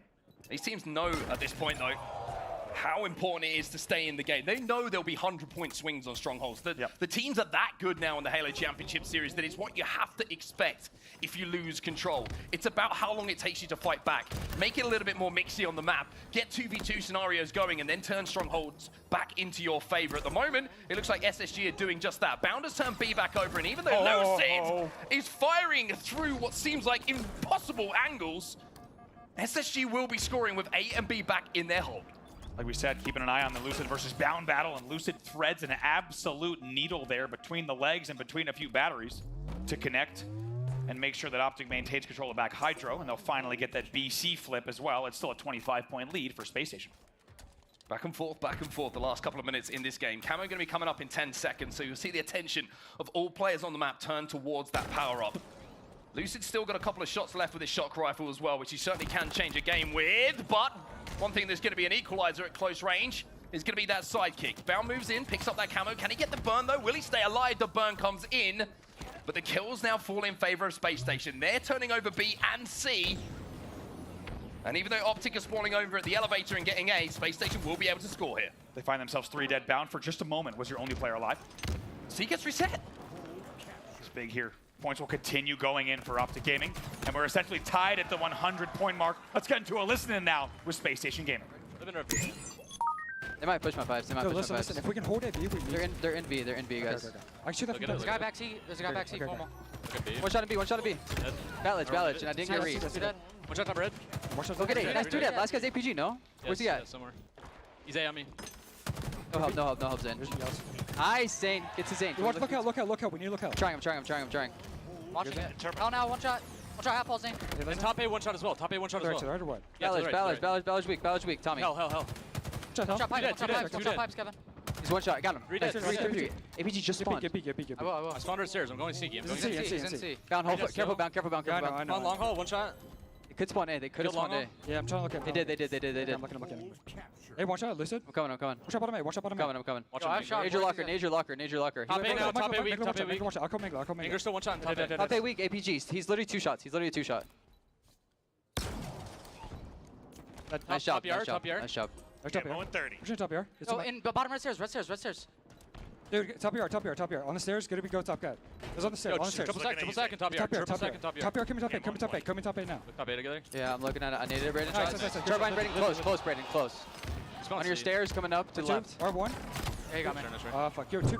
Well, Stella hits one hell of a shot, and while all of this is going down, we essentially have a tie game here, with Spacestation taking control in the last few minutes. But as we say that, Optic fight back. They have a triple cap now. Camo's coming up. Penguin down bottom middle should have good priority. So back and forth between these two. As you alluded to earlier, the second you get a little bit of control, these teams are looking to collapse, get the trip cap, force the other team to bleed. And right now, it's a significant lead for Optic Gaming, 164 to 129. Nice little run here from Optic. Camo is still going to be down bottom middle, but Optic are baiting this. Penguin's going to try and go in and pick it up. And the question is, can he get out alive? It looked like Optic had good angles to maybe look for a trade in that situation, but Penguin does get that Camo, and now it looks like Space Station have made the call to push in on A. 2 dead, 3 dead. Last player here is going to be at Elevator as well. It's APG. They should be able to just multi-team this. Yes, indeed. That is still 2 dead. They have the spawn rotation now, and they will be scoring. They also have Camo and Shock Rifle in the hands of Penguin, so he has all of the freedom that you could possibly ask for here. And Eco is flying in to contest C as well, and Space Station now have a triple cap themselves. It's brought the crowd back to life a little bit here at SLC, and the scoring is racking up for them. Looks like play call is C from Optic. 3 players are flooding through tower into C. They will prioritize that play. And right now, Lucid also going to try to split on A, and it might work out for him. It's a very good split move from Optic Gaming. Lucid silently goes to A. He does not start the cap. They were not aware that he was there. He also spawns APG. Now they have the AC control of a very, very good push. Eco gets one, though. That's going to open the door here for a push from Space Station. Penguin's trying to slide out and stay alive. Lucid doesn't like that idea. Now Lucid has to try and turn his attention to surviving himself. C is going to be flipped. You would imagine it's going to be the priority, but here comes Lucid, trying to fly in and get these kills at back C, and if he can, alongside Formal, they're going to keep this triple cap going. Back-to-back 2 deads. It's perfect spawn rotations coming in from Lucid, of course, taking the Lucid Express across the map and gets there to help out. It's still a BC hold. They're still scoring. 217 to 159. Oh, Space Station are trapped at the moment. They're getting stifled in and around. The elevator spawns. Formal's going to have access to that Camo as well. APG is going to move in, and I tell you what, A is going to start turning red in the next few moments as well. 2 dead still for Space Station Gaming. It's becoming do or die now for SSG. Danger zone. 2 dead, though. If Stellar wins this battle, it's big. Eventually, they'll trade out. 3 dead for Optic. APG, last player alive. Penguin gets taken down, and APG might have just given himself an opportunity to start B here. Even though SSG are scoring for now, they do not have any mistakes left. If Optic flip and get some kills, then they will be able to close out this game, number 1. You know, Optic, you can tell by the way they're playing, they just want to make one last push. They want to win this on one last effort. They do not want to panic here. Only 12 points to go. Looks like they're going for a triple cap here, Optic. It's a 2v2 on the map. Stella will survive for now, and so will Eco. And now APG, who looked like he might be guaranteed some kills, is all of a sudden going to be falling. 2 dead here for Optic, and SSG aren't done yet. The confidence there out of APG. AC flips. Optic scoring yet again. 240 points on the board. What's the play call now from SSG? Penguin is inside of A, but this is the last chance. This is the last opportunity, and Eco, he has been chased down. He's been hounded by Optic Gaming Meth. Somehow he gets out. B flipping. No, B. The reset comes in. It's a big reset here. Somehow Eco stays alive as well. 2 dead for Optic. SSG are looking for a triple cap here. SSG are thinking triple cap here. They're thinking it's time to start a comeback. As I said, Optic was looking for the perfect push. It hasn't worked out. SSG has stifled them now. It's still a trip cap. 3 dead for Optic. Formal's last player alive. It's 4 dead. Lucid respawns. They have the info on where the spawns are coming in from Optic as well. It's 2-12 and rising here. And even though Optic with that spawn are going to get control of A, the kills are going the way of SSG once more. What's going on at C here? C gets reset as well. Formal's going for B, but they've lost A and C. SSG are flying. SSG are coming back in this. Stella gets 2. Oh! The triple cap is still in effect here for SSG. Optic are reeling. Optic are crushed. And SSG, with the comeback of all comebacks, should take this game. But no, C, at the last second, he's been flipped by Optic. But Eco's flipping A. Eco flipping A. This could be it here now. All eyes on B. Lucid at B. Lucid's making the play onto B. Penguin is flying. If they get this kill, it will be the game. But now, can they get there in time? No, Optic. They get a contest on B at the last second. It's a 1v1 and Trippy gets in. Trippy gets the kill and Optic survive. Keep an eye here. Optic 249. Unbelievable. Unbelievable game number 1. Optic Gaming close it out. SSG make a Herculean effort to turn that game on its head. But there's only one team in this place today who's been winning those close games. They're called Optic Gaming. Can you believe the heroic efforts there of Lucid flying into B, APG following up and winning the 1v1s to get that read? It's APG. It's APG. He makes that fight last just long enough for the conversion to come in. He dances around that pillar. And SSG were just a microsecond of getting that trade. A trade is good enough in that situation. It stops the stronghold being converted. But what a comeback it was. They gave everything. And look at the score right now. Formal inside of B. Stella's flying at him. They get these kills. But somehow, some way, Optic Gaming managed to flip B towards the end of this game. Look at the score as well. 243 on the board here. Bound is going to get over to A. He will take it taken down. Now, all eyes after this win from Eco. He's going to get both of these with help. Now, watch Lucid. B stairs flies up. He has to go. Play has to go, and he gets in right away. He gets in right away. He stays alive just long enough. He gets the kill onto Penguin. He gets the kill onto Penguin. Eco, he flies in as well, but here you are. The contest there from APG is just enough. And I always harp on about, sometimes kills don't matter. Sometimes it's the play. It's the buying the time. APG, frame it, put it in the Louvre. There's the perfect example. I cannot imagine what that looked like from Lucid's POV, the 1v2 where he wins the isolated 1v1 against Penguin from batteries. Unbelievable finish there, down to the wire. We wouldn't have it any other way between these two teams. Optic Gaming will in the last few seconds, despite an 80-point comeback from SSG, Optic will still take game number 1 in the end and take a 1-0 series lead. And I tell you what, there's a divide in the room right now, but everybody is enjoying the Halo. You can hear the green wall. You can hear the SSG fans as well as we head into game number 2. It's going to be Solitude, it's going to be Slayer. First to 50 will take this game home. That opening strat there, 3 guns focused on Yard from the side of Optic Gaming as they just go for a raw 3v3 battle in the end. First few kills come in perfectly timed. Look at the opening strategy from Optic Gaming. It is calculated, it is perfect. They lead 4-0. Formal, he's got the sniper as well. It's a perfect start from Optic. 5-0. They have snipe control in the hands of Formal, and Spacestation yet to get on the board, although Eco will find one. Still so blown away by that opening strat. 3 guns on Yard, just perfectly timed on the team shot. Formal just dropping bodies. They lead 7-2. This is what Formal does best, right? When you post him up with a weapon like this and he can work around people in somewhat predictable respawn, right? His reticle placement is so good. He's so effective at least hitting that body shot that you can take advantage of and get that kill. It's 10-3 at the moment. And Lucid doesn't even have a kill, but Formal does. Bound, last player alive, and he might be coming out of flowers, but it's really just a funeral. He's taken down immediately. Already catching spawners here. Eco's in trouble. Keeps him weak as well. Formal at the moment saying, I am map control. Eco stays alive for now and manages to somehow get a kill himself, and he might actually take down Formal when this is all said and done, but Formal again hugs the pillar. A little bit of a dance left, a little bit of a dance right. He comes back, says to Eco, I'm ready to tango, but Eco's going to win that dance. Now at 14-9. Just an absolute blistering start here coming out. The game has now come within 4. It's a good chance to get to an Optic Gaming listening. Spike glass. One guy. Yeah, they're gonna be behind you, Brad. Top mid. He's on concrete. Concrete? Yo, S4. Two there. You guys are sniper, missing one. Should be on me, so. Might be able to bully this. You might be able to bully this. Quantum's in 5. You want to fight sniper? Hold on. Alright, he's on sniper. Jumping out. One guy cafe. That's the sniper. Fardo, one shot, guys. I'm dead. Cafe. 3. Yeah, two guys snipe. They're both pink. They're both picking. He's on Matt. On Matt. Going to Matt. One shot seller. Nice, guys. No top center. Yo, top set. He's dropping U-turn. Half shields. One shot. Nice, Matt. 2 dead. Posters, guys. Yeah, posters. Hiding. Nice 3. Last guy, where? Yeah, on me. Hotel weak. One shot. Hotel. Listen, they're gonna get cafe spawns to support that. We're not blocking glass. Yes. Listen, force that. Just start forcing that. They're gonna start spawning behind. Hotel guys. These guys are gonna be split. These guys are gonna be split.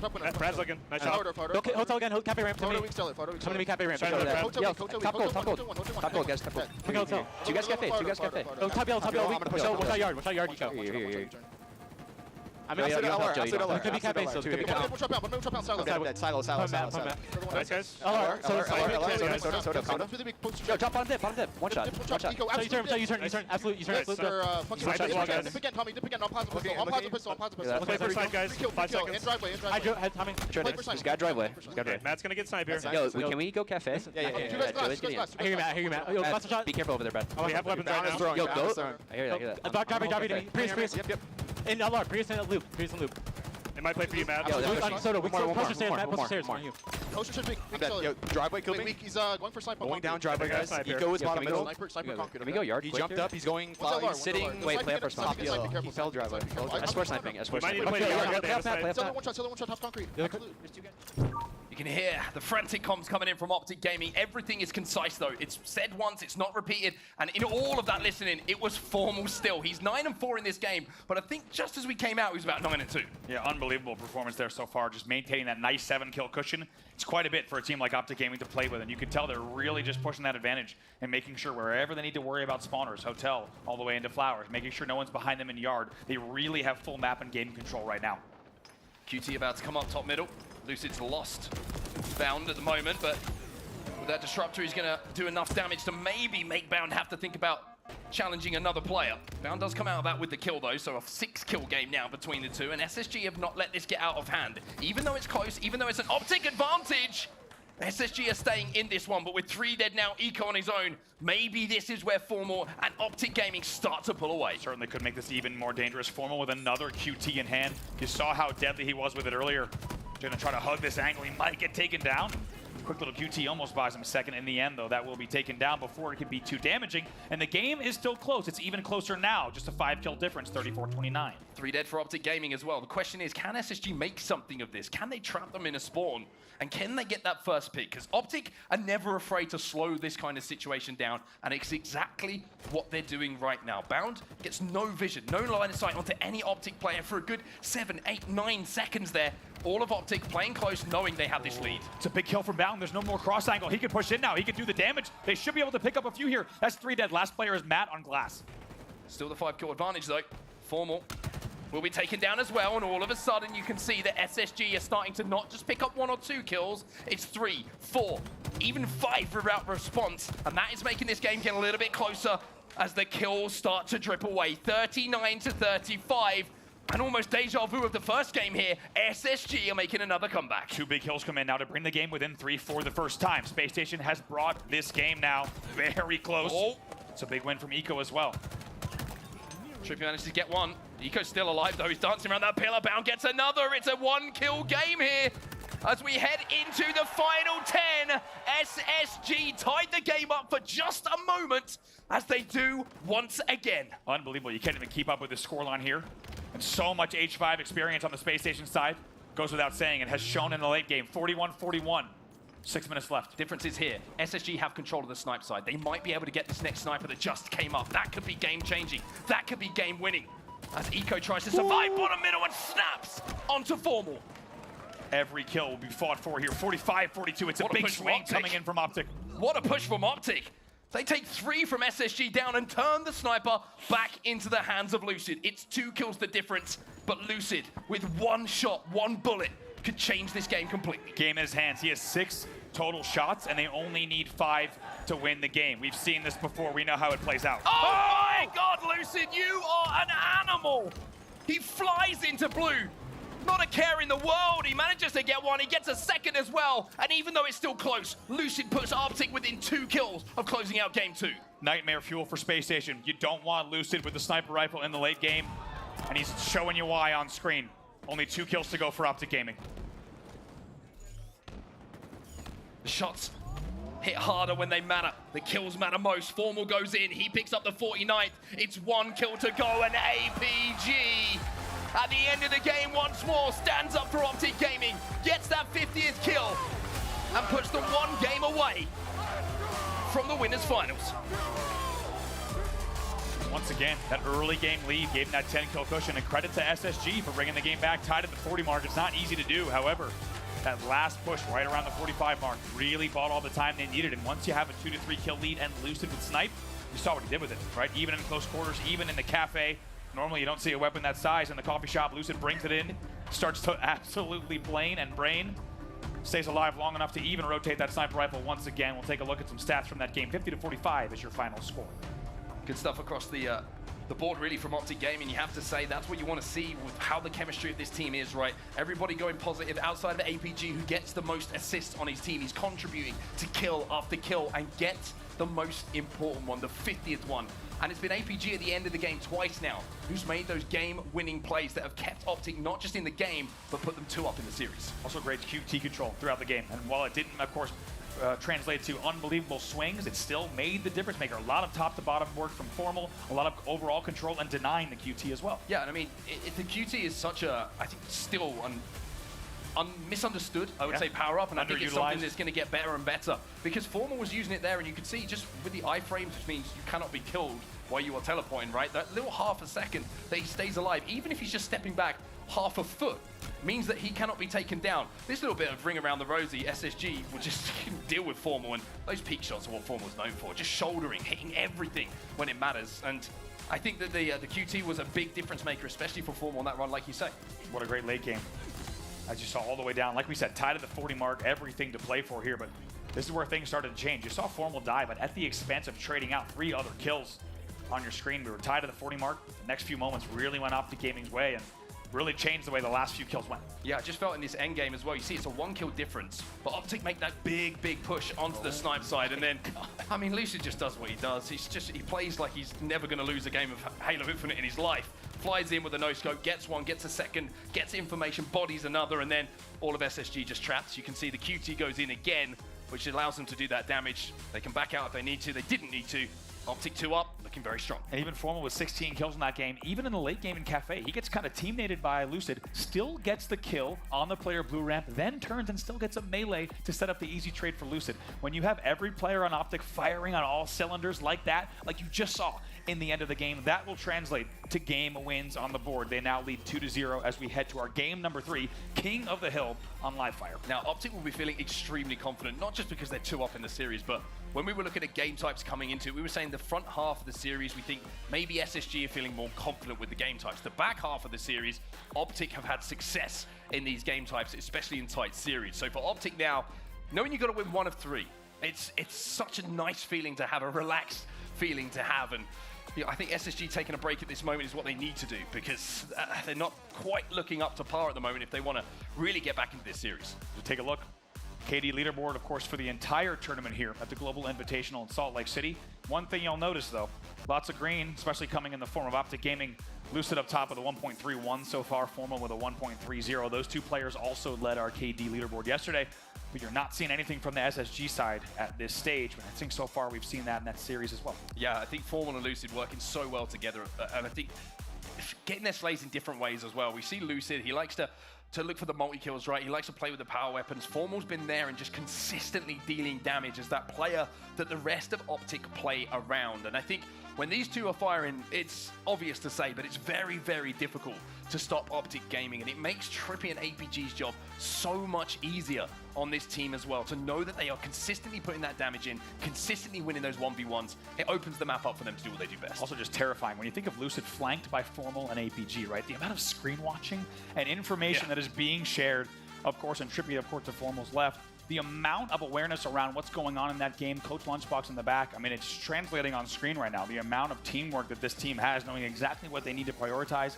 and you hear it in the listen-ins as well. This team looks like a completely different team from our last 2 events. Well, for SSG, the question is, what now, right? How do you get back into this? Are they looking past Optic Gaming? Are they guilty of looking past Optic Gaming coming into this series? Because even though the games have been extremely close and they have had some really good comebacks, it's the start of the games that have been a worry.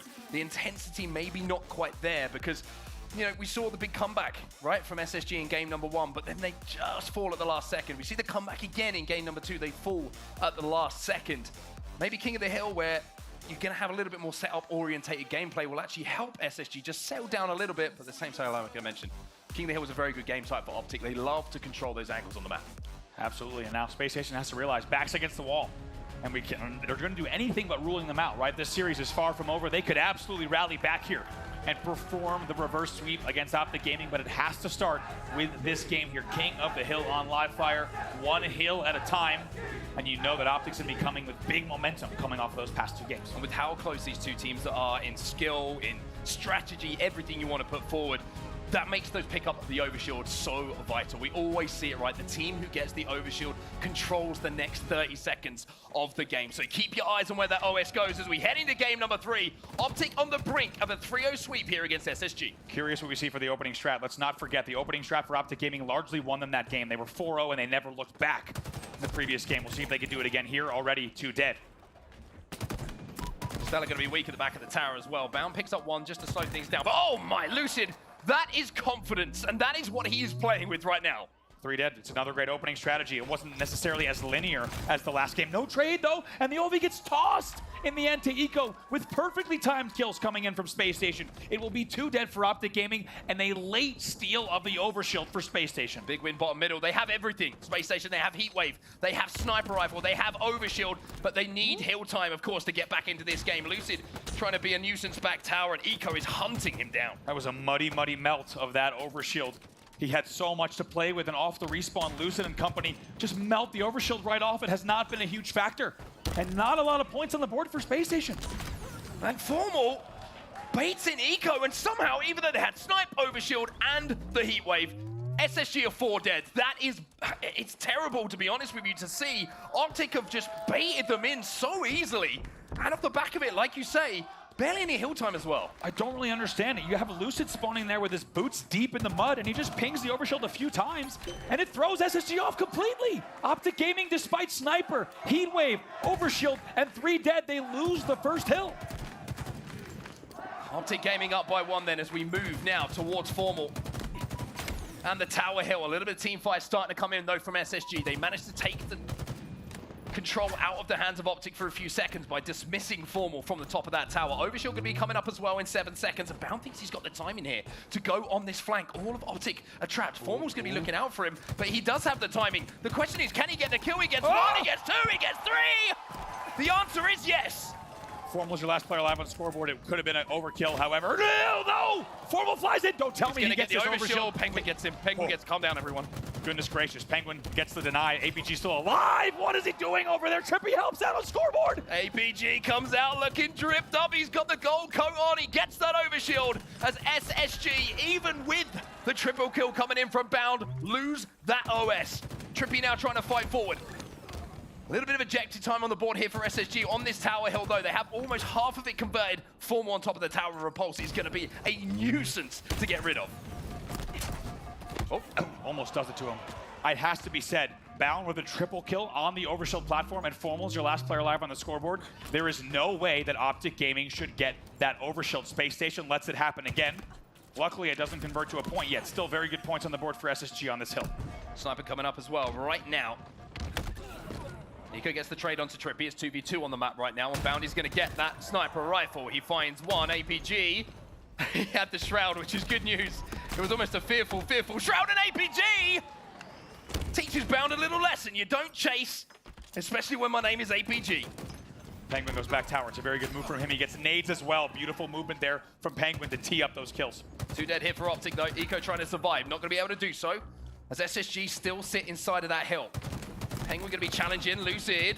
Going to be looking for 2 here on Bound. It's Formal and Lucid once again working together, and Lucid comes out the benefactor. He gets 2 kills and a heat wave left for him as well. Still 2 dead. Now they're going to start to chip away. With 3 minutes left on the clock, we'll see if Optic can tie up the progress on this hill, maybe even steal the second hill as well. Oh, big kill from Penguin though. You saw the idea from Lucid. He wanted to cut off that key door angle and do damage on all of SSG who are moving towards that OS. However, we saw Bound doing this a few moments ago. The flank onto the A plat means that Formal is now a problem for SSG. They have locked it down, Optic. This should be an overshield for them again, and it's Trippy who's the benefactor. This overshield really could decide this hill. Oh, he's getting melted though. He's getting absolutely melted. Spacestation managed to take the OS player down. Penguin picks up another as well, but Optic look like they're coming out on top. But the repulsor now, once again, is a problem for SSG. Formal on this tower. He's been here for what feels like the entirety of this hill. Bound gonna challenge, Bound gonna have to trade. Really interesting there. That's the second time that Formal's burst didn't come out. You have to wonder, it could be a trigger stop. Sometimes if you have a trigger stop in place, that full burst won't come out as there's 3 dead for Optic Gaming. Gonna hold it here. Can Spacestation hold? That's the question. They have 1-man advantage. Only about 10% left on the hill. Now this is one of these hills if SSG do not get it. Being so close that might just break their back. Optic gonna flood through and SSG do get that hill. Confidence, belief. We back in the comms for sure. As Stella now makes the play on the flank on the garage door. Oh wow. Man. He did not knock. Kind of looked like the Simpsons meme. Just tried to go right back out the door. However, the shots came in. The team shot way too quick. That will still give Optic Gaming a 2-man advantage. Both players, however, are up, and now it's a very different game. Tied 1-1, 2 minutes left. Spacestation has a little bit of room to breathe. 2 dead for Optic as well. They have control, but Formal is going to make it a little bit more uncomfortable for them. Trippy last alive now for Optic Gaming, trying to see if he can pick up one, if he can get a trade, but no. Penguin is there to clear out the final player from Optic Gaming. Complete control now for Spacestation. And kills like that will keep the kills staggered. Ooh, it's a big repulsor coming in from Penguin. Nade goes down as well from Penguin as he sends 2 players back, but those players have managed to get through the rat tunnel. It's 3 dead for SSG. Trippy taken down, APG and Stella, the last 2 alive, and it's a 1v1. APG says, I'll fight this from the hill, I'll take that time. And Stella can't deal with him quite yet. Very good damage there from Stellar. He gets the damage as his shields were recharging. Very nice mechanical play from Stellar. It will also lead to a grab for Eco. This is big.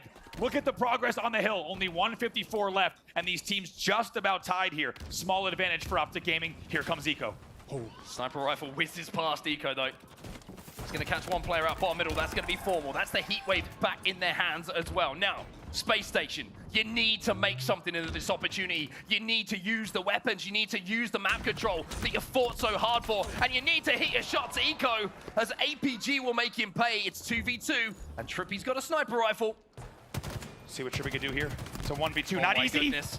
Trippy manages to get 2, but SSG will flood because of the time that was bought. They'll keep that sniper rifle in their hands. Looks like Penguin didn't see it on the floor for now, and SSG will get that point on the board. Spacestation gaming into a lead, 2-1 now, but this is the money hill. And it all came down to the slaying control. You saw the kills that came in Rat Tunnel. That kept Optic Gaming on the spawn cycle. And Spacestation did so well in the slaying department. And they're continuing 3 dead. Lucid, your last player alive there. We call this the money hill because it's the easiest one to lock down, to keep complete control of. You're going to respawn Optic Gaming right now if you're SSG. Over at green, back tower, dirt. If you get these kills, you only have 1 or 2 pushes. With time on the clock as well, SSG are primed in position to maybe get an insurmountable lead. Unless Lucid does something pretty crazy, but SSG have fallen apart here. The push from Optic is so good that 3 players have now fallen from SSG. Eco's your last player alive. He was on concrete. Oh no, that will keep them on spawn as well. It's a really poorly timed death that comes in the end. Now they're flying off of sandbags. They're getting desperate here. Bound's gonna challenge. Bound's gonna win it as well. 2 dead for Optic. And even though Optic did so well to break initially, now SSG are answering back. Lucid down, APG down, and Trippy down as well. Formal, you're on your own. What a play from Bound off the respawn. As you said, Eco was the last player alive. Overshield. This is enormous. Overshield. Pop in. SSG looking to get back into this series, back into this game. And now Optic have to deal with Eco with an overshield inside that hill. This is big. This will be a guaranteed hill. There's no push coming here. There's 2 dead. And guess what? With those points. Oh, he's going to bait the clock. Baits the clock for a second, but it got a little bit too risky. It got a little bit too dangerous. And just like that, with 70 points on the clock, excuse me, 70 seconds. It's a 3-1 lead for SSG. You could see Eco running the numbers there, and then he was like, wait, I'm not sure about this one. Let me step in and get a 3-1 lead, and that's exactly what they do. 1 minute and 9 seconds left on that game clock, but SSG find themselves 4 dead. Optic have won close games, and look how quickly they are taking control of this top middle hill. They have got plenty of time left in this game, Andy, to turn this game around. They haven't let any time come off the clock. No time at all. There was 109 left for quite some time, and look at the progress. They got about 60% of the second hill done. They know that they need to maintain the kills here. It stays at a 3v3, and they need to get back in that hill as fast as they can. SSG step into the hill. Bound's going to get the trade. Every trade is great news for SSG. It means that Optic will be further and further away from converting that hill, and Eco is going to spot out APG as the last player alive as well. Optic are inside of that hill off the respawn though, and Eco needs to hit some shots, but look at the pressure that's coming in from Optic Gaming. They refuse to leave this hill. They want to push this all the way. Formal going to be challenging as well. He has to escape to the cuts as Penguin arrives for some help. Oh, that was 2 dead. Trippy stays alive just long enough. Will he pick up another one? He does at the feed. 2v2 here. Bound was your last player alive. Bound is the only one to challenge. This is going to be an Optic hill. This could well be an Optic hill because Lucid's there to help out as well. And with 54 seconds left on the clock, plenty of time here for Optic Gaming to keep this game going. It's 3-2, just the 1 hill as Optic come back into this game. You already know what Optic has on their mind. They want to be the spoilers. They want to be Nightmare Fuel. 3 dead for Spacestation as we get ready for the overshield as well. Formal's got the OV.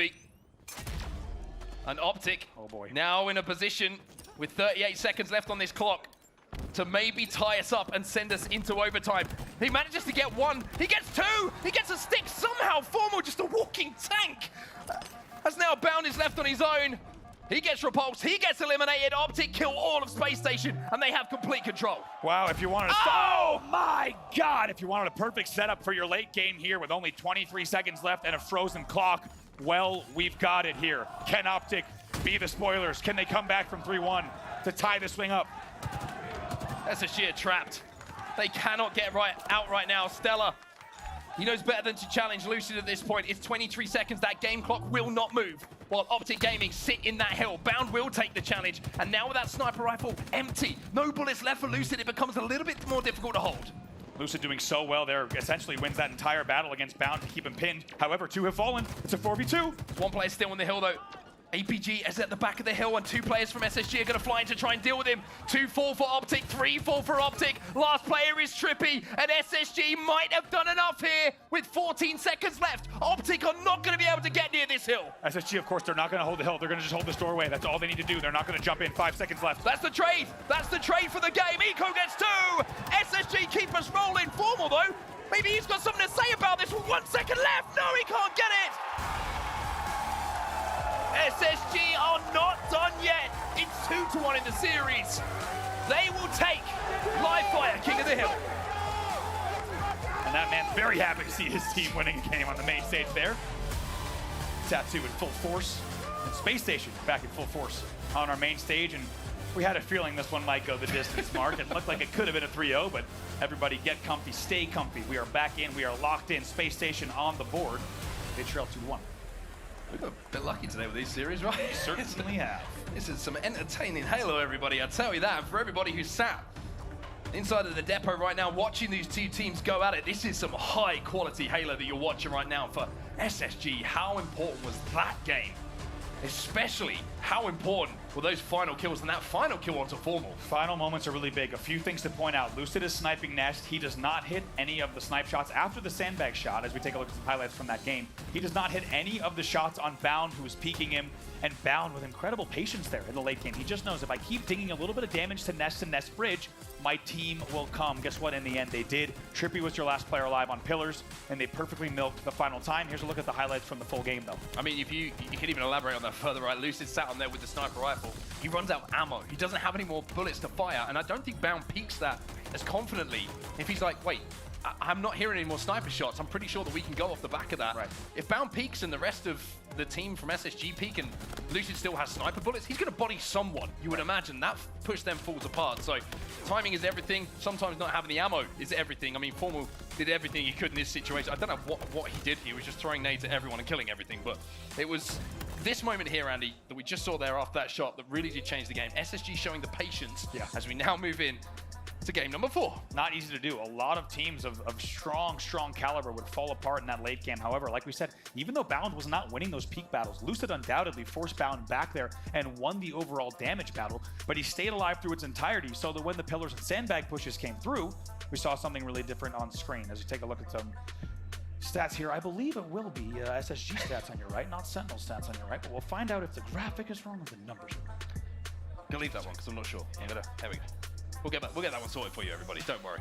But back to the series, Optic Gaming versus Spacestation, and now the pace does change, Andy. We've seen some really high-octane, fast-paced Halo up until this point, but the fact that we now move over to capture the flag on Argyle, we know how this game type plays. It wouldn't be surprising to see this game one flag to 0, right? And that's the difference now. We have to see how these teams adapt their playstyle. And Optic, we know, are very, very good at Argyle. Like to play that 50-yard line, but it's going to be a battle of those snipers. We're going to have to see Stella really pop off here, I feel, for Spacestation, picking that thing up and putting Lucid to sleep a little. You got to think it's a very good game number 4 in the series. With how the series has gone, this one feels perfectly situated here, as this will be an absolute battle for top mid. As you said, the 2 sniper battle, it could come down to just 1 flag, and also the addition of the QT, and we'll see which team is really able to put that to use, because we know if used correctly, both offensively and defensively, and sometimes both within the same run, the QT can be an absolute menace. You put that in the hands of someone like Bound, you put it in the hands of someone like Lucid, and they will be forcing themselves into the back of your base, into the back of your elbow, and you will not be able to track it.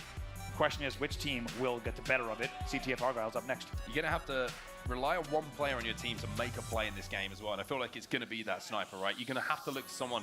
It's not just one headshot. It's not good enough against one of the best teams in the world to force an opening. It has to be followed up on 1 headshot, 2, find a second, and then hold a few people into that spawn as your team moves up to get that flag moving. You're going to have to see a special play from someone. With how tight these two teams have been throughout this series, to see a flag scored, it's going to have to be some very, very special Halo. And at the moment, it feels like both teams are pretty much ready for some special Halo. They've been giving it to us all series long. The question is now, can Optic close it out?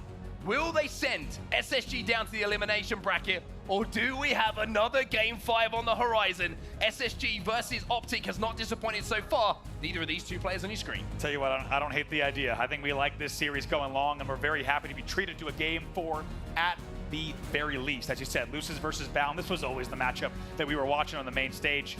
Question is, who will be the leader at the end? 1.32 for Lucid, it's a 1.08 for Bound. We're underway here in game number 4. Bound going to be flying in as well with that grapple, trying to get a little bit of an angle on the QT, but the QT has gone, I'm pretty sure. Yep. So Bound is thinking, I have to try and get out here. He's not going to be able to, as he will be cut down. Now, where are the sniper rifles on the map? That's the question for me. Penguin versus Lucid, and Penguin will win that fight. Looks like Formal might have actually picked that one up off spawn, if I'm not mistaken, for Optic Gaming, the sniper rifle. As Trippy has the QT and he's looking to make an aggressive play off the back of it. You see where that QT is placed as well. We'll see what he might be able to do, and he goes straight in already. It's going to be placed on the snipe elbows. You can see in the picture-in-picture, great job from production there to show us where the first port was put down, to show you where the expected return area is going to be for Trippy in that situation. Formal does have that sniper rifle, and Optic find themselves 2 dead. So Formal thinking defensive here, thinking hit bodies, slow down the push from SSG. Formal slow play on this. What does it do here? Bound had a feeling he might be there. Penguin, excuse me, had a feeling he might be there. Formal just trying to tee it up, but Stellar actually has his back as well. I said that Stella might have to do something a little bit special in this game to create openings. Well, he's found a double kill. He's found more damage onto Moore as well. And now look at this flank he's got onto APG. One nade goes down. He doesn't have a second to clear this kill up comfortably. APG is going to survive long enough, but in the meantime, Spacestation are moving this flag. That's a big kill for Trippy to help out there. 2 dead for Spacestation, so this is going to be a tricky run. It must Bound pull something out of the hat. It's a very nice 2v1 from Formal and Lucid. Lucid, though, somehow stays alive. Still 3 dead. Trippy's your last player alive, and he's on the re. Penguin's still alive, though. And I tell you what, even though this flag might go home, Penguin is in an annoying position under the base. He comes back out, deals with Trippy after a little bit of help, and this is still pressure for Optic Gaming to have to deal with. SSG are all over their base. They're like ants. Still alive in the back of the base, as you said. It's rare we see a player staying alive this long in the back of the base. Ooh, capitalizes off the damage. Thought he might be able to get all 3 shots into Trippy before he gets taken down. And look at how much damage he's doing from the back of the base. Can't get a kill, though. It's the only problem, right? He's doing so much damage, but no one from Optic is falling. And because of that, now Penguin falls and map control would turn over to Optic. SSG were doing such a good job of pinning them back, but they just couldn't connect with those headshots. buys him a lot of time, but as you said, not the kill that he needed on the... Oh my god, Stellar almost makes it happen. 3 dead though. Penguin is your last player alive yet again. Formal's in the base, Formal's getting triples! And Formal's gonna have to wait for his shields though. Looks for that respawn, as they are gonna come in on the engine side. So, a little bit of stutter step. Gonna have to come in here for Optic. They need a few more kills before they can continue moving that flag. You can hear above the re coming in. Formal might have to reset with the squad. He knows there's a lot of pressure still around the base. Here they come. Double flank coming in. Sniper rifle still in his hands. It's a killing spree for Formal. The no-scope was good. Oh my The God. second one was close. But not perfect, but those shots are pretty good. Unbelievable angles here, and how about back and forth on both sides, back of the base control like this. To be honest, you don't always see this much back of the base play in Argyle, but you can see why they want to be able to play this way. Formal just desperately waiting for the help, trying to stay alive as long as he can. Always literally saying, hey guys, please help. Penguin finally stops the incredible run that did come in from Formal, but it has given the opportunity now. As Bound is taken down for Optic to get that flag moving. It was a momentary 4 dead. APG sliding across, taking it the long haul route. He needs a little bit of help here. He doubles back onto Eco, gets the kill, as Trippy now starts that relay back. Trippy says, hey, you guys do whatever you want over there. I'm going to keep flying this flag home. He pauses and delays. He needs to hit this. A second, my God. Now he's going to try and turn that flag back home. Trippy needed to hit those shots. He needed to hit magic shots if he wanted to be a clean run for Optic, but with the damage being done elsewhere. Now APG comes in and says, I will run this one home. Penguin gets one though, and this job is not done yet for Optic Gaming. He knows he has to delay. That was 2 dead. Now Trippy was the 3rd alive. He was dead now. That Lucid and Formal are your spawners. They probably cannot get there in time. Formal's got that sniper rifle still though. Bound gets another. And Formal, he finds 2. Bound, gonna peek.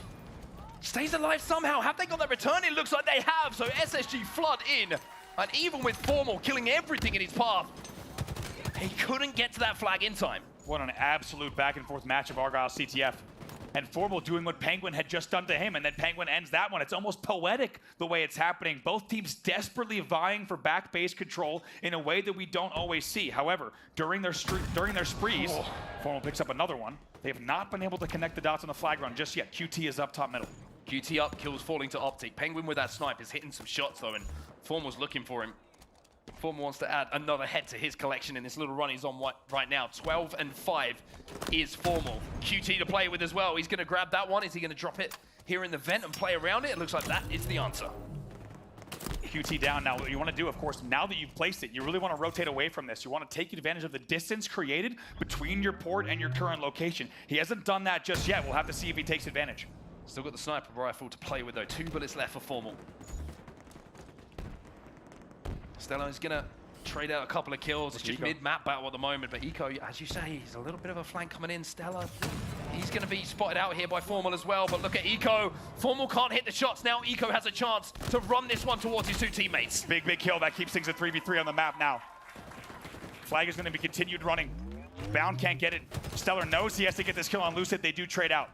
Last 2 players alive from Optic are on the screens. APG hits a no-scope, and that's going to make this a little bit more difficult for SSG. They do have the flag still moving, but Trippy has slowed things down. Bound is going to take him down. Eco's still alive, by the way. Penguin gets another 2 dead here for Optic. This is a huge opportunity for SSG to cap. APG was running that flag. Where is that flag?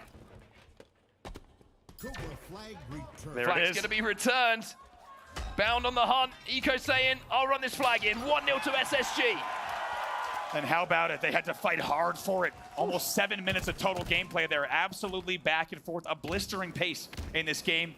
But they do what they needed to do. 1-0 on the board in favor of Spacestation Gaming. 5:30 on the clock, which, if we're honest, might feel like an eternity, depending on the pressure coming in from Optic Gaming. Ooh, Formal nearly walked into that sticky grenade. But Formal still keeping the pressure on. Stella now trying to hit some shots. Formal trying to pressurize him, and now Stella turned. Oh my, what?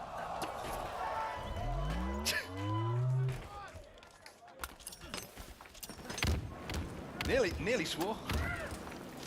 Stella with the most ridiculous shot. On no shields whatsoever, and B is on fire. And man, this becomes the scariest version of Stellar. There's a certain level that he hits where he ascends. And he's on a different landscape, a different paradigm, and that's what he's doing right now in this game. He's 10 and 8. Stella's playing in a simulation right now, and everybody he looks at falls to the floor in the next few seconds. 4 shots left. That's enough to kill all of Optic here for Stella. Penguin, by the way, 16 and 10 in this game, leads the entire lobby. Enormous numbers from him. Now with another minute elapsed. Oh my God, I don't know. I don't have words anymore. I don't know what we're watching. An unreal killing spree. Otherworldly. I mean, a lot of talk about aliens falling recently. If maybe Stella was on that spaceship with the way that he's playing at the moment. There is no way on Earth. There is no way on Earth he just did that. Half the people in this room just stood up. Unbelievable streak. It didn't look real. It did not look real. We're going to have to check the tape, folks. 3:54 left on the clock. Still 1-0 in favor of Spacestation. What? Lucid says, my turn. QT in hand. QT going to be popped. Optic now have to push forward. We talk about how a 1 flag advantage is bigger than it is on any other map because of the way that Argyle plays, and Lucid now knows he has to take over. He has to slow down Stella. He re-challenges, he gets that kill, and he keeps the snipe in his hands. Lucid saw everybody in the room stand up when Stellar got those kills. He says, I don't know how I feel about that. 2 dead here for Optic. It's still a 2-man advantage for Space Station. The time continues to tick down. It's been 2 minutes since we checked in on that clock. About to be under 3 minutes. As it, oh God, now Trippy has a turn with the brain stick. Yeah, Do not stand still. Let's not stand still. We've seen players getting hit, flying all around the place. Those ones are easy pickings. And there's another one for Trippy. It's 3 dead for Space Station, 4 dead as Penguin just comes off of that spawn, and Trippy, well, he might be able to lock him down on the elbow here. Oh, that would have been a horrible spawn for Stella. I think Formal's got a sniper as well.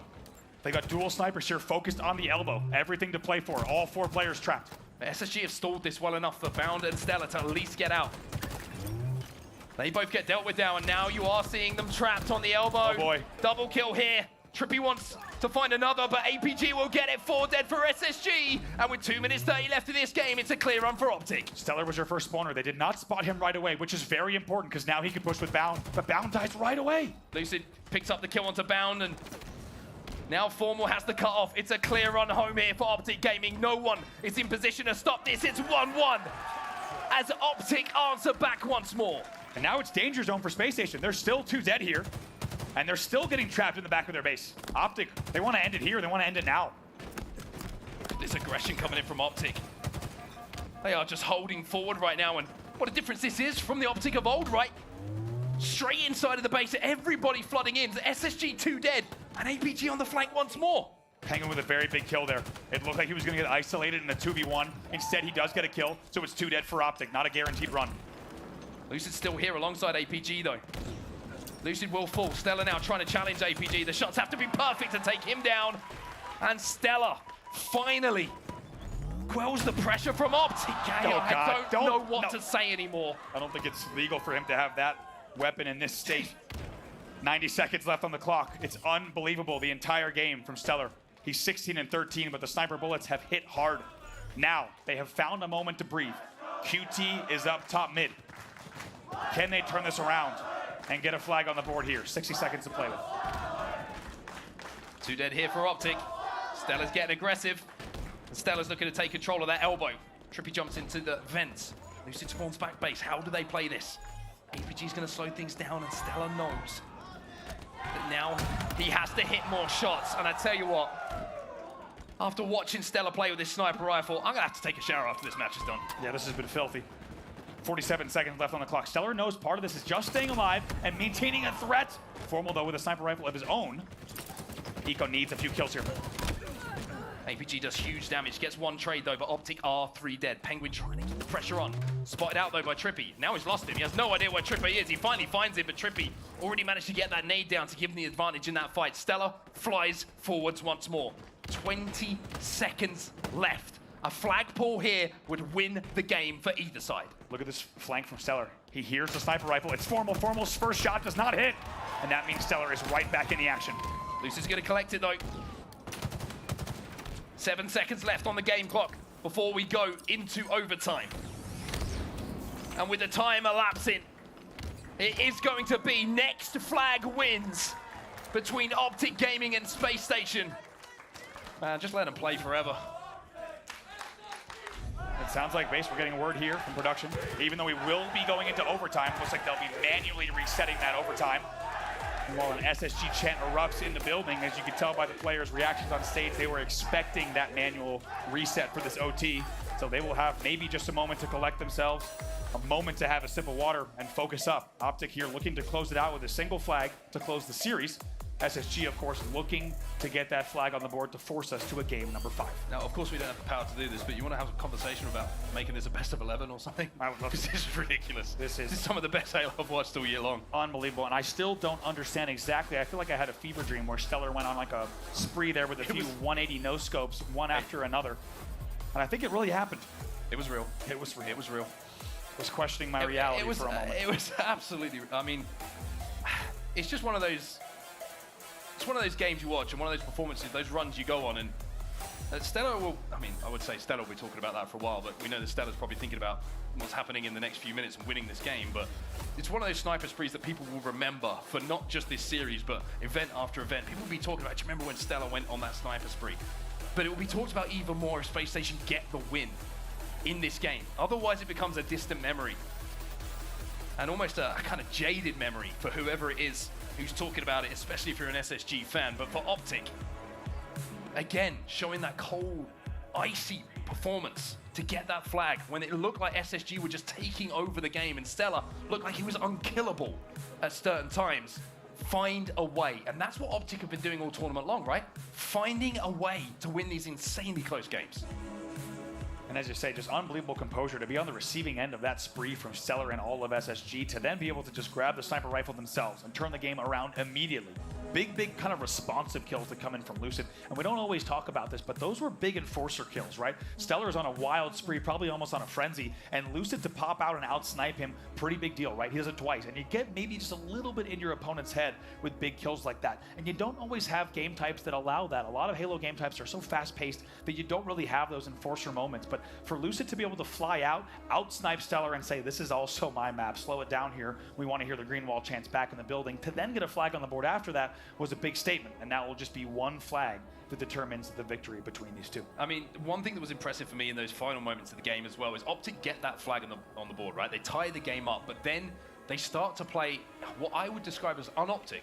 They start to be hyper-aggressive. They look to win that game. They look to keep the momentum on their side. They fly inside of the SSG base, and that's what SSG are known for, right? They gave them a taste of their own medicine, and they were always just 1-2 kills away.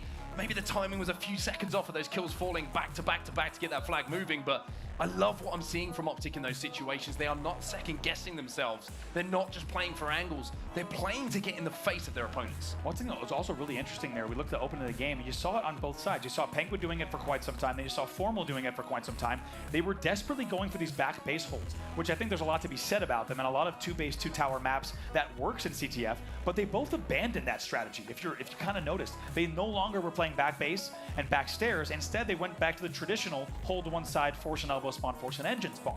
So it's interesting to see them both relying on that strategy and trying to make that happen. In the end, they abandon it to get flags on the board. Well, this is the elimination bracket. This is what the loser of this game is going to find themselves in. And if you're looking at the bottom of the screen right now, you can see Quadrant. They beat Shopify Rebellion 3-0, and they keep their run going. Problem for them now is they've got what can only be described, and I would imagine, as a very pissed off FaZe clan to play against in their next game. Native Red, you can see they're 2 up on complexity as well, and I'm hearing in my ears as well that Quadrant versus FaZe will be on main stage next. So that one, oh, that's going to be fun. That is going to be fun. And also on the same side, keep in mind, FaZe coming off of a 0-3 whooping. They're going to know that Quadrant's going to be ready to play as well. Hey, I have to say whooping. Whooping. They told me I can't say the other word anymore. Okay, fair. Has to be a whooping. Well, that's going to be a fantastic series, though. Quadrant versus FaZe, as we said, so much to play for there. For those teams to both be in the elimination bracket with their tournament lives on the line at this stage in a Saturday is pretty surprising, to say the least, and that's going to be dangerous. But before we get there, of course, we need the victor of Optic versus Spacestation. As we said, one flag going to decide this game, potentially the series. However, SSG going to be looking to force a game. Hey, I'll just build in the anticipation a little bit more, right, with a little reset before we get into this game. And like we say, when we do rejoin, it's next flag wins. There's no mistakes to be made. And to be fair, Argyle was usually next flag wins a lot of the time with just the low scoring nature of the game. But if there is a game 5 on the horizon here and SSG managed to take this game home, what does that do to Optic? If we send it to a game 5 and they can't get it done, being 2 up on SSG. A lot of ifs, of course. A lot of ifs, a lot of Halo to be played until we get to that situation. starts to ask a lot of questions, right? Questions start to be raised in an even more serious tone than they might have already been raised this season. Optic, however, looking very strong, not just in this series, in their prior series as well. You could make the argument very comfortably that they look like a different Optic Gaming. They look different than they did at DreamHack Dallas. They look different than they did in Arlington. Something about the air here in Salt Lake City has helped this Optic Gaming roster look like a new team. But they need to continue on here with a win in this series if they want to stay alive in the upper bracket. Just looking ahead to what that Game 5 is going to be as well. Give me 2 seconds. It is going to be Recharge Slayer. So we've already seen Recharge in this series with a little bit of Strongholds action, and that's going to be very interesting, that game type, because we know that Optic like to play it. I would argue it's probably the slowest of the Slayers that we have, right? Because you have the ability to hold down, you know, respective sides of the map and play for the kills off the back of it. But SSG do like to play it a little bit quicker if they can, but it kind of then falls into the Optic playstyle, right? Where they like to pick you off, they like to control that shock and then make you have to make plays against them and back themselves to hit those shots. So Optic, I think, will be pretty confident, even if this game doesn't go their way, that Game 5 might be one that they can close out. But I mean, when it gets to Game 5, Addy, we know better than anyone. You can kind of throw the form out the window, right? It doesn't matter what the map and game type, well, the game type's going to be Slayer, but the map is, because it comes down to just like who has the nerve, who can hit the shots when the pressure is on most, knowing that the series is on the line. Absolutely, it comes down to the micro. It comes down to the perfect decision making, the perfect peeking, the perfect team shots, and just connecting all the dots there. And too often, a few of those will of course lead to a sizable lead that will truly determine the result of the game. But in order to get there, there's still a battle to be fought, of course, on Argyle CTF, and you have to wonder just how fast do you fly your opponents here? Do you fly for a grapple QT grab? Do you really all in off your opening? Because there's a lot of risk in doing so. You could imagine that both these teams might just show one another a lot of respect off the opening and not let the other get a free flag grab immediately in overtime. That's going to certainly hurt if they do. We're looking like we're going to get into the game pretty soon, and as soon as we can, of course, we'll bring that to you. But I've got to give a shout out to the crowd as well. They've really added something special to this series. The SSG fans have been loud. The Optic fans have been matching them as well. And as you can see, the fist bumps on the stage, it looks like we're ready to get into sudden death. Argyle capture the flag. Next flag will win. And for Optic Gaming, this is the flag that can send them through to the winners bracket final. And as you said, a fantastic crowd here in SLC. It does feel like the room is split between Spacestation and Optic Gaming, and we have heard chants for both sides. And now it's only going to be one flag to decide this game. And like we said, both teams going to be looking to play this very... Got all dramatic and heady. I turned the lights down, and now we wait. The players' faces illuminated by those screens. They're ready to get into the action, completely locked in, knowing what's on the line here, Andy. Any predictions? No shot. No shot will I get into that territory here. I guarantee, though, it will be absolutely wild what we've seen in this game so far. Also, some of the wildest highlights that we've seen, and we are now underway here in overtime. Optic Gaming versus Spacestation. Next flag will win the game. If it's Optic Gaming, they will win the series. If it's Spacestation, they will force a game number 5. Oh, 2 players challenge. Formal as well. He almost managed to get the Quigley going down there. A little 2-for-1 action. But it's going to be trades, and no surprise to see that with how the previous X amount of minutes on this game type did go. Formal having to play this one slowly, and I think you're going to see that from the snipers, right? They're going to have to play slowly here. They're going to have to wait for picks, just knowing there's only one flag to play with. 2 dead here for Optic now on board with Penguin. 6 shots left in the sniper rifle. Nice body, immediately taps Lucid for the kill as well. Trippy running that flag, and Penguin hits the body, which means that they can comfortably reset at their own base now, Spacestation. They have control, I think, not only of their own sniper, but this is the Optic Gaming sniper rifle, and you can tell that by the skin that's on it. Taken out of the hands of Formal. So Penguin, gonna wait for those picks. SSG have map control, they have weapon control, but APG, he just gave the number control to Optic Gaming. And this is what we expected to see, right? It's much slower than our first iteration where we saw teams flying at each other. They're playing with chances, they're playing with fire. In the end, instead, it's just gonna be a slowed down game. Neither team wanting to make the mistake. They're giving each other the respect here. Formal's gonna get aggressive though. Bound gets that all-important trade though. It's 2 for 2 at the moment. Lucid versus Eco. Trippy gonna help him out. Stella was momentarily last alive, but Bound is now off of respawn, trying to fight out, but look at the pressure from Optic Gaming. They're trying to stifle them at the moment, SSG in their own base. And Lucid is a problem, especially with his sidekick at close range. He's got that noisy cricket again. Here he comes. 2 teammates down though, so needs to slow play this once again. Penguin gonna get the info though. Info's one thing, dealing with Lucid's another. There's the help. As the snipers are about to come back up on the map, it looks like Bounty's gonna grab it, but nobody's still able to deal with Lucid. Stella's got the snipe though, and even though Lucid is alive and being a nuisance, he's trying to be hunted down. Stays alive as long as he can and somehow gets away, just dodges his nade perfectly. Eventually, he's taken down. Stella will wrap the corner and pick up the kill. Oh god, we've seen this story before. APG gets the sniper rifle here for Optic Gaming. But we're back to that game of respect here, Andy. When nobody wants to give an easy kill away. It's about making your opposition work so hard. APG, you thought he was gonna poke? You don't need to do that against Stella. Another thing to mention, of course, because this is a manual overtime restart. Let's watch this battle first before we get into the technicalities. Doesn't matter who you throw at him. Oh my He's god, gonna do it again. God. Stella is unbelievable. That's the opening that they needed. APG's gonna slow it down, but 3 dead momentarily for Optic Gaming. SSG inside of the base. Stella looking to continue slaying, continue this pressure on. He keeps Formal no shields. He's looking for those spawners. He doesn't find them right away. A win here would be big. Lucid answers back though. And wins the battle in the back of the base. Now I can get to the point. Because this is a manual restart here, keep an eye on the game clock. It would have started with 12 minutes instead of 5. The game will be played until 7 minutes on that game clock. That will be your overtime period. If we are still tied with no flags out, that will mean that we'll head to a full sudden death match. I'm kind of all right with it, to be honest with you. And you got to think both teams are aware of that. So they're going to play this even more conservative because conceding a flag here would almost be a certain defeat. Spacestation get one, but Optic managed to get one of their own. Lucid just being elusive at the moment up in the vents. Oof. Eco gets taken down, but Stella flies in himself. Stella's going to find 2 as well, and Stella is once again the game changer. Here for Spacestation, Penguin gets another. APG's last alive. Everybody spawning out here for Optic Gaming, and SSG are running this flag. Here comes the Optic push. All 4 players are up. Let's keep an eye on the kill feed here. SSG still running flag. Stella gets 1. Penguin, he's managed to get away.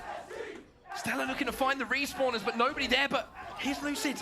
Penguin has no idea, but the sticky grenade is going to stick to that floor, which might give his position away. Formal gets 1 as well. Eco, he can't get the kill. He does get the trade. And now, all of a sudden, it's 2v2. Penguin has to turn his attention to the chasing Formal. He'll do it perfectly. Bounty's here as well with kills. It's Space Station. It's a clear run home. And Space Station send us to a game 5.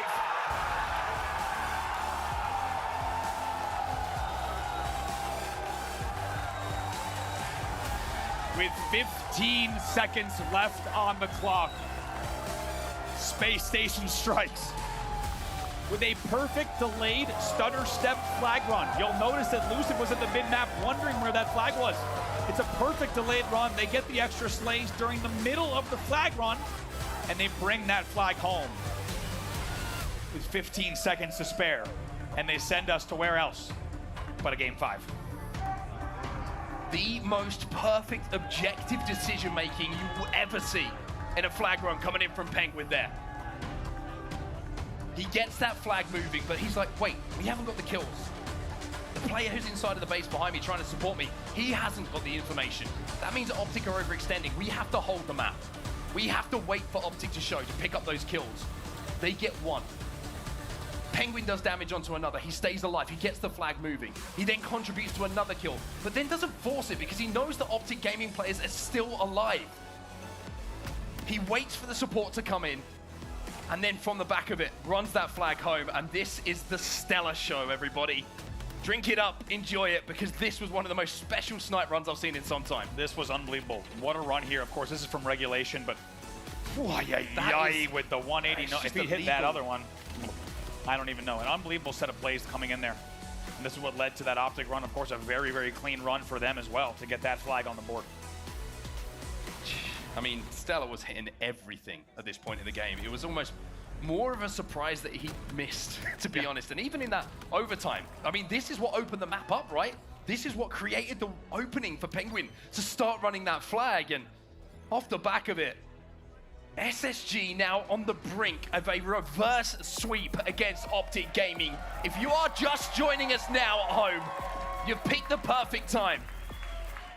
Optic Gaming, they eke out the win in that game number 1 in the last second. Game number 2, SSG make a great comeback, but a final push from Optic puts them 2 up on the brink of a series victory. But SSG had something to say about it. They win the next 2, the 4th game in overtime that puts us back into recharge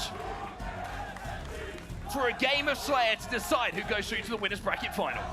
I mean, that series layout told it all. This has been an unbelievable series between these two, and one worthy of a matchup between Optic Gaming and Spacestation. It will be one single game. 12 minutes on the clock, 50 kills to win. Here is your Game 5 Slayer between Optic Gaming and Spacestation. Trippy gets the first kill. Stella gonna be challenging everyone.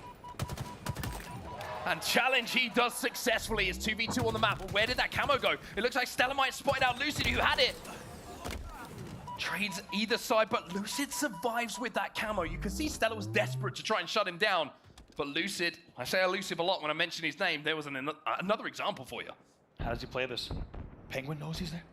Look at this 1v1 here. Penguin's looking for the camo player to walk by. Oh my gosh! Penguin somehow in the end still gets the kill. He doesn't get the back whack, but he still converts and he shuts down the camo. What a play from Penguin.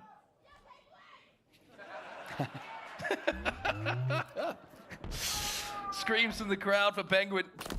No surprise with a play like that. Now you've got Formal with all the responsibility on his shoulders here for Optic Gaming. The power weapon is in his hands.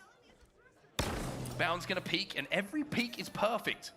That doesn't connect for a Space Station. It means more ammo is gonna be used. It means that shock is less effective as Bound forces out another shot from Formal. He's the peak master. As you said, burning that ammo each and every time. And it's just like the Argyle CTF. He's playing a game of cat and mouse at the moment with Formal, and I don't think Formal's enjoying it, to be honest. It's just like that Argyle CTF. We said both teams are going to show so much respect as here comes the push. Yeah, now they've managed to escape. Formal didn't connect with those shots, and now the flood comes in from SSG. It's 7-3 at the start of this game, and Formal, he's close, but he's not close enough for a Game 5. Uncharacteristically missing a lot of those shots here. Eventually does pick up one with some nice crispy shots at the back of the head. 8-4 in favor of SSG. Bound refuses to go down. He's allergic to shock rifle shots. Just bouncing around. He's crazy. Formal's like anyone else but Bound. They should go now off that damage. No, Lucy gets forced out actually. Looks like Bound had some grenades just to slow that push down, but you can see Optic trying to do what Space Station did a few moments ago.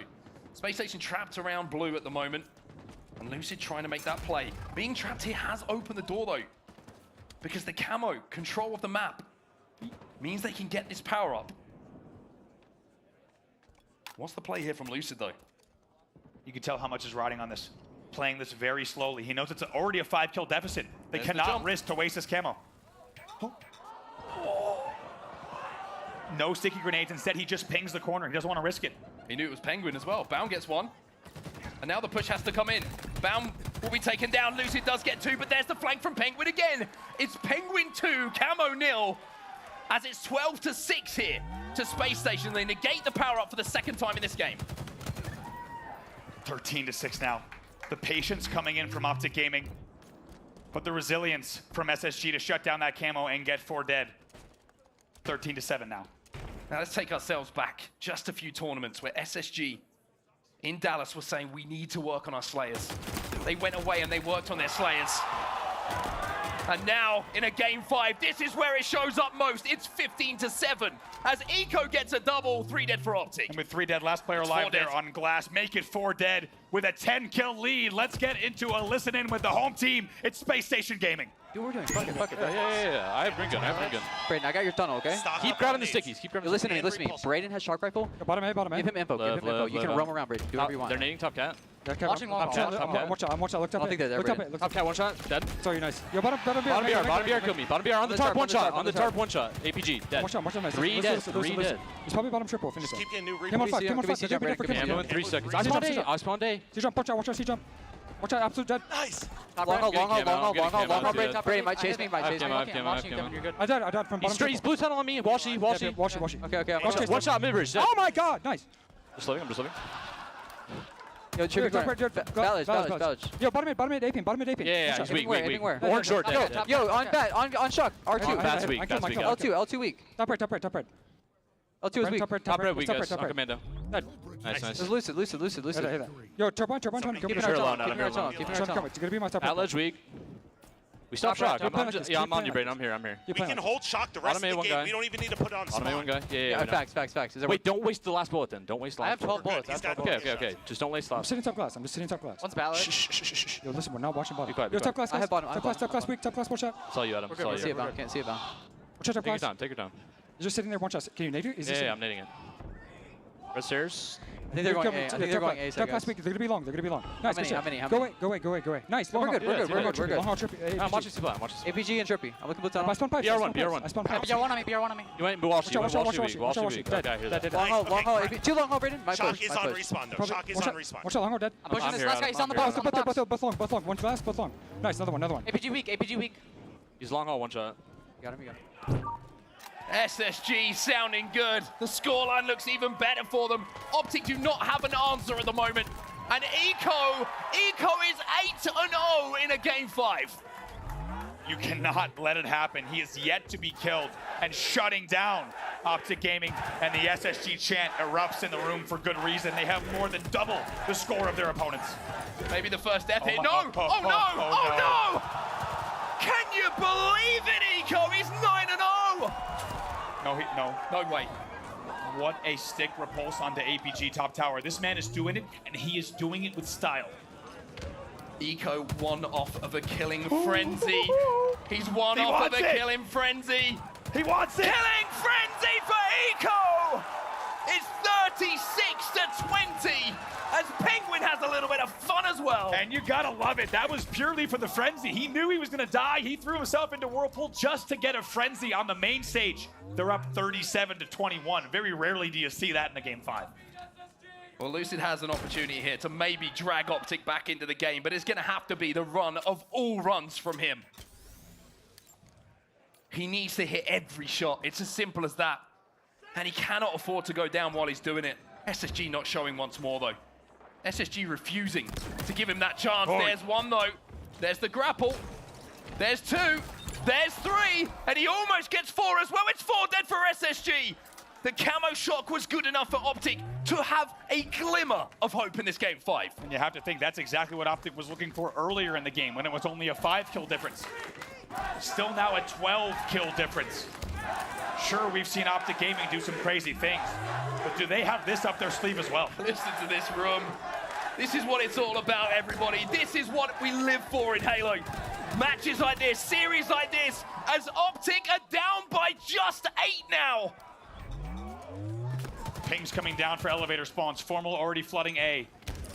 And it's still 2 full rounds of slays required to tie the game, but don't count Optic Gaming out just yet. And game 5 is back in action. Make it 7.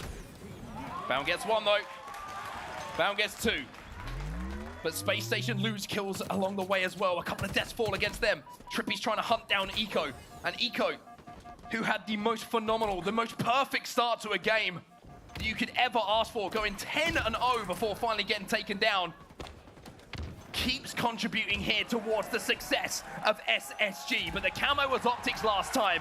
Well, SSG, they've got it now, and Bound, the man we watched the documentary on, might be the man to add another chapter to his story. And you have to think it might have been too little too late for Optic Gaming. You can't let it become a 17-kill lead like we saw for Spacestation. And sure, Optic's brought this back down to 44-36, but Bound and camo in his hands. Bound looking for info. There's plenty of it. Lucid got no idea that Bound is there. He gets that first kill, and here comes the push from SSG. This could be the one that finishes it right here, right now. Bound doing so well to just dodge this battery pillar. Oh my, gets the help as well, 2 dead. 47-38, 3 kills to go for SSG to perform the reverse sweep.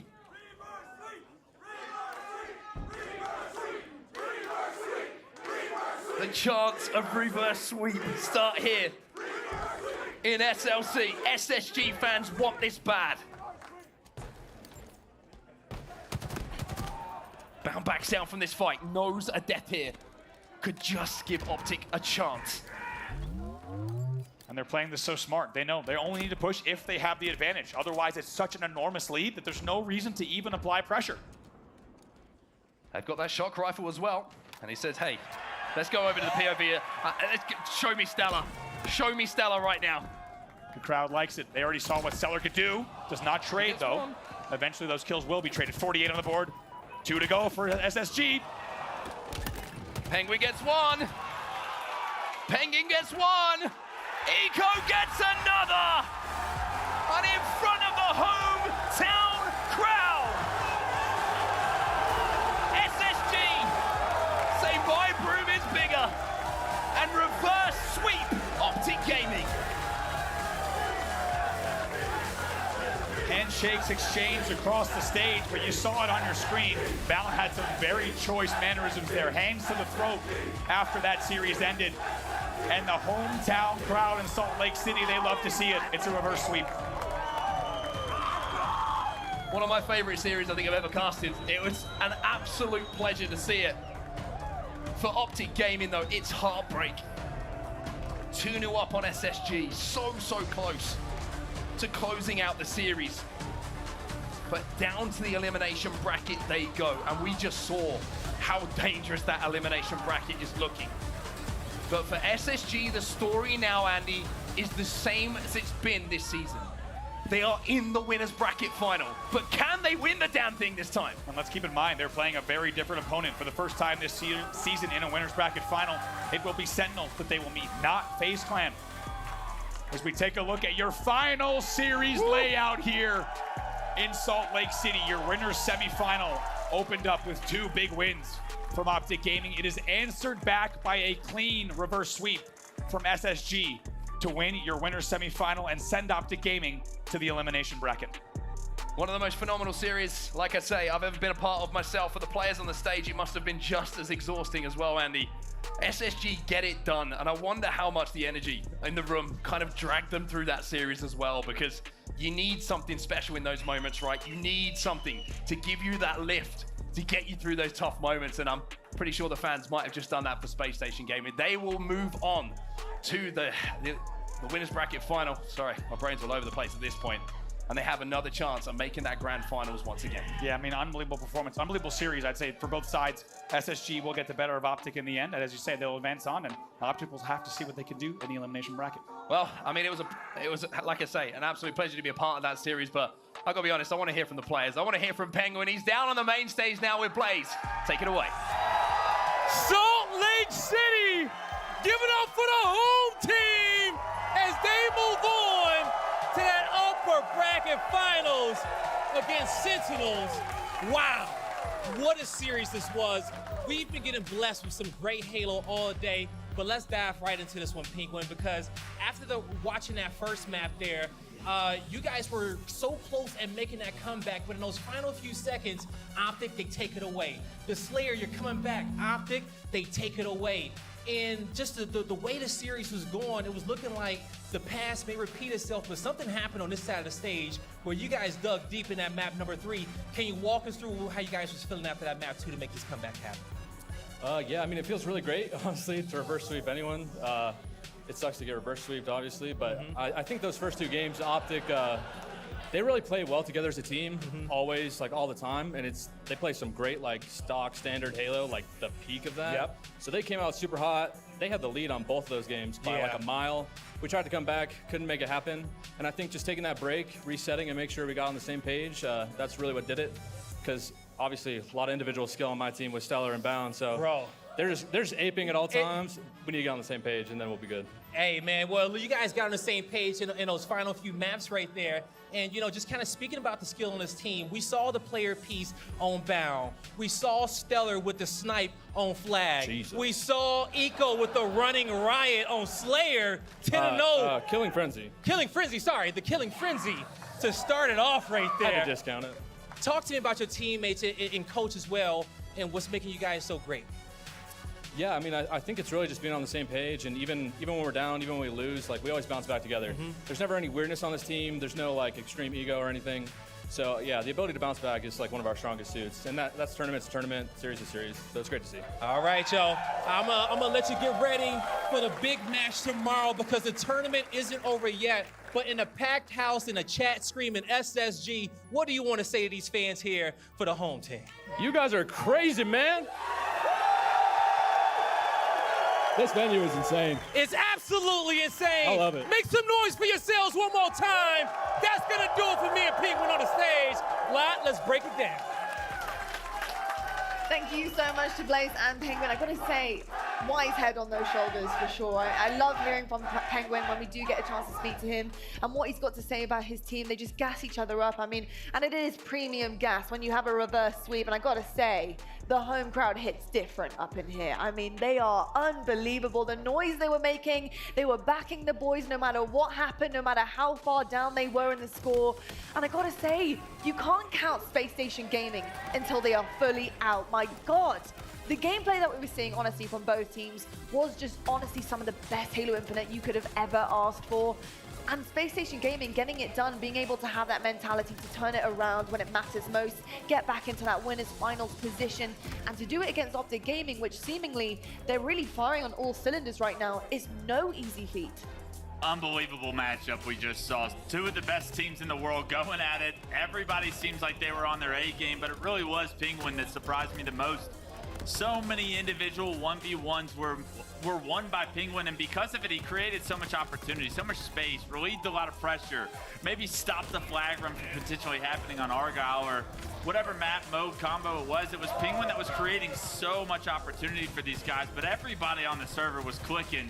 It just came down to a few more plays made by SSG, and in all honesty, this lead in Game 5, as big as it was, the fact that Optic were able to pull it back to an interesting game, I mean, that's hats off to those guys. You know, they're kicking themselves just a little bit for letting that series slip, but I mean, when you leave the door open for just a crease, you give opportunity to some of the best in the world to stay in this series, and that's what SSG took advantage of. Yeah, I want to give a massive shout out to the crowd because we've heard the green wall get loud at every single tournament we go to, and any single time the green wall chant started up, SSG fans just chanted louder. That's what happened. There was little murmurs of a let's go green wall, let's go Optic, but every single time SSG chant started, immediately it's like, we'll let you chant, but we're going to chant over you. Yeah, you can see right now in the winners finals, we have Spacestation versus Sentinels, and that is primed, ready to go tomorrow. I've got to say something about Spacestation that I think I'm learning every single time we get into a series with them is that they always surprise me with something new. And I think in that series, it was patience. I haven't seen that amount of patience being given across our screens from Spacestation before, and I don't think they've had to have it, but there were so many different times and turning moments where they had to have patience. They knew that they couldn't chow or ego challenge certain situations because the risk was too high and they were already 2-0 down. And in the strongholds, Lucid was holding Nest. It was the final hill. They absolutely could not let Optic in that hill. They had to go to time, and I love the patience that they had pushing out of Garage, making sure that they only pushed when they were full health. They couldn't chow too much because it could have been game over a split second. And I just love the decision making in that. I'm not entirely sure who made that call, but I love the fact that they stuck together. They knew to rotate, push as a team, and they managed to clear that hill. That patience was everything in the series. Yeah, I think some of the adaptation we're seeing in SSG's gameplay is a lot of the transition from a very fast pace to being able to be versatile, to show that you have what it takes to slow it down, to formulate a strategy, get on the same page, and then find your picks and then get the job done. When you have map control, go back to the old SSG ways of just flying, soaring, and foreign, as I say, and that's what they are known for.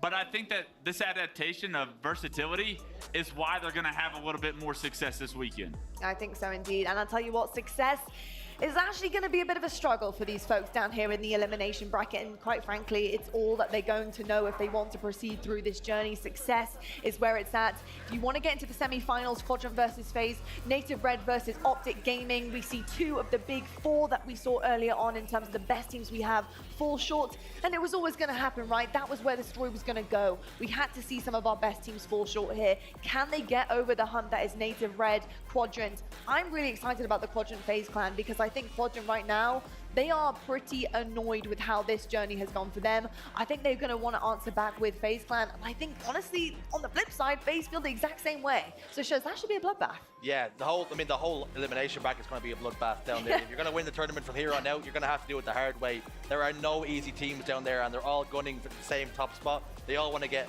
the ticket into the grand finals. And like I say, FaZe don't want to be down there. They don't want to be playing Quadrant, and vice versa. Yeah, vice versa. Same for Optic Gaming and Native Red, two incredible teams in themselves as well. So we have a lot of Halo Infinite to get through tonight, folks, but we've had so much fun already, and you may have noticed that some of our teams have been having fun behind the scenes in the ball pits, apparently. So as we go to a quick break, we want to show you on Earth Goes On Media Day for all of our pro players.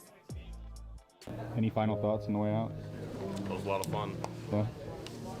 I like balls. Let's disappear without goodbyes and say we've gone mad and lost our minds. Oh, who cares?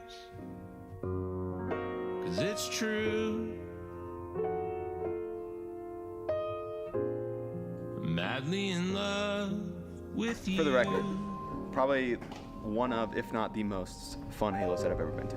So let's float away toward the moon and the stars and let them all talk about how hopeless we are. Honestly, this might be the best one. Oh, who cares? 'Cause it's true.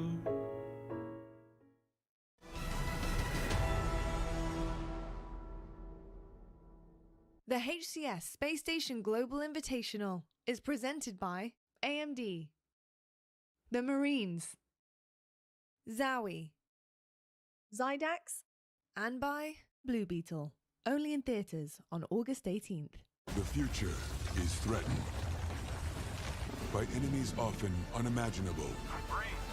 When there are battles to win for America's future, there is one constant: Marines.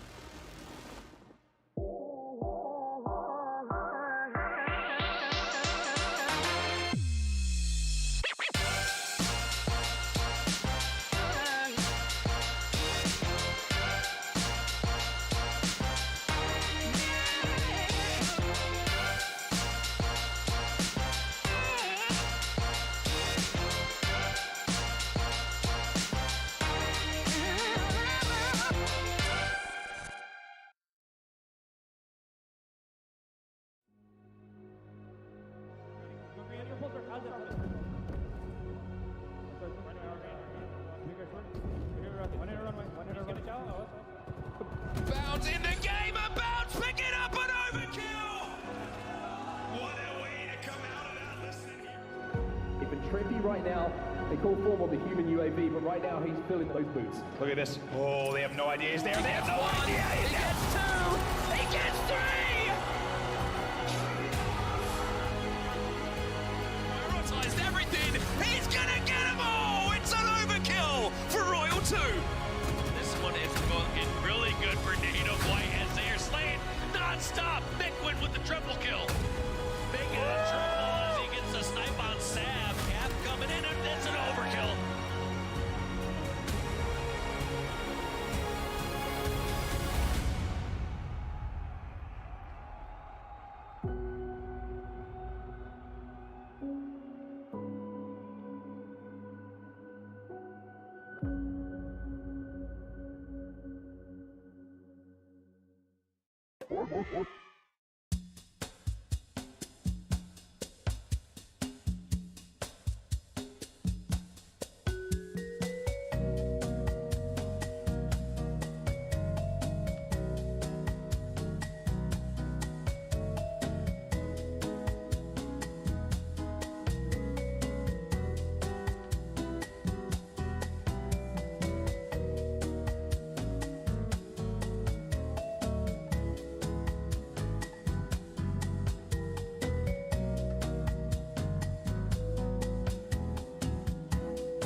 This is the world's most advanced processor. In entertainment, its rendering speeds render other processors obsolete. It drives the future of autonomous driving, powers cloud services for billions, helps change the course of climate change, connects communities of gamers anytime, anywhere, and uses AI to accelerate disease detection and cures. We make the world's most advanced processors, but only with your vision can we advance the world. AMD, together we advance. Jenny, yesterday you said you consider getting me a job. Guard that with your life, but do not open it. This ain't what you want. I think he likes me.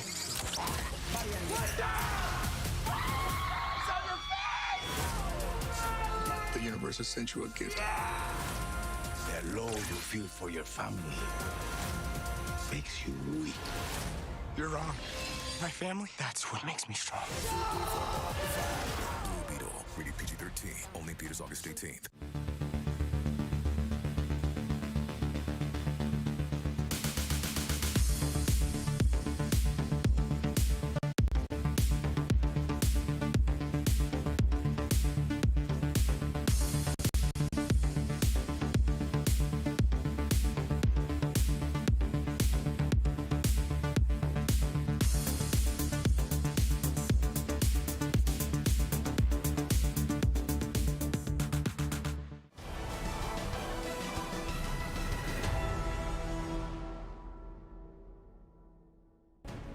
Welcome back to Salt Lake City. Welcome back to the Depot. We're here at the Global Invitational for the Halo Championship Series, and we're here with Spacestation Gaming. They're hosting one hell of an event. What an incredible series we just saw between our hometown favorite Spacestation Gaming and Optic Gaming on the main stage.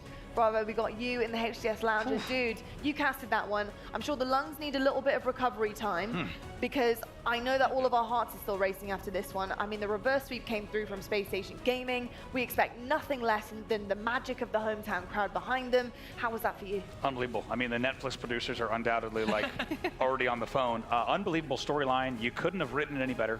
For Optic to win the first two the way that they did, for Spacestation to have the resilience that they did, and overtime and Argyle, I don't think we could have asked for anything more. And the hometown crowd, I mean, this crowd has been unbelievable all day. Yeah, it really has indeed. Well, I'll tell you what, we've had all of our winners semis, and the unfortunate souls moving into the elimination bracket, of course, see themselves in elimination matches. FaZe versus Quadrant coming up next, our quarterfinals on the main stage. And Quadrant, they have been waiting in the wings. They probably watched their FaZe series. They've been doing some VOD. They've been getting warm. They also know this team very, very well. They have played them many times and matched up, and unfortunately it hasn't quite gone to plan for them that time around. However, this time, they might actually catch a little bit of a rusty FaZe. FaZe weren't looking quite 100%, maybe 85 I'd call it. It's more to do with the Sentinels being able to really play up to FaZe and their ability. But Quadrant, they're going to be primed. How are you feeling about them? Yeah, I think they're in a good opportunity here. Coming off a couple wins in the elimination bracket, you get some momentum behind you. You play a FaZe team that may be a little rocked, like you're saying. By no means do I think FaZe played poorly against Sentinels. I really do think it was Sentinels stepping up and making plays in very close games that were decided by just near margins. I think Sentinels stepped up. Can FaZe step up and make plays is the big question. Can Quadrant do the same recipe as we saw from Sentinels and repeat that as far as just making a couple more plays? Because I think if we've seen anything from these guys all weekend is that they are playing at a very high level themselves, especially the man on the far left in LQ, that's Legend. Yeah, Legend has been unbelievable this weekend. He always is, pretty much at every single event we see him at. But I do feel actually he's hit a whole new level at this tournament. Legend has been such a game changer for his team, not only in KD, but just literally zipping around the map, creating openings, creating control for his team, especially objectively. And it really has worked so far. Unfortunately, they have been bounced down to the elimination bracket. But if Legend can turn it on, this is the series to do it. It really is. And it's pretty wild to think that only one of these two can advance from this point, right? It goes without saying, both of them and their entire fan base is expecting them to push well beyond this point. but only one of the two are going to be able to make it on. And of course, it's crazy to say that about FaZe as well. We very rarely see them at this stage of the elimination bracket. Yeah, on the other side of things, FaZe didn't quite go to plan against Sentinels. I mean, a 3-0 speaks for itself, so the bounce back is on for them. I've got to say, in terms of the series for FaZe, things have gone their way against Quadrant. History would say, I think this CTF game is going to be incredible because FaZe have been looking pretty good in CTF. And I've got to say, Quadrant, they haven't had the best run so far, but this event, they have been a clean sweep with CTF games. So I think there's going to be a turning point there in the series. You can see right now the 2023 rewind as well. FaZe Clan have been getting it done. Quadrant, they've definitely been on the uptrend. The question is it up enough to go against FaZe Clan? Yeah, this is the big question for me coming into this series is, and even this tournament, is Quadrant, you beat Optic a couple of times, and that's a phenomenal achievement because of how strong of a team Optic is. But if you want to continuously place inside the top 3, if you want a chance to win a championship, you're going to have to beat the rest of the big dogs in North America, the rest of the best teams in the world. A FaZe roster that you've never beaten proved to me that you can win this series. And I think that's something special that shows you they have what it takes to contend with everybody and not just a stylistic difference with FaZe. Yeah, it's wild to say that once again that one of these teams is going to exit top 8. It feels criminal. There's so much on the line here. There is so much on the line and the fight is definitely on. We're going to head on over to our casters to take us through this game. We've got Tony and Walshy on the mics, and boys, this is a big one. It's a big one. We're talking FaZe going up against Quadrant. Quadrant fresh off of making history at that top 3 finish the last time we saw them on land. Meanwhile, FaZe trying to pull off the 3-peat, both find themselves in the elimination bracket. How crazy is that? Yeah, and also so early. Our stats person, Easy Mac, was letting us know this is the first time since Worlds that this core trio from FaZe has been in the elimination bracket this early. They've always been making it to that winner's finals. Well, this is the rematch from pool play back in Arlington. It was FaZe that pulled off the 3-1 win against Quadrant, but since then, Quadrant have been looking different. Like we said, 3rd place at Arlington, finishing out. Now coming in, they want to match that here. Game number 1, live fire oddball. We know that that's FaZe's 2nd best game type so far. In fact, they're undefeated here in this tournament. If you're Quadrant, how do you go up against FaZe and oddball? Oh man, I mean, it's clearly been a team effort, but one thing that has been sticking out so far from Quadrant as far as oddball goes is that person on your screen closest to us, Legend. He has been getting the most time for his team while also putting up the most kills. So he's been getting approximately 40% of the ball time during all their oddball games while still putting up the biggest stats. So you would say he's having a legendary performance. Okay, I'm sorry. I'm not gonna do that to you this early, but no, Legend might be one of the easily the baddest men in the EU right now. I feel like us in North America, I feel like we've been sleeping on him. Meanwhile, the guys overseas, they already know. They know how good Legend. They know that he might just be the best player in the game coming across the pond. That's right. That Legend on the far end. Sorry, I incorrectly said that for a moment. But regardless, this squad, they're already mentally prepped for this long elimination bracket run. Whereas FaZe, you know, they were not ready for this. They were not ready to be in this position. They now have to bounce back. Clearly, they have a strong mental game. They have been through these sort of situations over and over again. They've had their backs against the walls. But in short, they don't have any fear. They are fighting for their Sunday life. Yeah, I feel like it's almost easier to like roll downhill when momentum's on your side. You're fighting into the winners bracket finals, fighting into the grand finals. You got all that momentum carrying you forward. It's easier than maybe when your back's against the wall and now FaZe are fighting for their tournament lives. Yeah, and also look at those stats there. Snakebite putting up some scary numbers himself. Snakebite maybe not as heavy in the kill department compared to Legend. However, Snakebite has been getting 51% of the ball time for his team, FaZe, so far. Well, FaZe about to show you why they're undefeated here in this game type and map combination. We're going into game number 1. It's oddball, live fire. We're on board with the reigning MVP and Snakebite. Watch the fangs. And look at this. Snakebite sees nobody's over near Nest. That means his teammates are getting outnumbered on the overshield side of the map. Snakebite able to get that heat wave. Now, what can he do with it? He's got the sniper in his sights and has to back that player down into the tunnel. Overshield just about up, and you see 3 members of FaZe over toward the A side, but when you control the tower, you get the Shroud, and Snakebite bounces that player back with the repost, trays out his life, and I'm not sure what happened to Overshield. It's actually sitting in mid-map, and Quadrant might have just stole it away. Yeah, Chick's got that Overshield. Frosty's got the ball.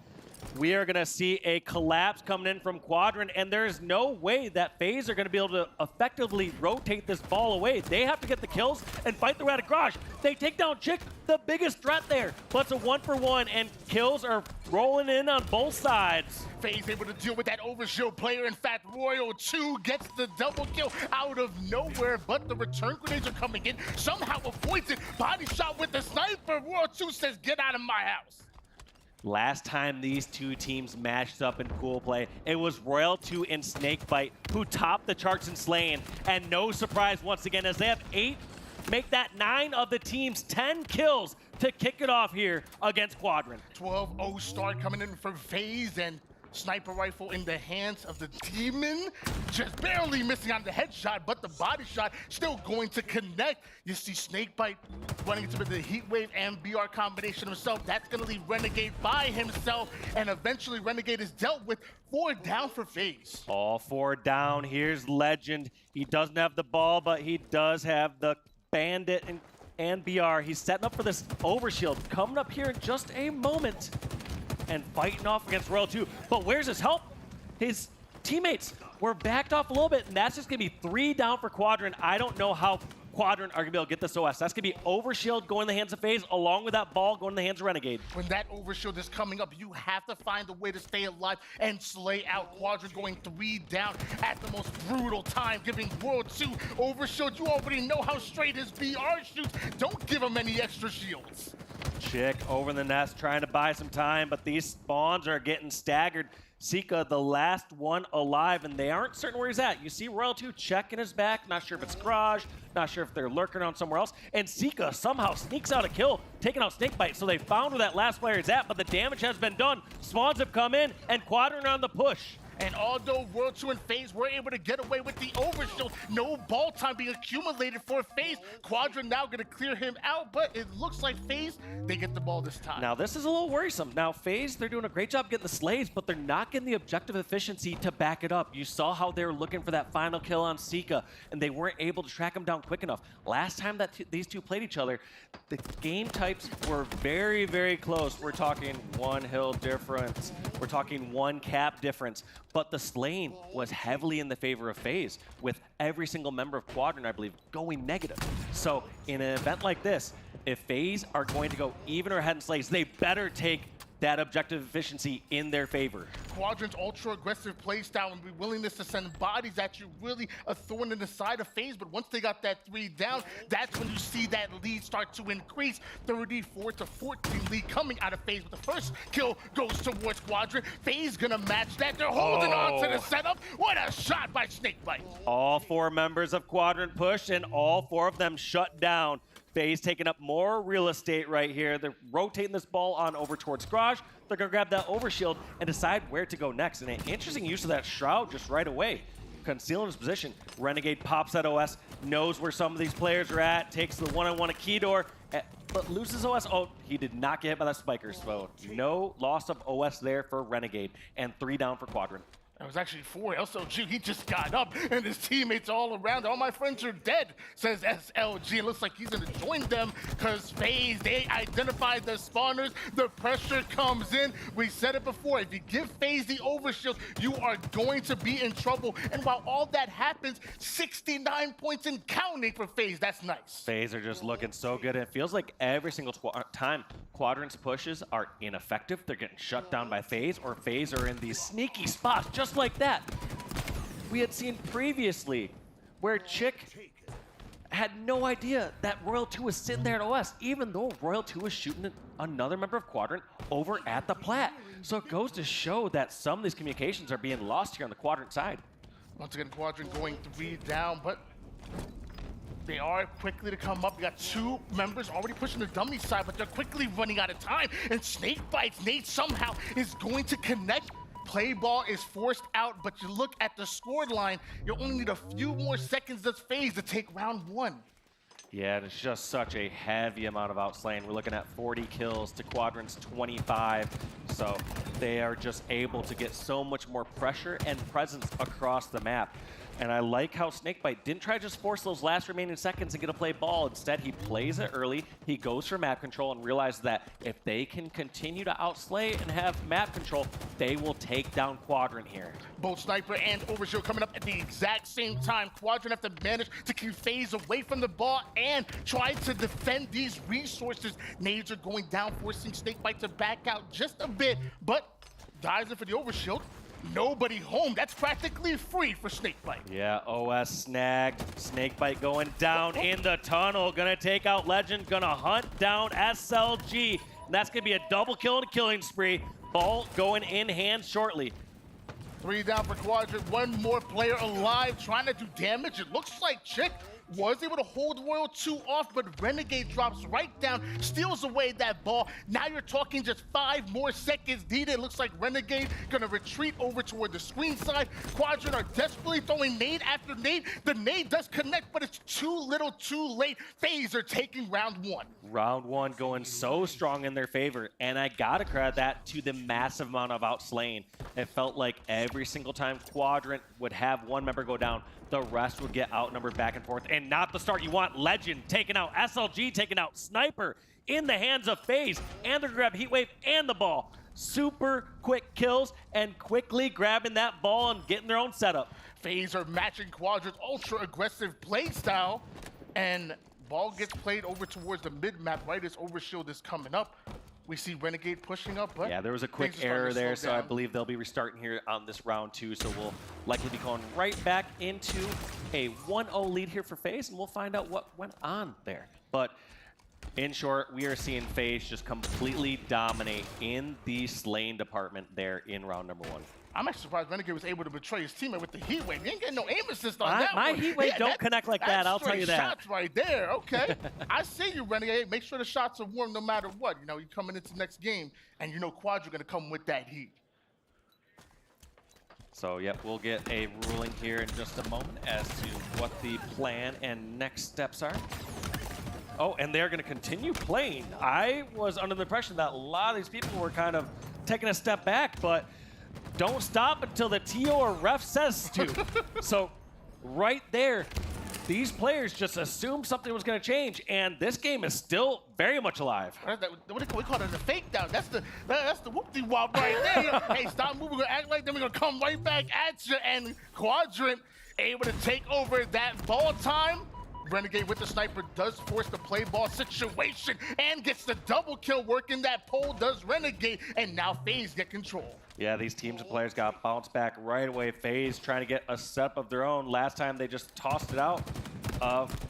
Fatuously, they must have, or uncertain of what the situation was. And so here we go with Renegade getting this kill, grabbing the OS, and they're in a prime position to get a setup of their own. But that has to be that has to be rattling when you're uncertain of the situation.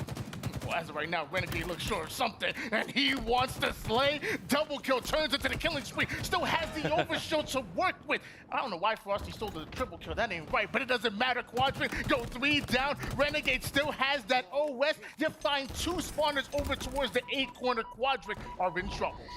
Yep, and Renegade just gonna back on down for a short moment. We have a full push coming in from Quadrant. This has historically been shut down, and look at that pressure over on Legend. Sika taken down as well on the sandbags. Every single time these members of Quadrant are pushing out, they're assuming they're gonna meet engagements closer to the oddball, but these members of FaZe are spreading out. They're going a little bit further. They're getting these sneaky angles. One way that Quadrant can punish that is if they check those sneaky angles first. They need to get a pick before they get too close to the oddball. Renegade has been absolutely going off. We've been staying on board with him as far as this life since he had that Overshield, and we've seen multi-kill after multi-kill, even a few assists, and somehow he's still alive, putting his 21st kill, make it 22. Quadrant, if they gotta slow down Renegade, they really do. Renegade starting to heat up big time. They gotta slow him down, but at the same time, that oddball is gonna be tough. You can't get an angle until they charge towards back green, and they already have a setup at Nest. I believe a bit of a premature play ball there from Royal 2. Chick and Quadrant are going to welcome that. They did not want to sprint all the way over towards green, and all of a sudden, they no longer have to. So with that early play ball, you see Quadrant grabbing it, moving up towards garage, and Quadrant kind of have two options in this situation. They need to either get in a play ball situation, or they need to get in the strongest set possible. And that strongest set possible can be in garage if they have numbers. Well, as of right now, Quadrant starting to find the kills. That's until Frosty is able to take down Seeker right as Overshield coming up, and Quadrant can't afford to give away yet another Overshield. FaZe only need, what, 11, 12 seconds in order to take this game. But Snakebite has it, and eventually that ball is going to be forced off the map. Yeah, ball's going to get ready to be played. There it goes off. Snakebite has OS and Snipe helping to get control of this bottom center. And he has an option. Does he just grab this and run it? 2 are down. You know he's going to grab that, especially since he gets 50% of the time here for FaZe. Snakebite immediately snatching up that ball and over towards the A side. There's not a single member of Quadrant over here onto the house side of the map. And just a few more seconds, it looks like FaZe not only taking the round, but also taking game number 1. A bit of a surprising game there, but we will be going next on to Slayer Streets here for game 2. If slaying is anything like we saw in that game number 1, FaZe are looking solid. However, one thing that Quadrant have going on for them is game number 3 is a stronghold. And Tony, what's Quadrant's record on strongholds, just historically on land? I mean, they're okay. They're okay. You know, they're considered middle of the pack. 16-0. 16-0. You're saying they have not lost a stronghold yet on land. However, one little caveat to that is, have we seen them play Solitude stronghold yet? No, that's a good question. But well, hold on, they came from the H5 days. I used to cast SLG and Legend over the 8, and let me tell you, Legend was one of the best 2s players around, and that carried over to 4. So something tells me that Quadrant are a bit familiar with Solitude. But before we get there, you got to take them on game 2 on Streets. Why don't we take a look at the highlights here on Live Fire? Yeah, so many times we'd see Renegade be one shot and turn around and fight a brand new target that's also one shot. Just that confidence in his shot and how quick he is to listen to comms and fight that new target. It was incredibly impressive throughout that match when I was watching Renegade. And this guy was just doing a little bit of everything. It's really tough to get into any kind of rhythm if you're on the side of Quadrant when you have a player that's being that dominant on the map. Like, legitimately, Renegade was influencing almost every single engagement, whether it was a kill, whether it was an assist. He's putting damage on the map, and he's moving so comfortably. You're going up against that. It's tough, and mind you, Frosty's right next to him as far as slays. So is Royal 2. It's all of FaZe matching your aggressive playstyle. Yeah, and let's take a quick look at these team Slayer records here in 2023 so far. Clearly, FaZe are the favorites as they are 25-11 in Slayer throughout the 2023 circuit, and Quadrant 15-17. You have 2 Slayers you have in this series. You gotta win at least one of them given the current situation if they want to somehow take down FaZe in this best of 5. I will say that's quite impressive, but that goes Charlotte, DreamHack, Arlington, and Salt Lake City is at 25-11 out of FaZe. But so far this event, 3-2 in Slayer. So starting to shift the tides. Yeah, you know, maybe they took a really strong look, and also you consider at some of these earlier events they didn't have their full-on proper roster. You know, with Quadrant, you know, they had a couple shakeups here or there. So something to be said for more recency bias. I always give that, where, you know, if the team's doing stronger now. And so, yeah, if they're 3-2 so far, definitely heading in that right direction. I feel like we've known FaZe to be one of the best Slayer teams in the league, but in practice, I feel like they've been focusing on some of their weaker game types, and now teams are starting to catch up. Some complexity came out with a huge upset against FaZe and Slayer. Maybe Quadrant could do the same here and tie up the series. Yeah, they need it more than ever. Like I said before, just looking at those stats, FaZe are ice cold when they get to game 5, and they have been dominant in Slayers as a whole. They have been the #1 team on the circuit as far as Slayer win percentage goes. Well, I said maybe things might be a little bit different for FaZe, but I mean, a 4-0 start coming out of them on Streets. Gonna be tough for them to deal with that, but we're gonna just take a step back here, and I really want to talk about Streets as far as analytical. When I think of Streets, I think of very simple: Stalker, Bulldog, Rocket. If you're gonna control that, you can obviously put your opponent's forward down, influence those spawns, maybe trap them over towards Red Room, Seaside, or man, if you get spawn trapped in PD, that could be dangerous. But what else about Streets makes it so quick and so snowballing? It's just that there's so many different small angles and little fights that really snowball into unthinkable situations. And so that's one of the problems where a lot of these teams, if they like to play a little bit of slower pace, you don't really get that option in Streets until you spawn over and back Tram or over and back PD. But even then, if you just try to slow it down too much, your teammates are generally getting punished across the map. And so you almost feel, even in a chance where you get a spawn to slow it down and hunker up, you feel like you should push out and charge now rather than let the other team collapse in on you. Yeah, I feel like once you give a team an inch, they automatically take a mile. You can't give any team space once you go a few down. You have to spawn up. You have to maybe find a duo and break out of your spawn as fast as possible. Otherwise, that team, like I said, will come in, collapse quickly, and ultimately punish you. I want to go on a little bit on the side of Quadrant here. Is there something that you want to see from Quadrant going into this game number 2 that maybe we didn't see in game 1 that could be the turning point? Maybe tie up the series. I'm not giving up on Quadrant.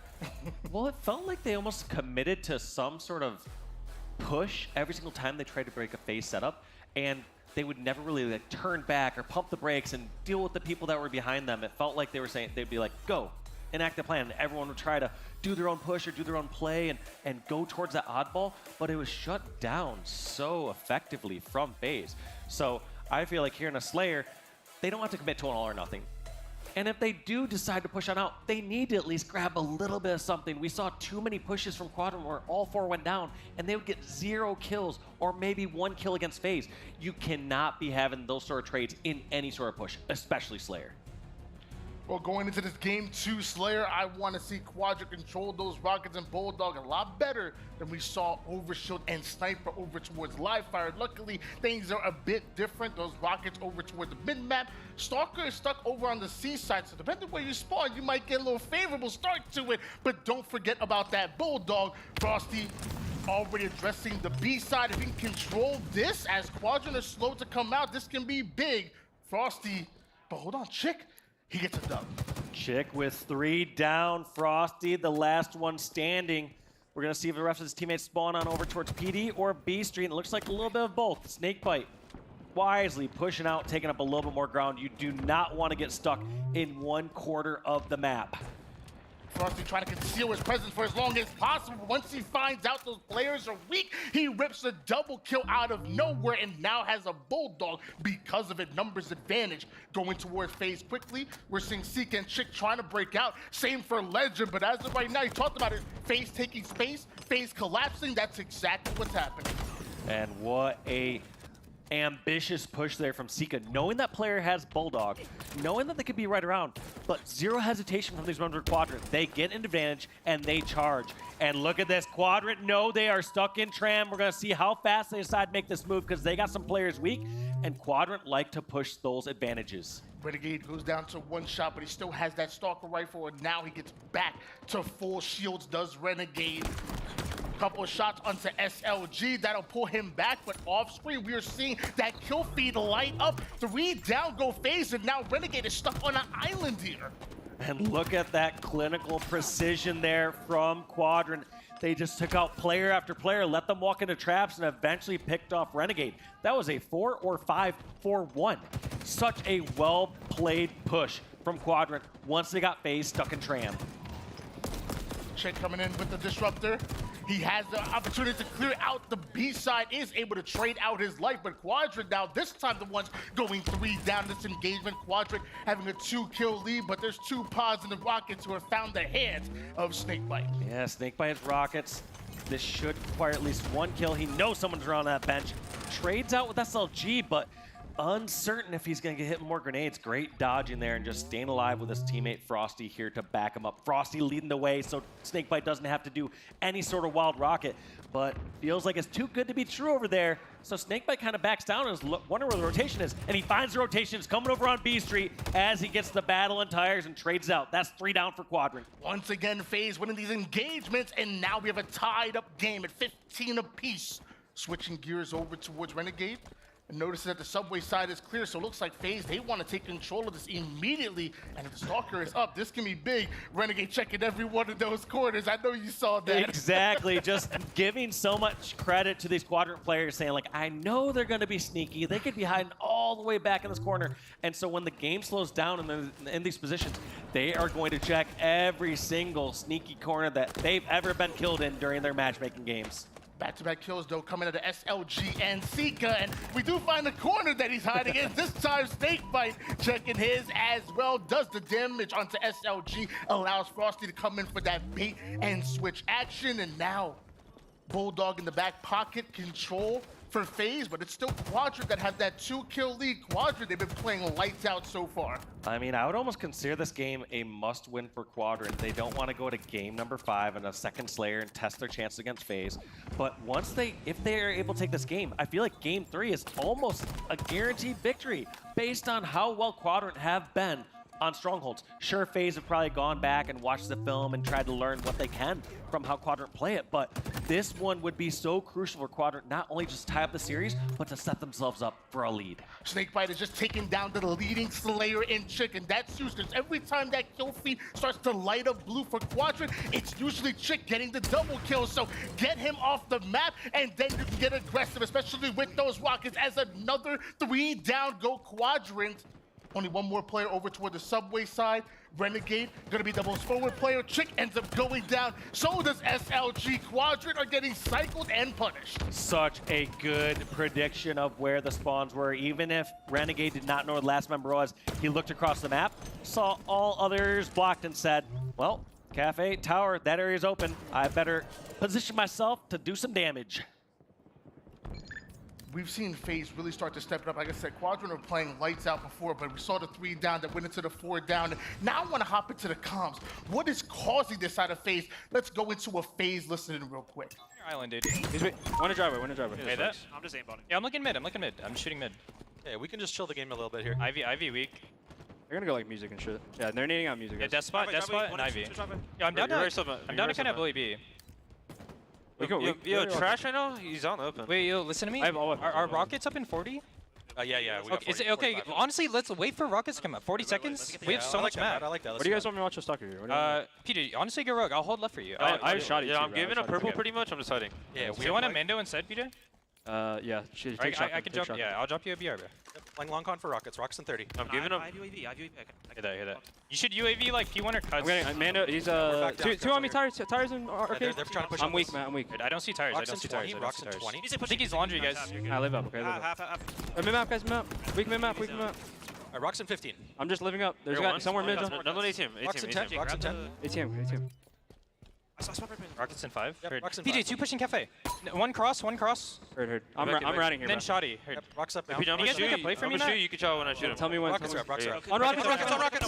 I felt B steps. Rockets. Got him. Rockets are dead. Yeah, he's Mando going B steps. Mando going B steps. Got rockets, 1 hit. Stalker's like 1 bullet.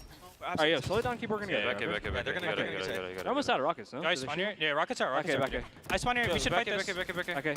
I'm just yo, tire gen. One tire. Agent as well. One shot back tower. There's 2. We're gonna spike. Yeah, have your doorway. On me, John. On me. Front on. Nice. He's like 45. Cafe. All good. I get 2. Nice shot. He's weak on John. They're still at a fucking bandit on you. Yeah, they're gonna kill John. Let him die. How long for soccer? Not for a while. Alright, we should wait for this. I'm watching. I have your B cross. You heard that coordination from FaZe, what areas of the maps they wanted to hold down, who they were leaving behind. I mean, if I was John on that microphone here and just let John like, yo, no, don't let me go, come back. There's time to get me. But you can't be mad at that whatsoever, because the last thing FaZe want to do is overextend, put themselves into a bad situation. So sometimes you got to go. And Renegade, you had to go in order to hold on to this 41-34 lead that you have right now. And now both World 2 and Snakebite playing so sneaky. It looks like Snakebite's position is revealed. World 2 starting to get over toward the tire side. Nobody home. It's actually a far rotation out to purple, and that nade does connect, so the trade working out for FaZe. Yeah, interesting posturing during some of these neutral scenarios. A lot of times, once the game slows down too much, you have to give the assumption that the team either is watching that spot or they have a trap set up there. So sometimes I feel like it's not the smartest play to set up a trap, because players and teams are going to expect, they're not just going to say, oh, they're not randomly watching this court, this lane, or this side of the map. They're watching it, but they're doing it in a different way. So I think that sometimes you give too much map control in those scenarios.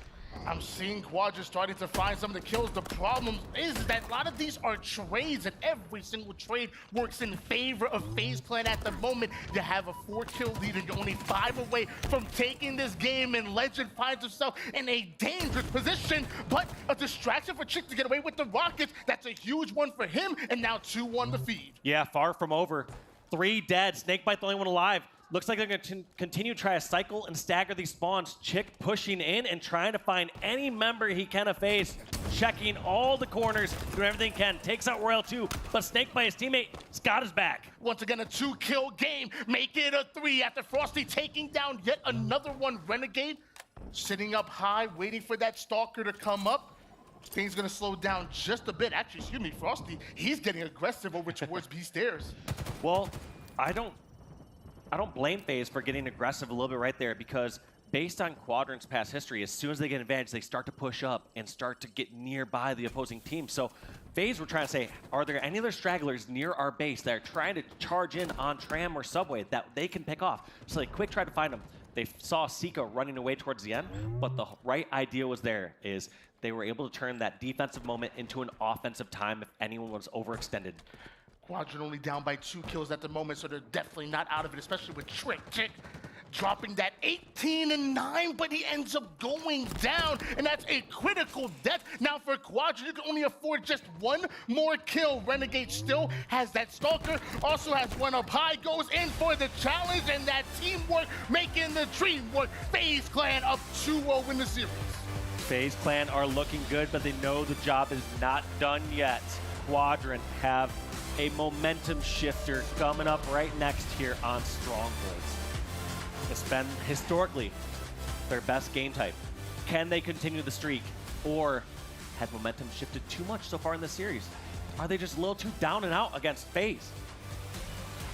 What's crazy to me is I feel like every time we talk about FaZe Clan on Slayer and even on Streaks especially, we talk about how fast-paced the game is, but right there, I think it was a combination of both speeding up that game and slowing it down. We're having the ability to take care of your advantage, and when it's a 4v3 or 4v2, get aggressive, but when you don't, maybe get into a little corner, maybe get a little bit of free information, maybe some free damage onto your opponent, and ultimately playing through that. I think FaZe ultimately put on a clinic on how to play Slayer multiple different ways within a single game.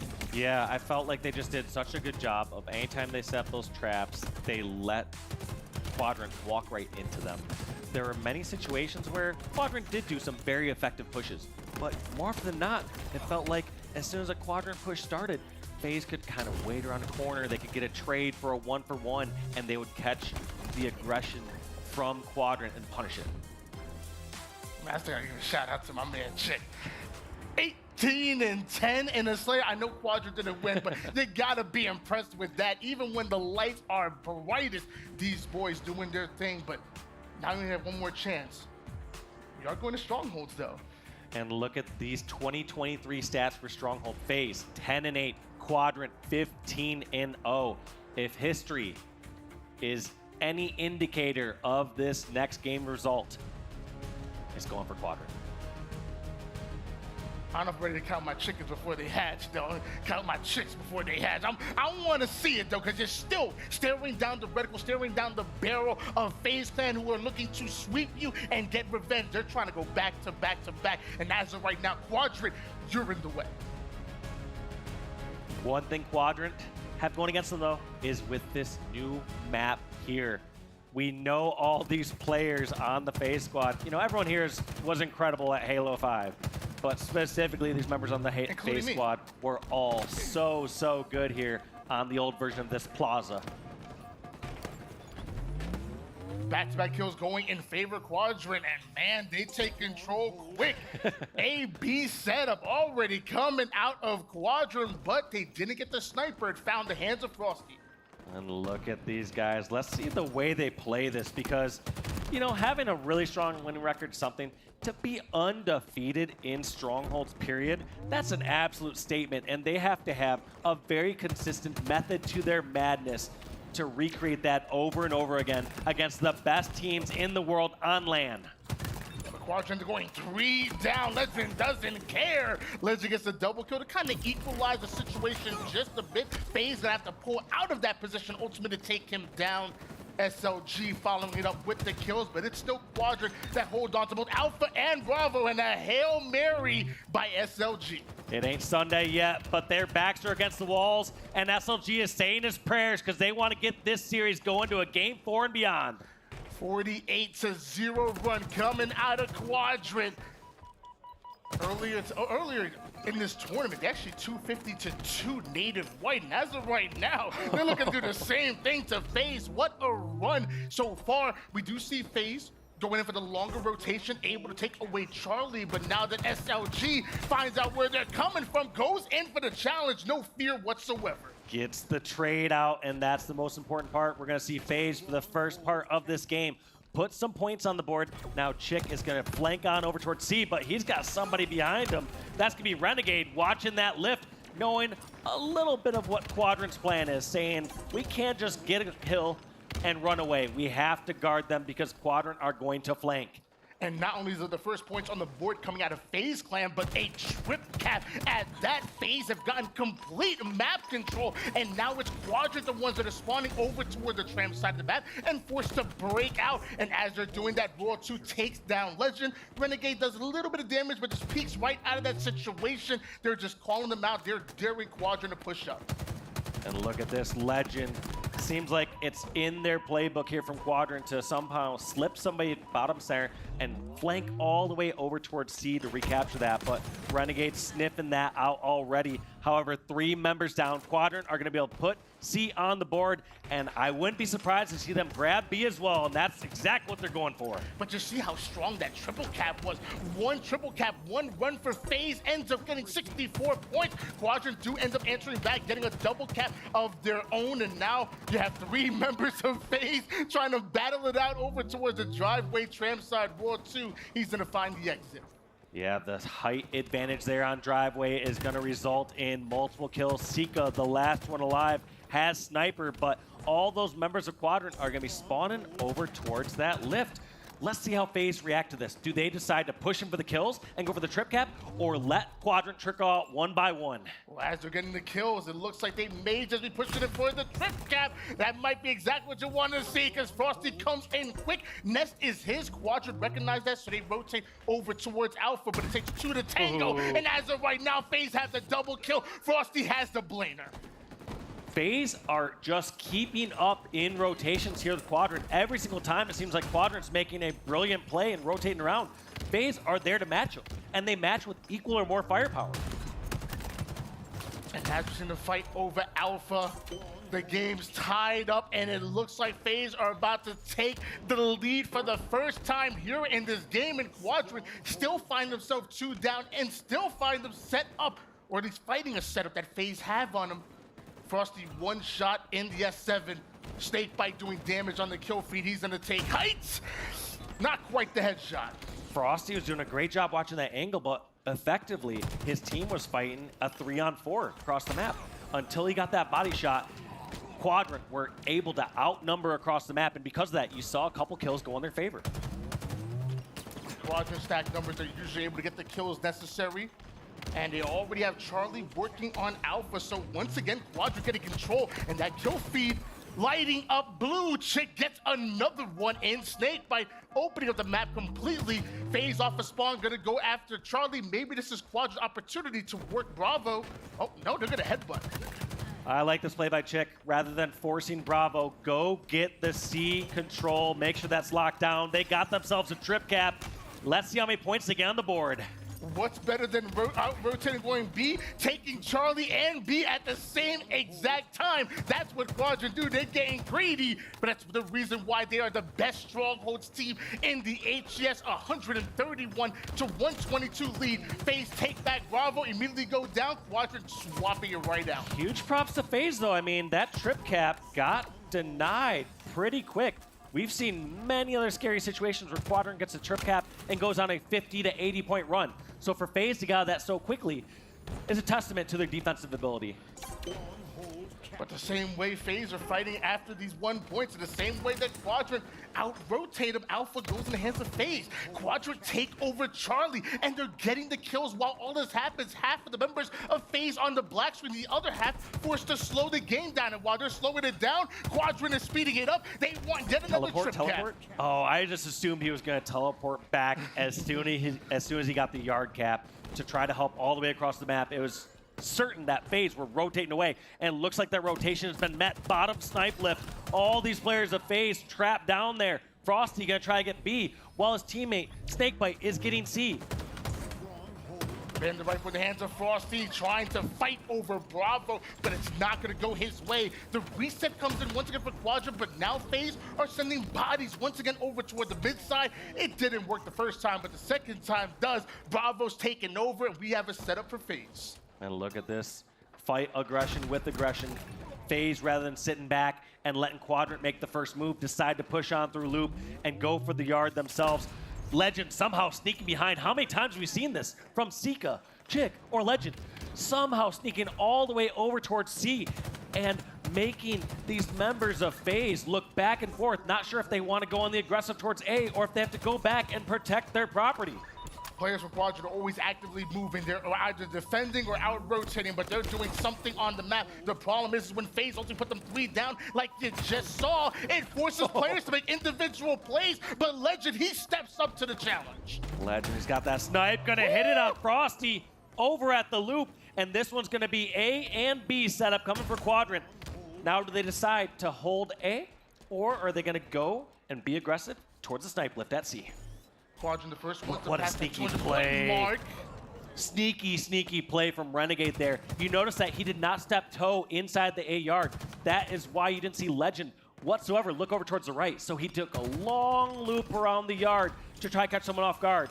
But Legend, still with such a sick shot, was able to hit that sniper buy shot and trade the kill out. And that momentary lapse of timing created by that flank allows FaZe to take the control necessary in order to take away Charlie and Bravo. But SLG and Sika back-to-back kills once again. FaZe are able to clear out the rest. You only have one more player to deal with. Snakebite said, you know what? That kill's not important. Let me drop the portal. Let's get our defensive stance in. Make sure nobody's able to sneak over towards Bravo or Charlie. Yeah, the reason Snakebite didn't want to force that is it's kind of a lose-lose situation. Either Quadrant were going to spawn there and outnumber Snakebite, or Snakebite was going to mess up the spawns, and FaZe would have no idea if they're spawning hotel or bottom lift, and really kind of throw their setup out of whack.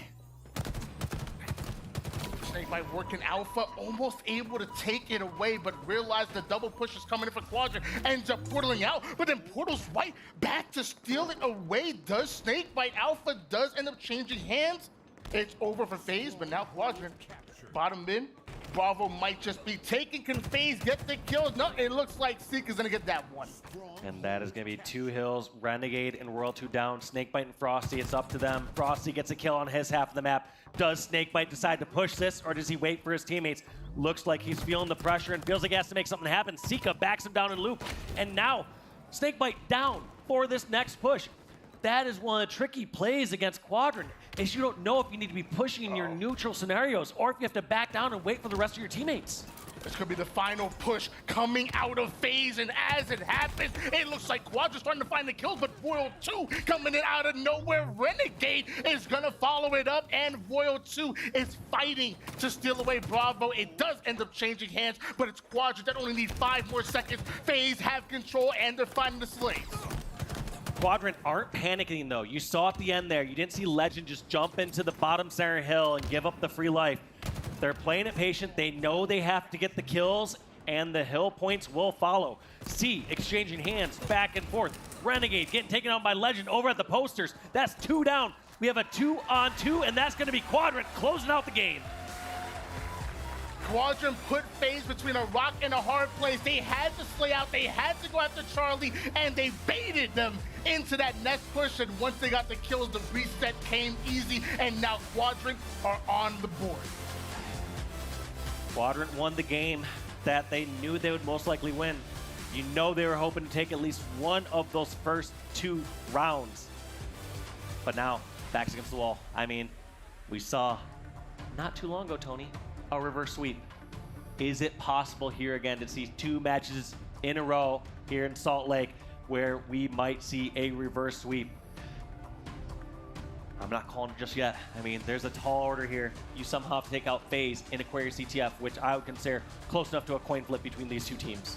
And then you have a Slayer Game 5, which is heavily favored toward FaZe.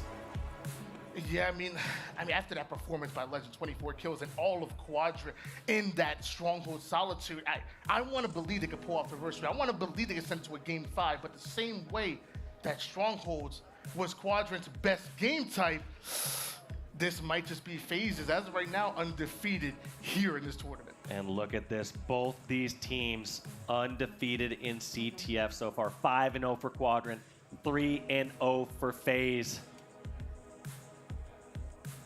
Going into Aquarius CTF, neither of them want to have this loss. This loss would determine Quadrant's tournament life. Whereas FaZe, they would have to go to a crucial and nail-biting Game 5, which they want no part of. They want to end the series right here, right now, go to bed, and replan for tomorrow. I don't know if that's possible because, like you said, I said FaZe were undefeated, but you read the stats. It looks like Quadrant are 2, and Quadrant even had more opportunities to play Capture the Flag. 5-0 are Quadrant. So you got a 16-0 Stronghold record, a 5-0 record in CTF. I mean, they're doing something right. Hey, the reason why they got 3rd place at Arlington, man. Quadrant are the real deal. The question now becomes, can you take this game number 4? Can you send it over to a Game 5? You said you already seen 1 reverse sweep. Why not another? I mean, they get a nice long game here on Aquarius CTF. Lots of opportunities to throw FaZe off. One thing that was so impressive during that game number 3 was just the flanking ability of these players. They know Aquarius so well. They know when they can extend a little bit, when they can try to stretch. FaZe's defense is a little thin. Try to make them a bit disoriented. Not sure if they should be focusing on the Quadrant base or going back to their own base and clearing out members. That is one of Quadrant's strengths. They know how and when to separate. Can they do it again here? 2 games in a row. One thing I've been noticing about Quadrant all tournament long is that there's always one of their main slayers that's popping off. It's either Chick or Legend. Chick or Legend. They bounce back with it. But I think in this Capture the Flag Aquarius, I think they both have to step it up. They both have to drop bombs because you know how heavily FaZe want to slay. If Quadrant win this game, I promise you, it's going to be Legend and Chick that have pop-off games. That's my prediction, and unlike you, I get some right once in a while. I was called out for some poor predictions earlier, even though I don't even know if I made any. But we will have to see if that holds true here in game number 4. We got a long Aquarius CTF ahead of ourselves. Both teams opting to grab that thruster pack in their courtyard. And here comes the early aggression from Quadrant. They immediately push inside the FaZe court. But as Quadrant starts to push up, it looks like FaZe are able to identify it, so they're going to answer right back. Both teams end up going 2 down, and Quadrant stepping up once again. Is this about to be a flagpole? And look at this intimate knowledge of the map. Chick knowing that he can still push to the flag and get that grab before they spawn on back flag. Unfortunate for Chick. FaZe, they got the utility spawns. Flag is stopped short. Seeker recognized the situation. He's not going to overextend and give up his life that easily. He does end up doubling back, puts down a bit of damage, but now it's World 2 with the QT. You got a QT with the QT, and if he stays alive, that can spell defeat. I'm dead. It's an interesting spot to place that, though, because I feel like generally with that teleport, you're going to want to get up to a higher angle so that you can come back and help support your teams. But look at this. Maybe this is his main plan all along, is just get a little bit closer to the base as fast as he needs to. He's not worrying about laying down shot stops mid. He's worried about getting inside the quadrant base to get a flagpole. With that portal play, Quadrant ends up going 3 down, and Royal 2 quick with the flagpole before anybody's able to overextend. That flag is already in the base of FaZe. Another 3 down for Quadrant. Royal 2 punches this one in, and FaZe are already going to get offensive over toward the Quadrant base. They still have numbers. They still have map control. Great objective efficiency as they got those slays. When I last counted, it was 6 kills for Quadrant. Make that 15 kills now for FaZe. Heavily outslaying here. When you get those kills, you need to translate those into captures, and FaZe did a perfect job of that. Couple shots onto Royal 2 as he starts the flagpole, but they need the kills in order to follow through. And the trade is ultimately not what they're looking for, but Frosty pulls a perfect kill out of nowhere. Once again, Quadrant goes 3 down. Frosty grabs a hold of that quantum translocator, sets the portal, and is already watching his teammates back. Makes that player one shot, stays alive, and that flag is still moving. Yeah, and that flag could have still been moving on over. Looks like Frosty gonna try himself, decides to do a little juke, run up towards top center with that teleport, and gets all this damage on Sika. It's so tough to call out where this player's at. You can't call where they were at previously and camp that portal, not when the flag's moving across the map. 2-0 start coming in for FaZe. Legend is the first one over towards utility side of FaZe, but somehow Snakebite throws a prediction grenade that lands right into the lap of Legend and slows down that push, and now you see a counter pull coming in out of FaZe. Renegade over toward the util side. Quadrant, they desperately need this return, but FaZe, they're just looking for 1 or 2 more kills. You know, that was a great play by Royal too. Looks like he got that flagpole, tossed it out. Some points you can fight aggressive play with an aggression of your own. Why sit back on your own half and play defense the whole time when you can force Quadrant to be in the area of the map that you want by just pulling their flag? And Renegade is still in the base of Quadrant, being a nuisance. Royal 2 trying to clear out his base. Excellent denial grenade going to connect and trade out his life, but that flag never passed the 50% portion of the map, so Quadrant quick on the return, still down by 2 caps. Great 2-shot melee by Snakebite there, getting that out right at the finish line before Legend got his punch in. Getting those trades is so huge in a situation like this, especially as they get closer to your base. Here's a random pull coming on out. Now, I feel like FaZe is going to kind of welcome this. They do not mind if a pull is happening randomly because they can just focus on map control and slays. They have 2 down. They're not in any sort of panic to get that flag recovered. In fact, they can just watch it. Legend sniffing out where a player might be hiding to guard that flag. They're not going to get the touch, but they're going to go for control once again. Wow. And just because of a tricky pull here, pulls FaZe into some obscure locations. FaZe was going for the slaves, but Quadrant was 1 step ahead. Great life coming out of Legend right there. Eventually does end up going down, but his presence was obviously felt by FaZe. Renegade trying to push up, and now the rest of Quadrant slowly starting to move into position, and that includes SLG with the quantum translocator over towards the base, finds himself 1, ends up putting down damage onto the second player, but eventually SLG goes down before he's able to portal back. Frosty coming back to help fight on his home turf. This is a do or die play. When you get that outside spawner, once you're outside the base, you either need to secure those kills or you need to secure more ground. Frosty opted to go back and get kills, was not successful, and this could be the first flag going in here for Sika and the Quadrant roster. Quadrant on the board, only down by 1, and you got plenty of time on the board. But now we're seeing Quadrant not only getting the cap, but also following it up with the kills. World 2 answers right back with a double kill of his own. That opens up the map completely for FaZe. Keep in mind, when we talk about objective efficiency, Quadrant is by far the more objective, efficient roster. They don't need to heavily outslay FaZe. They don't need to outslay them per se. If they go 1 for 1 in kills for the rest of this game, Quadrant will put in flag caps. But that's still a tall order. You're going against some of the best players in the world here, against Frosty, Renegade, Royal 2, and Snakebite. It's not easy just to kill them. Especially when Snakebite is shooting like this. Beautiful shots to take down Chick, and as that happens, Quadrant goes 3 down. Flag is already pulled over toward the courtyard side. FaZe realize they don't have the timing, so they're gonna try to play for another round of slays. Snakebite staying alive over towards P, thrust forward. Teammates watching this back. The flag may have been returned, but Quadrant's, their troubles aren't stopping because they have Snakebite over towards your base. Heatwave in hand. Chick, you gotta get this kill. Just a little dance around the back of the base. Chick and Snakebite gonna trade those kills out. But during that turmoil, Quadrant gonna pull a flag and toss it out.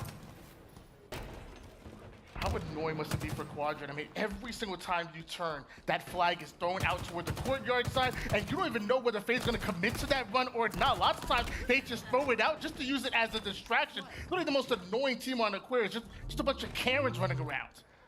I didn't realize that we had that second member of FaZe inside the Quadrant base who was trying to help the Snakebite to get that pull. Fantastic defense from Quadrant in a situation that we thought was a counter pull. The situation we thought that both bases were under attack. FaZe clearly overall in control throughout these. Look at that, zero hesitation, Renegade. He gets the advantage, he slides on out, gets the kill. That's gonna be 3 down, Chick, the last one alive. Snakebite over toward the util side. Able to get that kill, and hold on, another flag is being pulled by FaZe from util to util, and I don't think he's taking any damage. SLG, the only forward player from Quadrant, but he's not far enough. That's another flag cap for FaZe. Just too many times Quadrant are fighting to the death. They are dying from the very first member of FaZe that they see. They aren't playing their lives the way we typically see them play. They're usually so good about staying alive longer, but look at this, in a panic, charging player after player, touch after touch, death after death. And Snakebite trades out his life to make sure that flag is stuck over toward the mid side, and I'm not sure how Quadrant gonna be able to advance forward. That's in a terrible spot at the moment. Very baitable position, a baitable position at that, and Quadrant right now have to focus to get the French side, but somehow Sika ends up with the touch, and now that flag is over toward the courtyard side, ends up going 3 down for it. Is that a counterpull opportunity for FaZe? That touch is a blessing and a curse. A situation where Quadrant thought they had a glimmer of hope to capture that flag, but instead it was a FaZe trap. FaZe had a player on the flag. They're getting a counter grab of their own. They put in the 4th flag. FaZe are 1 flag away from closing out this game in series. 4-1 lead for FaZe, and like you said, just 1 more cap needed, and map control, I was about to say it's for FaZe, but what a nade coming out of Quadrant, clearing out the B side, and now you're seeing Quadrant in the base of FaZe and give them a taste of their own medicine. We're gonna go in for that early pull, and the car side players are denying access to that line of sight. Flag onto bottom car, and FaZe, they're not able to get to it. Great pull, but can Quadrant get the follow-up slays needed to secure that capture? There's 2 kills by SLG and Legend. That is looking good for this flag. Now if Quadrant are able to do this, they gotta just do it 2 more times. This one should almost certainly be going in. FaZe are not gonna commit any more resources towards that. FaZe working on clearing out their base. Sika is able to get the first kill for Quadrant. That's gonna be big for them. You see Legend and Sika already pushing up. SLG gonna dominate the P side, so a bit of an off angle. Gets a heat wave because of it. Quadrant, you're looking for 1 or 2 kills. 2 minutes and 25 seconds on the clock. SLG seeing his teammates fall across the map. Decide what his next play is gonna be. Does he lay down a couple shots, finish off the kill, or reposition and get ready for a new pull? Looks like they have the traps up over at Car. They get 1 pick. 2 main players over in court cannot push there. SLG wants to find a way. He does not want to leave the very end of the game to desperately get 2 caps. They want to get a cap, and they want one now to give themselves some room for error. Killing spree being earned by SLG, but doesn't seem to be enough. Chick does follow it up, but once that information is given to FaZe, they hunt down every single one of these kills, and time is winding down. Legend living in that situation in such a crucial spot. Legend is over at the FaZe base near their flag. Because that kill was not traded out by Royal 2, Legend now has this flag moving over towards bottom car. Royal 2 and Frosty, last 2 alive, trying to stop this flag. Too much pressure over at car side. Can it be done? Can Quadrant put in this 3rd flag and give themselves a chance? at winning this game number 4. If they could put it within 1, maybe it's possible, but Royal 2 and a Renegade clear out the utility side, and another reach-on comes in, and now FaZe are starting with might be the final flag cap. Quadrant not only have to stop this, get the return, but also work on 2 flag caps in just a minute of time. Snakebite trying to guard that flag as bait. Secondarily, wanted to push over towards Util, get that area secured so that members of Quadrant would spawn over at the fridge instead of in more beneficial spots. Look at that. That was from Snakebite rotating over towards Util. 43 seconds on the clock, and Quadrant find himself 3 down once again. Chick has to do everything he can to not only get these kills, but he has to stay alive. Quadrant need numbers in order to get map control, and as of right now, they're constantly fighting off a spawn. And look at this. The best offense, or I should say the best defense is a good offense. You see these members of FaZe not afraid to push up towards the Quadrant base and get these slays, and look at this. They're just camped over in the flag, but not gonna pull it. They just want to slay. They realize that Quadrant have to somehow get 2 caps, and that's Chick throwing in the towel, saying that this is not possible in this time frame. Quadrant gave it their all, but not enough against FaZe. Give these teams a round of applause as FaZe will be going on to the Elimination Semifinals. Quadrant going out in 5th/6th. We had high hopes for them, but they had a tall order. So many strong teams they had to play back to back to back through pool play. The starting match of today against Optic, eventually falling to FaZe. I think Quadrant, I mean, they're hungry. They really are. And I think it really does show. Their strongholds, they're clearly the best strongholds team in the world as they remain undefeated. I know the scoreline is 4-2, but a couple of things go the way of Quadrant, and we could have seen them ultimately take this game and maybe send it into a game 5, but FaZe are on a mission right now. Again, they're going in for that 3-peat, and to be honest with you, they look angry. Even after that win, no celebration, no smile. They look angry that they're here this low in the elimination bracket. Yeah, they still got their work cut out. We'll have to see who they end up facing in the elimination semis, but tournament life still alive. That's the important part. Quadrant, you know they're gonna be watching back those films, seeing what they could have done different. That Aquarius flag felt like a little panic from time to time, trying to force too many caps, trying to just force too much. I didn't feel like they played their lives as they historically did. There's so many times in the past I'd see SLG running around, staying alive, buying as much time. Here they were just going one after the other, trying to force a fight, fighting a fight till the death, rather than buying time and waiting for a teammate to help them. Well, it looks like FaZe's hopes of going for the 3-peat are still alive. In fact, they're still undefeated and capture the flag. I would love to send it down to Blaze. I'm sure he has to interview one of these players, and let's find out how they feel after that big win. Yeah. All right, thank you so much, Tony and Wash, for the awesome cast. Give it up for FaZe Clan as they win this last matchup of the day and move on to Championship Sunday. Now, Renegade, we know that this Quadrant team is a great squad here, and they're very aggressive, good on the objective, but when it comes down to beating them and taking them down, I couldn't really pinpoint it, but do you guys like to go pound for pound, more to aggression and just worry about your own shot, or control the pace and kind of set traps like that for them? I think when we play this team like Quadrant, I think they're really aggressive, they're really good at strongholds, but I think our main focus is to set traps and kind of like be more patient, because they're going to give us the free ones if we play for it. So that's our game plan. Definitely did see that here. Now, you guys didn't start off today the way that you wanted to. You took that loss to our Sentinels. How did y'all bounce back from that one? How did it affect y'all to be able to get back here and make it to Sunday?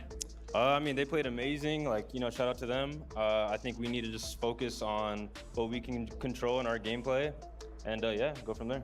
All right then. And you know, really lastly here, to get you out of here, because I know you want to get some rest here for Championship Sunday, you know, talk to me about your teammates, you know, how they've been feeling, and any shout outs you want to give to the fans out there. I think my teammates and us are feeling pretty good. You know, we're just ready for tomorrow. We had a rough day today, but you know, it is what it is. Thank you guys, any FaZe fans out there, thank you guys for the support. Thank you so much. I appreciate it, and I'm gonna give it my all tomorrow. Hey, he gonna give it his all tomorrow. You know Renegade is good for it, everybody. Give it up for him and FaZe Clan one more time. Lottie, let's close this out. Thank you so much, Blaze. I think a lot of us were wondering how FaZe were going to answer back. And answer back they did against Quadrant, and really it was just going back to business, right? That was the answer to the problem earlier on against Sentinels. It was not to let it get in their heads too much, go back to the game plan, back to the drawing board, and do what they do best. And quite frankly, that was dominate at certain moments in time. I gotta say that first odd ball really surprised me with the gas pedal that they put down against Quadrant. I was really impressed with the tone that they had set at the beginning of the series. What were you picking up on Clutch from FaZe that really will kind of guarantee them to go through this elimination bracket with ease and hopefully get back into a prime spot for that trophy? Yeah, I think the biggest thing that stood out to me was the thing I complimented them for during their championship run last event, which was everyone's doing the objective work. It's not just snakebite, it's not just an individual being having to bear that load. And I think that Frosty with the most ball time in game 1, Royal 2 with a couple of clutch flag runs in this game 4 shows you that they're all objective minded. They're all trying to be efficient. And when this team is efficient, that's when they're the most successful. That's when they're in the grand finals doing their thing. Yeah, from the Quadrant point of view as well, Brav, what's going wrong in their camp? Because we know they're an incredible team. We actually saw how they were answering back with FaZe, especially trying to get them on the back foot there. And Quadrant, they were really putting up a bit of a fight there. So what did you notice that maybe was a little bit different from the last time in Arlington? I think the toughest thing for Quadrant is that they let Sentinels beat FaZe instead of the elimination bracket, right? That's the toughest thing. They did not expect to find FaZe Clan this early on in your elimination quarters. And to be honest, I think if they face off against Sentinels, right, there's a very good chance that it's a different series like we've seen before. So I think Quadrant played their game. When you go up against the current champion, it's a lot harder to play your exact game. I think if you're Quadrant, I mean, looking at how the brackets played out, you lost to Optic Gaming and you lost to FaZe Clan. That's nothing to be ashamed of. Those are two of the best teams in the world, most successful in Halo Infinite. So not a bad tournament, obviously not the placement you want, but as I wrap that sentence up, Andy, we're in Optic Gaming and Native Red in the elimination bracket. It seems to be up 1-0, Optic Gaming is, but right now 41-39. This game and series could be all tied up shortly. All right, little treat here, little red zone to get into this stream, of course, on our B stream. Get to watch it on our main feed now, as we have a little bit of bonus Halo on display. 44-40, as you say. 4-kill lead should be comfortable for Optic Gaming, but easier said than done. Let's see what the last few minutes hold. Difficult red room push here, but they make it work on the side of Native Red. The teamwork shining through, but Trippy trading the kills out. The most important plays are made in the biggest moments, and Trippy with the triple kill finds a way to trade his team's damage. That was 4 as well. 2 more kills to go here as Manny will fall on the back of the tram. He tried to stay alive as long as he could.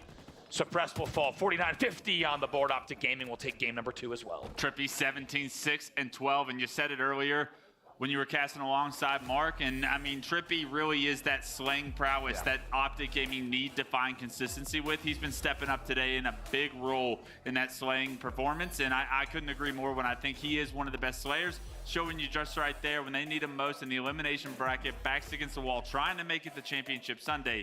17-12 gets the job done to go up 2-0. It certainly does indeed, and I think 2-0 in the series right now, they are primed to be maybe facing FaZe coming into tomorrow, and I think that's a massive thing to discuss here is FaZe versus Optic, something we actually haven't really seen for such a long time now. They have been scrimming recently and things have been going well for Optic, but FaZe right now are kind of on that answer back routine. They need to find something, and I think beating Optic would be everything that they'd want on an elimination bracket run. Rob, how are you feeling about Optic versus FaZe? These two teams, there's not a huge amount of stats on them as of recently, so you're kind of going on gut instinct based on what you're seeing from all the series that they're playing across other teams. I think based on this weekend alone and past few months, I think FaZe has that edge. I think if we get the best FaZe tomorrow and we get the best Optics tomorrow, I think FaZe currently has that edge. Question is, what does Optic Gaming show up with, right? Because those players can dig deep. They have been on main stages for a very long time. They are still the 3-peat holders, right? They're still yet to be toppled in terms of a world championship, in terms of a win streak. And I think if we find the best Optic Gaming against maybe a slightly unprepared or off FaZe, we could see something different as we take a look at the series layout so far, as you just saw that 50-42 end. They take a 2-0 series lead, but I got to say, Lot, just to wrap that one up on your question. Yeah, I think if we get the best of each, FaZe has the edge. Question is, what version do we get on Championship Sunday of each squad? That is actually the biggest question, right? Honestly, I think for a lot of our teams who are in the top level and who do find themselves fighting for top spots all the time consistently, I think it is about who you see on what day and what team shows up, what version of that team is there. I think though with this third map, Strongholds, I think we're going to learn a lot about Optic Gaming here as well, because we did talk about meta shifting, right? And we have new maps and modes, new equipment also on the map. And Optic tends to find the trend and actually others follow suit post that. You know, Optic have been struggling with some of the changes. How are you feeling about this season's changes for them? I think that I like Solitude for them. I think that with the change of King of the Hill and the addition that you didn't have on Plaza back in H5, I think they will have a leg up on that map mode specifically. But on the side of Native Red going into that game 3, those guys are very experienced Halo 5 players in and of themselves. And because Plaza and Solitude play so similarly, because let's be honest, with the same map, I honestly think that the experience pays off. There's just not much to determine between the two teams here because of the Halo 5 greatness that was the members of Optic, or a majority of what Optic is, and the Native Red having a lot of success as well. Yeah, indeed. I've got to say also, just quickly, that APG has been so good for Optic recently. We talk about, you know, Formal with the numbers, we talk about Lucid, Trippy. APG has been phenomenal. He's been such a game changer. He's actually been very sneaky this tournament. He's been on flanks, he's been hitting pivots that have been so crucial for their gameplay. It's unfortunate that they fall short. But for me, APG has been a definite standout if you look at actually the impact that he has for the team on the maps. Yeah, if someone said, hey, there's a Halo tournament on, but you can only watch APG's point of view, I'd say, beautiful. Put it on the big screen. Put it on the big screen. Get the pizza order in, because I'm watching APG all weekend. I love watching his POV. He's always doing the right thing at the right time.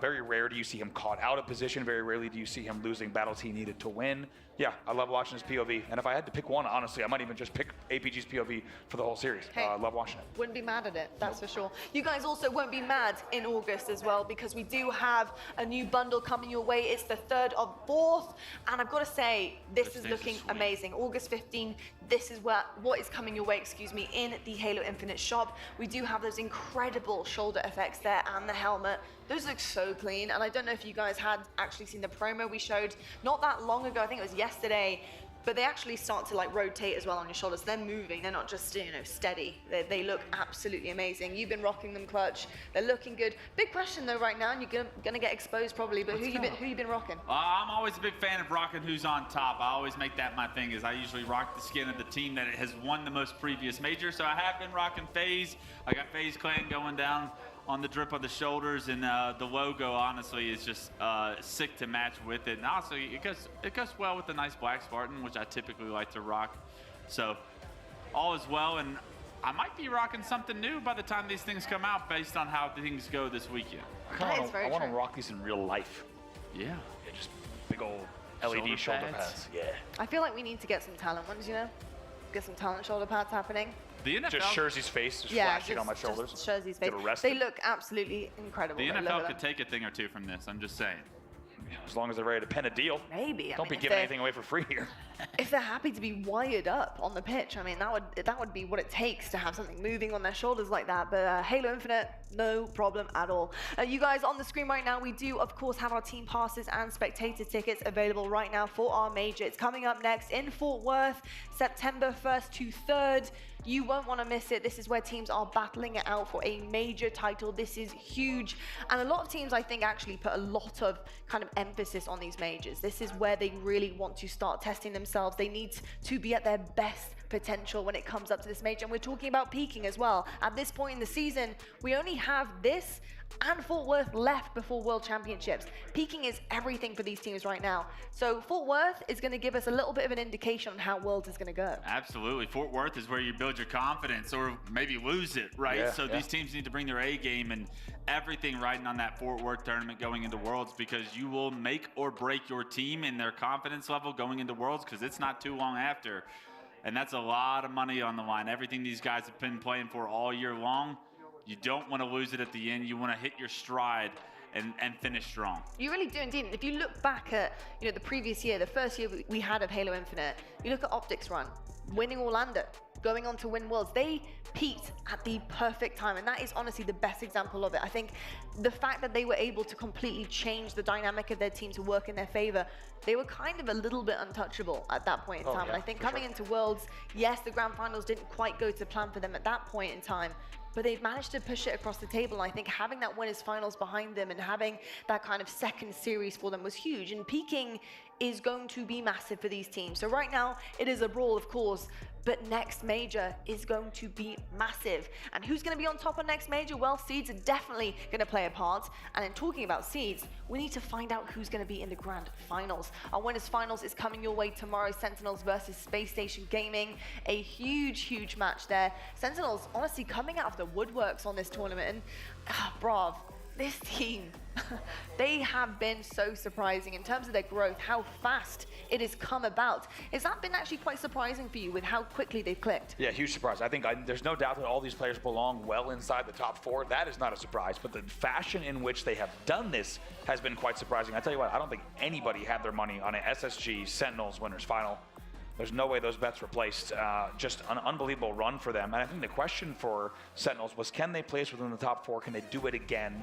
We know they're capable of it, but would they? And now with this performance, it's like, oh, okay, this is a real big threat for the rest of the year. It certainly is indeed. You can see Quadrant, Optic Gaming, and going down to the elimination bracket, Quadrant met FaZe, where we saw Sentinels push FaZe down here. We just saw that series moments ago on the main stage, and Quadrant, they are out of the tournament. And I think that's just such an unfortunate situation, but again, reads so much into how big the competition really is, how fierce it is right now. The fact that we're seeing a top 8 struggle between Quadrant and FaZe, Optic, Native Red, that is absolutely crazy considering the talent on these rosters. Well, the fact that we're a game away from seeing FaZe versus Optic in the Elimination Semifinals, which a lot of tickets are not cashing on the ones that put down on an Optic FaZe Clan Grand Finals or Winners Bracket Finals, which is probably what the favorite coming into this tournament was. Maybe SSG obviously substituting out one of those two, but for these two to match up for a top 3 finish is absolutely insane to me.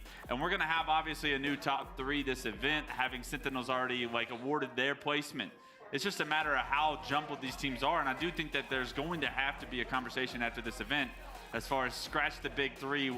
Where are these tiers? Who is competitive to win some of these championships? Yeah, these tiers have definitely changed, including the KD leaderboard for this tournament as well. We actually see Lucid falling short there, and Formal right at the top of things, 1.28. We knew he was having a great tournament. This is phenomenal. At this point in time, this stage into Saturday, especially sitting in the elimination bracket, this is what you want to see when you're on that regain train. Sentinels, Falcated, we talked about this guy. When was it going to be his time to shine? And apparently it is right now. I'm actually really shocked to not see Spartan on this. This is the only thing I'm a little bit kind of like, oh, okay, hold on a second. But we need to wait for Sunday, of course. But Brav, obviously very talented individuals on this KD leaderboard. Any other surprises for you? I think, yeah, the only reason you don't see Spartan is because look how stacked this thing is, right? It's just like, there's not a lot of room. 1.2s and up. Yeah, there's not a lot of room. It's a 1.2 club, and that's a tough club to be in. It is, and it's unsurprising to see these players here. I think Falcated, as you said, getting big time on the board is awesome for him, awesome for the roster, but guess what? We got a game 3 between Optic and Native Red. Here we go, underway, 2 down on each side, but it looks like B nearly going to be completed from Optic Gaming. There it is. They're going to be awarded the real first lead of this match right now, but Native Red with their backs against the wall, tournament lives on the line right now. You're against the green wall. The fans might not be in this room, but I guarantee you they're in the room that these two are playing in, and they're going to be loud. So how do you deal with that is going to be the question. Formal has found himself the snipe, and with map control in his hand, let's see what he can do with it. And Optic Gaming, of course, going to want to end this series as fast as they can, even though a 2-0 lead over Native Red. They don't want to let this thing extend the distance. Keep in mind, we're late here on Saturday evening, and Optic Gaming not expecting to find themselves in the elimination bracket.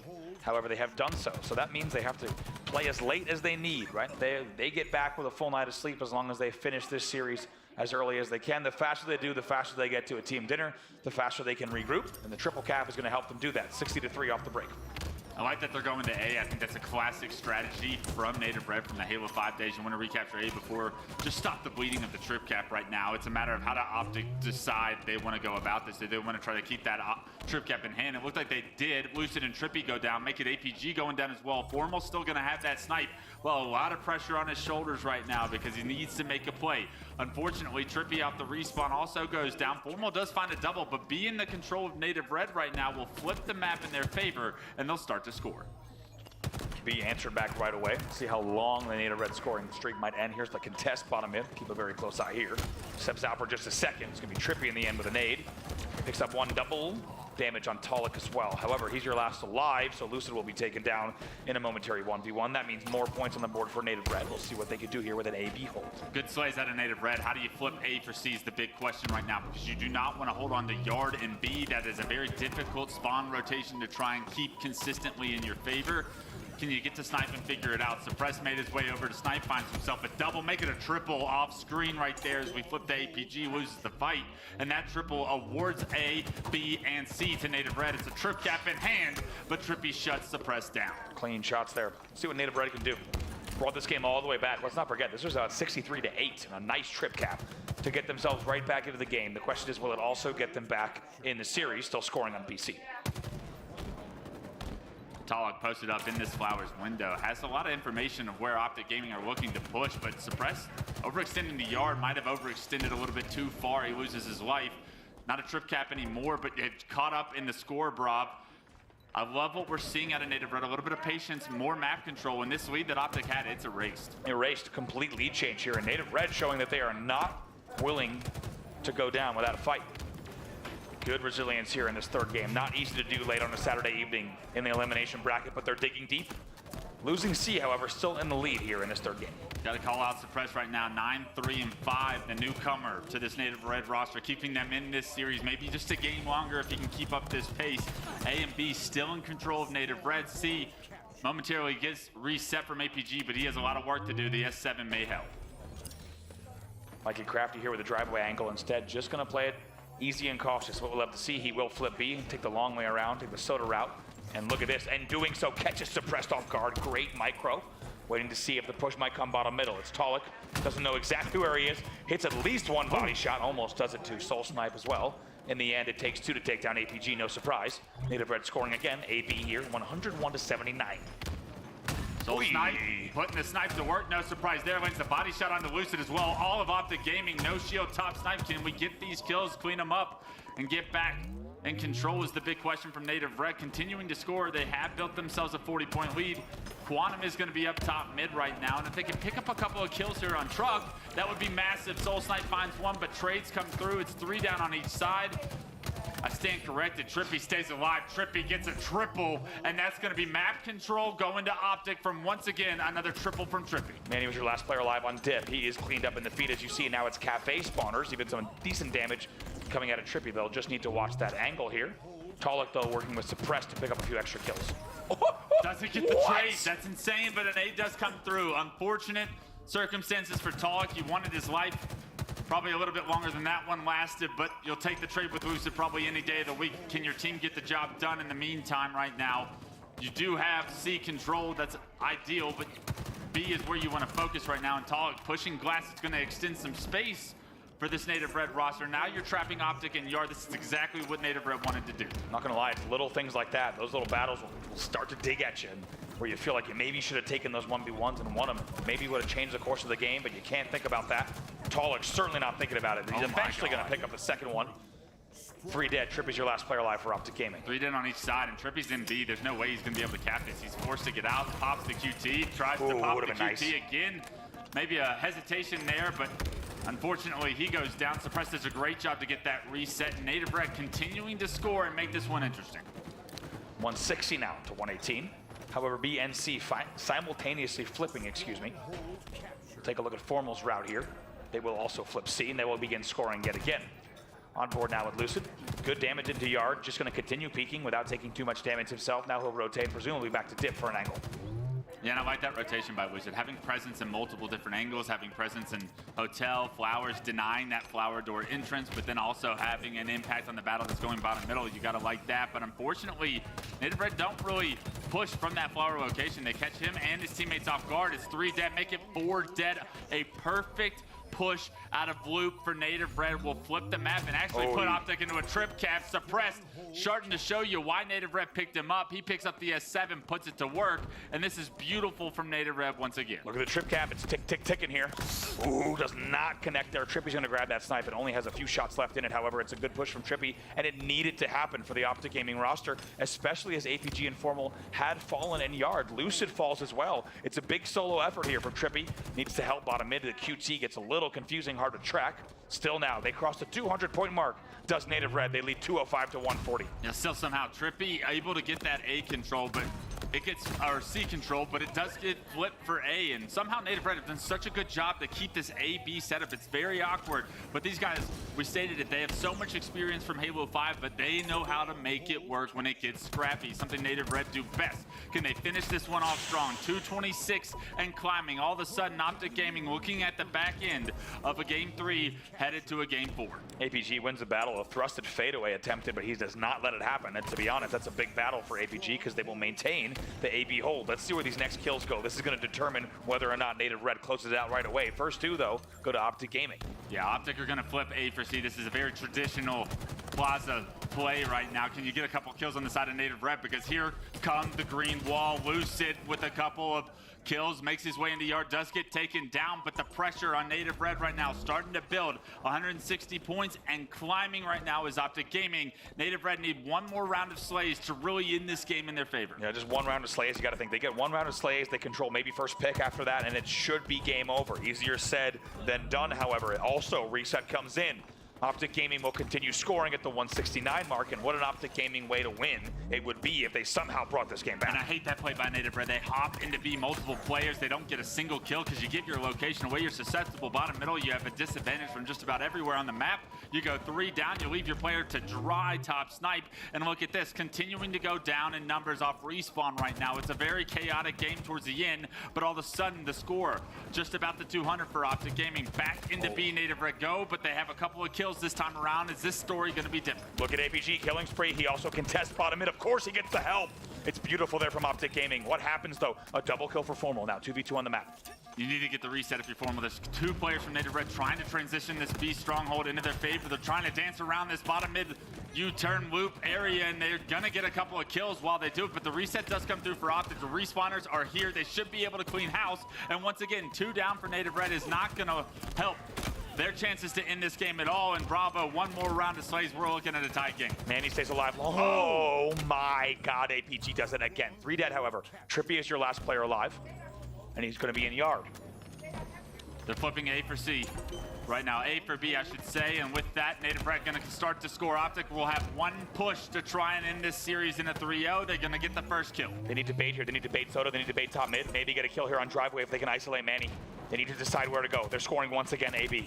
I love this push by Lucid. He's going to continue pressure. He's going to deny A from being able to be an option for the player from Native Red. He's trying to fight. Formal finds a kill onto Suppressed. And although multiple members are in B, the pressure is going to come from everywhere. Perfect shots from Manny relieve some of that pressure. However, Formal, he gets taken down after getting the kill onto Talik. And B and C in control with 8 points to go. Where's the push here from Optic off the respawn? Trippy stays alive top mid. He needs to drop immediately.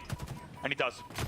246, 218. Trippy gonna deny the score, the points for now, but here come the kills. 2 on 2 right now. Optic Gaming able to hop into the stronghold. 248. It stopped there though. Formal and company have made their way there. No shield players can't get the job done, and Native Red will get the slays they need, the reset they need to push this series to a game 4 with those final kills. Wow, 250 to 218. Absolutely down to the wire, and hey, Native Red not ready to end it just yet. We're getting treated to a few extra games here. We thought maybe we'd pop on at the end of the show and see Optic 3-0. It's anything but, and Native Red holding on. They are indeed. They're holding on just by the tiniest of threads right there, because that was getting very, very close. The comeback was real for Optic Gaming in Solitude. But honestly, I'm actually not surprised Native Red took that Solitude map, just because it is a new one, and I think that teams do have almost like an even advantage on that, it being new and all, practicing the same amount of times and still trying to find their strategy around it. And then, like you said, you know, it's kind of going back to Plaza, back to H5 days, and Native Red, they're well versed on it. They know exactly what they want to do and what they intend to do. What did you like about their hot start against Optic? Because there was a climb earlier on, but I gotta say, Native Red really taking charge early on in that Solitude game. You can just see their base knowledge carried over from Halo 5 so well, as far as when to rotate from A to C and when to agree to flip the map, kind of when does one team have an advantage, when does the other team have the advantage, and what to give up and how to do it without kind of losing complete map control. I think a lot of that game was decided on a specific trip cap that Native Gaming had, that they understood exactly how to perfectly overextend at times, but not risk too much when they're going to lose that fight. When they go down in numbers, they're going to have an opportunity to respawn and defend their 2 strongholds set if they are to lose that fight. I think that knowledge carries them through this series to a game 4. There was a very long scrap and fight at B towards the end of that game. It was honestly just in numbers, and Optic and Native Red were going at it down mid. And I got to ask about A. A was captured by Native Red there for quite a long time, but nobody was really around the top of A. Why wouldn't Optic rotate and go for A when they had C? Is it just an awkward setup? Did they want to fight at B? Because it did seem like Native Red did get the better of them eventually, and that B went in the way of them. Well, the second you go A, you risk losing the fight at B, having C flipped, and then all of a sudden spawning your team on the inside of Yard. And when you're spawning inside of Yard, that's probably the most difficult place to try and fight out of in all of like the Plaza Solitude meta. And traditionally, you want to be open to spawning in blue. You want to be open to spawning at snipe because you have more of an opportunity to defend bottom middle. Those 2 strongholds, C and B, are the traditional premier setup on that map. But as we hop into game 4 here, it's going to be Aquarius CTF, and Native Red are a very strong Aquarius CTF team. We did see Optic, however, write the textbook on this map for so long, so not sure which team to try and favor here. I would love to see a game 5, but Native Red gonna have to show you a little bit more slaying power as this game gets underway in order to kind of reproduce some of the magic they've been able to build throughout their season. They certainly are, and I think right now for Native Red, they're going to have to focus on getting the equipment, getting the power weapons out of the hands of Optic. We know what happens when they have everything to play with on a map, and it's not good news, I'll tell you that much. And Native Red, they're going to have to fight for that and put that into their favor, and like you said, the Slays will come through with the equipment, with the power weapons, having those in their advantage. No longer do you have Druck on the team suppressed, trying to make a moment, a memorable moment, a stick for Native Red to try and find their best placing of the season, to try and climb maybe their best win of the season, I would even say, against Optic Gaming right here. Can he step up and have a big game? That's going to be the player for me to watch throughout this. 3 go down on each side right now. And it does look like Native Red are going to have the favorable map control. However, Luce are going to get behind enemy lines. However, that player having Quantum, going to be able to get out of there before Luce is able to finish that kill. But Lucid does release a lot of the pressure that was once going to be on the Optic base with that flank.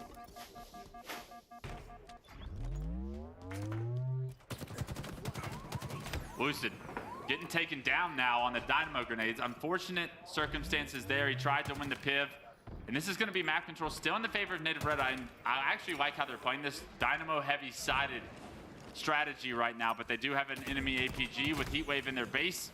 They flush him out, reset the map, and Native Red may have an opportunity here now for a very successful push. You got to wonder just how much momentum Native Red gets off of that win, right? Like we said, not easy to play late on Saturday night.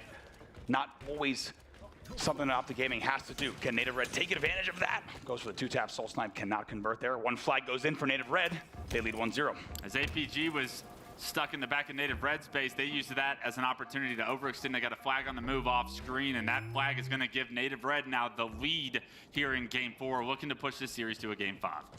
My goodness, are they ever looking like they might do it here? 2 dead, 2v2 though. Elusive with a nice Heatwave kill. Bottom pink to even things up and maybe slow the game down just a bit. Thrust in hand as well. Tries to get out of dodge, but gets pinched nicely. Good angles being taken there from Native Red. However, they will find themselves 2 dead.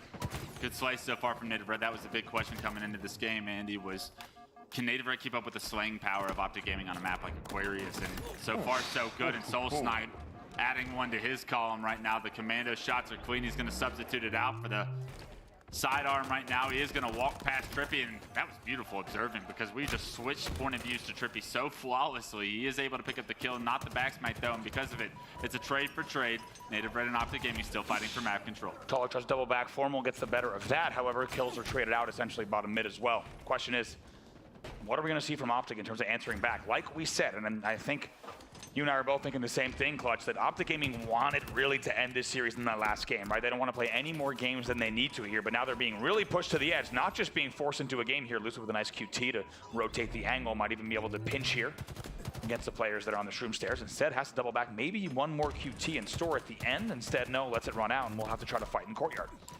Yeah, it wasn't too long ago, Optic Gaming got reverse swept, if you remember, so you had a 2-0 lead. All of a sudden, game 3 gets out of the way.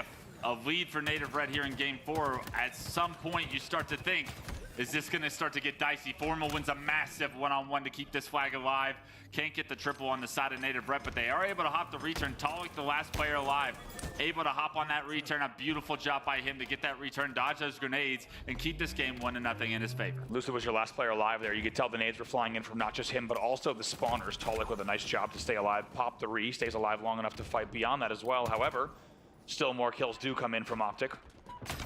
Momentary 2 dead coming in from Native Red, essentially 3 dead, as one player will already have spawned here. 7:30 left on the clock. Yeah, and although Optic have traditionally or primarily had control of the heat wave, which typically goes with who has map control in this game, Native Red have done such a good job to control a majority of the time the Dynamo grenade side of the map, and with that, it really denies a lot of the opportunity the Optic are going to have at a successful flag pool. Yet to have really a flag past the halfway mark at this point, Native Red doing such a good job with how they're rotating off spawn, making sure that this utility closet is theirs and theirs to keep. And keep in mind, of course, we joined this series late. This is happening in our featured stations, but we didn't get to see exactly what Native Red looked like in that game number 1. Oh, God, I don't even know if we need to know what the first games looked like, as long as Talik is shooting like that in game number 4. They don't matter anymore, Talik says. 10-3-8 to his name. Soul Snipe's gonna better him at 11-4-9 right now. Formal trying to find a double, can't find the triple once more. Formal being asked to do a lot of the slaying right now for Optic Gaming. We need to see more out of them in order to get some map control, because right now Talik and the friends are heating up, and this Dynamo grenade side of the map, clearly the point of focus right now is Talik making sure that they belong to Native Red. Little thrust there in the end, just catches Lucid just a bit off guard there in that battle. Beautifully done, as you said, from Talik. Not just that battle, but all of the ones that preceded it as well. 2 dead here for Optic Gaming. Native Red with a minor man advantage, and Manny looking to take advantage of that scenario. Here he is on the bridge. Look at this. Manny didn't know, but all of Optic spawning in the pink corner right there. He could have had a flag pull, maybe pulled it into the utility closet. He is going to double back top the base, and they are going to look to get one more round of slays. Lucid the first one to go down. Manny going to actually overextend pink side. If he can get a couple of kills, a player behind him on his team may be able to get a flag run going. But I don't believe actually anyone from Native Red stayed in the enemy base, and Optic actually choose to overextend here. They have control of Native Red's base. Native Red has control of their base. We're looking at a flag standoff here as both are on the move. Yeah, big base trade here. I agree. Very interesting decision to prioritize the thrust grab and maybe trying to overslay in the back of the base. Soul Snipe might get caught off guard here. APG gets taken down. That's a big win in the high gen. Every one of these kills is going to be massive. Soul Snipe gets another player to no shield. Teammates clean it up. Where is that flag? Not on the move. Manny chose to double back and secure his side of the map right there. I actually love that play by him. Not going to desperate, not going to create too much chaos. Going to play textbook Halo, and because of it, they keep their lead. They reset the map completely. I agree. It's really good game management. Like we said, grabbing the thrust, control your enemy's base. Don't pull either opportunity, but instead make sure you come back and you get the stop. They're playing like a team with a 1-0 lead, a double kill as well from Talik.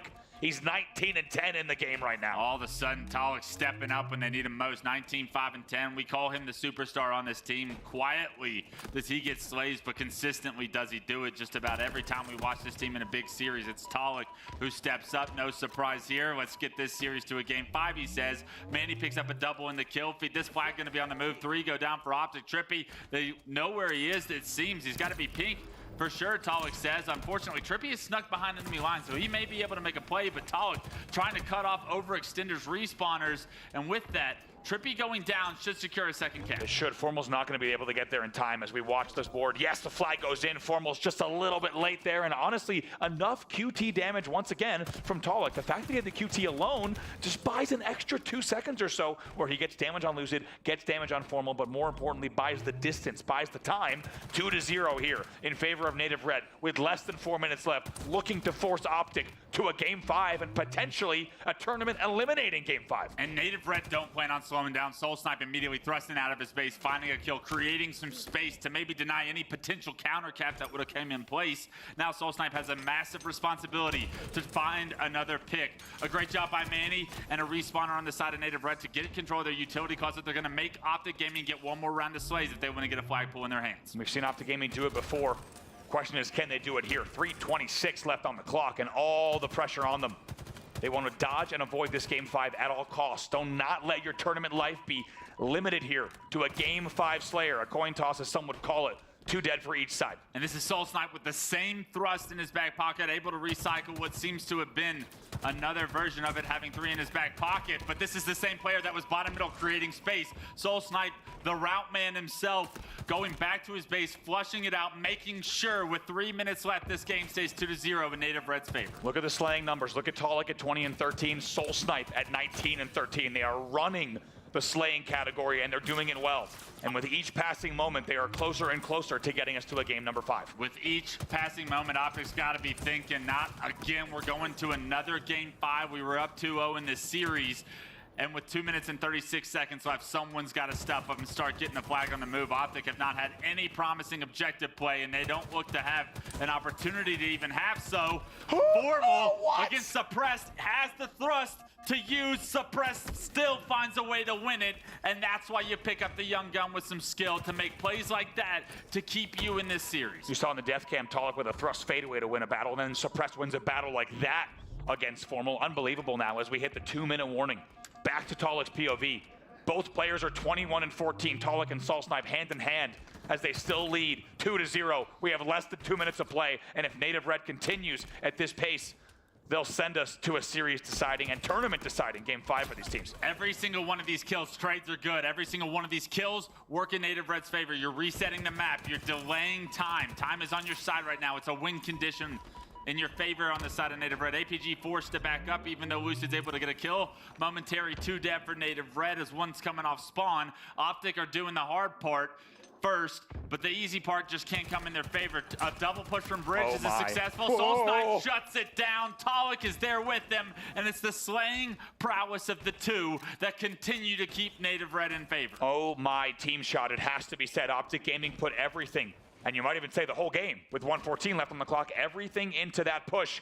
And it looked like the back face angle might not have been enough. However, they had multiple guns on the gen bridge coming in from the util, and they perfectly stopped the push. Now here with a 2-flag lead, 60 seconds left on the clock. This ping push is everything. Optic need a round of slays. They need a flag on the move now. 57 seconds, you gotta get 2. Unfortunately, it's a 2-2 split.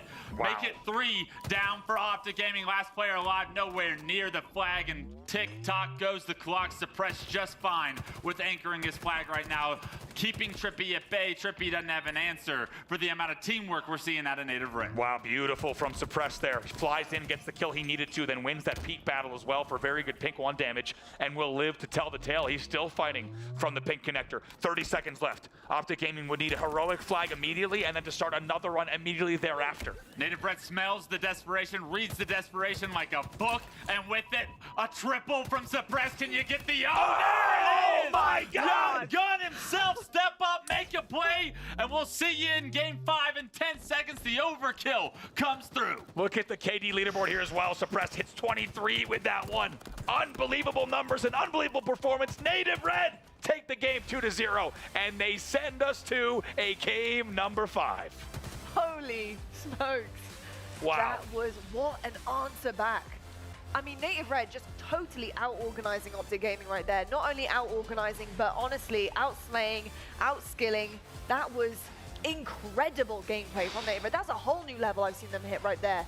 I mean, when it comes to that type of game management clutch, how did they manage to do that to Optic? What in particular were they managing to do to work in tandem to totally tear them apart like that? I mean, it felt like they had map control for 12 straight minutes. Every single time Optic got into their base, Native Red had the perfect answer. I actually love the This is exactly what happened in the game, right? Out of the ball pit, out of nowhere. Just fierceness coming in from this Native Red side. They looked so good in that game. It was unbelievable. I mean, they just read everything Optic wanted to do and countered it so perfectly. Whether it was a player in front of the base that was going to shut down the first flag runner, whether it was, I think it was Soul Snipe that took the route from front the base to the utility closet back to his flag. That player's not supposed to be there. You're supposed to be able to get the flag into utility when there's 3 dead. Unfortunately, they weren't able to because Native Red literally just wrote the new textbook on how to play Aquarius CTF, and everything Optic wanted to do was immediately shut down before the flag even made it to a contestable spot. Unbelievable. And how Optic would it be of this season now, of the past few months? Don't say it. Well, I won't finish the thought then. I won't finish the thought. Say it for them. Say it for them? Okay, I mean, Optic Gaming has had early exits and disappointing finishes for the past few months. I think every fan of the Green Wall, every fan of the league is maybe thinking, don't let it happen this way, but here we are. Yeah, Native I'm Red not gonna poised one game away from the reverse sweep, and as I said, this is why I was harping on about it, obnoxiously probably, but this is why when we were in game number 3 and we had just seen, all right, Optic Gaming's up 2-0, we should be out of here pretty soon. As you can see, the main stage is shut down for the day. We're casting the feature stations here from our analysis couch. It was going to be a casual Optic 3-0. You might red zone the last game. This is why I was saying it. Optic Gaming needed to end it in the 3rd game. They didn't do so. And now here we are going to a game number 5. Yeah, this is why I said I like that Solitude game for Native Red, just because it really is that kind of toss-up in terms of the teams and kind of who's got the best strategy at what time, and it really was a massive turnaround point for them. I've got to say, you know, on the side of Native Red, the fact that they were able to work together so nicely, the team shots that were happening, the organization of having angles ready there, anchoring for your team, it was like they had each other's backs to a T. It was like they knew exactly where Optic were going to be, trapping them, flushing out bases. It was so impressive. The patience as well. I mentioned patience for Optic Gaming literally moments ago in a series previous to this. The patience of Manny to not pull a flag, to go and prioritize thrust, to go back into the engine and push through and flush it out, and the comms coming through for that was so imperative for what they managed to do afterwards. So impressive. That is just totally god tier type of Halo Infinite. I mean, that was insane. Yeah, with your backs against the wall, with as much chaos as it must be going on, for them to just like be smooth sailing, to be in control at all times. That's what it felt that entire game for, is they were in control of the pace of everything that was going to happen. They were going to figure out a way to be in the right place in order to shut down anything. Nothing got scary. No flag made it past. I mean, the furthest flag Optic ran was halfway through bottom middle. Yeah, maybe. Right? Yeah. That's literally the furthest flag that they made. And every single time, they were never panicking as far as, there's no oh shit moments, right? There's no, hey, we're coming for, and they never were all 4 dead. No. And they were never on their back heels, it felt. And for Optic, that's got to be a frustrating feeling, because you had like what appeared to be openings, but you're honestly walking into a trap. You're honestly playing into Native Red's hand. And as we go into Live Fire Slayer, if something similar happens, the worst case scenario could be for Optic Gaming. It really could. I think you're painting it perfectly. I mean, the fact that Optic got trapped into that high gen push, and when they go across bridge, they just get melted. It's very un-Optic Gaming-like to fall into a trap like that. The question is, can they reset, can they refocus, keep their tournament alive in game 5? I mean, Optic are usually the trap setters, right? They're the hunters. They actually wait for you to come to them. They make sure that you are making the mistakes and they capitalize on them. What happens when actually suddenly you're being hunted? You are the ones that are the prey, and this is exactly what Native Red want to do in this final game 5 here. And boys, we're underway. We are underway, and my goodness, we are treated to, for the 2nd night in a row, some fantastic bonus late night Halo. And if we're honest, not the series we expected to be, not the place we expected to be, and certainly not where Optic Gaming thought they'd find themselves here. Game 5, tournament life on the line for both of these teams, Optic and Native Red. One Slayer to decide it all. Big game Trippy, he gets stuck. That's a big trade from Manny. Get the heat wave out of his hand. He can do a lot of damage with that. Overshield is the name of the game right now, as everyone on the map focused for it. Talk, unfortunately, gets shrouded out. He's going to have to take a new position in order to help his team contest for this right now. It's a 4-2 lead for Native Red, but that can change with this overshield control. Optic going to go for it. Trippy grabs it in his back pocket, turns the corner, and because he takes that angle, he activates that overshield, and now all of a sudden, the map control, the lead for Native Red does not look like it's long. Very nicely done here. You might have thought those spikes were a bit early. Maybe the shroud was a bit early too. It just doesn't work out for them. And Optic Gaming takes advantage. They capitalize. And now just a slim 1-kill lead. Tiny bit of overshield to play with for Trippy. Crosshairs firmly fixed on House. Game's going to slow down. The pressure is going to be felt by everyone right now. Everything on the line for both these two teams. Elimination is what's in store for one of the ones that fall short right now, and the push comes bottom middle. That overshield gets wasted, it appears, and trades across the board will benefit Native Red, as they had no power, no map control at all, and somehow figured out a way to keep their lead. I would have to watch the tape back. I don't exactly understand how Optic Gaming lets the events unfold the way they did. Formal doubles back at an unlucky time on Rat Tunnel and just starts to disappear and now fall apart as well. Optic Gaming 3 dead again. Native Red now leading 13-8. Suppress starts this game 5, 7, 1-0. This will be the name that you remember from this series if he continues this pace up. He does fall short here as he finally finds his first death, but that's a hell of a start to give Native Red some life. Overshield on the ground right now. APG trying to compete inside house, able to extend some space, but it does look like the rest of Native Red are finding the kills. 3 go down for Optic, and now all of a sudden with a combo in hand, Soul Snipe is gonna deny the one thing that can erase that overshield, and now Optic look like they're on their back feet, stuck back mud. My God, stuck in the mud is right in more ways than one. 22-11 here. I was gonna say, that overshield had to have been in play. If Formal was the last player alive at B, Trippy didn't get it here. That means it was a Native Red overshield. It will finally dissipate, but not before a 10-kill lead. It's 22-13 in favor of Native Red. And look at the differences in the 2 stories of the overshields that we've seen so far throughout this game. One, completely negated. Native Red able to erase that from the storyline. That push from Native Red, giving them a 9-kill lead with that overshield in hand, has now given them a comfortable lead to play with map control, and a snipe is coming up, maybe an opportunity to blow this game 5 right out the water. No, Native Red knows better than anyone. This game is far from done. There's a lot of Halo yet to be played. They might be at the midpoint mark and leading by a significant margin, but especially on a live fire Slayer, especially against your defending world champions, it is far from over. A lot of game yet to be played here. Here's Soul Snipe trying to see if he can see anything on Nest. Lucid knows he's there. Ooh. Somehow gets away, ducks out just in time. That crouch gets him, keeps his life, and here comes the push from Optic Gaming. It's all front house all day long, and they don't expect it. Nobody on Native Red watching that for his team. And that's going to be 3 going down. A beautiful push from Optic Gaming will get them right back into this game. Make it a 5-kill game now. Native Red with everything in their hands right there. Fall short, and Optic Gaming show you what they do best.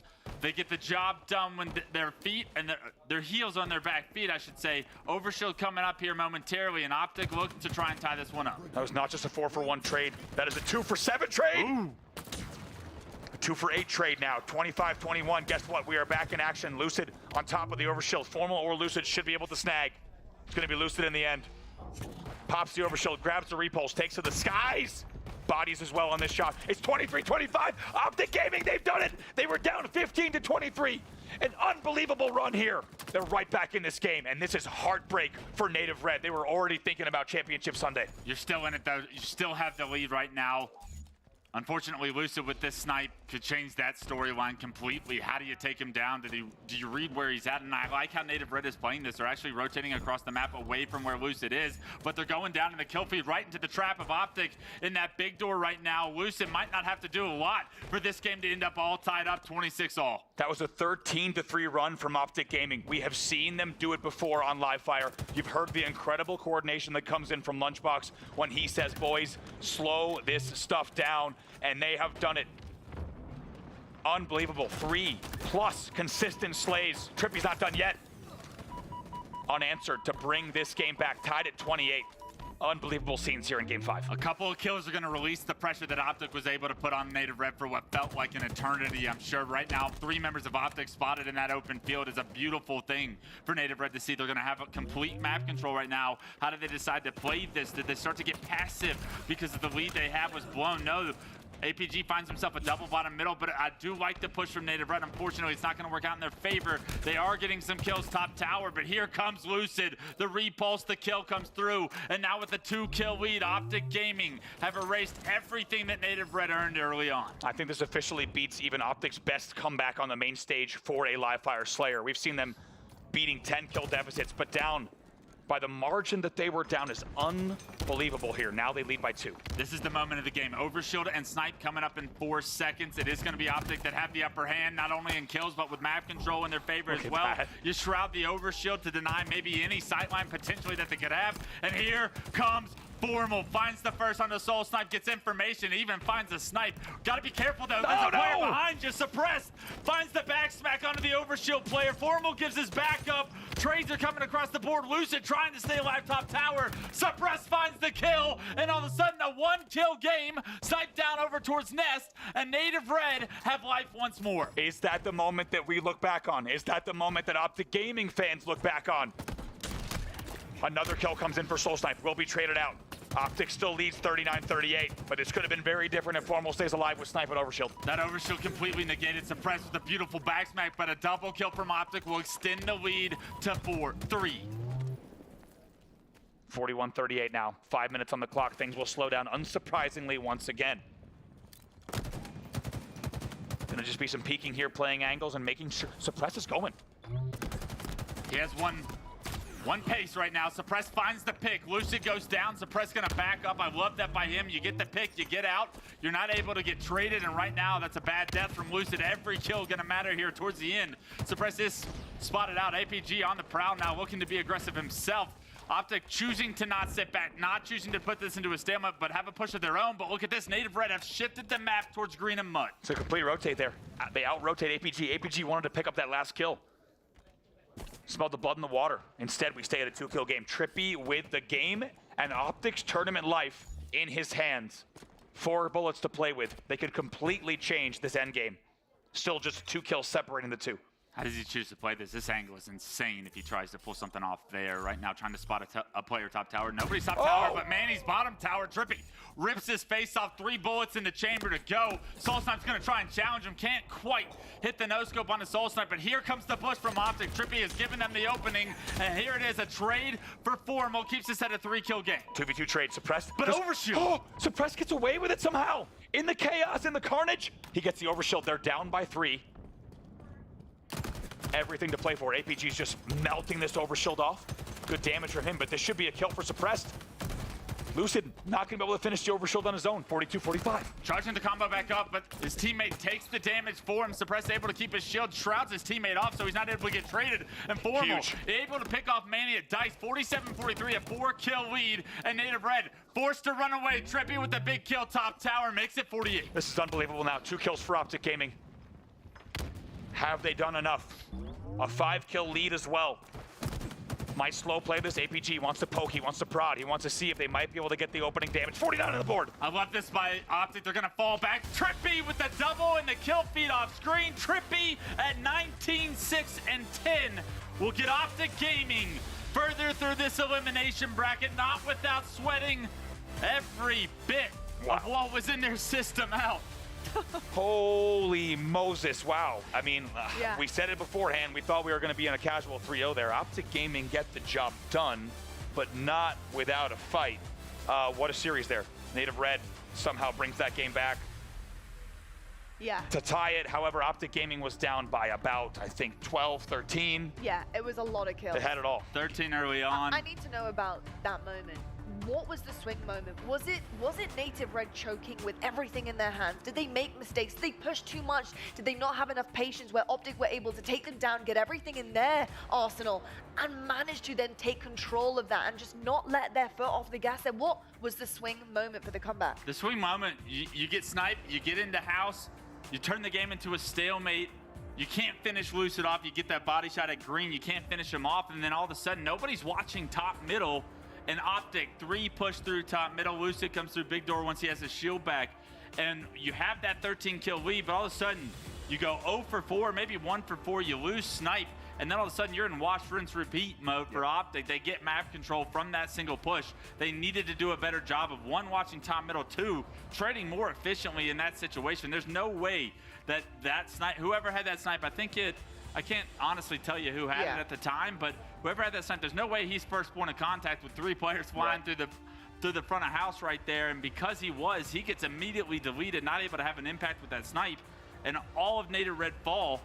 And at that point, you're starting to give Optic the momentum, the one piece, like the one heartbeat that they need in order to stay in this game. Give me a reason to continue to compete here in Game 5. They got it, and with it, they ran.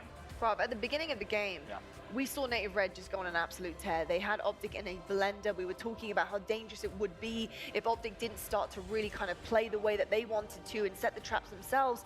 What was going on there for Optic? You mentioned some unconventional play from them. At the beginning, you were questioning, hold on, I don't understand the routes they're taking, what they're doing. They were separated a lot of the time. Talk to me about the fact that Native Red got that lead and what Optic potentially were doing wrong. Yeah, I think Native Red had them on splits for a little bit, and it worked out really well in their favor. They also got the overshield in a pretty uncharacteristic way. However, Optic Gaming, they were down, as we said, I believe the exact number would have been about 23-10, if not 23-9. And then Optic Gaming gets 1 4-for-1 trade. Then they got 2 4-for-1 trades. Eventually, at one point, they traded 13 for 3, and then continued to trade into the 30s. unbelievable comeback, and you have to know that Optic Gaming's capable of that. You have literally seen it on screen so many times, and you need to ensure that you are not trading 4 for 1 again, 4 for 1 again. Optic Gaming with an unbelievable comeback. They were dead to rights. You know, to need to go on a run like that to come back, that was native red series. It really was, and they should be in Championship Sunday, and they're going to go back and look at that film and think, how did we blow this 23-10 or so? How did we let it happen? And Optic Gaming, they bounce back, resilient to make it to Championship Sunday. They do indeed. I think for Optic fans right now, they're probably so happy with seeing the ice coming forward from this team. Look, it wasn't easy, you know, it was very close to being a reverse sweep, but as you can see in our semi-final, prime ready to go is Optic Gaming versus FaZe Clan. They're going to need a lot of ice going into this FaZe matchup, because FaZe, we know they have an abundance of this. They know that FaZe thrive in a pressured situation. They are always able to clutch up when it matters most. I mean, look at their run so far. I mean, they go up against Quadrant 3-1. They managed to get it done here. And this elimination bracket run, I feel like, is where FaZe are going to thrive in terms of the bounce back. Optic Gaming, the bounce back is certainly on, but against FaZe, this is going to be really difficult. They're going to have to dig deep here. How are you feeling based on what we just saw against Native Red? When they come up against FaZe Clan, that's a whole different large fish. I think if you're on either one of those two teams, you're kind of ticked off and you're kind of cautious about going into this series, because neither one of you are playing at your best. But I think you can look at your opponent and understand, hey, they're not necessarily playing great. If we pick it up here on Championship Sunday, like we are known to do, both sides can say this because they're both champions, like we're known to do, we can take this series and go on that kind of a run that is a fairy tale run, right? You can find yourself in a grand final, still compete for this championship. And honestly, I think both of those two teams can wake up tomorrow and win that thing. And it's a shame they have to play first, but it's going to be great for the fans. Talk about winning. Winners bracket, we do have a lot of teams here who are fighting for this trophy and fighting for a prime position in the grand final. And you can see right now Sentinels versus Spacestation. I think uncharacteristically of Sentinels having this much growth at this time. I mean, they only debuted their team last event at Arlington, getting top 4, and now just totally blowing this out of the water. Going up against Spacestation, I do think is going to be very difficult for them. But if I know anything, and from what I've seen so far in terms of the Halo that they were playing, it is pretty good. They just have to keep that consistency going into that matchup. And I think if they do, they have a damn good chance at taking Spacestation. Yeah, if anything, I think the pressure's on Spacestation in that series, because Spacestation's going to realize, oh, okay, the Sentinels roster is the real deal, and we need to play at our absolute best here. I think Sentinels has a little bit of a not too much to lose, right, going in. They could just kind of fly in and say, hey, we are playing better than anyone expected, and let's keep going. I mean, the way that we saw Sentinels playing against FaZe, I mean, that was the best I'd seen TJ play in a long time. Lethal, that was the best I'd seen Boo Boo play in a long time. And for those guys to consistently play at that level, they are going to be a threat to SSG. They are going to be a threat to every championship we have in this season so far, or to go. And I can't wait to see Sentinels play more, because the way that they play Halo is efficient. It's flashy. It's like, it's everything that I like embody when I think of like great Halo. So I can't wait to see more of Sentinels. However, SSG's individual skill could be very difficult to try and battle. It certainly will indeed. Well, gents, it has been an absolute pleasure, especially red zoning that last crazy series amazing. with you guys. That was lucky. I know you definitely need to soothe that voice. Clutch, you've been phenomenal, guys. I hope you have enjoyed this epic, crazy ride that has been day number 2 here at Salt Lake City. I mean, my goodness me, it is over. And with that run, it's ended for many of our teams here. We have said goodbye. But day 3 is going to bring the best out of the rest as we head into our winners finals and we finish out with the Elim bracket. The strong will prevail and someone will take the trophy as your Salt Lake City Global Invitational champions. Halo fans, tomorrow is Championship Sunday and we'll see you bright and early.